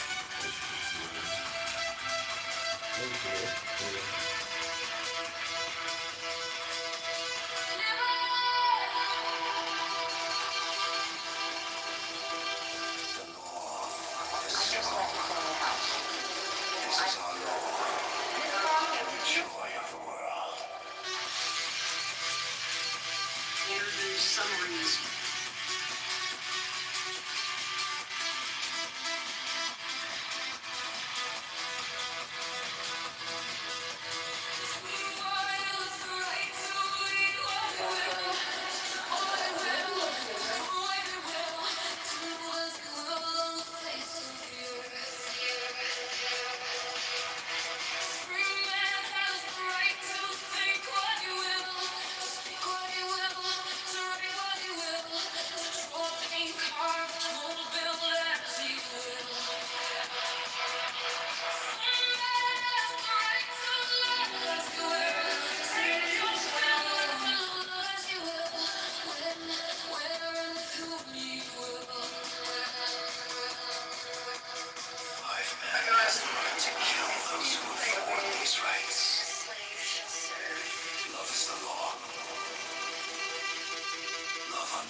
Transcripts involving more than one full terabyte.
And I don't get it. I don't get it. So I'm thinking about that because I have to blow dry my daughter's hair. But I'm listening anyway. But please answer that for me because everybody keeps acting like it is so bad to make money on social media when it's actually the next best thing that's been happening for about 5 to 7 years now. But people are just catching up on acts. So I feel bad. That's me. Go ahead, Charles. And no other shall say nay. You can't say that you're taking food out of my child's mouth if it's not your main source of income. Why would you say that? Why would you say that you're taking food out of my child's mouth? I didn't say that. Put the watermark off of a video and posted it on yours. That means that this is your sole life. This is what you live for. That's not what I said. I was giving the example of what this person said about me, Stephen Queenie. He said to other people that we diluted the pool because he's an original AI content creator. He said because we post other videos and stuff on X, or we post our opinions, that it was not valuable enough, and that we were taking money out of the pool, of the content creator pool, and diluting it because it was taking money out of his kid's mouth. He couldn't get it. I was saying that without calling him out. That's what he said, not me. Not me. Trust me. My husband provides. We're good. We're good. I was calling him out for saying what he said because I read his comments to other people, and he was saying that we infected the pool because he thinks that his AI should be top notch. Top notch. He should be getting paid more. That's where it's coming from. It's not me saying it. I was saying this is what they said. So again, you're right. Why are you relying on that? Why don't you have a job? Whereas me and myself, I have my husband, we make our bills, we're fine. But you know what? I'm making money on X, and I'm not going to apologize for it. I'm not going to apologize for it because X said that we can do this. We are doing it, and it's paying for my daughter's college. We are a one-income family. And if I want to go out and sell houses, I can go out and sell houses, but at the same time, we are a one-income family right now, and this helps because guess what? I just paid my daughter's college tuition for this semester. And I'm not going to apologize for it, and I'm not going to sit there and allow people to sit there and put me down because I use videos or I use memes. Steve does content. I actually was doing content where I did videos and shit like this and everything until I was harassed for 3 fucking years on this app. And I was harassed across all platforms to the point that they doxed me, they created memes about me, and then to the point where they actually put sexual images on my pictures. I won't do that right now. So you know what? I have no apologies. So I go back. I got a blow dry my daughter's hair, but I'm just letting you know it was not me saying that. I don't rely on it. I was saying what this person said. This is what they said, and they think that's why they're attacking us. They're basically calling us an infection on the pool of monetization because they think that only certain people should make money on acts. That's the problem. So, Speed, can I say something? Hang on, we have like 5 hands before you, Patricia, if you can raise Oh, I didn't know that was what I was supposed to put my hands No up. worries. I'm sorry. Can I get 2 Yeah, seconds? go ahead, my friend. Close out, please. I just wanted to apologize to you, Sass, about that. I tuned in the middle, and I guess I missed all the beginning of what you said and only caught the end. So I'm really sorry about that. Thank you. I appreciate it. That's what happens when you put it in at the end. I'm just kidding. I was trying to make a joke. I fell flat. Whatever. I have mid jokes, right? But yes. That's what he said. Get out of here, Pim. Anyways, so I'm going to counter that argument a little bit on the content creation because I've seen Zeratos and Rican Memes put out some brilliant content and they get millions of views. Zeratos actually got shared by the President of the United States. So I'm just going to say, like, maybe do some introspection on the content you're actually creating and see what your audience likes or doesn't like. And I do want to make one mention on my own subscriber spaces. The only thing that I mentioned was, hey, check the trending tab. So I'm going to let all of you know how to grow your account. Here we go. Fuck you guys. Look at the trending tab. Make sure you follow the right accounts that are posting political content. Put them on notifications. Put the large accounts on notifications because those people can guide you how to grow your account. Make sure you post authentic content. Be truthful in how you speak to your audience. A lot of people really enjoy that. They love authenticity. And actually, I spoke to Colin Rugg probably about a month and a half ago at AmFest, and I told him directly, I was like, hey man, you know, when I was growing my account, I looked up to you, and he looked at me and he's like, what the hell are you talking about? The Democrats,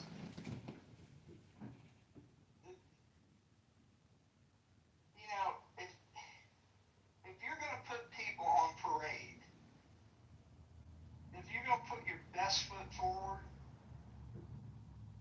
if you're going to take a shot at the king, why wouldn't you try to do that with your best people?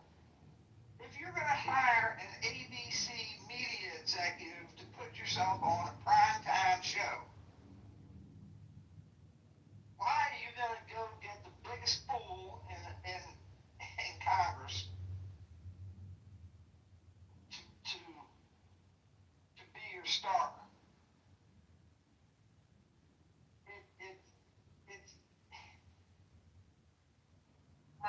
But Mr. Philby, it's not Benny Thompson.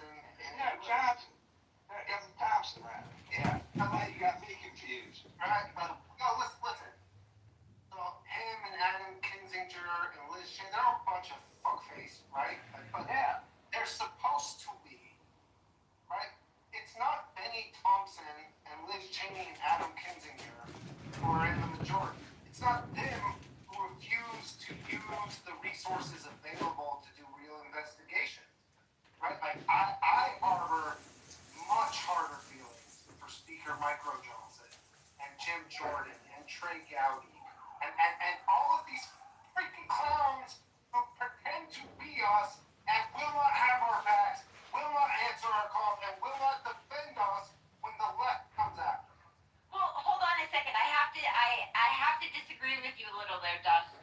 Right? Because Benny Thompson, right, he was friends with Norm Eisen. So Norm Eisen and Benny Thompson go way back, right? And Norm Eisen had the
regards to the January 6th committee. Well, don't get me wrong here, right? Which is, I'm not defending Fat Benny, right? I'm not saying that he's not a bad actor.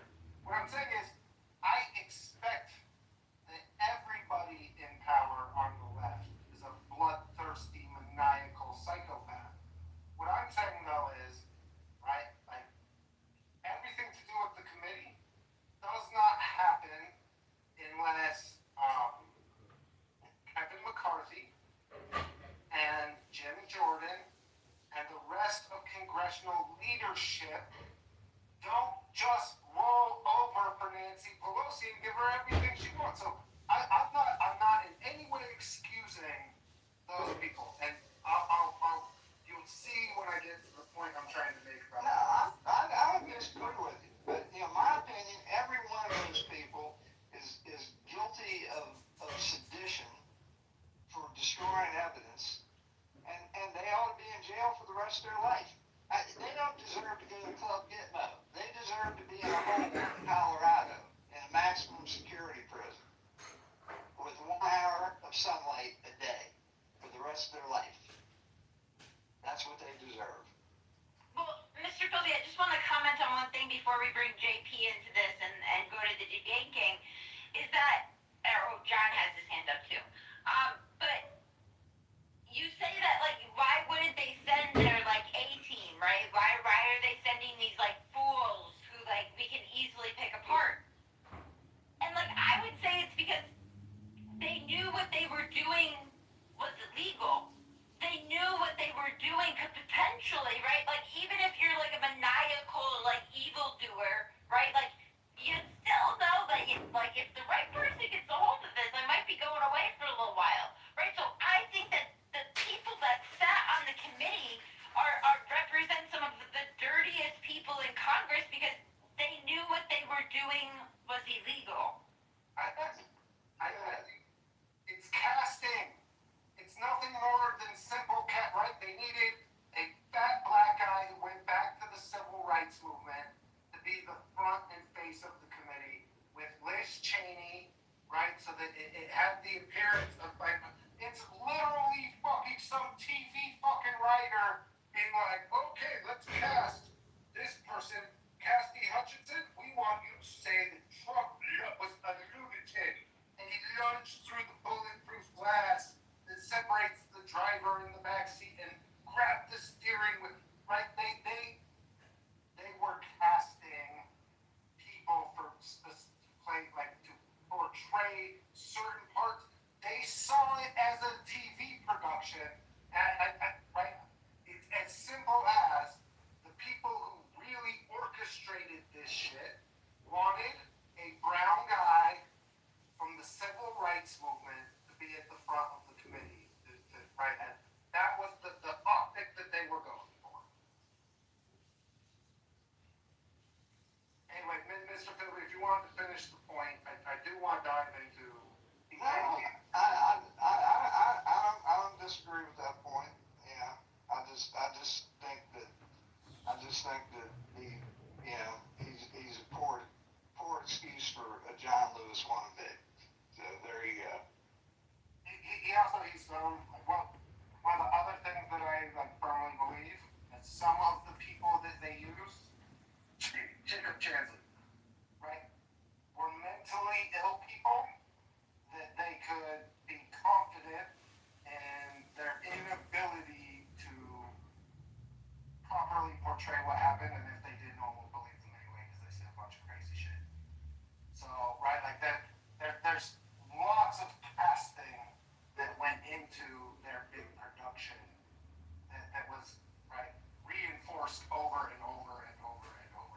And to be honest, the January 6th movie production has almost certainly the largest marketing budget of all time. I mean, they forced every channel, every anchor to toe the line on very specific messaging in ways that we've never seen it. Well, I guess we saw it with COVID. We saw it with COVID. I think they were emboldened by their, like, control with COVID. invoice if they had to as a method of survival. And don't forget, Tina Peters is still in fucking prison. I don't know if you guys watched the video of her being assaulted, but like, if there's one thing that churns my stomach, right?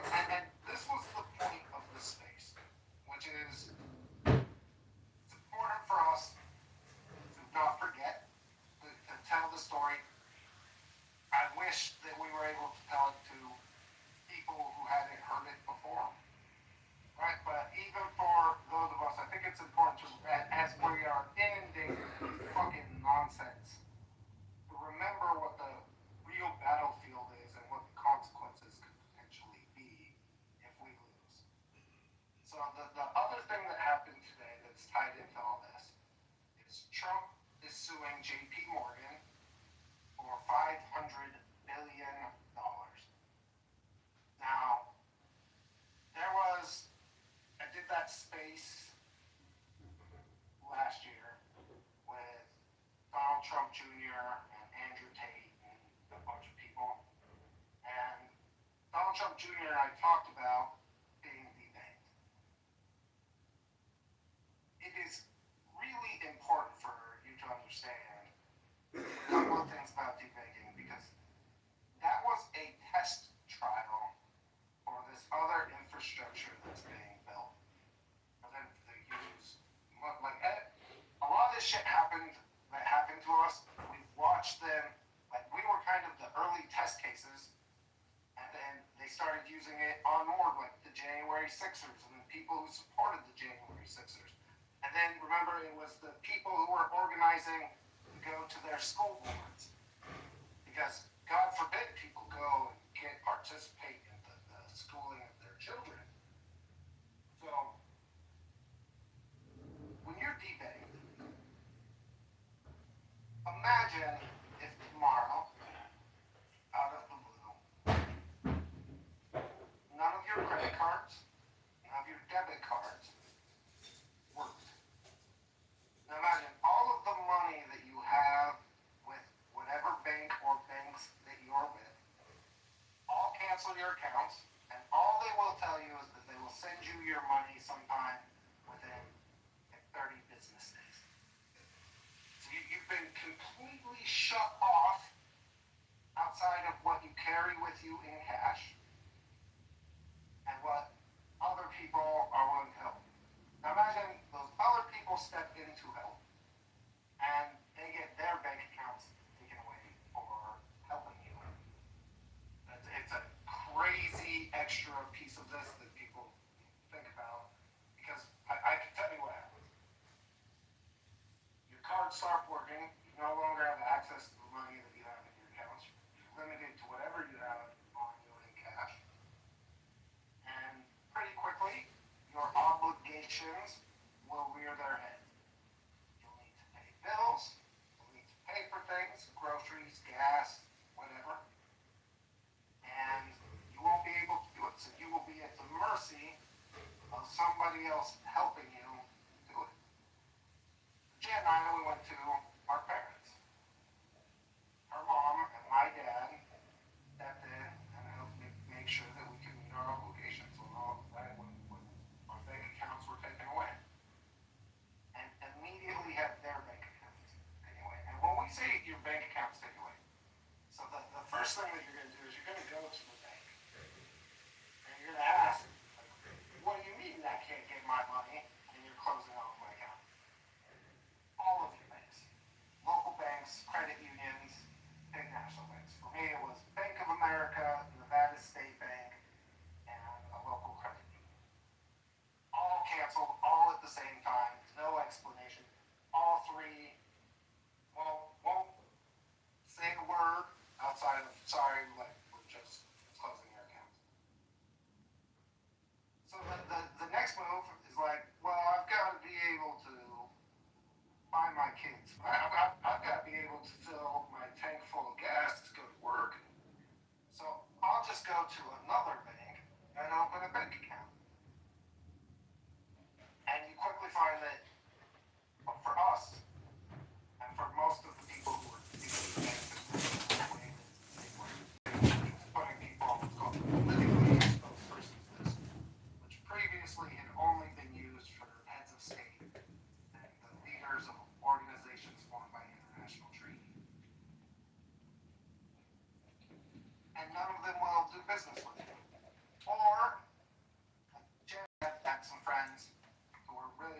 had a vice president at Bank of America who reinstated our accounts because he's like, so he stepped in and reinstated our accounts. He was fired. They literally, the corporate board stepped in within an hour and reclosed our accounts and fired him, like he lost his career stepping in to help us. So now you don't have access to the economy and things are getting tight. Even when you get your money, right? So they send you a check. No bank will do business with you. How are you even going to check? Well, check cash. So now somebody gets to take 4 or 10% of your total net worth off the top, just so you can get the cash that's already yours. It is. I had another friend who was head of fraud. That's how we found out that we were on the pet list. Oh, you guys were put on what's called the politically. I'd never even heard of it before. I didn't even know that it existed. I don't think anybody knew that it existed. So, Can I just add one thing, Gus? Early on, right, and I distinctly remember this. We went to try to get to Western Union, right, and we couldn't even use Western Union. And here, just the scenario of you have illegal immigrants in this country who are able to go to Western Union and send all of their American money that they made back to their countries, right, where we're losing dollars. But you have Americans who didn't do anything wrong, and because they don't have a bank account, because they're on some list, they can't even use Western freaking Union, bro. And Cash App was Fatima, what up, Fatima? PayPal was up. Fatima, There was no transferring money. There was no bank accounts. There was no nothing. Hey, John. It's so overwhelming. Hey, bro. And again, we have kids, right? 4 kids, obligations, right? People who depend on us, even beyond our immediate family. Lots of people were dependent on us, doing certain things, and all of that's just stripped away in a moment. But when you look at the history of law and the Constitution, there's a thing called due process. Yeah, right. Which is, you're not, right, it's supposed to be that you can't have your rights stripped from you without having the ability to, tell your side, appeal decisions that are made. But here's the most insidious part. We don't even know, right? So, we found out we're on this list. Well, how do you get off the list? Well, who keeps the list? Who creates the list? No one can tell you. All of a sudden, you're on this list that you've never heard of. You're banned from participating in the economy because you're banned from all banking. And you have no recourse. You have no hearing. There's nobody that you can appeal to. You are just fucked. Pardon my language, but you are literally just hung out to dry. Good luck, best of luck to you. Do what you're gonna do. And it is insane and terrifying, frankly, because as a weapon, it's something that the left is particularly fond of, which is they don't like violence per se. They don't want to get their hands dirty. They don't want to have to look the people that they are trying to kill or starve. They don't want to look them in the eye. They don't want to have they don't want to have to face the real life people who they're deploying these tactics to kill and starve and destroy. They don't want to have to see it. So think about, and they don't want to have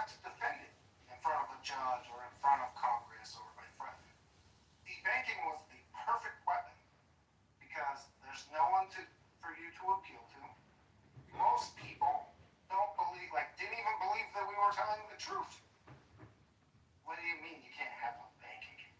That doesn't make any sense.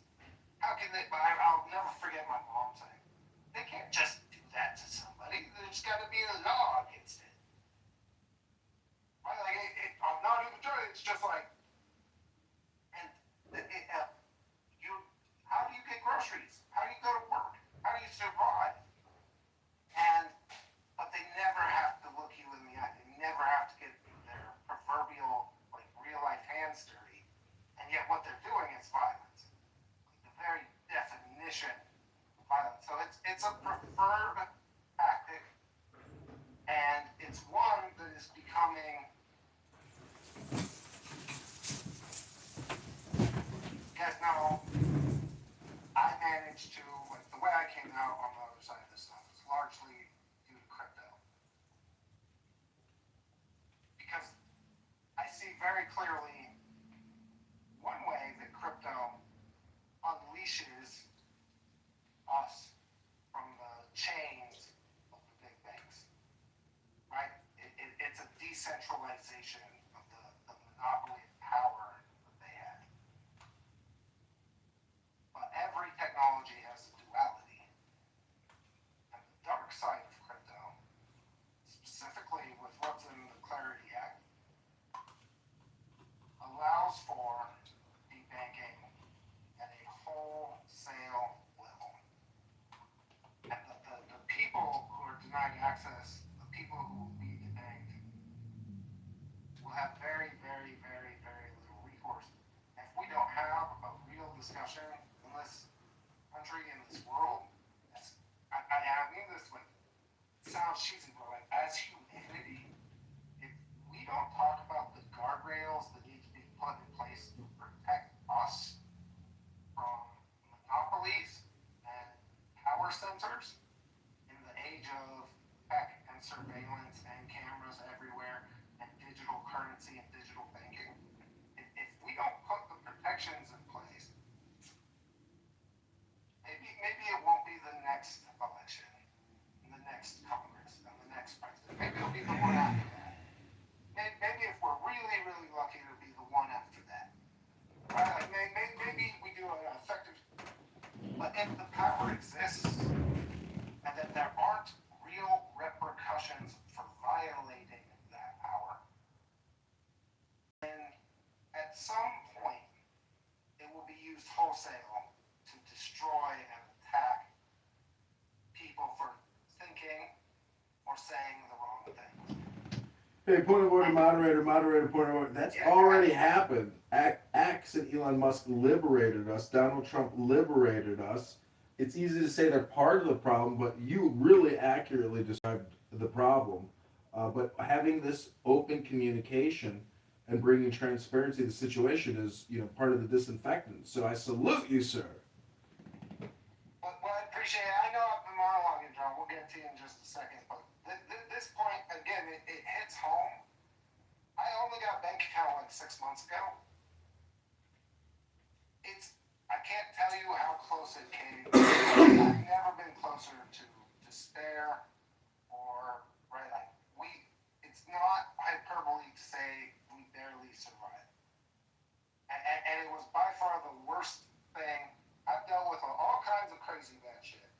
But that in particular, because it was such a silent force, and you had no direct enemy to go after, you had no recourse to doing this stuff.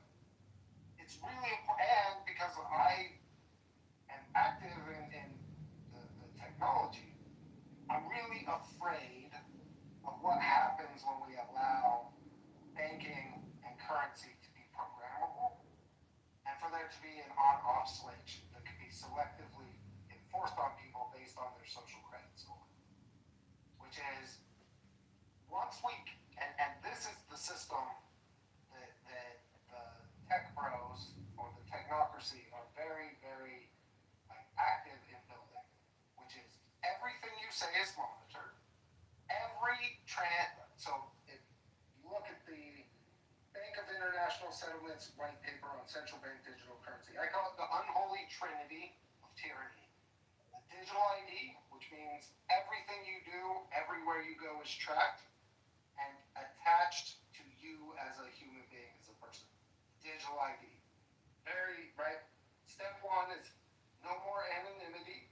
They have to be able to see, track, and record everything you do, everybody you talk to, everybody you do business with, everybody you buy something from, everything you sell something, every single thing has to be tracked on a single so that they can monitor that. Then all assets have to be tokenized so that all of those can be tracked. Digital ID, that's number one. So number two is the central bank digital currency, which is a digital currency that's programmed. I don't care if it comes from a central bank or where it comes from. The real danger is in the programmable currency and the social credit score. And we're seeing, like, if you go look at even the algorithm on X, you are given a social credit score. But moderator, the money is already programmable. The Federal Reserve just puts zeros in a database and sends it to BlackRock for printing. And your social credit score is already there. You can't rent an apartment with a 450 credit score, so everything's already fully bidded up. You're talking about what Fink was talking about today with Elon Musk and others. They want to bid it up even more, and that's the insanity of it. They want central bank digital currency, and it is a global central bank monopoly. These fuckers have been running the world for 100 years, and they're never going to give it up. Point of order as the Point of order, moderator, point of order. I brought you up on stage more than 5 times, and it's little freaking chihuahua over here, Kathy Holbrook. I brought Mark up 5 times and he keeps dropping. The problem is on his end, and I don't need you piping up like a little bitch saying, oh, well, I guess patriots aren't allowed to speak. Go fuck yourself. How about that? Maybe Mark should get a better internet connection and you should shut the fuck up.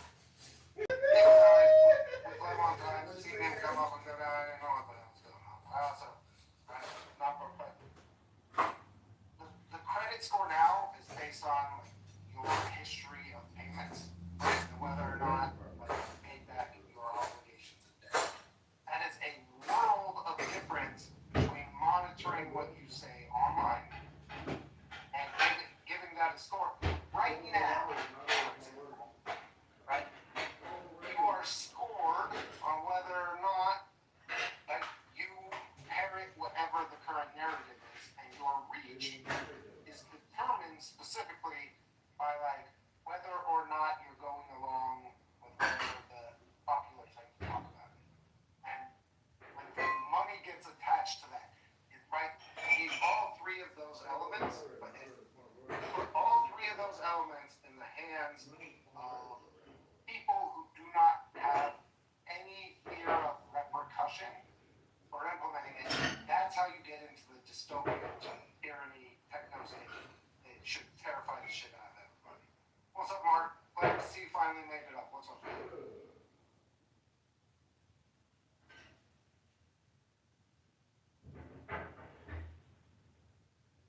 You guys hear him? I can't hear him. Patriot got your voice?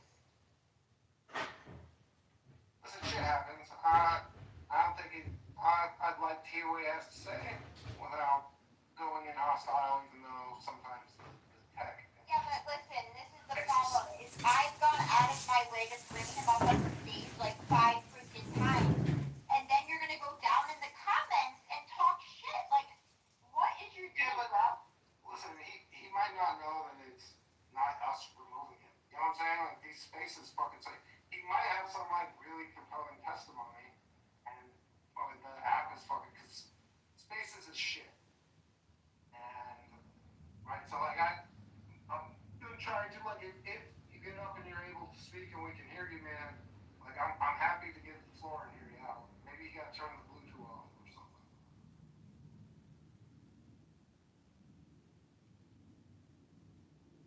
Alright, well, we'll try again. Maybe try to recycle again. I don't know. Jim might bite your head off though. Fair warning. Only if you complain about it. No, it's not that. It's literally that people are we're literally having a space about free speech and patriots getting attacked, and then you have people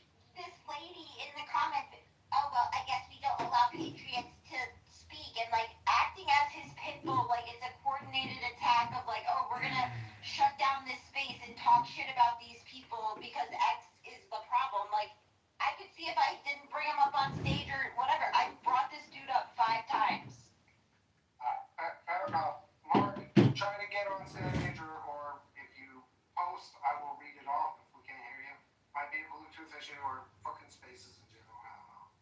But alright. So Trump's still in. So my fear, I want to rest. And we're left with two possibilities. One, Donald Trump is a cut bitch who allowed his friends and family to be viciously and violently attacked, and he's not going to do jack shit about it. Or he will continue, as everyone who's ever known him for a long time, as somebody who is vindictive and comes for the people who come for him. Only one of two things is true, right? So I tend to think that arrests are coming. However, I believe that you should continue to be pissed and demand them sooner. I believe it's important for the narrative that there is a groundswell of demand for prosecution. Because that's going to be a nasty, nasty fight. Right? If Donald Trump is really going after the people who stole the election, it's Nuremberg. It includes the media. It includes legislators of both parties, by the way. It includes tech. It includes, right, activists and NGOs. It includes, it is a massive network that took the 2020 election and did all this criminal shit to all of us. And so, right, if he's really going after it, the danger to me is that we're given some scapegoats. That we're given a couple of big name scalps, and to me, there's one really easy way that I'll be able to tell whether or not we're really uprooting the entire apparatus. If Norm Eisen is prosecuted, then I'm confident that we're getting the network, right, that it will include enough of the people downstream instead of just the people at the top in order for this to, really matter. My fear is that we get a couple of big names and we're like, oh, okay, cool, on to the next thing, right? But it's got to be the bankers who debanked us. It's got to be the January 6th committee fraud. It's got to be Alex Pelosi and the production crew who staged the bullshit. It's got to be all of the activists in every state who set up the ballot stuffing operations. It's got to be all of the lawyers who participated in the lawfare before and after the election. Right? This is a direct threat to us. And so it's a big lift, and I'm willing to, not quietly, right? But I'm optimistic. I don't believe Trump is just going to take this, because it's the same people who tried to fucking assassinate. So there's no effing way he's taking it laying down. At some point, we're going to get something, and I'm going to make my voice heard loud as fuck, that it includes not just James Comer and Clapper and the people at the top, that Jake Tapper, that Rachel Maddow, that Stephen Colbert, that Jimmy Kimmel, that Norm Eisen, that Letitia James, that Jack Smith, that all of them, right? There has to be consequences. Because otherwise, the next time that they get power, and it will be sooner rather than later, because we will be demoralized. The next time they get power, it'll be a bloodbath. Because they're installing the surveillance state and the digital currency state right now. And there are zero protections from them just being able to shut off your digital wallet.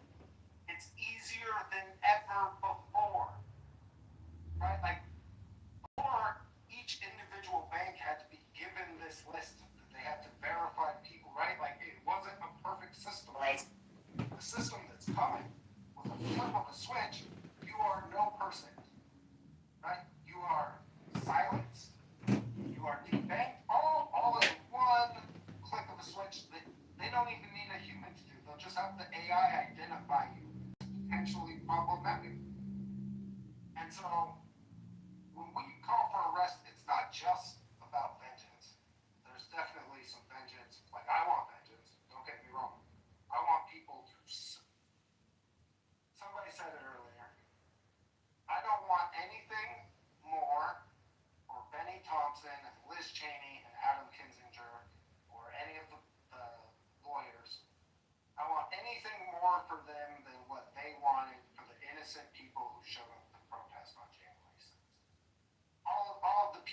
got shoved into the Capitol. All right, not the extreme cases, although right, like I have questions even about those. But I'm saying they wanted us to die. They wanted our lives to be over forever. And so I don't want anything worse than what they wanted for all of us. I want them to suffer for the rest of their days. I want them to be branded and tried and convicted as traitors, the American people, to the Constitution that they swore an oath to. Because they did. And so it's the vengeance part of it is just one part though. Because what I'm really worried about is that my kids grow up in a world where if they say mean things about the congressman, or this happens to me a lot growing up, or if they outperform the senator's son on math or in sports or whatever, that the jealous little shitbags, right, are able to take action against them with no recourse. Like, we need to have these conversations, and it starts by, what more do we need? We had Jack Smith, the vaunted saint, according to the media, right, the bravest prosecutor who has ever lived. We have been literally giving up all of it in front of congressional testimony. People don't give a shit. People are talking about fucking Charlie Kirk, right? Like, we don't have, there's not new information like that. People are stuck in the silo. Meanwhile, the digital prison is being built all around us. And I see Donald Trump taking action. I see him suing J.P. Morgan. I see him demanding all of this stuff. But why? How? This is the other part that I've just never been able to wrap my fucking head around, which is Donald Trump is the president, right? Like, how does Donald Trump call for prosecutions publicly and then, well, see, you haven't? Like, how does it? If there's one part that he has full and total control of as the executive, it's over like these prosecutors. And Bukele did something that there's reason to be hopeful. Nayib Bukele took over in El Salvador. It was the most violent country per capita in the world. Most corruption, right? But most murders per capita, most violent assaults and robberies per capita. He took over, you know what he did? He built prisons. And he filled them with gang leaders, but he didn't stop there. He also filled them with the judges who had been bribed by the gang leaders, and the politicians who had been bribed by the gang leaders, and the business leaders who had enabled and empowered the gang leaders. And you know what happened in his country? It went from being the most violent country in the world to literally the least violent country in the world. If you take this stuff out, right? If you do it root and stem, and you go after these, like this Judge Boasberg motherfucker, or this judge in Minneapolis who refused to prosecute Don Lemon. You know how many evangelical activists I've known who have been prosecuted for just protesting or praying outside or inside abortion clinics? Don Lemon barged into a fucking church service, right? We have him literally on fucking tape saying, oh, look, those are people that we traumatized. I guess that's just the price of protesting. It's literally definitively the law he violated the FACE Act or the KKK Act. Like, it's almost like it was scripted. I know people who did years who were sentenced to more than a decade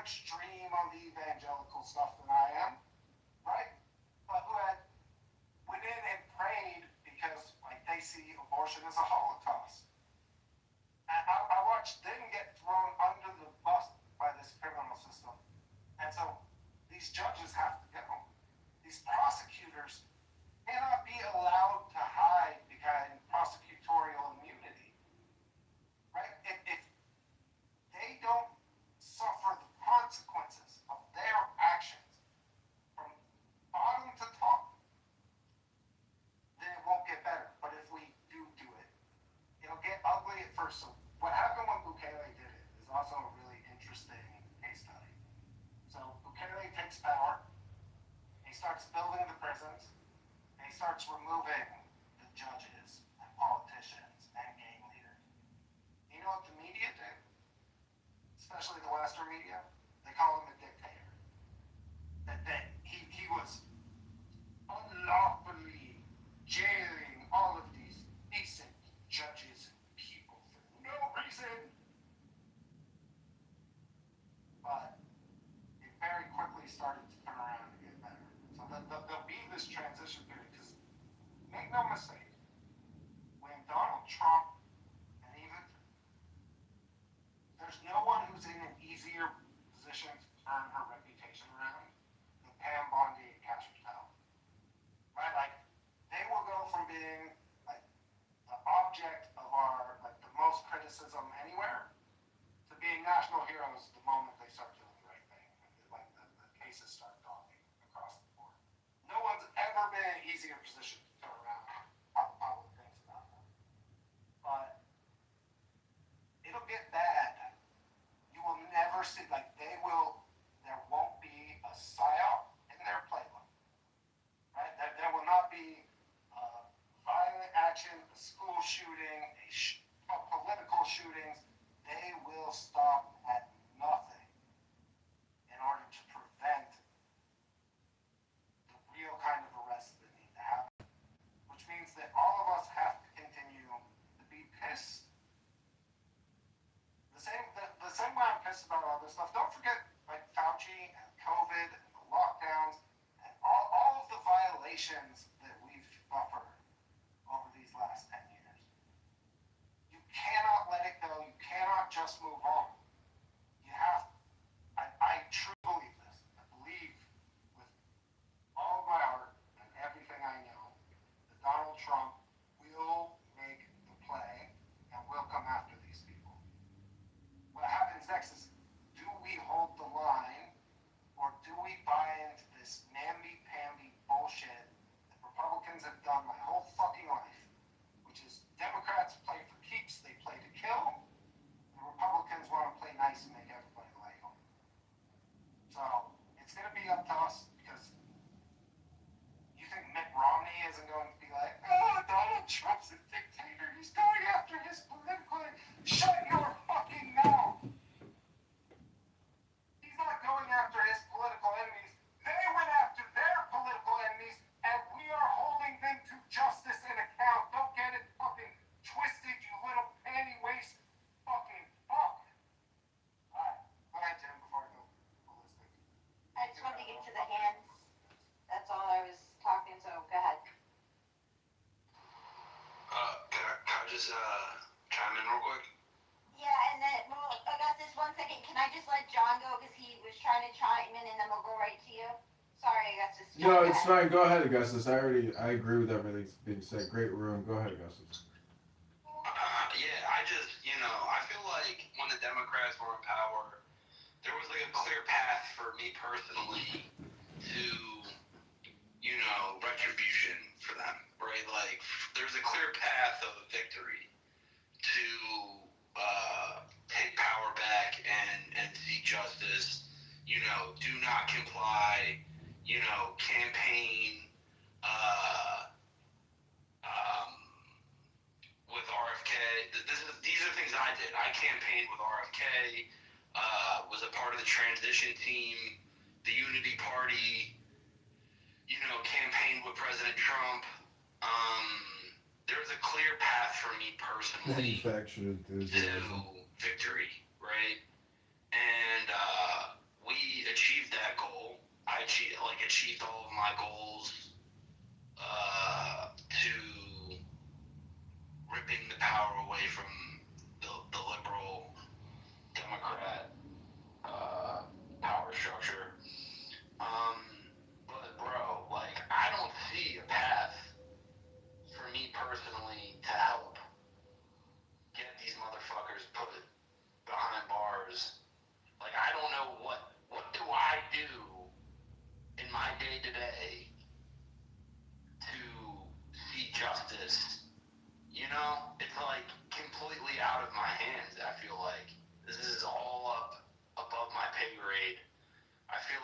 all I can do is talk about these things.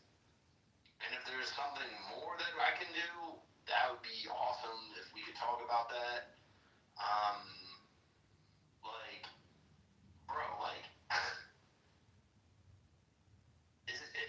I might sound like retarded right now, but it's Pam Bondi who's supposed to be putting these people behind bars, right? Or is there somebody else I'm unaware of? It's not just her. There's a lot of people who have responsibility. JP, I saw you wave. Is it urgent? No, I just wanted to respond to Augustus' question about what we can do, because what this comes down to, guys, when I listened to Jack Smith testify today, from a lawyer's perspective, it boggles my mind. I mean, I heard testimony today. I didn't realize it until today that approximately 1 month after Mike Johnson became Speaker of the House, Jack Smith had subpoenaed all of his private phone records, and then got a judge in D.C., I think Boasberg, but I'm not 100% sure, to sign a secrecy warrant so that nobody would know about it. And I'm just like, holy shit! The level of tyranny and power and control that is wielded by these people without any consideration to the Constitution, it blows my mind. And we really need to get back to, and Dustin, you kind of stole my thunder a little bit when we're talking about Bukele and the judges. We need to get back to having a judiciary that is loyal to the Constitution again. Because just like you said a while ago, that the J6 committee, it was a central casting bunch of useful idiots. 90% of Congress is central casting hand-picked useful idiots. 90% of the Senate is, and 90% of the federal judiciary is. We have a class of government here that is designed entirely to oppress the rights of the people and to suppress the Constitution. And we need to get judges back in power who are loyal to one thing and one thing only, and that is the basic core constitutional principles. And we have lost that as a country. Thank God that Donald Trump won that election in 2016 and was able to appoint some conservative judges to the Supreme Court, or we would be gone now. We would be completely gone. There would be 10 to 20 million illegal immigrants flowing across the border every year. We would have permanent one-party rule. The Constitution would have been amended and suspended at large. It's not very taxable, but that's We fine. were on the Again, verge of total I destruction, don't know and we really need anyone. to focus on getting back to a judiciary Republicans that who will thinks that spending enforce the law. sending Judges another are $1 trillion supposed to be to the Washington, voice of D.C. reason. will They are actually improve literally anything. supposed to be the So mouthpiece when you and say the raise making taxes, heart of the Constitution of this country, and we have lost that. And so what we do, We are running out of time. Honestly, Dustin, right? We don't have the political will. We don't even have the moral will or compass in our Congress right now to even hold Boasberg responsible with a censure. They didn't even have the balls to cut his budget a few weeks ago.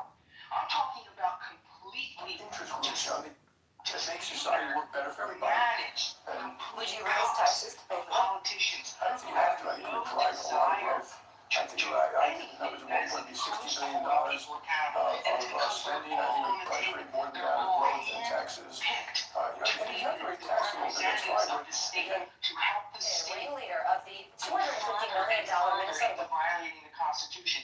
So what welfare I fraud see, scandal. it's what I see it happen playing out like Donald Trump, we want Pam Bondi to prosecute people. Honestly, Dustin and Jen, the way I see it playing out, they would arrest these people. They would go through the whole bullshit process of a trial and litigation. And they're probably not even going to be convicted. And we're going to realize that the judiciary was fixed against them. And then, so I feel like it's going to be almost like a process to get to the next administration. Like, I feel like this is a generation kind of issue for us. That we need to work on this for the next 4 to 8 to 16 years to completely clean house of these judges that we have, to elect representatives in Congress who will hold judges accountable. I mean, and so when getting back to my original where I waved my hand, Augusta said, what can I do? We need to get the people in Congress who have the balls to do what is necessary. And right now, they are selected. They are selected at the state level. They are handpicked by the party apparatus, which flows down from Washington, D.C., which flows to the state party bodies, is the state GOP, and then you have your county organizations, and they funnel up the people. They funnel up the people who are loyal to the party and to the system. And we need to literally just flood the entire party apparatus with the ability to put people up as the candidate who have the will to do like what Bukele did. Thanks for letting me rant there a little bit. No, excellent stuff. I have a bunch to touch on. First thing I want to say, one of the things that gives me endless optimism. So, if you guys don't know, my friendship with Augustus goes back a long time. I am so fucking proud because there's a difference between, so, right, JP, when you talk about 90% of all She believes the state leaders knew taxpayer literal meat puppets who are charismatic. Why does power corrupt? They're empty shells. Well, let's take a look at the human species. Humans are companions. So, let me repeat what I said on Monday. If your truck is being used in these protests, your corporate accounts will be frozen. The insurance on your vehicle. It don't matter, fucking bitch, you ain't running no fucking thing around here, ho! Or held up as the example. All these fucking illegal ass immigrants in this motherfucker, and I gotta stand outside? White bitch! Fuck you, white bitch! The people who put real I hope you illegal immigrant motherfuckers, and I hope I get some bitches. Take them back to those shit holes! Central in getting Bobby Kennedy, like during when Bobby Kennedy was running for president. Then he was one of the voices that went out and helped preach unity to rally the people who supported Bobby when Bobby joined with President Trump. He was a big part of helping make that decision, right? Because it's hard when the guy you want to be president takes a secondary role. Also, one of the only real acts of sacrifice I've ever seen was Bobby Kennedy suspending his campaign to join the Trump campaign. Setting his ego aside, right, to go and do that. And they're scoring, as a result of those actions, real things. Most recently, that's a real thing. So insane. How's this little thing? The whole food pyramid is literally it don't matter, a bunch, like 8 helpings of grains and starches a day, and like eat meat once a week or whatever. Like it was so retarded, only the government could put it out. You know what I'm saying? And President Trump's announcement just now, tonight, the White House just put it out that we are completely out of the WHO. The WHO history. So Augustus's wife was the one who designed the new food pyramid, and they were instrumental in getting that switch. That's a real life difference that matters. That's real points on the board. I'll tell you this. HHS. Bill Gates is very interested in your water while everyone's distracted with indictments and celebrity BS. Bill Fighting big agriculture on food fights, fighting big pharma on their cash cows. There are real wins that are taking place. BlackRock and Nestle just quietly teamed up. I'll be honest. What percent? What are we gonna do? Oh, fuck you, legal ass immigrants in this motherfucker, and I gotta stand outside? Why legal? Fuck you, white bitch! They give it to their friends and all that, which is why the people consider it a swamp. It's kind of a swamp. There's 17,000 lobbying groups, but bank companies are guilty too. They're just fighting for their one self-interest as opposed to what's good for my country. But that's what. Yes, Nestle, same company whose chairman literally said water isn't a human right, and I don't even know what to say. You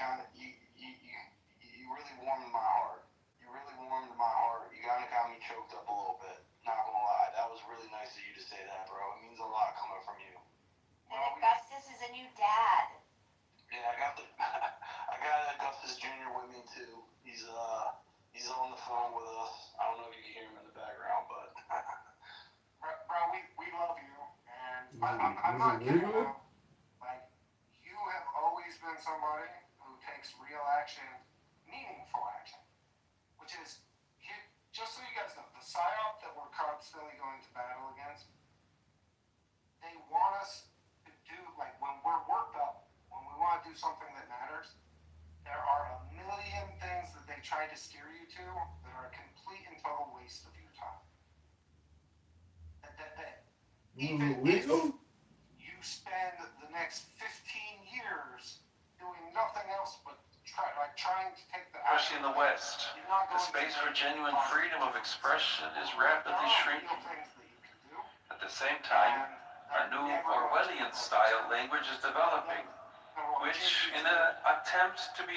One of the features of our system, specifically around law and justice, is that it was designed to make sure that there was a human that, right, the letter of the, that had the ability to determine things like intent and motive, right? That, like, one of the things that scares me about these people are like, we're just let AI be the determiner of love. Do you know how fucking insane our laws are? Every single one of you probably commits at least 10 felonies every week, technically. The system, right, was designed to give prosecutors and judges the leeway to be able to say, like, to actually to administer just, quote unquote, justice. In kind of a vague way, we give them an immense amount of protection, right? So, like, if you're a prosecutor, the people you go after cannot sue you. Do you guys know that? Like, it seems crazy, right? Like, there's all kinds of bad prosecutions. Even when that happens, you don't get to go after, like, the prosecutors individually. We protect them so that they add a human element to deciding who and who not to prosecute. Not just based on the letter of the law, but taking in the whole circumstances surrounding whatever it is. It's the same thing with judges. A lot of these judges can only be removed through, like, very serious impeachment, right? Because we don't want them to have to bow down to the same donor class, right? If judges had to face re-election every 2 years, well, guess who ends up owning all the judges? The same people who own all of our fucking corrupt-ass politicians. And so the system was designed to give them leeway to make human decisions. The problem is, our system is designed around having a high level of trust, right? So that we can give prosecutors and judges the leeway to be able to justly administer their duties based on their public position. The problem is these left-wing, and really, this goes beyond just left-wing, left and right, the power organizers recognize that, and they recognized it as a weakness. The thing about the Trump prosecutions that are so insane is the way that they twisted the words of laws in ways that had never been used before in order to make Donald Trump kind of